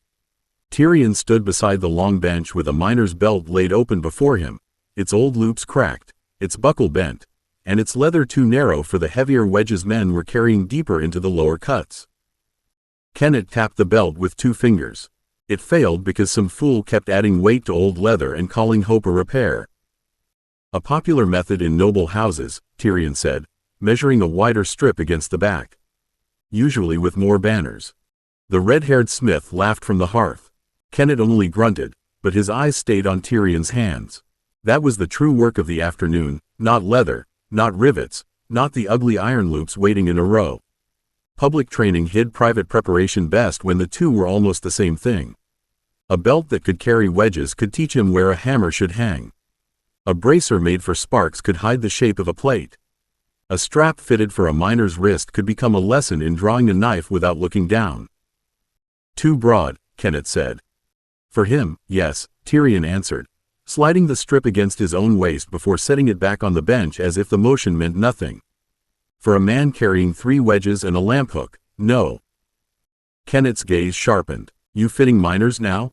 I was under the impression miners preferred their tools attached until needed. A radical opinion, but I'm young enough for extremism. Bennis, sitting on an upturned coal crate while Garin argued with the red-haired smith over lamp hooks, gave a cough that was nearly a laugh. He's right. Old belts twist when we climb. Wedge bites the hip. Then stand up, Tyrion said. Bennis looked to Kennett. Kennett gave a small nod, and the miner stood. Tyrion took the belt, wrapped it around Bennis's waist, then shifted the wedge loop lower and back by 2 fingers. He had to reach up more than he liked, but he made the reach look like fussing rather than measuring a taller man's killing angles. The loop settled where weight would ride close without swinging. Bennis moved his hip. Better. Walk, Tyrion said. Commanding little creature today, aren't you? Only because crawling tests different faults. That earned a louder laugh from the red-haired smith. Bennis walked 3 paces, bent, straightened, and touched the loop with surprised respect. Doesn't drag. Kennett came around the bench, lifted the loop, checked the rivet spacing Tyrion had chalked, and looked at him too long. You think like a man expecting trouble on bad ground. Tyrion kept his hands on the leather. The mines are bad ground. So are roads, Garin said from the hearth, not looking at him. The forge noise seemed to thin around the words. Tyrion heard hammer, bellows, coal, and the future inside them. Tywin's men on a wet road, Jaime Bright beside him. Pursuit coming with Lannister coin behind it and orders dressed as duty. He smiled lightly and picked up the awl. Then roads should learn to fear well-fitted belts. That night, Tyrion packed the road kit for the first time and hated how much of it fit. The hidden forge bench had been cleared until only the necessary things remained. Hammer, compact axe, heavy sacks, fitted belt, dark bracers, dull hidden plates, boots with reinforced soles, spare straps, oilcloth, waxed thread, coin pouch, whetstone, small file, wrapped chalk, lamp hood, and 2 tiny packets of gold dust sealed against damp. No songs would mention the thread. Songs were cowards. They liked swords and kisses, not the humble stitch that kept a strap from failing in rain. Tyrion buckled the belt around himself and shifted the hammer loop lower. The first draw caught. He stopped, breathed out, and did not curse loudly enough to wake the rock. Again, he whispered. He unfastened the loop, trimmed the inner lip by a sliver, rubbed wax into the leather, and buckled it again. The hammer came free cleanly this time, low and close. He returned it without looking down. Then axe, then sacks, then hammer again, because first success was often a liar wearing festival clothes. A quiet voice came from beyond the old side passage. You still awake, little lord? Tyrion closed his hand around the sax hilt before the stone finished naming Elaine's light step. She stopped before the last bend, exactly where he had told her never to pass unless smoke came out or blood ran toward her feet. Elaine, Tyrion said, sliding the sax home. If you've come to scold me, Dorna has a prior claim and sharper elbows. I brought the old wool cloak you asked Mina to ruin, Elaine said, still out of sight. She says it's patched ugly enough that no thief with taste will touch it. A devastating indictment of thieves. Bring it to the storage cut, not farther. She obeyed. By the time she reached the safer place, Tyrion had thrown a dusty cloth over the bench and met her there with only the belt visible beneath his work jerkin. Elaine held out the folded cloak, brown, weather-stained, and patched at shoulder and hem with such determined ugliness that it approached genius. Tyrion took it and turned it over. Hidden inside the left seam, a narrow pocket accepted the chalk packet. The right took the little file. The inner hem swallowed 3 flat coins without changing the fall. "Mina does beautiful ugly work," he said. Elaine's eyes moved to the hammer at his side, then quickly away. "Are you leaving?" The question struck harder because she asked it softly, not accusing, not begging, merely seeing too much, as women who carried linen through castles often did. "Not tonight," Tyrion said. "That isn't no." "No," he said, folding the cloak over one arm. "It isn't." Elaine looked down the passage as if Dorna might appear from stone and grief. "Should I tell Mistress Dorna?" "If you do, she'll try to save me by locking every door I've already learned to open." "She loves you."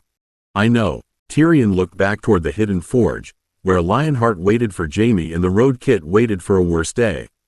"That is why I'm trying to make leaving survivable before it becomes necessary." Elaine swallowed, then reached into her sleeve and produced a small packet tied with thread. "Mina said road socks wear through at the heel first. She said that's not treason, only laundry." Tyrion accepted the packet very carefully.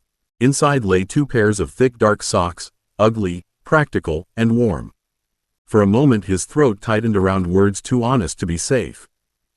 "Tell Mina," he said, "that laundry may yet save a kingdom."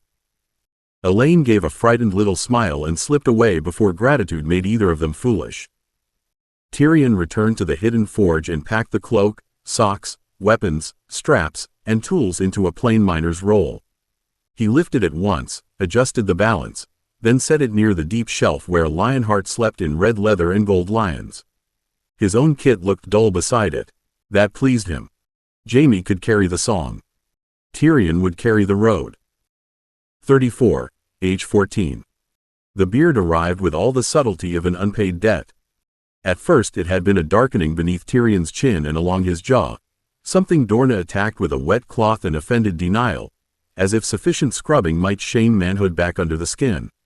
Then it thickened. Gold came through it in hard little threads, not Jaime's bright courtly gold, but deeper, darker, stubborn as ore under lamplight. By 14, the mirror no longer showed a misshapen child grown tolerable through charity. It showed a dwarf. That should not have unsettled him. He had been expecting it for years. Expectation, however, was a poor shield against bronze. Tyrion stood in his chamber while Dorna laced the side ties of a new jerkin over his shoulders and muttered curses against tailors, boys, growth, and every god who had conspired to make all 4 inconvenient at once. The jerkin was good leather, dark, plain, and practical. It strained across his chest anyway. His shoulders had broadened beyond the last fitting. His arms had thickened. His hands looked as if they belonged around tools, not jeweled cups. His legs were short, solid, straight, and planted under him with a certainty that still angered certain people by existing. "Hold still," Dorna said, tugging a lace through its hole. "You're built like a gatepost and you shift like one trying to escape." "A charming image," Tyrion said. "I shall put it on my sigil. A fleeing gatepost beneath a field of offended nurses. You deserve it." "I deserve many things. Most are not fit for embroidery." Dorna's fingers paused at his side. In the mirror, her eyes rose to his face, then to the line of beard he had trimmed himself that morning with a small blade and more patience than vanity deserved. "You cut it too close on the left. A deliberate asymmetry. It distracts from my many perfections.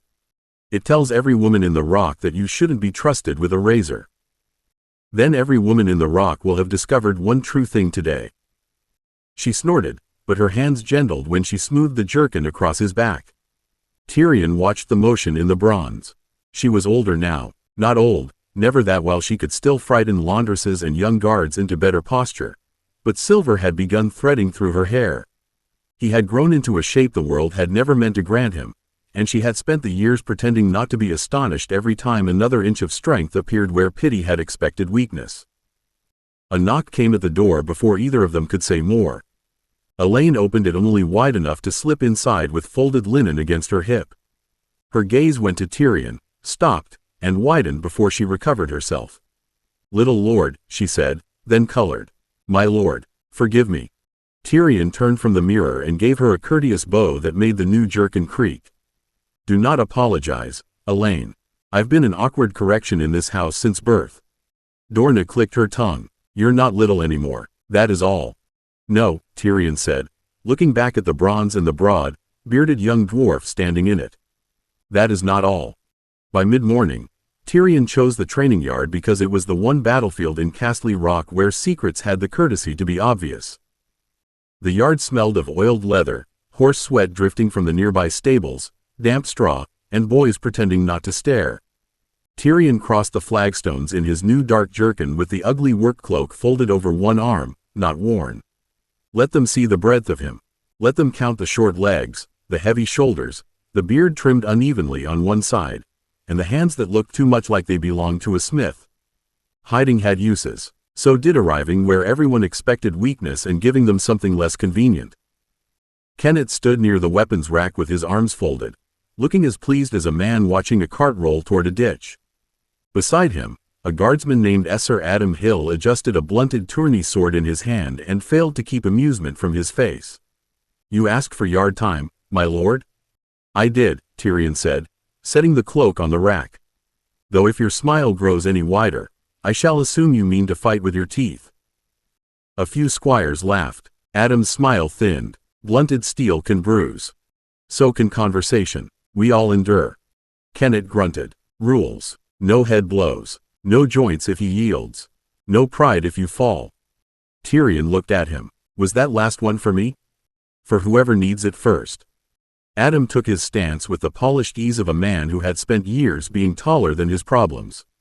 Tyrion took the hammer from the rack, not his hidden one, but a yard hammer with a wrapped haft and a dull iron head made for practice. It was still short enough to sit close in his grip. He set his left foot forward, knees bent, weight low. Someone near the stable gate muttered, "7, he's really going to try." Tyrion turned his head just enough. A terrible habit, trying. It leads to improvement, and then where would the realm be? Adam came in lightly, expecting a flinch. Tyrion gave him one. Not fear, only the shape of it, a half step back that drew the man's blade low and eager.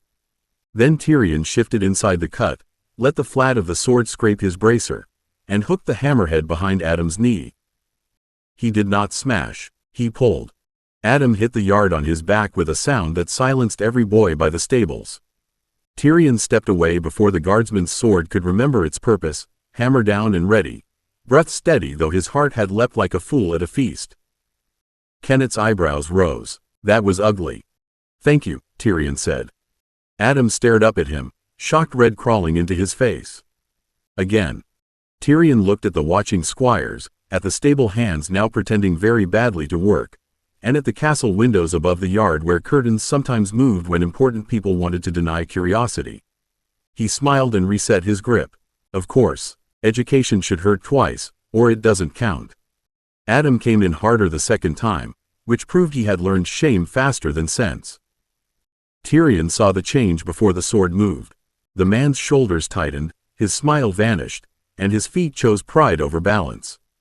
Good. Pride had weight. Pride leaned. Tyrion let the first cut drive him sideways, short legs digging into the packed yard dirt, hammer low enough that half the watching boys lost sight of it until the head cracked against Adam's practice greave.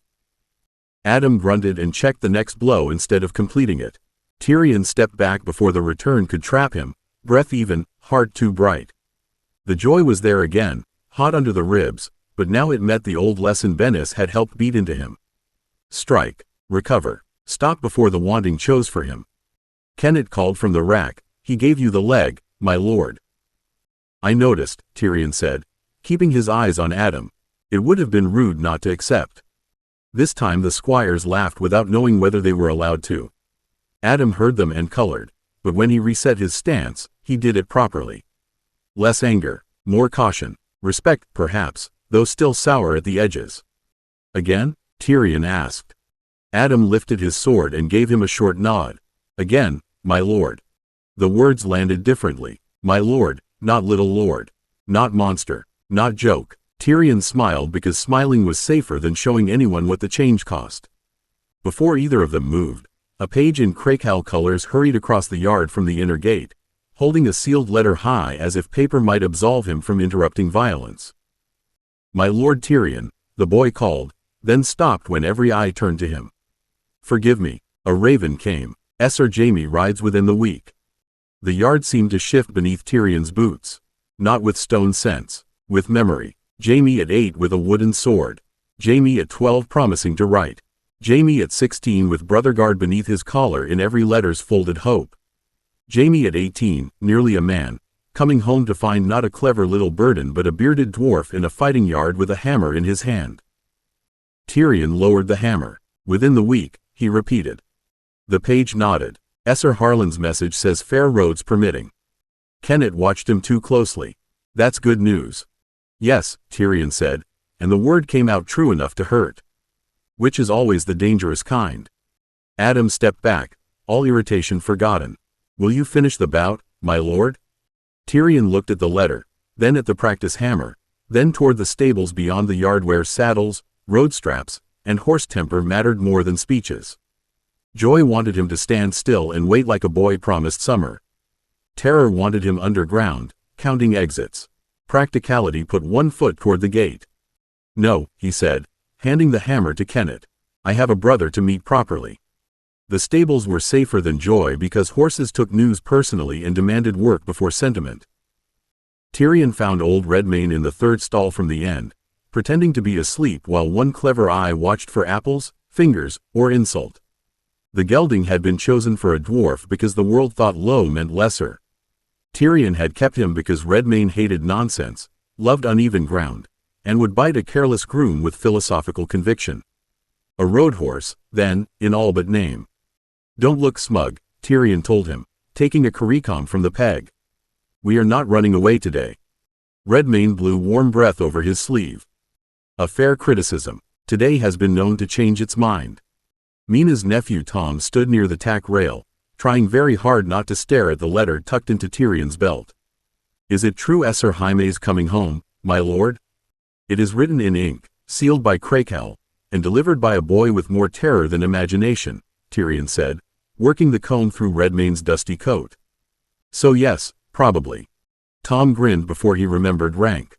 "Will he bring tourney stories?" "If he doesn't, I shall make him invent some. A brother's duties are extensive." The grin faded when hooves sounded in the outer yard. Not riding hooves, messenger hooves, hard used and badly cooled. Tyrion's hand stilled halfway down Redmayne's shoulder. The rock beneath the stable flags gave him weight and motion only, not meaning, but years had taught him that haste carried its own language. A guard pushed through the stable door with road dust on his cloak and a sealed packet in one hand. "Lord Tyrion." Tom stepped back at once. Redmayne pinned his ears, wiser than most men. Tyrion took the packet, saw the lion seal, and felt the morning close around him. Not Crakehal, not Jaime, King's Landing wax, impressed clean and hard. "Another bird?" he asked. "Rider, my lord. Changed horses at Case. Steward Mark said it was to be brought to you after Lord Craylan read the house copy." "How considerate of him to leave me my own bad news."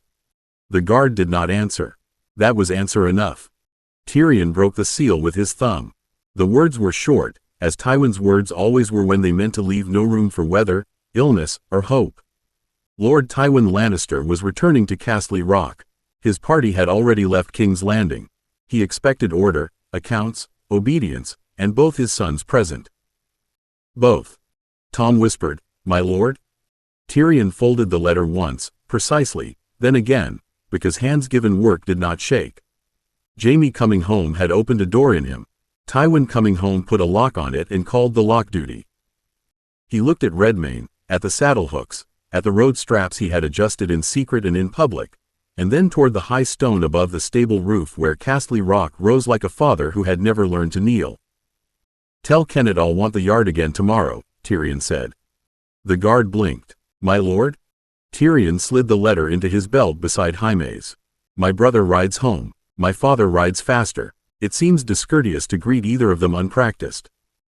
35. Tywin comes home.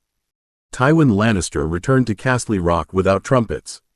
That was how Tyrion knew the arrival was meant as inspection, not homecoming. Trumpets were for bannermen, marriages, victories, and lies polished enough for balconies. His father came through the inner gate with road dust on his cloak, a black riding glove still in one hand, and a silence in his wake that made guards remember the exact position of their feet. Tyrion stood in the lower accounts hall because Maester Crelin had sent for him there, not the solar, not the nursery he had long outgrown, and not the forge where soot might have made honesty too visible. The hall smelled of wax, parchment, old stone, and ore dust tracked in by men who had no business looking comfortable near polished tables. Garin stood beside the mine ledgers. Bennis waited behind him with his cap twisted in both hands. Kennett had come up from the forge with clean sleeves and black still living under his nails. Tywin stopped at the threshold. His gaze passed over Crelin, over Steward Mark, over the ledgers, over the miners, over Kennett, and then settled on Tyrion. There it was, the old measuring look, colder than memory and sharper for having been absent so long. Tyrion felt it strike beard, shoulders, short strong legs, broad hands folded over a leather-bound tally book, and the uneven gold in his darker beard. He did not bow too quickly. He did not forget to bow. Tyrion inclined his head. "My lord father, Casterly Rock has endured your absence with admirable terror." No one laughed. Tywin's eyes narrowed by a hair. "So I see." Crelin cleared his throat. "My lord, the reports I sent were not embellished. The West Lower losses have eased since Lord Tyrion's suggestions were adopted. Timber failures are down. Tool breakages are down. The sorting of waste rock has improved yield estimates." "Suggestions," Tywin said. Kennett answered before Crelin could soften it. "Questions, my lord. Better ones than we were asking." Bennis looked at Tyrion, then away too late. Tywin noticed. Of course he noticed. Tyrion opened the tally book and turned it so his father could see the marked columns. The mountain was not dying out of spite. Men were asking tired stone to answer old habits. Tywin stepped closer. "And you know the habits of stone now?" "Only the loud ones," Tyrion said. "The quiet ones still require older men to explain them." Garin shifted. "He listens, my lord." Tywin looked at the miner until the man remembered fear and lowered his head. Then Tywin looked back at Tyrion, and Tyrion met his eyes one breath longer than a sun ought. "Yes," Tywin said, "that appears to be the problem." Tywin let the silence remain long enough for lesser men to fill it badly. Steward Mark nearly obliged him. His fingers moved over the ribbon on the upper ledger, fussing at a knot that did not need attention, until Tywin looked at him and the man remembered that stillness could be a survival skill. Tyrion turned the tally book back toward himself and slid one marked slip out from between the pages. It was the allowed copy, plain enough to flatter suspicion and incomplete enough to keep the real work breathing under stone. Tyrion laid the slip beside the ledger. "My lord father, the household report combines 3 changes because combined numbers look cleaner." "They shouldn't. Cleaner numbers hide ugly causes." Tywin's gaze moved to the slip. "Explain." Tyrion touched the first column. Tool breakage fell after the smiths changed dressing schedules and retired bad pickheads before pride turned them into injuries. Timber loss fell after the miners stopped trusting old supports in tired stone. Yield estimates improved because waste rock is now sorted where men can still remember where it came from. And the new gold? There it was, quiet as a knife laid on a table. Tyrion kept his hand steady on the page. Beneath the hall, the rock pressed upward with all its hidden answers. The private access, the deeper cut, the old forge, the vein that had not died so much as moved beyond ordinary hunger. He gave Tywin none of it. The West Lower workings were being asked the wrong question, Tyrion said. "We widened survey along older stress lines, reopened 2 abandoned side cuts under supervision, and found payable threads where no foreman expected enough to risk a full crew." Garin's head stayed bowed. Bennis swallowed. Kennett did not move at all. Tywin looked at the miner. "Is that true?" Garin's voice came out rough but obedient. "Yes, my lord. We found gold where Lord Tyrion said the stone was less tired."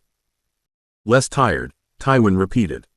"A miner's phrase," Tyrion said before Garin could be punished for loyalty.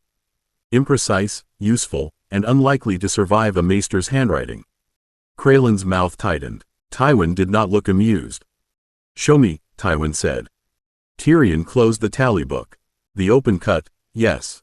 The lower approaches are damp today, and one cross passage is still under bracing. I won't parade Lord Lannister under bad timber for theater. You won't? Tyrion bowed his head by a careful inch. I advise against it, my lord. You may command otherwise, of course. Men often do. Tywin studied him across the ledgers, seeing refusal dressed as service. You have learned caution. No, Tyrion said softly. I have learned what caution is worth when men ignore it. Tywin's answer was interrupted by hooves in the outer court. Not many. A small party, rode tired and moving with the loose unevenness of men eager to be done with saddle and dust. The sound reached the accounts hall through stone, archway, and open door before the page arrived panting enough to make Mark wince. The boy bowed too low and nearly struck his head on the doorframe. My lord, Sir Jaime has ridden in. Tyrion's hand closed on the tally book before he could stop it. Tywin saw. Of course he saw. Bring him here, Tywin said. The page fled. Tyrion looked down at the ledger, at the careful allowed columns, at gold made safe by omission. Jaime had been expected within the week. Within the week had become now, because gods, roads, and brothers had always possessed poor manners where timing was concerned. Kennett shifted beside the table. My lord, the open cut can wait. The open cut will wait because I have not yet chosen to see it, Tywin said. No one answered that. Jaime entered with dust on his boots, sunlight still in his hair, and a grin already breaking through the exhaustion of the road. 18 had sharpened him beautifully and unfairly. He was taller, broader, bright in the way singers would ruin by naming too often.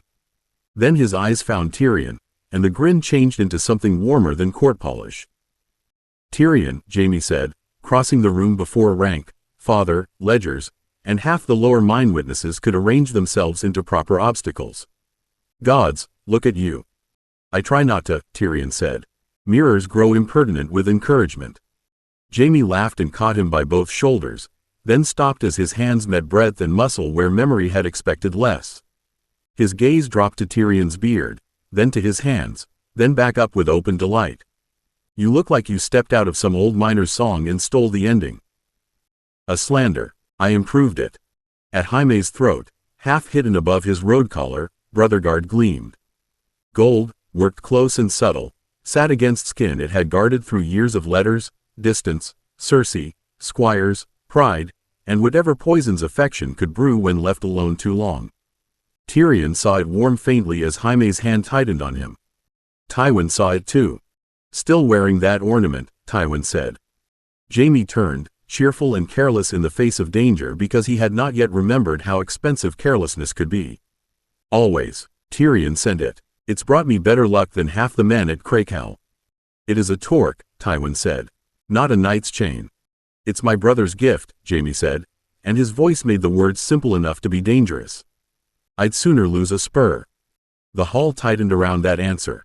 Tyrion felt Tywin's attention move from the torque to Jaime's hand still resting on Tyrion's shoulder, then to the miners and Smith who had heard pride spoken aloud. Tywin's face did not change. That was the change. I see, he said. Tyrion wished, suddenly and fiercely, that Jaime had arrived muddy, late, drunk, laughing, anything but proud of him in front of their father. Jaime only smiled brighter. You should hear what they say of him in the yard, father. And the forge. Half the rock seems to think Tyrion knows where gold hides. Tywin looked at Tyrion. Yes, he said softly. So I am beginning to understand. Tywin did not answer Jaime first.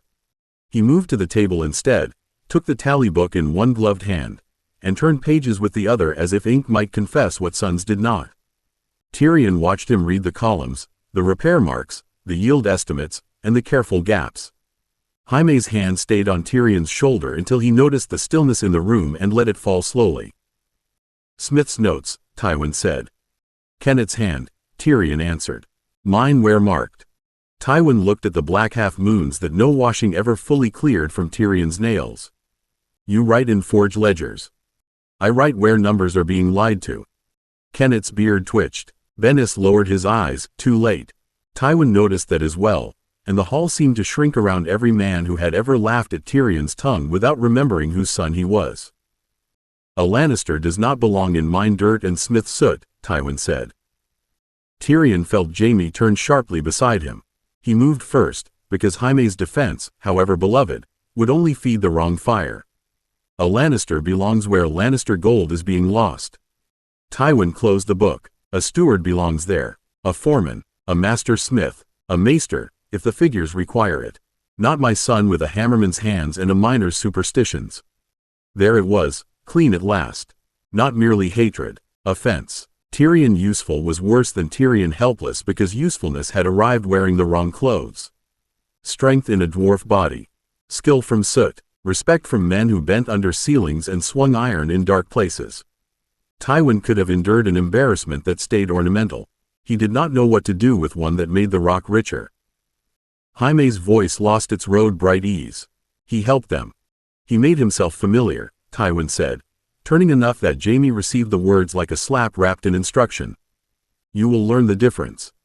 Brotherguard gleamed once at Jaime's throat, faint and warm. Jaime's jaw set, but he did not speak.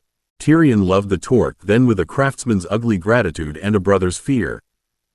Tywin set the tally book down. Mark, the reports will be copied for my review. Crelin, you will prepare a proper account stripped of forged sayings and minor nonsense. Master Kennett, Lord Tyrion's presence below is suspended until I decide what use has been confused with indulgence. Kennett bowed, slow and hard. As my lord commands. Tyrion kept his hands folded. Suspending me won't make the bad timber safer. Tywin looked down at him, and disgust settled into certainty. No, but it may remind you that being useful is not the same as being fit. Jaime took one step forward. Father. Tywin's eyes did not leave Tyrion. You are road-worn. Go wash. Your brother will remain. The order struck exactly where it was aimed. Jaime looked at Tyrion, torn, furious, and young despite 18 years of beauty and training. Tyrion gave him the smallest nod he could manage without making it look like permission. Tyrion smiled lightly. Go. If you argue smelling of horse, he may blame the horse for poor discipline. Jaime did not laugh. That frightened Tyrion more than the silence. Tywin opened the tally book again. Now, he said, we will discuss what you have mistaken for authority. 36. A Father's Lesson. Jaime left as if every step had to be argued down by duty.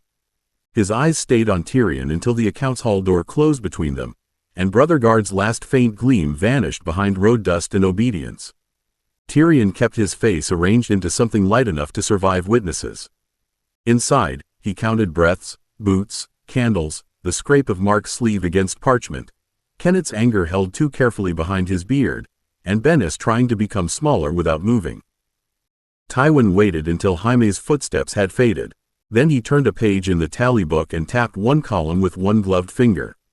This is not governance. No, my lord, Tyrion said. It is arithmetic performed near danger.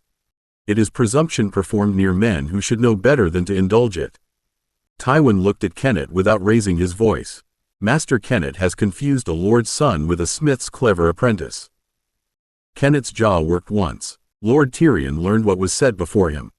He was set before books, tutors, and the duties appropriate to his birth, Tywin said. Not bellows, wedges, miners' complaints, and common men's superstitions dressed up as judgment.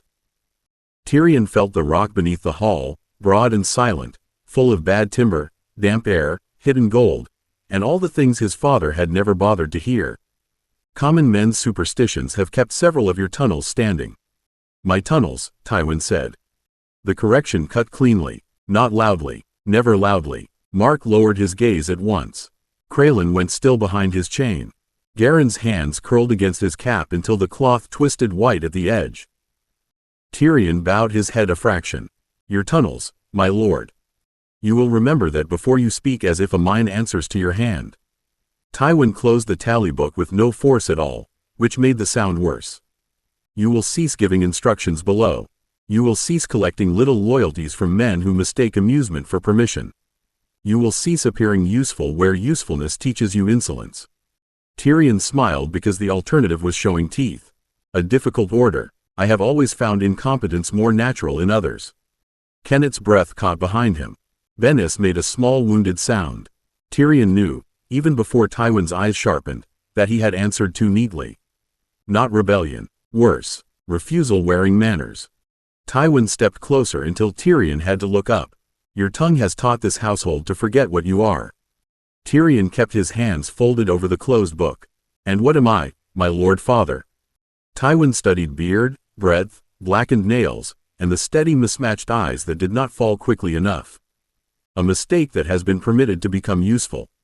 The words entered the hall and found every witness. Tyrion felt them strike Kennet, Garren, Bennis, even Crelin. He let the pain land where it must and nowhere visible. Then I remain grateful, Tyrion said softly, for permission.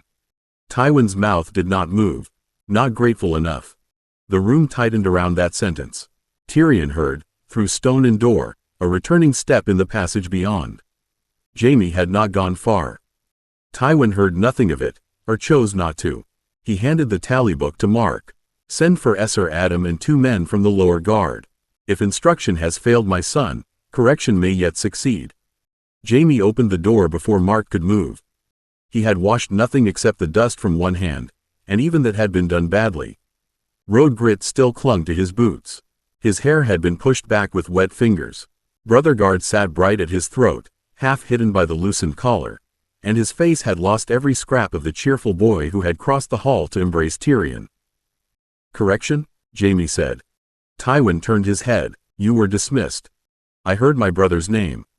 You heard an order not meant for you. Jaime stepped inside anyway. That was courage, love, and foolishness walking in the same pair of boots. Tyrion wanted to admire it. He wanted to curse it. Mostly he wanted Jaime out of the room before Tywin found a sharper use for him. Tywin watched Jaime cross the threshold and let the silence gather witnesses around the disobedience. If you are so eager to remain, perhaps you may serve a purpose. Take a practice blade and instruct your brother in obedience. Jaime stopped. His right hand closed slowly. No. The word was plain enough to bruise the air. Tywin's eyes narrowed. No? No, father. Jaime moved until he stood beside Tyrion, not touching him this time, but close enough that every man in the hall could see the choice. I won't strike him because you dislike who taught him to stand. Tyrion kept his gaze on the table. His chest hurt in a place no guard could reach. A noble refusal, Esser almost washed. Slightly dramatic, but I blame the road. Jaime did not look away from Tywin. If someone is to be corrected for admiring him, correct me first. Kennet made a sound too low to name. Garren stared at the stones. Crelin's chain shifted softly as he breathed in. Tywin looked at the torque at Jaime's throat, then at Tyrion. You have made him insolent. I found him that way, Tyrion said. I merely encouraged the better parts. Enough. Tywin's voice cut the room still. Jaime, you will stand aside. I won't. Tyrion turned then and gave Jaime the bow one knight might offer another, though he had no knight's height and no knight's pretty lie to hide behind. Thank you. Jaime's jaw tightened. Tyrion. Stand where you can see, Tyrion said softly. Afterward, you may critique my style. Kindly, if possible. I am sensitive to poor reviews. Understanding struck Jaime badly. No. Tywin looked past them both as Esser Adam entered with 2 lower guards behind him, hard-faced men with cudgels at their belts and no surprise in their eyes. My elder son has declined instruction. So Lord Tyrion will learn from men less burdened by sentiment. Esser Adam's face went tight. My lord, what lesson is intended? Tywin handed Mark the closed tally book. One that leaves him able to remember it. One that leaves him able to remember it, Tyrion repeated, and tasted the shape of the room after the words. Not punishment, then. Not a father's blow in a solar, not an angry cuff before servants. This was an arrangement. Men summoned, witnesses trimmed, duty placed like a cloth over uglier tools. Tywin's gaze settled on him. You mistake repetition for wit. No, my lord, Tyrion said, turning from the table. I was confirming the lesson. Jaime stepped closer. There will be no lesson. Tywin ignored him. Esser Adam, Lord Tyrion has been indulged in the yard. He has been allowed to confuse tricks with standing. You will remind him what strength means when properly ordered. Esser Adam's eyes moved once to Tyrion, then to the 2 lower guards. One had a broken nose set badly and hands that hung too loose near his belt. The other smiled without warmth and kept his weight forward, eager before permission had finished dressing itself. Esser Adam noticed them as Tyrion did, and disliked what he saw. That, at least, was something. If this is a yard lesson, Tyrion said, I'll need my yard kit. Tywin's expression sharpened. You think to bargain? I think to appear properly instructed, Tyrion said. If I'm beaten in silk, rumor will call it cruelty. If I'm corrected in gear, rumor may call it training. I assumed you would prefer the tidier lie. Mark looked as if he had swallowed a pin. Crelin lowered his eyes. Kennet's fist closed at his side. Tywin studied Tyrion for a long breath. Let him have his toys. Jaime turned on him. Father. Stand aside, or be removed, Tywin said. Tyrion moved before Jaime could answer. He crossed to the side alcove where practice gear had been stacked after the yard demonstrations earlier in the week, because small humiliations required props and Casterly Rock had never lacked for props. The red practice buckler sat on top. He did not choose it. Pretty shields lied to singers and boys. He took the dark bracers first and buckled them tight. Leather, hidden plates, wrist-free. Then the fitted belt, low on the hips. The compact axe settled on the left. The heavy sack slid into the plain sheath at his back, angled for a short draw. Last came the hammer, square-faced and ugly, its grip dark from his own hand. Esser Adam's face changed. My lord, those are not blunted. No, Tyrion said, testing the hammer's hang. They are honest. The smiling guard's smile faded a little. Tywin looked at the gear without understanding it, or understanding only the insult of it. You arm yourself like a miner. Tyrion lifted his eyes. No, my lord, miners carry better manners underground. Kennet breathed out once, harsh and proud and afraid. Jaime stood very still, Brotherguard warm at his throat. Tyrion turned the hammer once in his hand, felt its weight come home, and walked toward the door before anyone could mistake him for willing prey. The accounts hall emptied behind Tyrion by degrees, not because anyone wished to leave, but because Tywin's displeasure moved men as surely as a drawn blade. Mark took the tally book with both hands and vanished toward the record chamber. Crelin stayed near the wall, pale beneath his chain. Kennet followed last, slow enough to make refusal visible and obedient enough to survive it. Jaime came after Tyrion. Of course he did. Tywin did not turn. You will remain where I place you. I'll remain where I can see him, Jaime said. You mistake indulgence for negotiation. Tyrion stopped at the passage mouth and looked back. It's a family weakness. Some collect gold. We collect errors and polish them. Jaime did not smile. That hurt more than it should have. Esser Adam moved between Jaime and the lower yard door before Tywin had to order it. My lord Jaime, don't make this worse. Jaime's hand twitched near Brotherguard. The torque warmed once, soft gold under candlelight, warning or comfort or merely love made metal. If they touch him unfairly, Jaime said, I'll remember every face. The broken-nosed guard snorted. The smiling one rolled his shoulders as if loosening himself for sport. Tyrion looked at them, then at Esser Adam. Are there rules, or shall we improvise like men pretending not to enjoy themselves? Esser Adam's mouth tightened. You will stand. They will press. You will yield. When you fall, the lesson ends. How merciful, Tyrion said. And if I don't fall politely? Tywin's voice came from behind them, cool and absolute. Then you will be helped. The lower practice yard waited below a short run of steps, tucked against the rock where servants seldom lingered and guards could pretend not to hear what rank preferred muffled. Its flagstones were older than the bright inner yards, uneven near the drain, cracked at the western edge, damp in one corner where water had crept through a seam. Tyrion felt each flaw through his boots as he descended. Not open ground, then. Good. The two guards spread without being told. Broken Nose drifted left, cudgel loose, shoulders heavy. Smiler took the right and kept glancing at Tyrion's hammer. Esser Adam stood back with his hand near his sword, unhappy but not stopping it. Tywin remained at the stair, black and gold and still.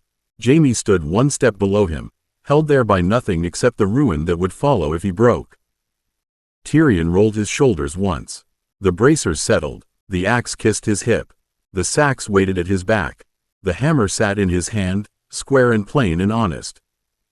Broken Nose tapped his cudgel against his palm. Yield quick, little lord. Tyrion lowered his weight. The yard rose through him, stone, angle, reach, men, breath. Fear narrowed, anger cooled. Something older than knighthood settled into his bones. No, Tyrion said. Come and teach me. 37. Dwarf Fury. Broken Nose came first because men with weight and bad confidence often mistook beginning for winning. He didn't rush. He rolled his shoulders, let the cudgel swing loose from one hand, and angled toward Tyrion's left as if a smaller target could be herded like a goat. Smiler moved with him on the right. Tyrion watched neither cudgel. He watched boots, knees, hips, breath. Broken Nose favored his right leg. Smiler kept too much eagerness in his forward foot. The yard told him the rest. Damp near the drain. A cracked flagstone 3 steps left. A shallow rise behind his own heel. Bad ground for running. Good ground for men who thought down was beneath them. Broken Nose tapped the cudgel against his palm. Yield before you're hurt.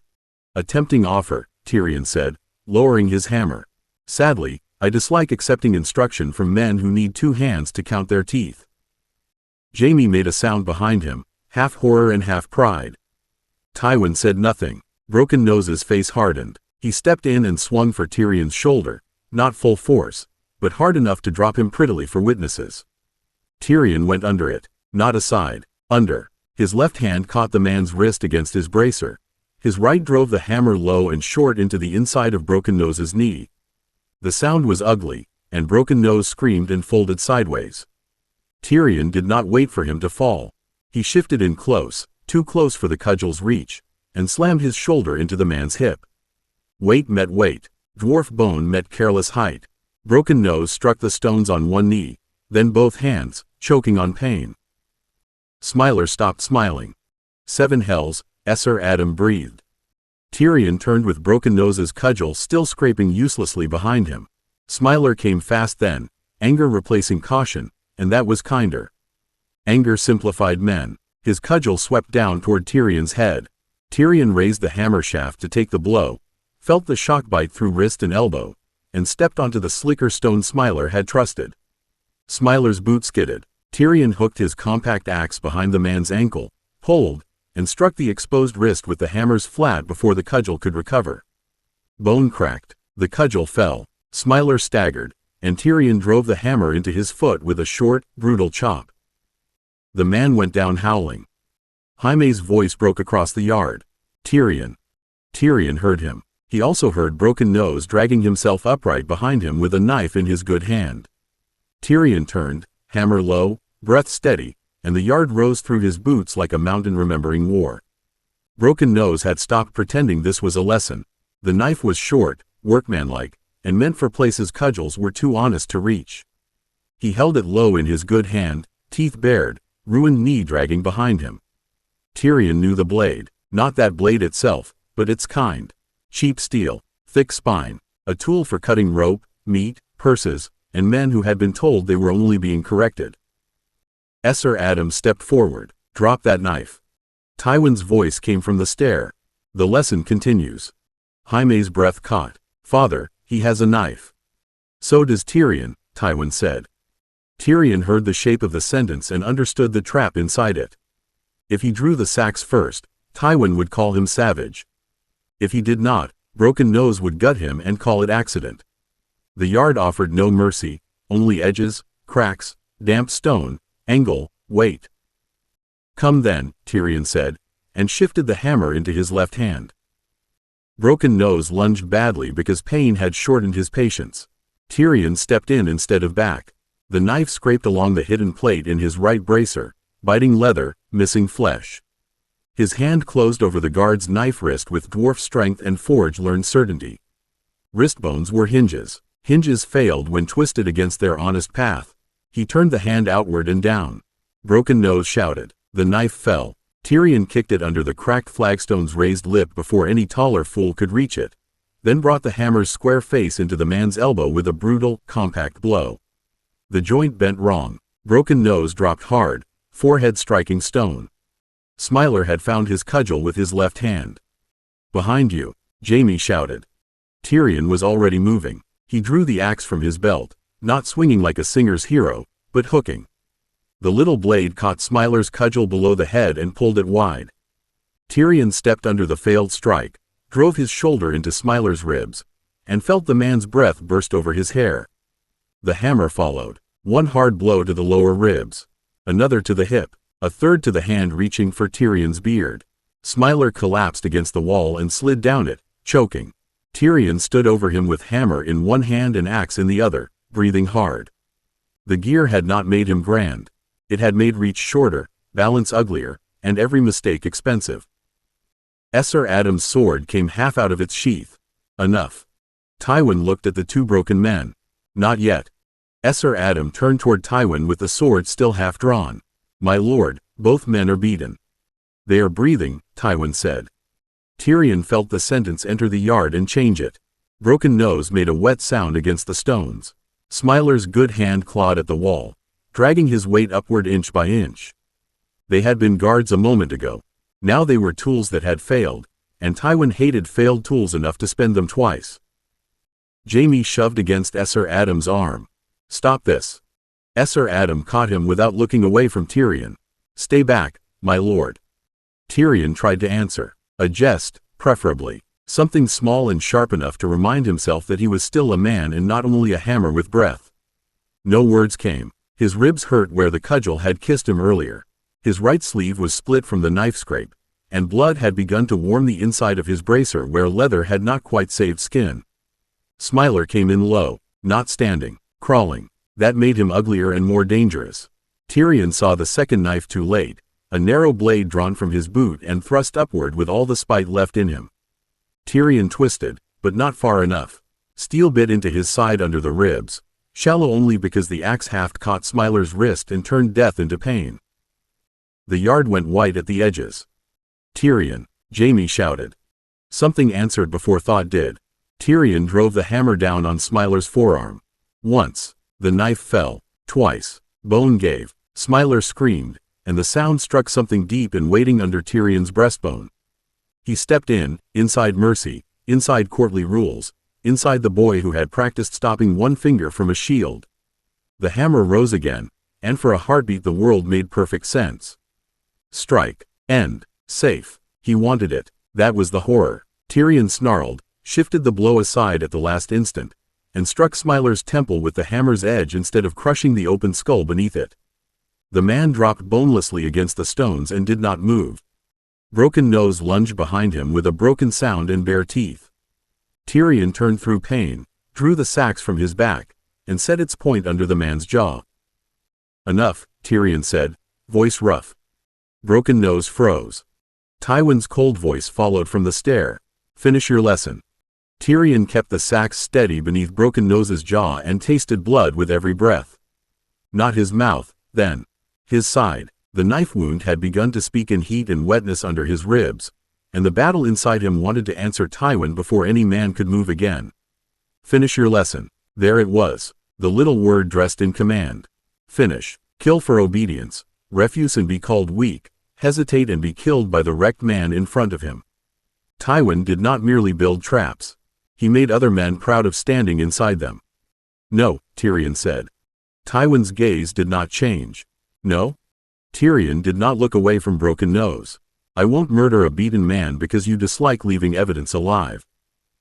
Jaime broke free of Maester Adam then, or nearly did. Maester Adam caught him by both shoulders, armor scraping against the stairwall. Stay back, my lord. For once, stay back. Broken Nose's eyes flicked toward Tywin, then toward the knife trapped under the raised flagstone. It was too far for a whole man. It was not too far for desperation, shame, and a broken fool who thought one last cut might buy favor. Tyrion saw the decision when it entered him. Don't, Tyrion said. Broken Nose drove himself forward. The sax went in because Tyrion had nowhere gentle to put it. He twisted aside, dragging the blade free as the guard's body slammed past his shoulder. Broken Nose struck the stones, one hand clawing once at the ground, then failing. Blood spread dark along the cracks between flagstones, following old seams the rock had known before any Lannister set a lion over them. Jaime made a sound Tyrion hoped never to hear again. At the wall, Smiler gave one last wet shudder. Maester Crelin had appeared at the passage mouth at some point, pale beneath his chain, and now he hurried down with hands shaking despite all his training. He knelt beside Smiler first, touched 2 fingers to the man's jaw, then looked at the broken arm, the temple, the boot knife lying red near the drain. He's gone, Crelin said. The yard heard it. Kenneth stood behind him in the passage with Bennis and Garin half hidden at his back. Mark had stopped on the stair with the tally book clutched to his chest. 2 lower servants peered from the arch and forgot to pretend they had not seen. Tywin looked at Tyrion as if the dead man had finally said something useful. Now the household sees. Tyrion lowered the sacks. His hand shook only after the point left flesh. Yes, he said, breathing through pain. They see armed men came for me with cudgels and knives. Jaime pulled against Esser Adam's grip, tears bright with fury. He defended himself. Tywin's mouth remained cold. He killed Lannister men. Tyrion looked down at the blood on his blade, then at the 2 bodies Tywin had spent to make a point. Then next time, he said, voice rough and low, send better men. 38. What Tywin ordered. The yard had forgotten how to breathe. Tyrion stood with hammer in one hand and axe in the other while Broken Nose dragged his bad leg forward and Smiler tried to circle wide enough for his cudgel to matter. They had height, reach, and anger. He had stone under his boots, short weapons made for ugly distance, and a body that did not ask permission from taller men before becoming difficult to kill. Broken Nose spat red onto the flagstones. Little beast. A useful correction, Tyrion said, shifting his left foot half a pace toward the cracked stone near the drain. Most beasts have the sense not to announce themselves before charging. Smiler came first because fear wanted company. His cudgel swept down from the right, broad and heavy, meant to smash through guard rather than find it. Tyrion stepped inside the reach instead of away. The hammer shaft caught the blow high with a shock that bit through wrist and shoulder, and his axe hooked behind Smiler's forward ankle before the man could recover balance. One pull, sharp and low. Smiler's boot skidded on damp stone. Tyrion drove the hammers flat into the man's knee. The joint bent sideways. Smiler screamed and fell hard enough to jar dust from the wall. Tyrion turned before the sound finished. Broken Nose had learned caution too late and used it badly. He came in low, cudgel held short, trying to crowd a smaller opponent as if closeness belonged to him. Tyrion let him believe it for one step. Then he dropped under the swing, slammed his shoulder into the man's hip, and brought the hammer across the inside of Broken Nose's foot. Bone gave under leather. Jaime made a strangled sound behind Esser Adam. Tyrion. I'm busy, Tyrion said, and hated how steady his voice sounded. Broken Nose lurched, tried to fall on him, and reached for Tyrion's beard with his free hand. Tyrion ducked under the grab and struck the wrist with the hammer's square face. Not hard enough to kill. Hard enough to end usefulness. The hand opened. The cudgel clattered away. Smiler pushed up on one elbow, pale and sweating, his ruined knee dragging. He's mad. No, Tyrion said, stepping back far enough that both men had to come through pain to reach him. I'm short. You mistook the two. Tywin watched from the stair with no pity in his face, and the yard understood that the lesson had not yet ended. Esser Adam moved before Tyrion could decide whether Tywin meant the silence as judgment or invitation. The knight crossed the yard with one hand raised, palm outward, his sword still half drawn at his hip. My lord, the men are beaten. Tywin descended one step. They breathed. Jaime shoved past Esser Adam's shoulder, because Tyrion let them. Tywin's hand snapped out and caught Jaime by the back of his collar with enough force to drag him half off balance. Jaime twisted, shocked more than hurt, and Tyrion took one step forward before the pain in his arm reminded him he was not done paying for the fight. Tywin hauled Jaime against him and turned him bodily toward the yard. Look, Tywin said.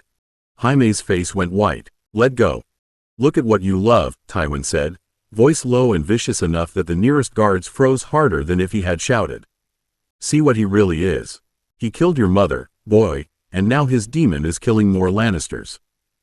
The words struck Tyrion with old aim and new clumsiness. They should have cut. They had cut once, for years, until the wound had grown around the blade. Now they landed beside the sight of Broken Nose sobbing over a ruined foot and Smiler clutching his knee, and some hard, cold part of Tyrion understood that Tywin had finally spoken too much where others could hear. Jaime stopped struggling. Tywin took the stillness for obedience. You will see him clearly now. Jaime's hand rose to the torque at his throat. Brother Guard sat bright against his collar. Gold links warm from skin and sunlight, its runes hidden beneath noble shine. Tyrion saw Jaime's fingers close around one link and tighten until the knuckles paled. The torque did not command him. It never had. It held. It steadied. It let truth keep its own shape while rage tried to dress itself as duty.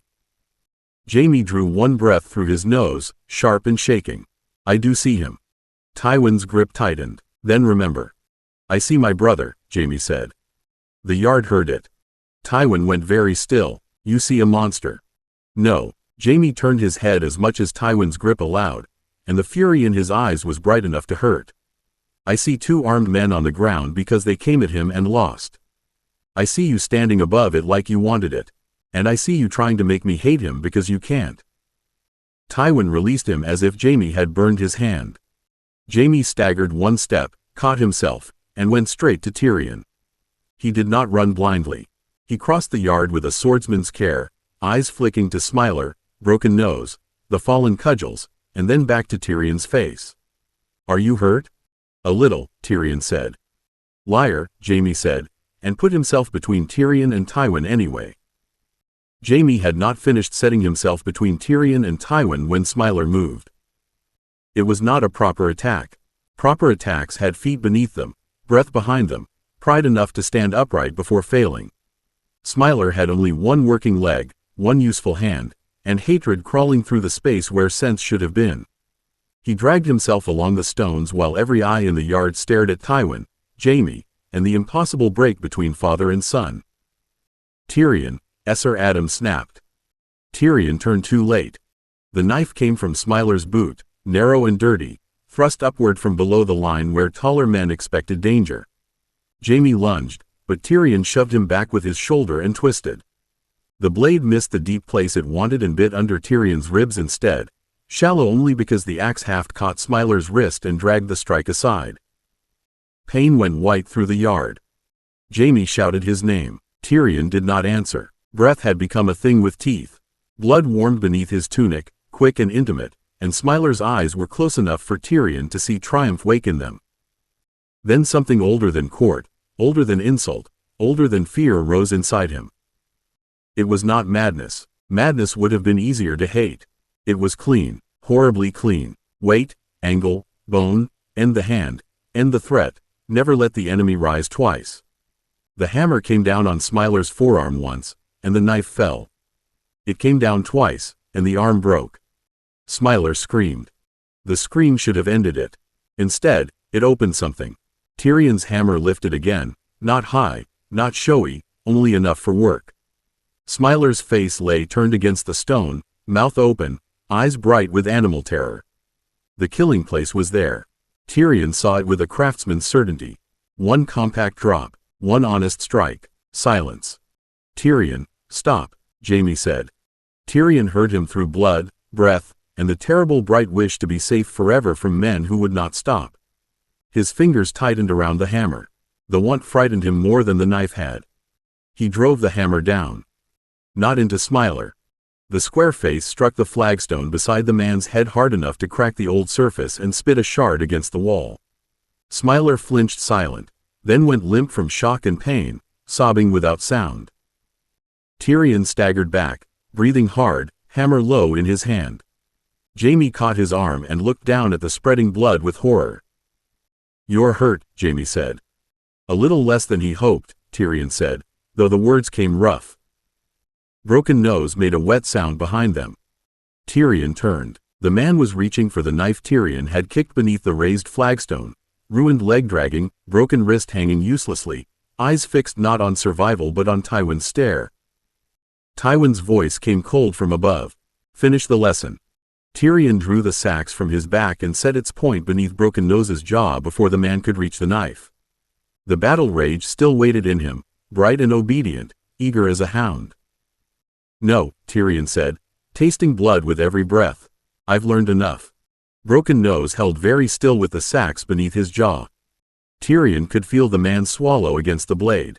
One twitch, one stumble, one more foolish reach for favor, and the decision would leave Tyrion's hand whether he wished it or not. Blood ran hot under his ribs. His hammer arm shook, not from weakness, from the work of keeping it low. Esser Adam crossed the yard slowly.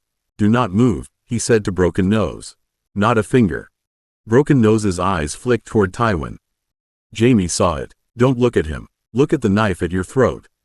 Tywin's face hardened. You presume command in my yard? I presume he wants to live, Jaime said, voice raw. Someone here should. That struck the watching men harder than steel. A guard near the arch looked down. Another shifted his grip on his spear and stopped. Tyrion felt the yard change, not with courage, but with witnesses finally understanding that obedience had become dangerous to everyone standing inside it. Maester Crelin hurried in from the passage with his chain bouncing against his chest and 2 servants behind him carrying bandages. He stopped at the sight of Smiler curled around his shattered arm, broken nose under Tyrion's blade, and Jaime standing between his brother and their father. 7 above, Crelin whispered. See to Tyrion, Jaime said. Crelin looked to Tywin first by old habit. Jaime's head snapped toward him. Now.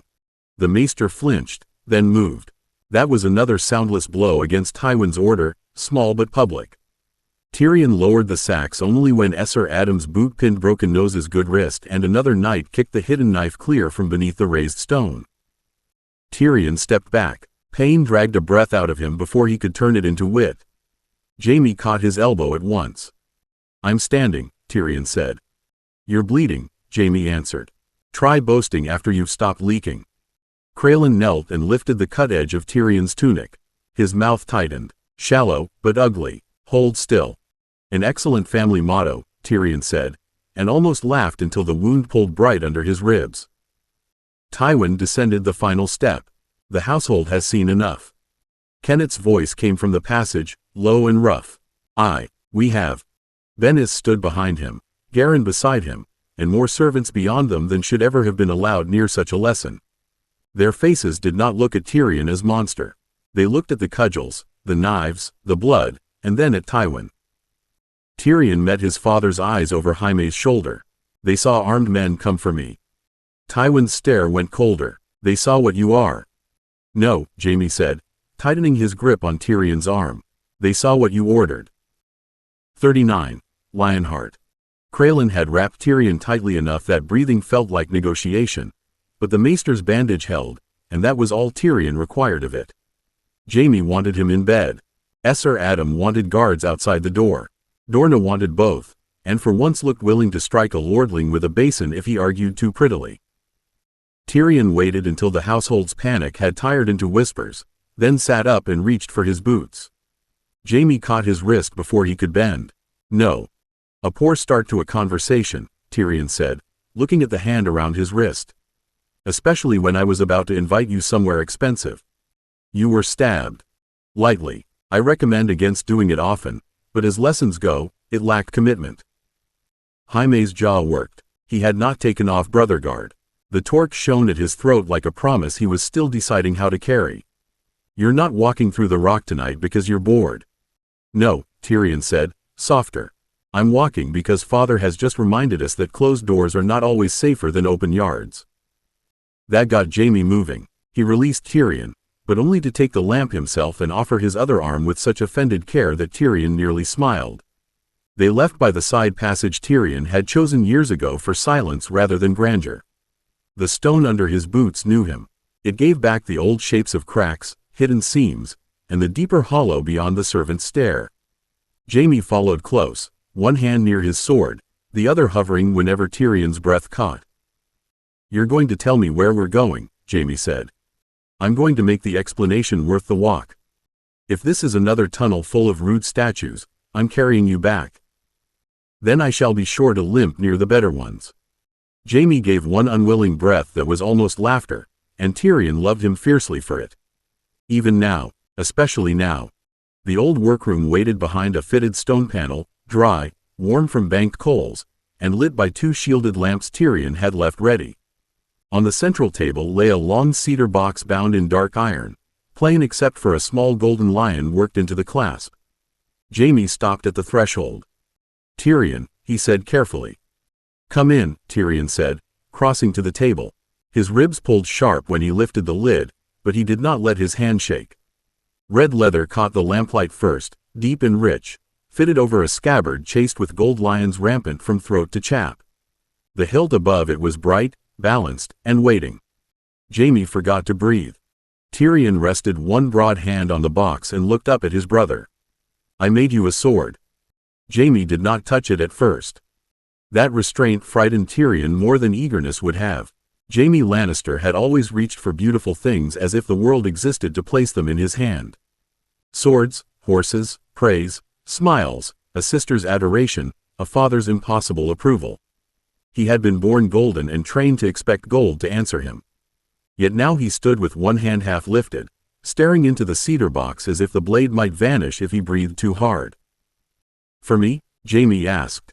No, Tyrion said, because his tongue had never learned to leave tenderness undefended. For the nearest washerwoman with an heroic grip and a taste for red leather. Yes, for you. Jaime gave him a look that should have become laughter, but didn't. He reached at last, not for the hilt, but for the scabbard.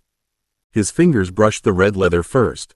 The gold lions along it caught the lamplight in a long, rippling line, each small body shaped differently, some leaping, some standing guard, some turning their heads toward the throat of the scabbard as if listening for a command. Jaime traced one with his thumb, and Brotherguard warmed at his throat. Tyrion saw his brother feel it. Jaime's hand stilled. It knows the torque. It recognizes family, Tyrion said. That is not an explanation. I was hoping beauty might distract you from my crimes against clarity. Jaime looked down again. His face had changed. Pride was there, bright and boyish despite the blood still drying somewhere beyond the workroom door, but something heavier moved beneath it. He had been given practice swords, court swords, tourney blades, gifts from men who wanted his smile or Tywin's favor. This was not that. He knew it before he understood why. Tyrion nodded toward the hilt. Draw it. Jaime obeyed carefully. Steel left red leather with a soft, clean sound that seemed too quiet for the room.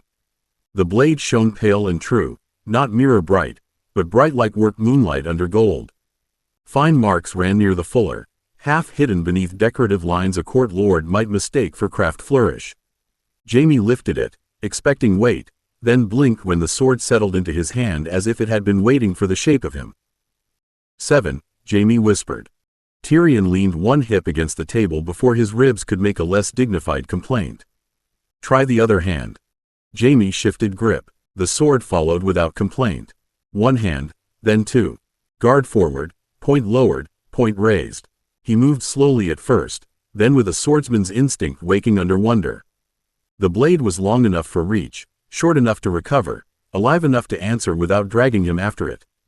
When he turned too sharply toward the doorway, the hilt warmed under his palm and the point dipped of its own balance, not forcing him, only warning.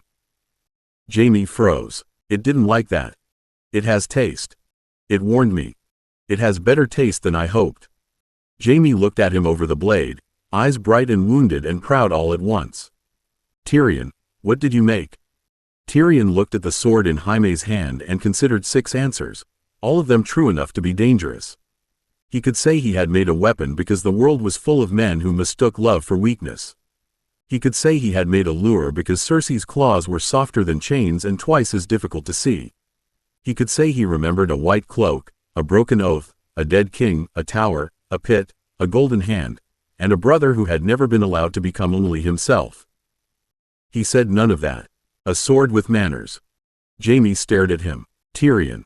You ask terribly large questions for a man holding sharp proof that I love him. That struck where Tyrion had aimed and where he had not. Jaime's grip tightened, but his eyes softened. Then answer as my brother. Tyrion lowered himself onto the bench beside the table, hating the way his ribs pulled when he sat and grateful for the excuse to look down at the cedar shavings near his boot. It won't make you brave. If I knew how to put courage in steel, I'd have made myself a dinner knife years ago and terrorized the entire household. Jaime did not laugh. What will it do? It answers what you bring it, Tyrion said. He reached out with 2 fingers and touched the flat of the blade near the fuller, careful not to disturb Jaime's hold. The hidden marks warmed beneath his skin like banked coals remembering a bellows. Courage, if it's honest.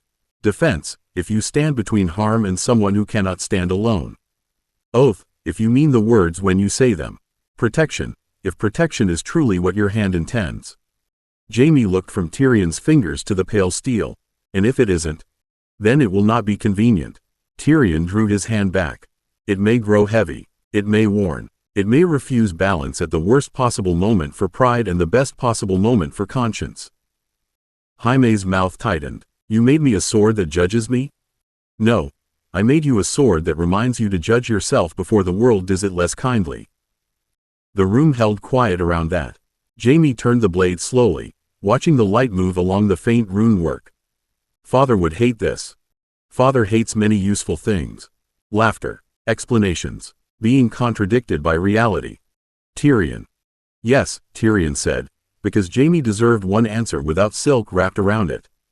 He would hate it. He would see a blade meant to obey and ask why I wasted craft teaching it to object. But you are not Father's blade. Jaime lifted his gaze. Brotherguard shone at his throat, and Lionheart shone in his hand, two answers Tyrion had hammered against the same fear. What am I, then?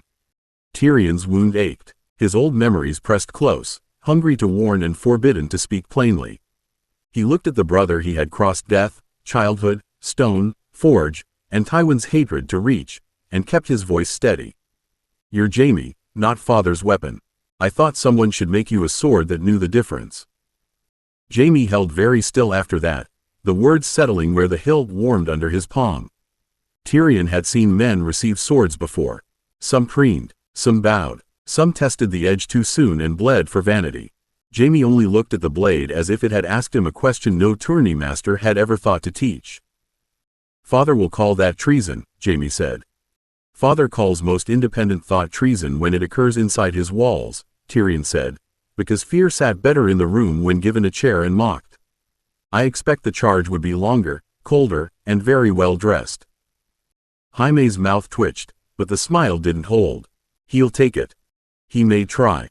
Tyrion. Yes, Tyrion said, and there was no use pretending softness now. That is why it cannot stay hidden in a box forever, and why you cannot remain the boy he collars and points. Jaime looked down at Brotherguard, then at Lionheart. You've been making me armor against my own blood. I've been making you reminders, Tyrion said.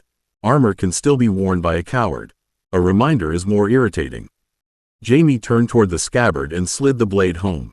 It entered cleanly, red leather taking pale steel with a quiet sound that made the lamp seem smaller. Then he lifted the belt from the cedar box. For the first time that night, his hands shook. Not much. Enough. Tyrion reached to help, but pain caught under his ribs and stole the motion halfway. Jaime saw it, crossed the distance, and knelt instead, bringing the sword belt within reach. Don't. I was merely attempting dignity. You were attempting to bleed on my present. A moving concern for leatherwork. Jaime huffed a breath that nearly became a laugh, then buckled the belt himself. Lionheart settled at his hip as if it had always belonged there. The room changed when he stood. Not louder, not brighter, simply decided. Jaime was still golden, still young, still frightened beneath all the brave lines of him, but he no longer looked like a son waiting to be summoned. A knock sounded at the hidden door. Jaime's hand went to the hilt. Lionheart warmed, and his fingers loosened before he drew. Tyrion felt pride and terror rise together. Dorna's voice came through the panel, low and sharp. Open before I start breaking stone with my shoe. Tyrion crossed to the catch slowly, letting Jaime see him choose caution over secrecy. Dorna entered with Esser Adam behind her, both faces tight.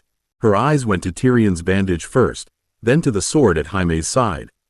She stopped breathing for half a heartbeat. Oh, little lord, she said. What have you done? Jaime answered before Tyrion could. He rested one hand on Lionheart's pommel, not gripping, not hiding, only claiming. He gave me a sword. Esser Adam's gaze moved from the red leather to Jaime's face. Lord Tywin has sent men looking for you. Then they can keep looking badly for another minute, Jaime said. Dorna shut the panel behind her. No, they can't. The rock is awake, and your father is not finished. Tyrion looked at Jaime, at Lionheart, at the door beyond which Casterly Rock had become less home than trap. Then we must be nearly finished with him. Jaime's eyes lifted to his. The sword at his hip gave no warning. Not tonight? Not tonight, Tyrion said. But soon. Jaime nodded once, and that was the real acceptance. Not of the sword, of the road waiting beyond it. 40. The road chosen. By the time Dorna and Esser Adam brought them out of the old workroom, Casterly Rock had changed its breathing. Doors that had stood open by habit were shut. Men who had known Tyrion since he was small looked away too quickly. 2 guards stood at the turn above the servants' stair, and another waited below with his spear held across the passage rather than upright. Tyrion walked with one hand pressed lightly beneath his bandage and the other against the wall, listening to stone carry orders faster than servants dared repeat them. Jaime walked beside him with Lionheart at his hip. He did not swagger. That was how Tyrion knew the sword had already begun teaching him. Brother guard lay bright at his throat, the new blade settled against his side, and every guard they passed noticed both before remembering not to stare. Tywin waited in the lower solar, not in the yard. That, too, was an answer. Yards made witnesses. Solars made records. A table stood before him with 3 fresh orders weighed down by a silver lion, a writing map, and a sealed letter bearing the court hand of King's Landing. Kevin was absent. Garyon was absent. Only Maester Crelin stood near the wall, pale, unhappy, and very quiet. "Close the door," Tywin said. Esser Adam hesitated one fraction too long. Jaime saw it. Tyrion saw Jaime see it. Dorna closed the door herself before the hesitation could become a hanging offense. Tywin's eyes went to Lionheart. "Remove that sword." Jaime's hand rested on the pommel, not gripping. "No." The word struck the room cleanly. Crelin lowered his eyes. Dorna's breath caught. Tyrion felt the rock under his boots, old and deep and suddenly very full of roads. Tywin's face did not change. "You mistake indulgence for permission. The blade was made under my roof, with my gold, by my deformed son, whose workshops will be inventoried before dawn. It belongs to House Lannister until I decide otherwise."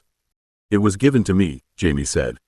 "And you are mine to command," Tywin replied. He touched the first order with 2 fingers. "At sunrise, you will ride with an escort to Lannisport and then to King's Landing. Your sister has advanced well at court. Your own future requires discipline, a suitable marriage, and distance from this corruption." Jaime went still. Tyrion felt the old hook behind the words. Cersei at court, marriage like a collar, distance like a knife wrapped in velvet. Tywin moved to the second order. Tyrion will remain confined to his rooms until his possessions, forge access, mine access, and household correspondence have been reviewed. No smith, miner, servant, or guard will attend him without my approval. Tyrion smiled because the alternative was showing teeth. A flattering amount of fear. "Father. Shall I blush, or would that be taken as sedition?" "You will be silent," Tywin said. "No," Jaime said, and the second no cost him more than the first. "He won't." Tywin looked at him then, cold enough to make the lamp seem poorly made. "You will learn obedience before this house mistakes her sentiment for authority." Tyrion looked at the orders, the locked door, the guards beyond it, and Jaime standing in a room already built to separate them. Leaving had been a dream an hour ago, bright with road dust and brotherhood. Now it had become arithmetic. If they waited, Tywin would divide every useful thing before morning. Tywin did not dismiss them so much as remove them from his sight. Esser Adam opened the lower solar door with a face cut into obedience, and 2 guards fell in behind Dorna as she guided Tyrion into the passage. Jaime came with them because no one had yet found the courage to put a hand on Lionheart's hilt and test whether he meant his refusal. The corridor outside felt narrower than before. Tyrion listened through the stone and found boots pausing at turns, servants retreating through side doors, a runner going hard toward the stables. Tywin had begun before the ink dried. Of course he had. His father's love for delay extended only to mercy. Dorna got them into Tyrion's rooms by telling the guards that Maester Crelin had ordered the wound checked in privacy. She shut the door in their faces before anyone remembered to ask whether Crelin had said any such thing. Jaime crossed to the window at once and looked down toward the outer yard. "We leave tonight." "With which horses?" Tyrion asked, lowering himself into the chair because his ribs had begun making persuasive arguments. "Yours will be watched. Mine would attract comment, mostly because I don't own one. Then we take 2 from the stables."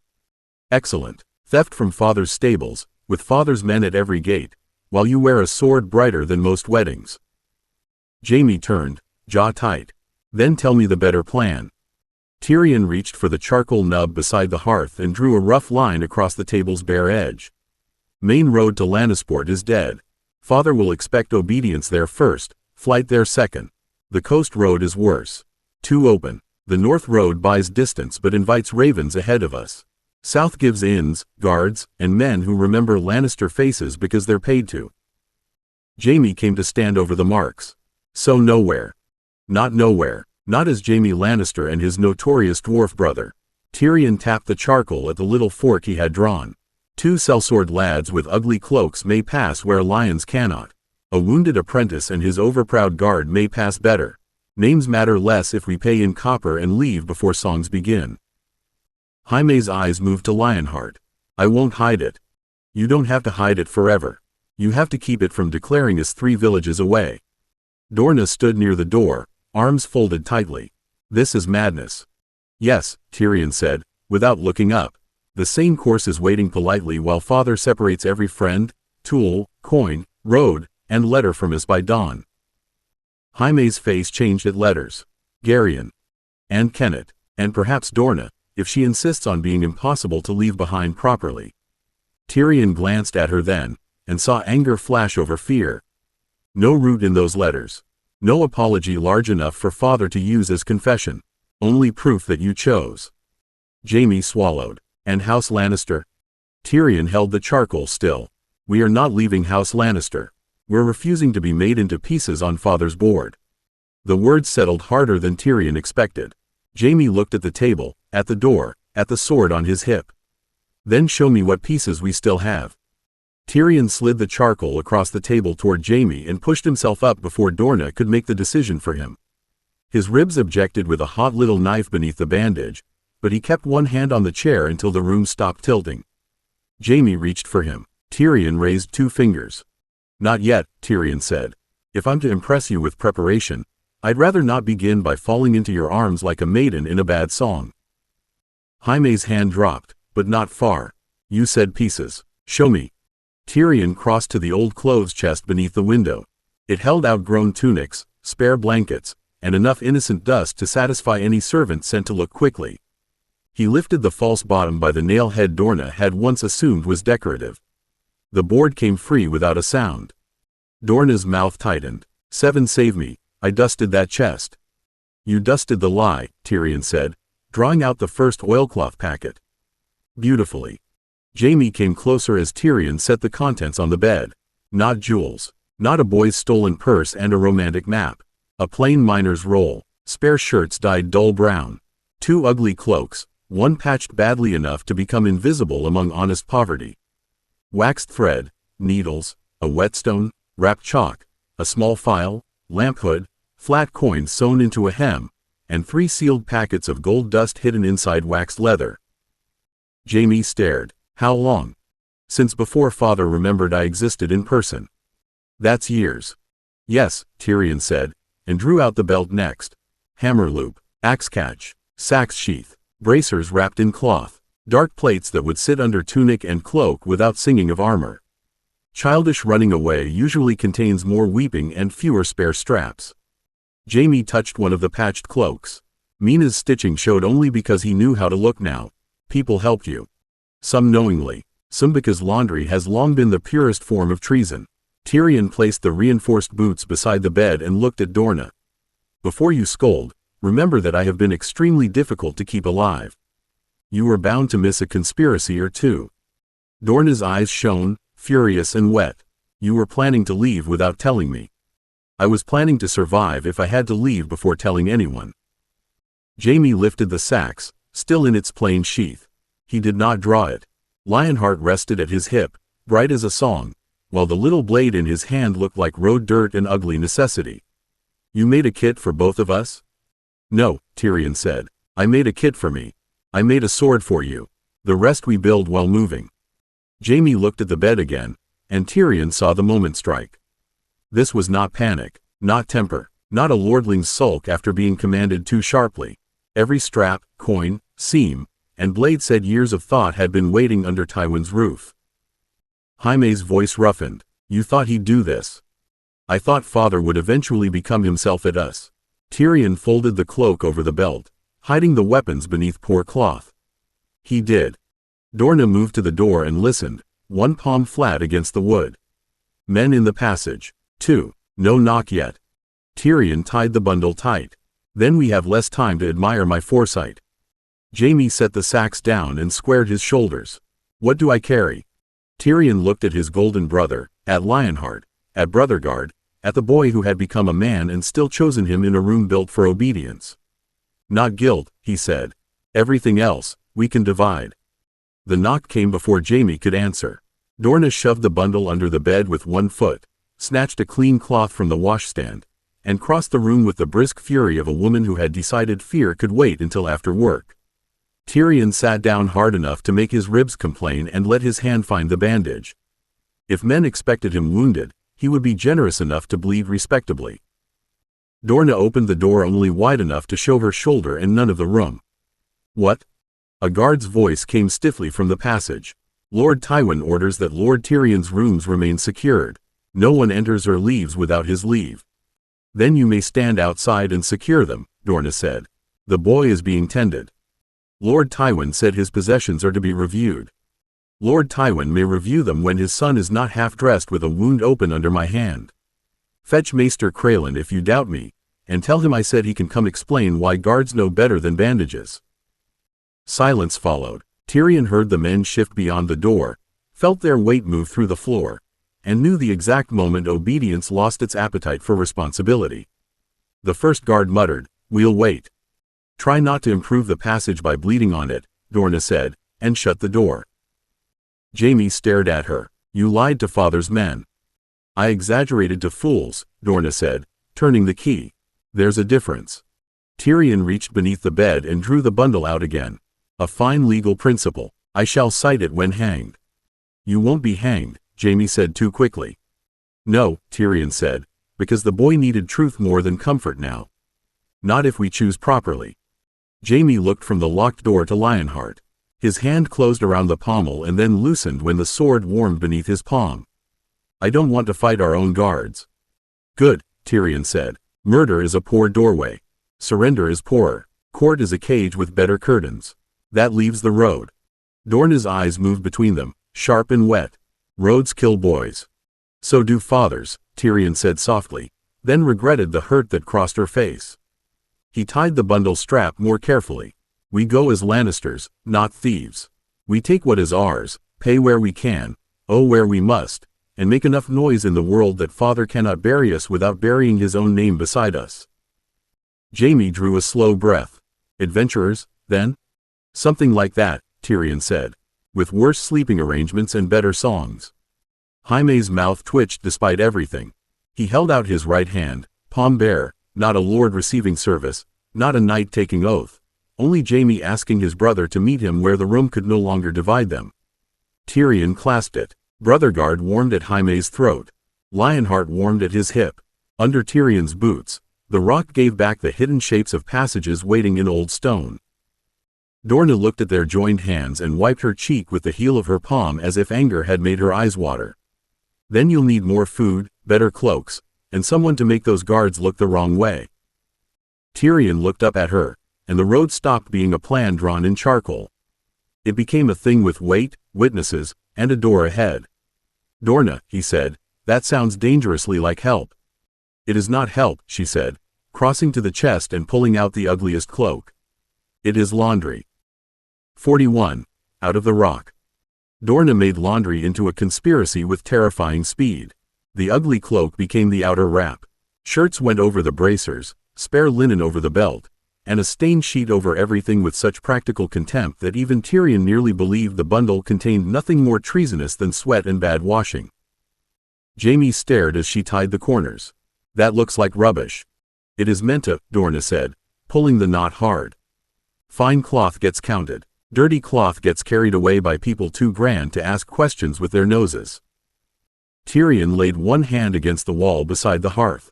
Beneath plaster and carved stone, the old service throat waited where he had left it braced years ago, narrow, dusty, and insultingly pleased with itself. 2 guards remained outside the main door. A third had joined them at the turn. Farther down, light feet paused and shifted near the linen stair. Elaine, unless fear had taught someone else to stand on the edges of both souls. "Elaine is in the side passage," Tyrion said. "Mina too turns below, carrying a basket. Pate is by the old coal hatch, doing a very poor impression of a boy with honest business. Dorna looked at him. You arranged this before father came home. I arranged the possibility, Tyrion said, pressing the hidden catch with 2 fingers. The panel eased inward without a groan. Father merely supplied urgency. Jaime leaned close to the dark opening, then stopped when Lionheart warmed at his hip. I won't fit through that. No, Tyrion said. You are built too heroically for laundry architecture. Hand me the small packets first. Jaime obeyed. Gold dust, file, waxed thread, chalk, lamphood, whetstone. Tyrion slid each packet through the gap into the crawlspace beyond, then ducked after them with his ribs complaining under the bandage. Dust touched his beard. Stone pressed around him, close and familiar, giving back the guard weight outside the door and Dorna's steady breath behind him. A knock came. Dorna slammed the panel shut behind his boots and snatched up the sheet bundle. What now? The guard outside sounded less certain than he wished. Mistress Dorna, Lord Tywin says the inventory begins within the hour. Then Lord Tywin may begin by inventorying his patients, Dorna snapped. I asked for clean linen. Do you mean to bleed the boy dry while waiting for permission to fetch cloth? Tyrion held still in the dark and smiled without making a sound. Below him, Pate shifted the coal hatch latch twice, their old signal for clear hands and frightened courage. Tyrion pushed the first packet down through the narrow drop. It landed in the padded basket with no more sound than a folded shirt. The guard muttered something beyond the door. Dorna answered like a thrown pot. While the rock carried every step to Tyrion's palms, the roadkit began leaving Casterly Rock one dirty bundle at a time. The second packet did not drop cleanly. It caught on a splintered brace halfway down the service throat and hung there, small and infuriating, while Tyrion lay flat in the dark with stone dust in his beard and his ribs making private objections to heroism. Don't push it, Jaime whispered from the room beyond the panel. You'll tear the leather. I had hoped to ruin all our careful preparation through enthusiasm, Tyrion whispered back. Thank you for preserving me from joy. Dorna hissed from nearer the door, quieter, both of you. Tyrion hooked 2 fingers around the packet thong, eased it sideways, and felt the obstruction give. Below, Pate shifted the basket just before the packet fell into it. A soft double knock came back through the coal hatch. Safe, taken, gone. Jaime fed the next packet through the gap, but his hand lingered too long after Tyrion took it. In the dim, Tyrion felt his brother's fingers tighten around his wrist. Not fear only. Guilt had a different grip. It held as if letting go were the first betrayal. We're stealing from our own house, Jaime said. Tyrion stilled, one shoulder pressed to cold stone. We're carrying away what father intends to lock in a room until it forgets it was ever ours. That sounds cleverer than stealing. It is. I worked hard on the phrasing. Jaime did not laugh. Brother Guard warmed faintly at his throat, gold hidden beneath the collar of his travel shirt. The warmth was not visible, but Tyrion felt Jaime's breath catch as the torque answered some inward pressure. Tywin's voice, perhaps. Duty. Obedience. A father's command dressed as law. We should leave word for Garyon, Jaime said. And Kevin. Not the road, not where we go, only that we chose. Honor requires something. Honor requires we don't make them liars under father's questioning, Tyrion said.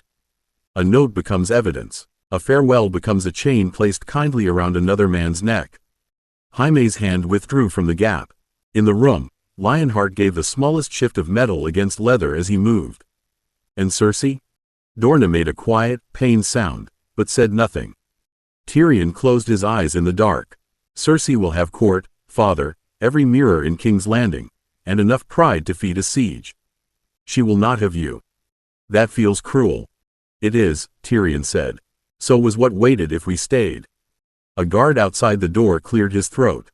Dorna snapped at once, if you cough on my clean linen, I'll make you fetch water until Lord Tywin forgets your name. The guard went silent. Jaime's next breath shook, then steadied. Brother Guard warmed again, gentler this time, and when his hand returned through the gap, the packet was firm in his grip. I hate this, Jaime whispered. Good, Tyrion said, taking the packet and sliding it into the dark. Men who enjoy leaving too much usually aren't worth following. Jaime's whisper came rougher, but stronger. I want the road too. Tyrion guided the packet down, listening as Pate's basket rose to meet it. Then keep wanting both. It'll make you harder for father to simplify. By the last packet, Tyrion's elbows were scraped, his beard was gray with dust, and the service throat had taken on the smug personality of a narrow-minded septon. He slid backward into the room one careful inch at a time while Jaime hauled him out by the belt, not the arm, because even panic could be educated. Dorna shook dust from his shoulder and stopped herself before brushing his beard. You look like you lost an argument with a chimney. I won, Tyrion said, finding his feet. The chimney is merely spreading rumors. A third knock struck the door, harder than the first two. Mistress Dorna, the guard called. Lord Tywin's men are coming up. Then they may come up slowly, Dorna said, already moving. She shoved a folded servant's cloak at Jaime. Head down, shoulders worse. No lord walks like he expects doors to apologize. Jaime stared at the cloak. That is not a disguise. That is an insult with sleeves. Excellent, Tyrion said, taking a second cloak and pulling it over his own travel shirt. No one will suspect you of wearing it willingly. The rock pressed roads into him through boot and palm. Guards at the main turn. Two more climbing from the lower stair with keys and order wait in their stride. Elaine waiting by the linen passage. Mina moving below with the emptied basket. Pate by the coal hatch, breath too quick, courage holding anyway. Deeper still, beyond the nursery wall of his childhood, the old door behind the western storeroom sat inside the stone like a remembered tooth. Not the main stair, Tyrion said. Father has it pinned. Jaime's hand went to Lionheart under the cloak. Then which way? The rude way. Dorna opened the room door before the guard could knock again and thrust a cloth-wrapped bundle into his arms. Carry that to the washroom if Lord Tywin wants linen fit to inspect. The guard looked down at it. I'm not a laundry boy. Today you're a man holding dirty linen in front of a woman with no patience, Dorna snapped. Choose your title. Tyrion slipped behind her shadow, low and hooded. Jaime followed with a basket on one hip and his golden head bent like a scolded stable lad. Elaine stepped from the side passage just as the first guard turned toward them, dropping a stack of sheets with a gasp so convincing Tyrion nearly applauded. Clumsy girl, Dorna barked. Sorry, mistress, Elaine said, cheeks white, hands already spreading linen across the stones like surrender flags. They passed through the mess, turned left where the guards expected right, and entered a storeroom smelling of saltfish in old barrels. Tyrion set both hands to the rear wall.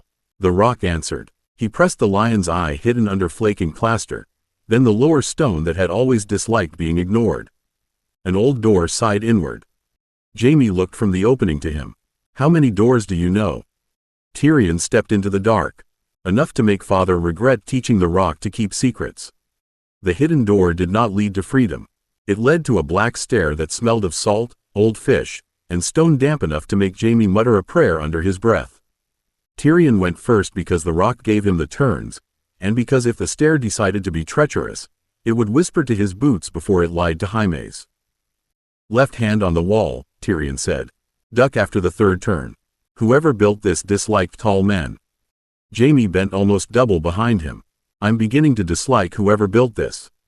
Excellent. We're already making friends on the road. The passage narrowed, dipped, and opened behind a cracked plank wall near the lower cart court.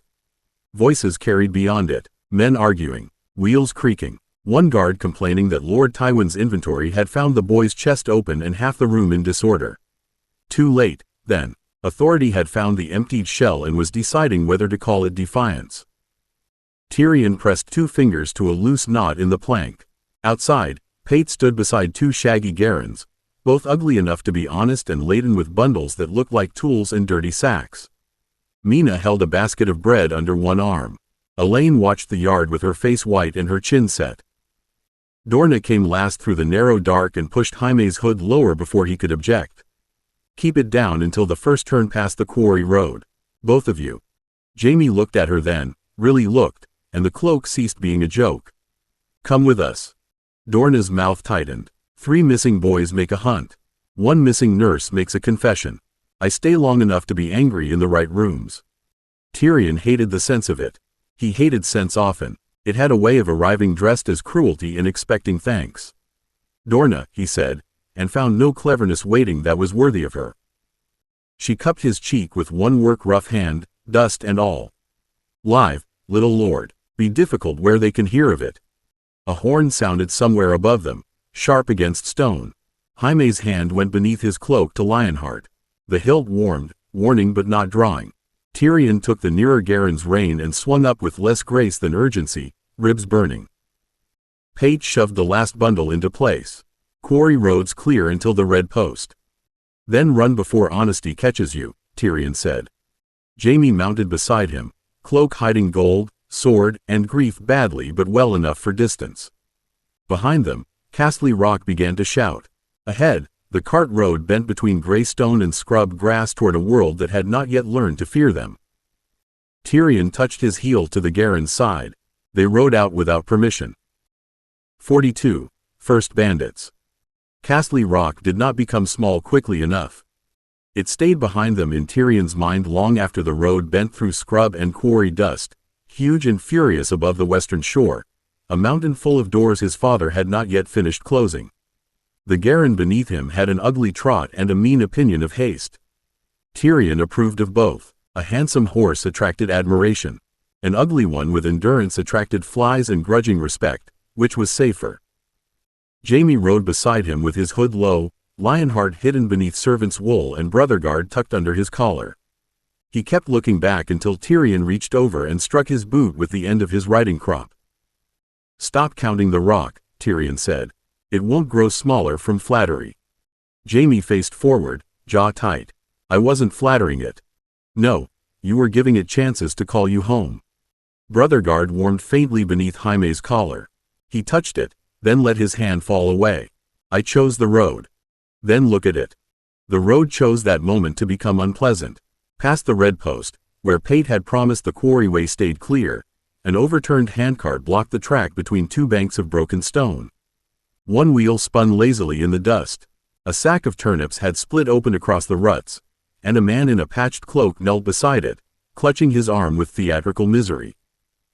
Jaime straightened in the saddle. Someone's hurt. Someone wants to be seen hurt, Tyrion said. The kneeling man's head lifted too fast.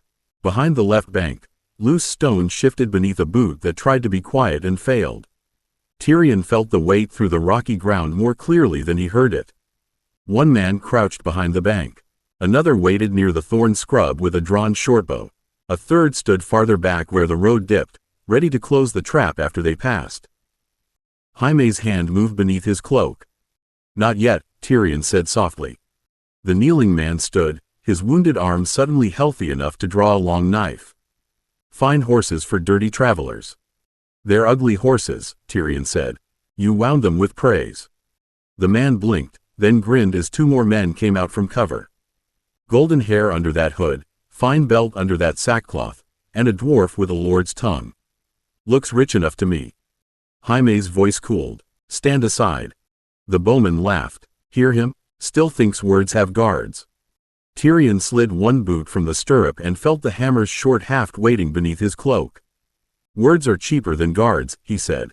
That's why poor men overuse threats. The knife man's grin vanished. Down from the horses. Packs first. Sword next. Jaime drew Lionheart. The pale blade came free cleanly, and every man on the road stopped smiling. Lionheart did not shine like tourney steel.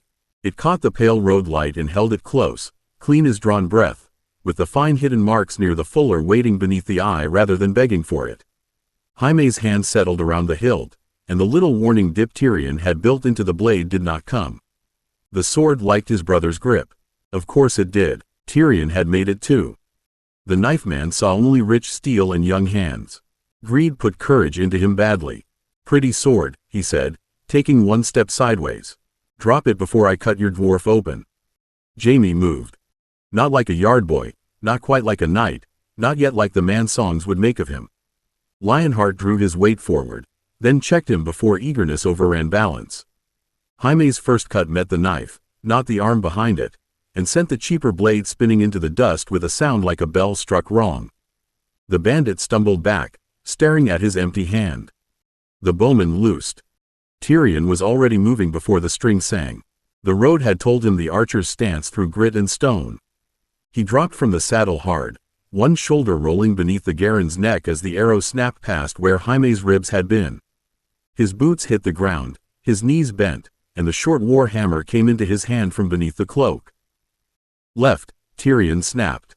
Jaime trusted him. He turned without looking, Lionheart rising in a bright line that caught the second bandit's cudgel on the flat and slid it aside instead of meeting force with force. The hilt warmed, warning him away from overreach. Jaime pivoted after it, startled and alive, and cut the man across the forearm. Blood sprang, and the cudgel fell. The archer cursed and reached for another arrow. Tyrion crossed the road low, not graceful, not pretty, one hand brushing stone as the ground gave him the man's weight behind the thorn scrub. He threw the hammer underhand. It struck the archer's knee with an ugly crack.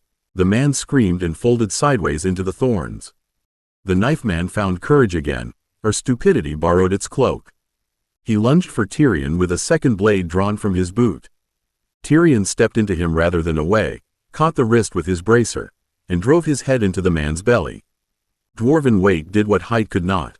The bandit went down hard. Jaime stared, breath quick, Lionheart steady in his hand. Tyrion. Fight now, Tyrion said, wrenching his hammer free from the archer's ruined stance as the last man on the road drew steel. Admire me after. The last man had more sense than the others and less courage than he wished. Tyrion saw both in the way he held his sword, point wavering between Jaime's chest and the open road behind him.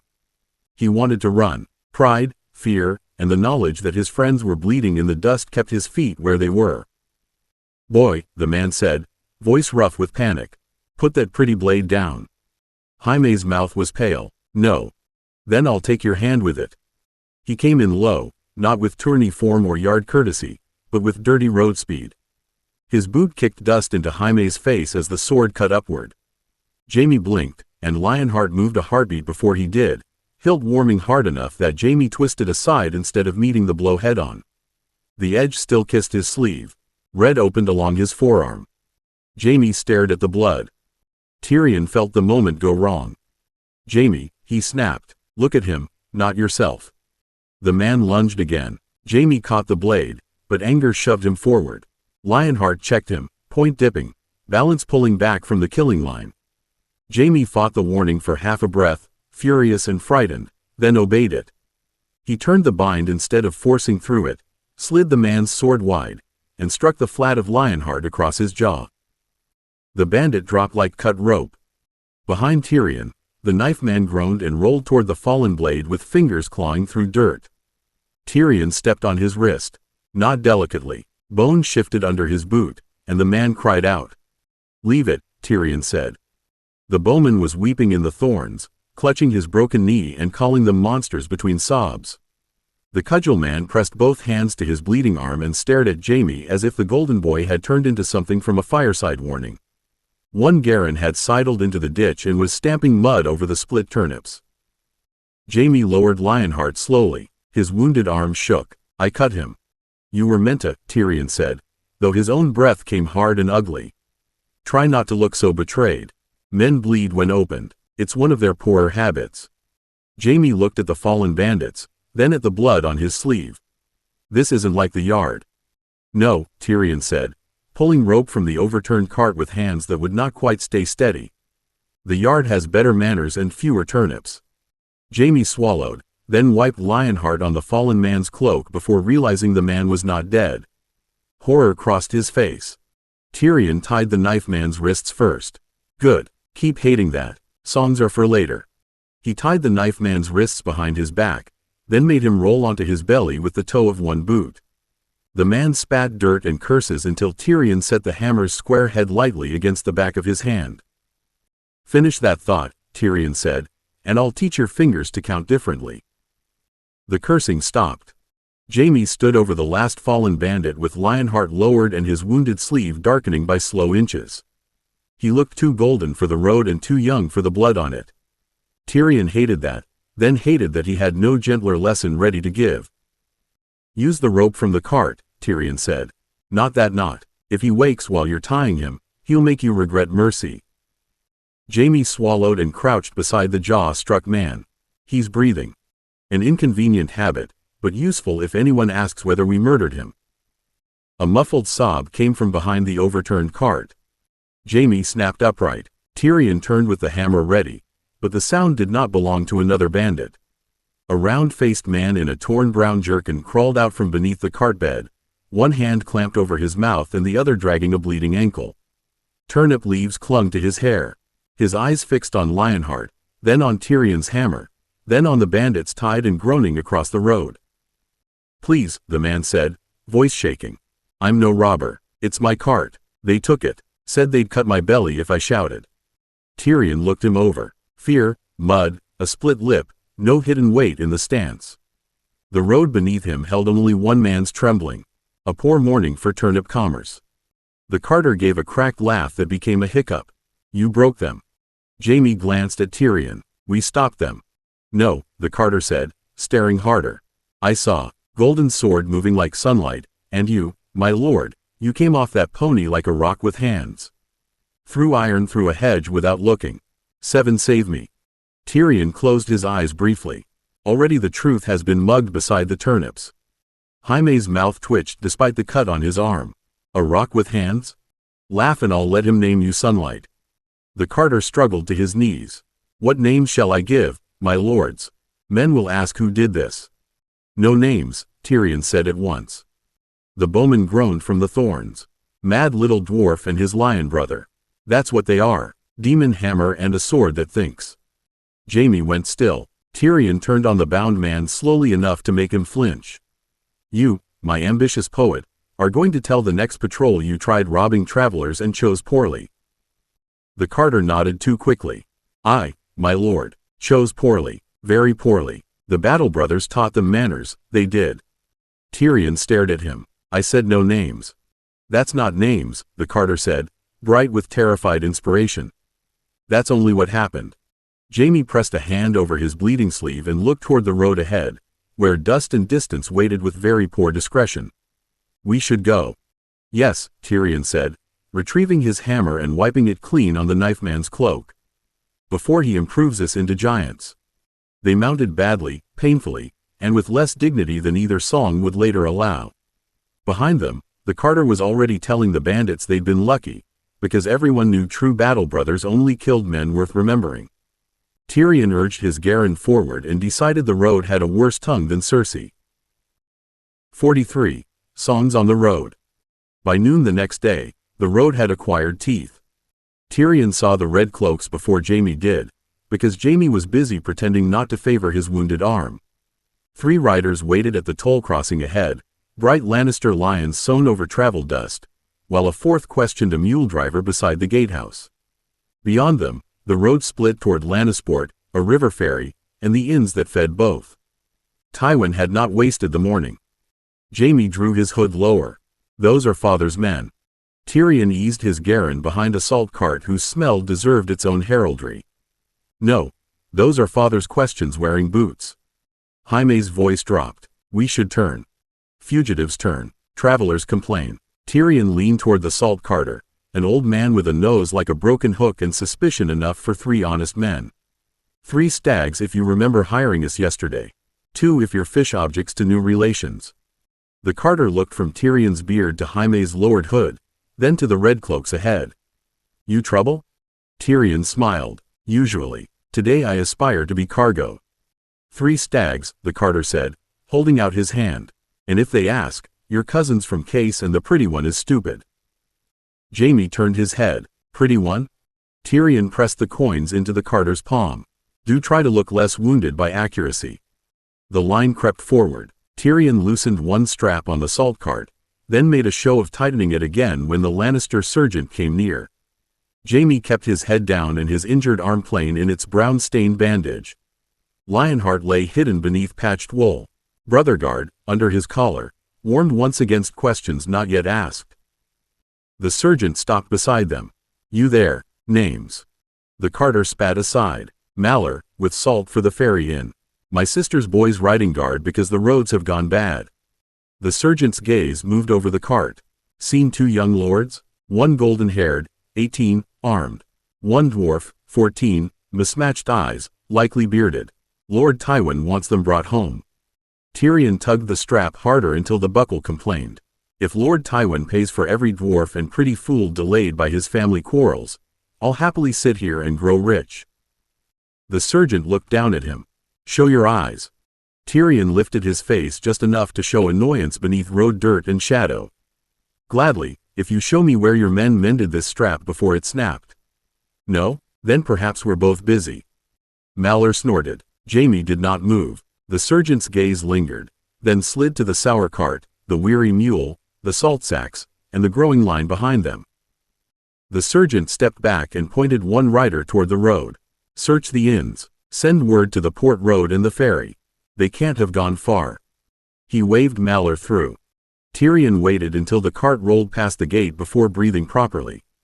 Jaime rode close beside him, voice low. That was too near. Tyrion watched the road ahead, where dust and distance had begun arranging new problems. That was a greeting card. The net comes next. The net had already reached the ferry inn. It had a roof patched with tar, a yard full of carts, and a common room loud enough to hide a murder if the victim showed manners. Tyrion disliked it at once, which made it useful. Mallor rolled the salt cart into the yard, collected his promised stags with a hand that moved faster than charity, and pointed his broken nose toward the door. Inside if you want food, Mallor said. Outside if you want questions. The red cloaks came through before sunset. Jaime's mouth tightened beneath his hood. How many? Mallor spat into the mud. Enough to make honest men remember errands elsewhere. You're still cousins from Case. The pretty one's still stupid. Tyrion climbed down stiffly from the garron. His legs had not forgiven the morning. His side had not forgiven anything at all. I'm beginning to admire your commitment to the role. Jaime muttered, I don't look stupid. No one ever does to himself. That is tragedy's oldest door. They entered with salt dust on their cloaks and road dirt on their boots. Heat, ale, frying onions, wet wool, and too many voices pressed close. Tyrion chose a wall bench with sight of both doors while Jaime sat angled beside him, wrong arm hidden, good hand near where Lionheart lay beneath wool. The innkeeper brought brown bread and stew without asking names, which meant either wisdom or cowardice. Tyrion approved of both. Then the singer near the hearth struck his strings and ruined supper. 2 lions rode from Casterly stone, he sang, bright and pleased with himself, 1 golden blade, 1 hammer bone. The knight cut 6, the dwarf slew 9, and drank their blood with western wine. Jaime choked on bread. Tyrion closed his eyes. Already the poets have murdered arithmetic. At the next table, a teamster laughed into his cup. Sing the bit about the dwarf's beard catching arrows. Jaime leaned close and whispered, it caught arrows now? Be grateful it's my beard. By morning, yours may be pregnant. The singer warmed to his crime. They kissed 3 maids in Case Town, took 4 purses, knocked 5 bowmen down. The little lord roared, the tall lion swore, and red cloaks dared not hunt them more. A man in Lannister colors near the far post turned his head. Tyrion's spoon paused halfway to his mouth. Not a sergeant, a rider, travel-worn, with 1 boot still dusty from the crossing. He was listening too carefully, and not to the tune. Jaime saw him a heartbeat later. We leave? Tyrion lowered his spoon. No, now we listen. If the song is hunting us, we should learn where it points. The Lannister rider left his post and crossed the common room during the singer's next verse. Tyrion saw the path before the man finished choosing it. Around the ale bench, past the drover with the wet sleeves, between 2 men arguing over dice, toward the wall where Jaime sat too straight for a stupid cousin from Case. Pride had posture. So did fear. Jaime had inherited both and hidden neither as well as he thought. Tyrion kept his eyes on his stew. Laugh. Jaime looked at him. What? At me, preferably. Then spill something. Jaime blinked once, then gave a loud, uncertain laugh and knocked his cup over with his elbow. Ale ran across the table, into Tyrion's sleeve, and down onto the rushes. Tyrion sprang back with a curse sharp enough to make 3 nearby drinkers turn. 7 spare me from handsome idiots. My aunt sent me to guard you because she thought wolves might eat you, and now I see she insulted wolves. Jaime flushed beautifully. That, at least, required no acting. The serving girl beside the hearth laughed before she could hide it, and the sound drew half the room with her. The rider slowed. You too. Tyrion shook ale from his sleeve and glared upward. If you've come to admire his wit, bring a lantern. It's dark in there. The rider's eyes moved under Jaime's hood. Pull that back. Jaime's good hand twitched toward his collar. Brother Guard warmed, a faint hidden pulse Tyrion could almost imagine through the table wood. Tyrion reached into his purse, slapped 2 copper stars down, and pointed toward the singer. You, sing the Battle Brothers again, only this time make the dwarf taller, the knight uglier, and send them somewhere profitable. Fair Isle, perhaps. Everyone fashionable is fleeing by ship. The singer caught the coins in mid-air. Fair Isle? 3 coppers if they've already boarded. 4 if the dwarf seduces a captain's wife and steals a goat. The room roared. Jaime buried his face in his hand, shoulders shaking now with laughter he couldn't stop. The serving girl laughed harder at that, eyes on Jaime, which made him color worse. The rider looked from the coins to the crowd and heard suspicion turning into entertainment without asking his leave. You saw them? Tyrion spread his wet sleeve and made his irritation useful. I saw a dwarf in case claim he was one of them. He was 3 feet tall, drunk, and had a beard full of fish bones. Naturally, I believed every word. The singer struck the strings. To Fair Isle fled the lions bold, he began, and the room cheered the lie into life. The rider cursed, turned toward the door, and Tyrion watched him go with the soft satisfaction of a hammer striking the right pin. The lie took root before the rider reached the yard. By the hearth, the singer made Fair Isle rhyme with smile badly enough to injure both words, and the common room rewarded him with cups thumped against tables. The red-cloaked rider slipped out through the door with his shoulders tight, carrying the wrong story into the dark. Tyrion watched the latch fall behind him and felt the room close around its own invention, warm, loud, and dangerous in a different direction. Jaime lowered his hand from his face. His cheeks were still red. A goat? Tyrion wiped ale from his sleeve with the corner of the tablecloth. A necessary goat. Without the goat, the captain's wife lacks motive. Jaime looked at the wet cloth and then at him. You made me spill ale on you. I gave you a role. You performed with enthusiasm and poor aim. The serving girl came over with a rag, still smiling at Jaime from beneath a loose strand of brown hair. Your cousin always this sharp, pretty one? Jaime glanced at Tyrion, then back at her, caught between cover and pride. Only when wet. The girl laughed, bright and easy, and Jaime looked almost startled by having earned it himself. Tyrion saw the moment land. Not Cersei's pleased smile because Jaime had chosen correctly. Not Tywin's rare approval hanging above a pit. A girl in a fairy inn laughing because Jaime had answered quickly and looked pleased to be alive. Tyrion pushed his empty cup toward her. Careful. Encourage him and he'll start believing thought is one of his gifts. The girl took the cup, her eyes flicking to Jaime's bandaged arm. That hurt? Jaime looked down as if surprised to find the wound still attached to him. A little. Turnips did it, Tyrion said. Savage vegetables. No discipline. Jaime laughed again, less embarrassed this time, and when the girl touched his wrist to see whether the bandage had slipped, he let her. He didn't lean into the touch like a boy starving. He didn't look guilty. He only smiled, awkward and golden and young, while the singer declared that the Battle Brothers had stolen a goat so handsome it won a tourney. Malor appeared near the table, smelling of salt and stable mud. Fairy runs at dawn. If your pretty idiot's done attracting every eye in the room, sleep in the loft.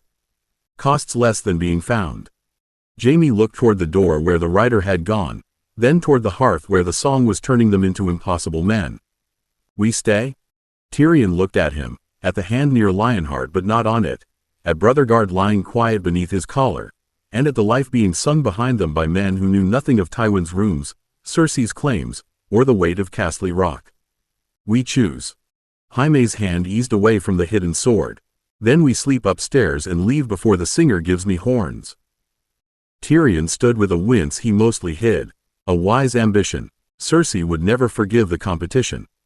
Jaime frowned at the name, but it did not pull him backward. The girl laughed once more. Malor led them toward the loft stair, and the room behind them sang a life no one at the Rock had written. 44. Winterfell. By the third morning north of the Neck, the road had stopped pretending the world was made for lions. The air tasted colder, the sky sat wider, and the trees did not lean aside with the civilized manners of western hedgerows. They crowded near the road in dark ranks, pine and oak and bare branches, while mud hardened in ruts where cartwheels had frozen overnight and thawed again by noon. Jaime had stopped complaining about northern weather after Mallor, who had stayed with them as far as the last reliable posting inn, informed him that the North considered complaint a southern hobby. Tyrion rather thought the North considered warmth a personal failing. Jaime rode with his hood down now because hiding golden hair in the North was like hiding a torch in a coal cellar by asking it politely to dim itself. Lionheart lay under his cloak, Brotherguard under his collar, and enough songs had run ahead of them that secrecy had become less useful than confusion. At the last village, a boy with red cheeks and a runny nose had pointed at Jaime and asked whether he was the tall battle brother who had slain 9 river pirates with a turnip. Jaime had looked betrayed. Why is it always turnips? Because goats require motive, Tyrion said, guiding his Garren around a frozen puddle. Turnips act from pure malice. Now Winterfell rose ahead, not yet close enough to show its full strength, but near enough that the road seemed to acknowledge it. Gray walls stood against the pale afternoon, broad and old, less a castle than a fact the land had accepted and built around. Smoke lifted from behind the walls in steady columns. Beyond the outer works, fields and yards gathered under northern order, and men moved with the wary purpose of a place that had heard a story before meeting the mouths that owned it. At the gate, the guards did not smile. One looked Jaime over first, because most men did, then looked at Tyrion and lingered because rumor had trained him badly. Names and business. Jaime sat straighter. Jaime Lannister. The second guard's hand shifted near his spear, a long way from Casterly Rock. Farther every day, Tyrion said. Tyrion Lannister. We seek guest right, honest stabling, and perhaps a room where no singer knows the word turnip. The first guard's face did not change, but his eyes sharpened. Lord Stark's heard songs. Then Lord Stark has my sympathy, Tyrion said. We've suffered them longer. The gate opened only after a runner went inside and returned with a captain whose beard was half gray and whose stare had no room in it for western charm. He studied Jaime's swordside, Tyrion's beard, their road-stained cloaks, and the tired Garrens beneath them. Lord Eddard will see you, the captain said. Your weapons stay peace-bound unless he says otherwise. Jaime glanced at Tyrion. Tyrion looked up at Winterfell's walls and felt old stone waiting under northern earth, colder than the rock and no less awake. Peace-bound suits us, he said. We've had enough road songs for one war. Winterfell did not receive them as enemies, which was not the same as welcome. The captain led them through the gate at walking pace while men on the wall watched without pretending otherwise. Tyrion approved of that. Southern courtesy hid knives behind silk.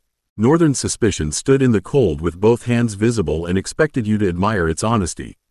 The yard beyond the gate held more life than the walls suggested.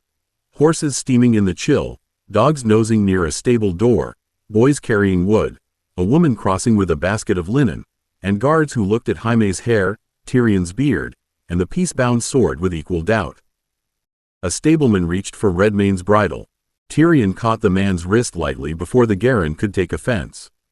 He bites men who assume friendship without introduction. The stableman looked down at him. Does he bite lords? He has democratic principles. Jaime gave a tired laugh, too open and bright for the yard. 2 guards glanced at one another. The captain's eyes moved to Jaime as if laughter were another weapon to bind. A tall man in plain gray wool came down the steps from the hall with no gold on him and no need for any. Lord Eddard Stark looked younger than Tyrion's first life memories wanted, but the bones of the man were there already. Long face, guarded eyes, duty worn so closely it might have been skin. He stopped 3 paces away. Lord Jaime. Lord Tyrion. Jaime bowed, not deeply enough for surrender, but properly enough to prove Crakehall had not wasted 8 years. Lord Stark, thank you for seeing us. We've heard of you before seeing you, Ned said. That is rarely an advantage. Tyrion inclined his head. Then we arrive already burdened by artistry. I apologize for every singer who mistook noise for evidence. Ned's gaze settled on him, measuring, not cruel. Did you kill men on the road? Yes, Tyrion said. Jaime's head turned toward him, but Tyrion did not soften the answer. Winterfell's yard listened. Ned waited. Bandits? Men who chose blades against travelers they thought rich and weak, Tyrion said. Some were both wrong and unlucky. Jaime stepped half a pace forward before the captain could stiffen. "We didn't start it." Tyrion tried talking first. "That may be the kindest insult you've ever given me," Tyrion said. A corner of Ned's mouth almost moved, then duty killed it. "And Lord Tywin?" Jaime's honesty arrived before caution caught him. "He'll want us returned." The yard cooled by several degrees. Tyrion felt it happen through boots, stone, posture, and breath. Brother Guard lay quiet at Jaime's collar, not warning, not warming, only holding steady around a choice already made. Ned looked from Jaime to Tyrion. "Are you asking me to hide you from your father?" "No," Tyrion said. "We're asking for guest right honestly, under our own names, with our weapons bound and our horses stabled. If Lord Tywin's riders come, you may tell them exactly that we were here, ate your food politely, insulted no gods above the minimum, and left by a road of our choosing." Ned studied him longer this time. A stable door banged behind them, and one of its iron straps sagged at the hinge. Tyrion's eyes went to it despite himself. The lower pin had worn oval, and the cold had drawn the wood tight around a lie pretending to be repair. Ned noticed the glance. "Something wrong with my door?" "Only if you prefer it attached," Tyrion said. "The lower hinge wants a new pin before the next hard frost. It'll tear out at the bottom first, then make an impressive complaint." The stableman frowned, crossed to the door, and lifted. The hinge shifted with a dull scrape. He looked back at Ned, surprised despite himself. Jaime grinned, proud and unguarded. "He does that." Ned looked at Tyrion again, and this time the suspicion had found a second companion beside it. Interest, perhaps, or trouble wearing better boots. "So I see," Ned said. "Come inside, my lords. We'll speak where songs have less room to grow." Inside, Winterfell smelled of smoke, wool, old wood, and stone that had never once cared what a southern lord thought of it. Ned led them into a smaller hall rather than the great one, though enough eyes followed to make privacy a polite fiction. A long table stood near the hearth. Bread, cheese, cold meat, and watered ale had already been set out, which meant Winterfell honored guest right before deciding whether to trust the guests. Tyrion respected the order of operations. Jaime stopped just inside the threshold, looking at the carved beams, the wolf banners, the hard-faced men by the walls, and the gray-eyed children half hidden beyond a side door. A boy with auburn hair stared openly at Lionheart's peace-bound hilt until a woman's hand drew him back. Ned noticed. "My son has a soldier's curiosity." Jaime smiled before caution could spoil him. "A good sword deserves curiosity." "A good sword deserves restraint first," Ned said. Jaime's smile faded, then steadied. "Yes, my lord." Tyrion took the seat Ned indicated and eased his road-sore legs beneath the bench. "In my brother's defense, Lord Stark, he has recently discovered restraint and is still deciding whether it suits his coloring." One of the guards near the hearth made a sound that might have become a laugh if northern discipline had been less murderous. Ned's eyes shifted to Tyrion. "You use humor quickly." "I'm short. It helps me arrive first." This time the guard looked at the floor. The door opened behind them before Ned could answer, and a man in travel-stained gray stepped in with snow damp on his boots and urgency in his face. He stopped when he saw the Lannister brothers, then crossed to Ned and bent close. "My lord," a rider came in from the south road. Lannister colors at Moat Cailin 2 days behind, asking at inns and holdfasts. "They carry Lord Tywin's seal." Jaime's hand moved toward his collar before he caught himself. Brother Guard did not flare, but Tyrion saw the small correction in his brother's breathing, fear refusing to become obedience. Ned looked at them both. "You said he'd want you returned." "I did," Jaime said, and there was less boy in him now. "But we came under our own names." "So did his riders, I expect," Ned said. Tyrion reached for the cup in front of him and turned it slowly between his hands. The wood had been carved with a dire wolf worn smooth by use. Lord Tywin's seal asks questions very loudly. It does not make every answer his. The messenger's mouth tightened. Southron riders don't usually stop at asking. Jaime stood then, not fast enough to threaten, but fast enough to make the room notice. "We brought no quarrel to Winterfell." "No," Ned said, watching him closely, "but you brought one behind you." The words struck clean because they were true. Tyrion looked into the hearth, where the flames curled around blackened logs with patient appetite.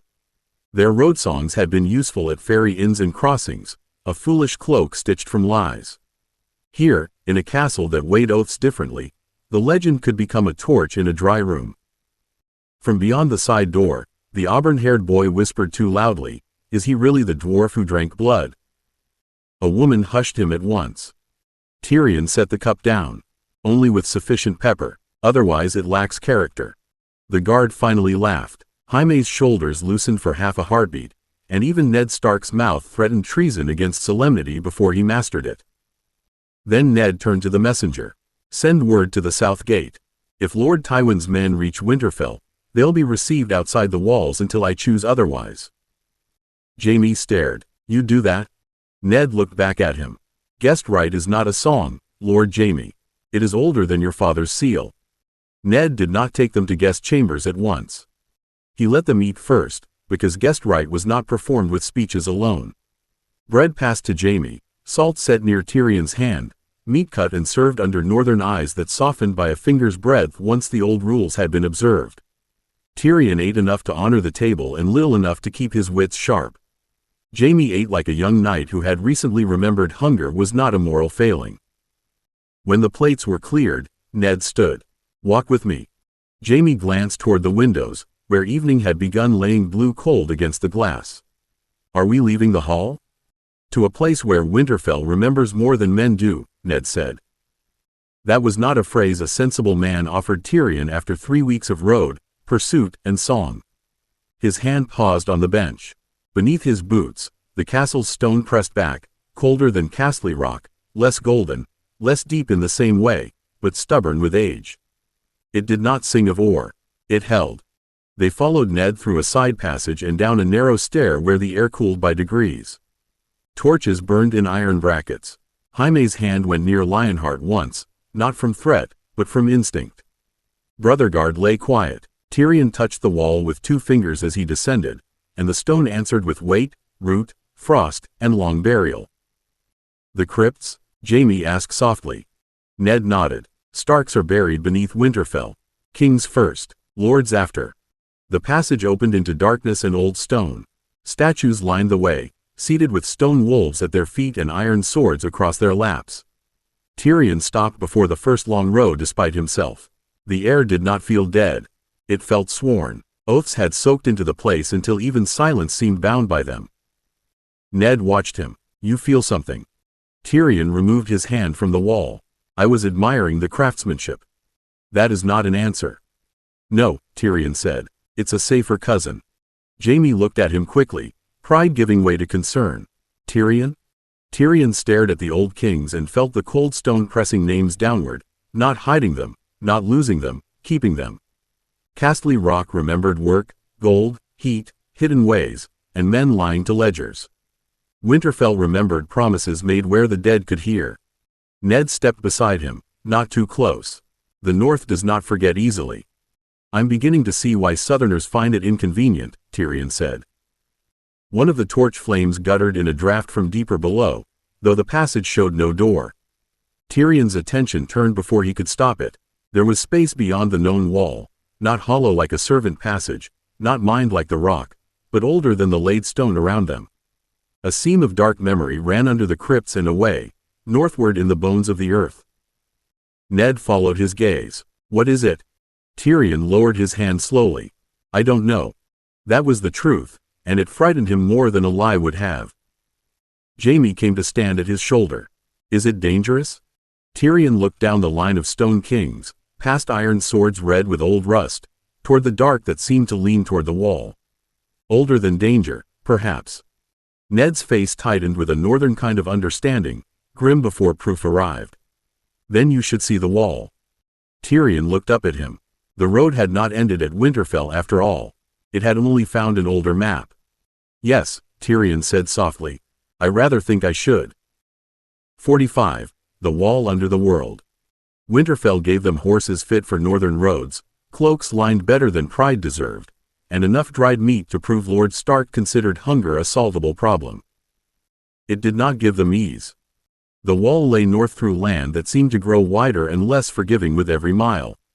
Fields thinned, villages crouched closer to their fires, and the road became a hard brown scar between frost-stiff grass and dark stands of pine. Jaime rode with Lionheart at his hip and his hood thrown back because the wind had already defeated vanity, secrecy, and most of his patience by the first afternoon. Jaime touched one ear as if it had betrayed him. My ears have gone numb. Is that meant to happen? Benjen Stark turned in his saddle with Ned's long face, less of Ned's solemn weight, and a ranger's habit of smiling as if the world had made a private joke and he'd decided not to share the worst of it. Your brother complains prettily. He practiced at Casterly Rock, Tyrion said. The acoustics improved him. Jaime gave him a wounded look. I'm not complaining. I'm observing hostile air. Benjen laughed, and the sound carried strangely over the open road. Hostile air gets worse farther north. Then I shall prepare a formal apology to my nose, Jaime said.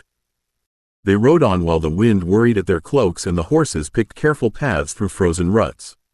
Behind them lay Winterfell's old stone, Guestbred, Ned Stark's wary honor, and the crypt-dark promise that the wall might answer questions Tyrion had not known how to ask. Ahead, the road pulled north like a line drawn by colder hands. By dusk, they reached a low wayhouse kept for riders, ravens, and men too sensible to sleep in open frost. A boy bringing water to the horses stared at Jaime first, then at Tyrion's beard and broad shoulders.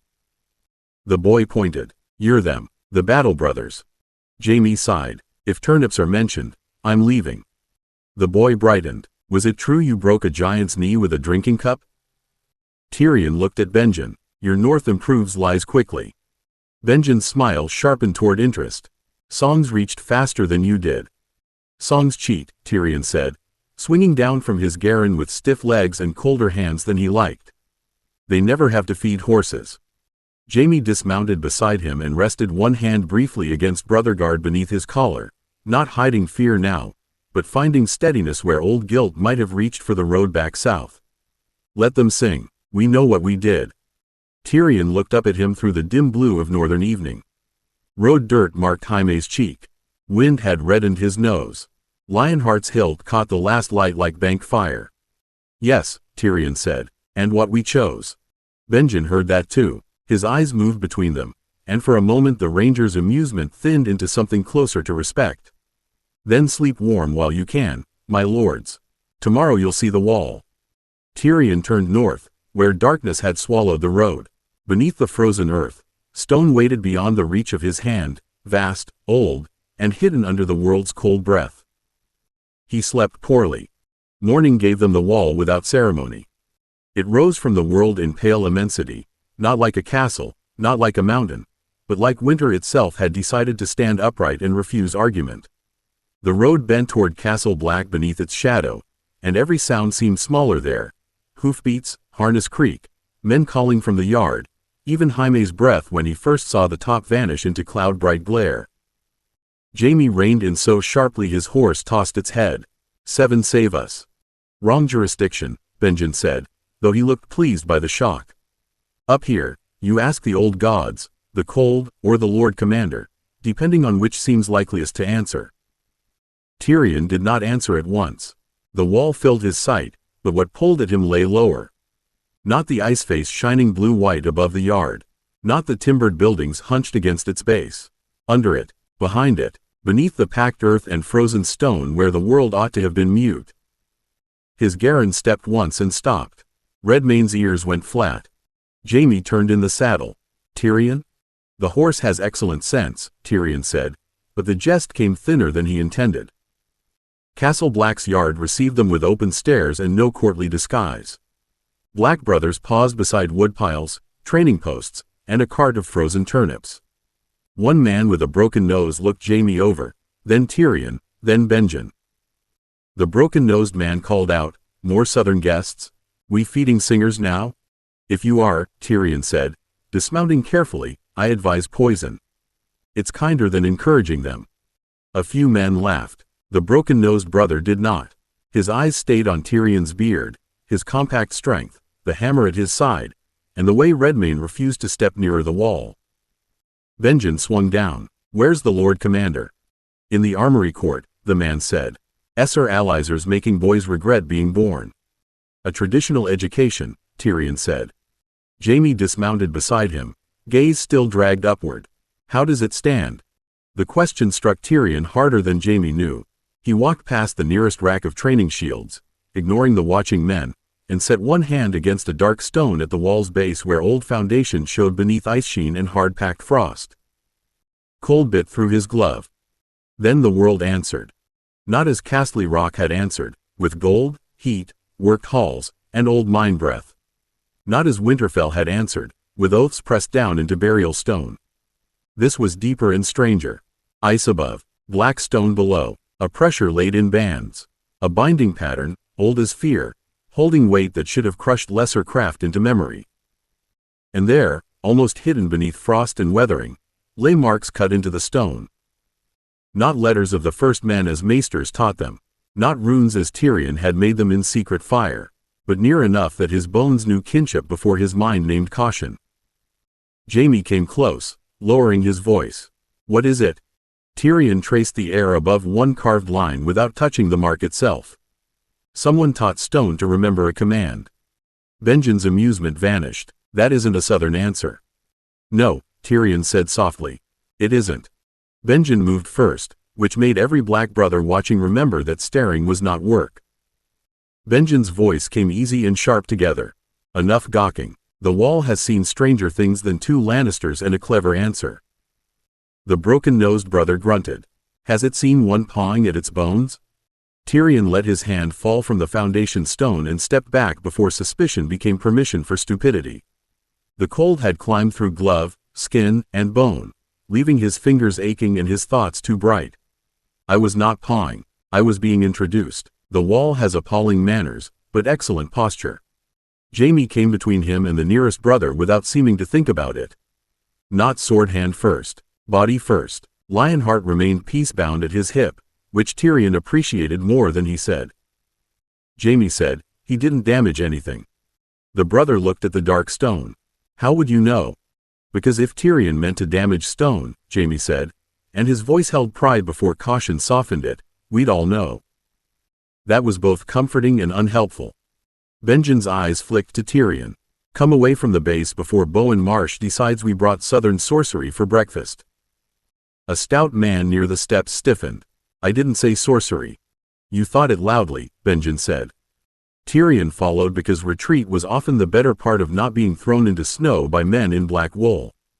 Jaime stayed close. Too close, perhaps. His shoulder brushed Tyrion's as they crossed the yard toward a low-timbered hall, and Brotherguard, half hidden beneath Jaime's collar, gave off no warmth, no warning, only a steady presence like a hand on a pulse.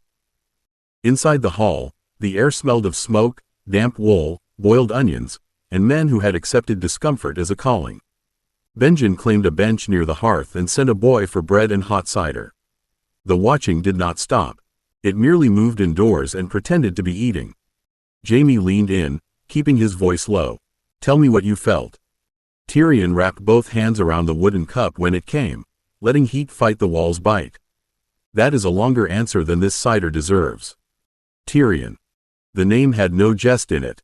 Jaime looked at him as he had in the yard years ago after Vortimer's blood, as he had in the forge when Kennett's rough lessons became something more than scraps and soot. Not frightened of him, frightened for him, perhaps. Frightened by the size of the thing he had finally seen around him. Tyrion looked into the cider. Casterly rock speaks like a mountain that has been worked, wounded, and taught to trust hands. Winterfell speaks like oath and burial. This place. He stopped, because the hall had not grown quiet, but Jaime had. That was worse. This place was commanded, not built only, commanded. Jaime's mouth tightened. By men? I hope so, Tyrion said. Men are worrying enough. Jaime looked toward the door, where the wall's cold light framed the edges of the planks. All these years, I thought you could hear stone because the rock made you strange. A touching summary of my childhood. I don't mean it that way. Jaime looked back at him, eyes bright and serious. You fixed hinges, found gold, made Brotherguard, made Lionheart, let us out. I thought it was yours. Your secret, your gift. His hand rose to the torque beneath his collar, then stopped there. But this was here before us. Tyrion felt the words settle heavier than the wall's cold. Before us, before Lannisters, before Cersei's claim, before Tywin's seal, before every golden cage Jaime had been born inside. Yes, Tyrion said softly. It was. Jaime sat back slowly, the young knight's pride shaken into something larger and less certain. Then you're not just running from father. Tyrion looked toward the door and the impossible white height beyond it. No, I begin to suspect I'm running toward questions. By evening, Castle Black had decided that the Lannister brothers were either less dangerous than rumor or more entertaining than duty allowed. No one said welcome. The watch did not seem built for the word, but a place was found for their horses, their gear was not searched twice, and the broken-nosed brother only glared at Tyrion once more before turning his attention to a boy who had dropped a practice spear in the yard. At the Lord Commander's table, a lean old man with white hair, tired eyes, and the voice of a gate closing listened to Benjen's account without interrupting. Benjen said, Lord Stark sends courtesy, and says they travel under guest right given and ended cleanly. The Lord Commander looked at Jaime. And Lord Tywin? Jaime's hand went to Brotherguard beneath his collar. The motion had become less a flinch than a choice. Lord Tywin would prefer us returned. Fathers often prefer things, the old man said. The wall has limited interest in preference. Tyrion lifted his cup, a philosophy I may have engraved somewhere warmer. The old man's gaze moved to him. You touched the foundation. I've touched worse things in finer halls. That isn't denial. No, Tyrion said, only careful prioritizing. Benjen's mouth twitched, but the Lord Commander did not smile. Men have been sent south for less strange talk. An economical punishment, Tyrion said. Most men here seem to consider southward travel a rescue. This time the old man's eyes warmed by a degree. Most men here are fools before their first winter and liars after their second. If the wall spoke to you, little lion, keep your answer close until you know which sword is listening. Jaime straightened. He isn't little. Tyrion glanced at him, a stirring defense of measurement. He isn't, Jaime said again, quieter but firmer. And he isn't yours to send anywhere. The room changed around that. Benjen watched with narrowed interest. The Lord Commander folded his hands on the table. Tyrion felt the old shape of Cersei's claim weaken, not shatter, not die, but loosen where Jaime's voice had learned a different habit. Mine had once been a chain in golden hair. Here, under black rafters at the end of the world, Jaime chose brotherhood aloud before men who owed House Lannister nothing. The old man nodded once. Then he remains where he chooses, so long as he breaks no oath of ours. Later, Benjen took them up in the cage. The lift groaned, chains complaining as black brothers hauled them into the darkening sky. Jaime gripped the rail with white knuckles and tried to pretend he wasn't measuring the drop. Tyrion held the cold iron with one hand and the wall with the other. Through glove, wood, rope, and frost, the ancient pattern waited beneath everything. At the top, the world opened. South lay Westeros, dim and vast, full of fathers, sisters, gold, songs, roads, lies, and every wound they had not yet outrun. North lay white darkness, forest shadow, old wind, and hidden stone sleeping under snow. Jaime stood beside him, cloak snapping in the wind. What now? Tyrion looked down through impossible ice, past weather, past watchmen's fires, past the black foundation that remembered a command older than kings. Something answered beneath his palm, not enough to obey him, not enough to explain, only enough to open like a door seen at the edge of lamplight. Now, Tyrion said, we learn what else the world has forgotten. Jaime smiled into the cold, one hand on Brotherguard and one near Lionheart. Together. Tyrion looked north, where ancient magic waited under the world, and felt the road begin again beneath his hands. Epilogue. Two fools ride north. The great doors in the wall did not open quickly. They groaned. Iron complained first, deep in the hinges, then old wood answered with a long, frozen shudder that seemed to travel through Castle Black's yard and up into the pale height above. Men stopped what they were doing to listen. A boy carrying kindling froze halfway between the woodpile and the kitchens. Two black brothers near the training yard looked toward the tunnel mouth with the bleak interest of men watching a wager turn into a funeral. The Lord Commander stood in the yard with his hands folded inside his sleeves. Benjen Stark waited beside him, cloak snapping in the wind, face unreadable except for the faint, wicked brightness in his eyes. He looked like a man who had warned fools not to be fools and then found himself curious how far foolery might carry them. Jaime Lannister sat his horse before the opening with Lionheart at his side and Brotherguard hidden beneath wool and leather. The cold had reddened his face and stolen all courtly polish from him, leaving only a young knight's stubborn beauty and a brother's loyalty too bright to hide. He looked into the dark tunnel through the wall, then glanced down at Tyrion.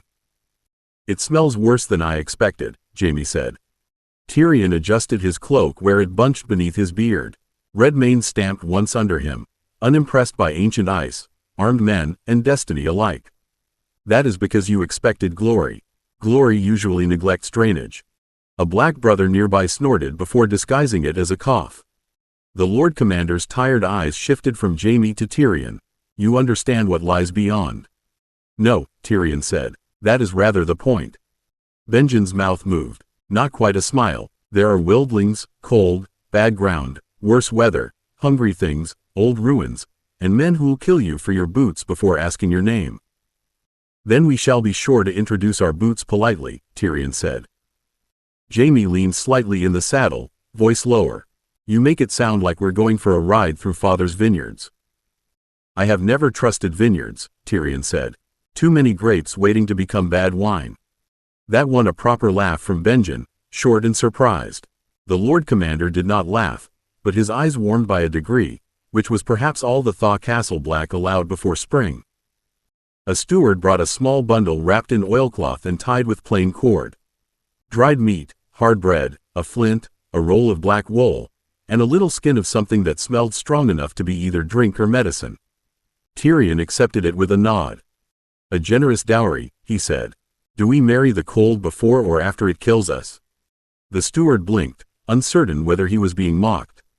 "After," Benjen said. "The cold likes a long courtship."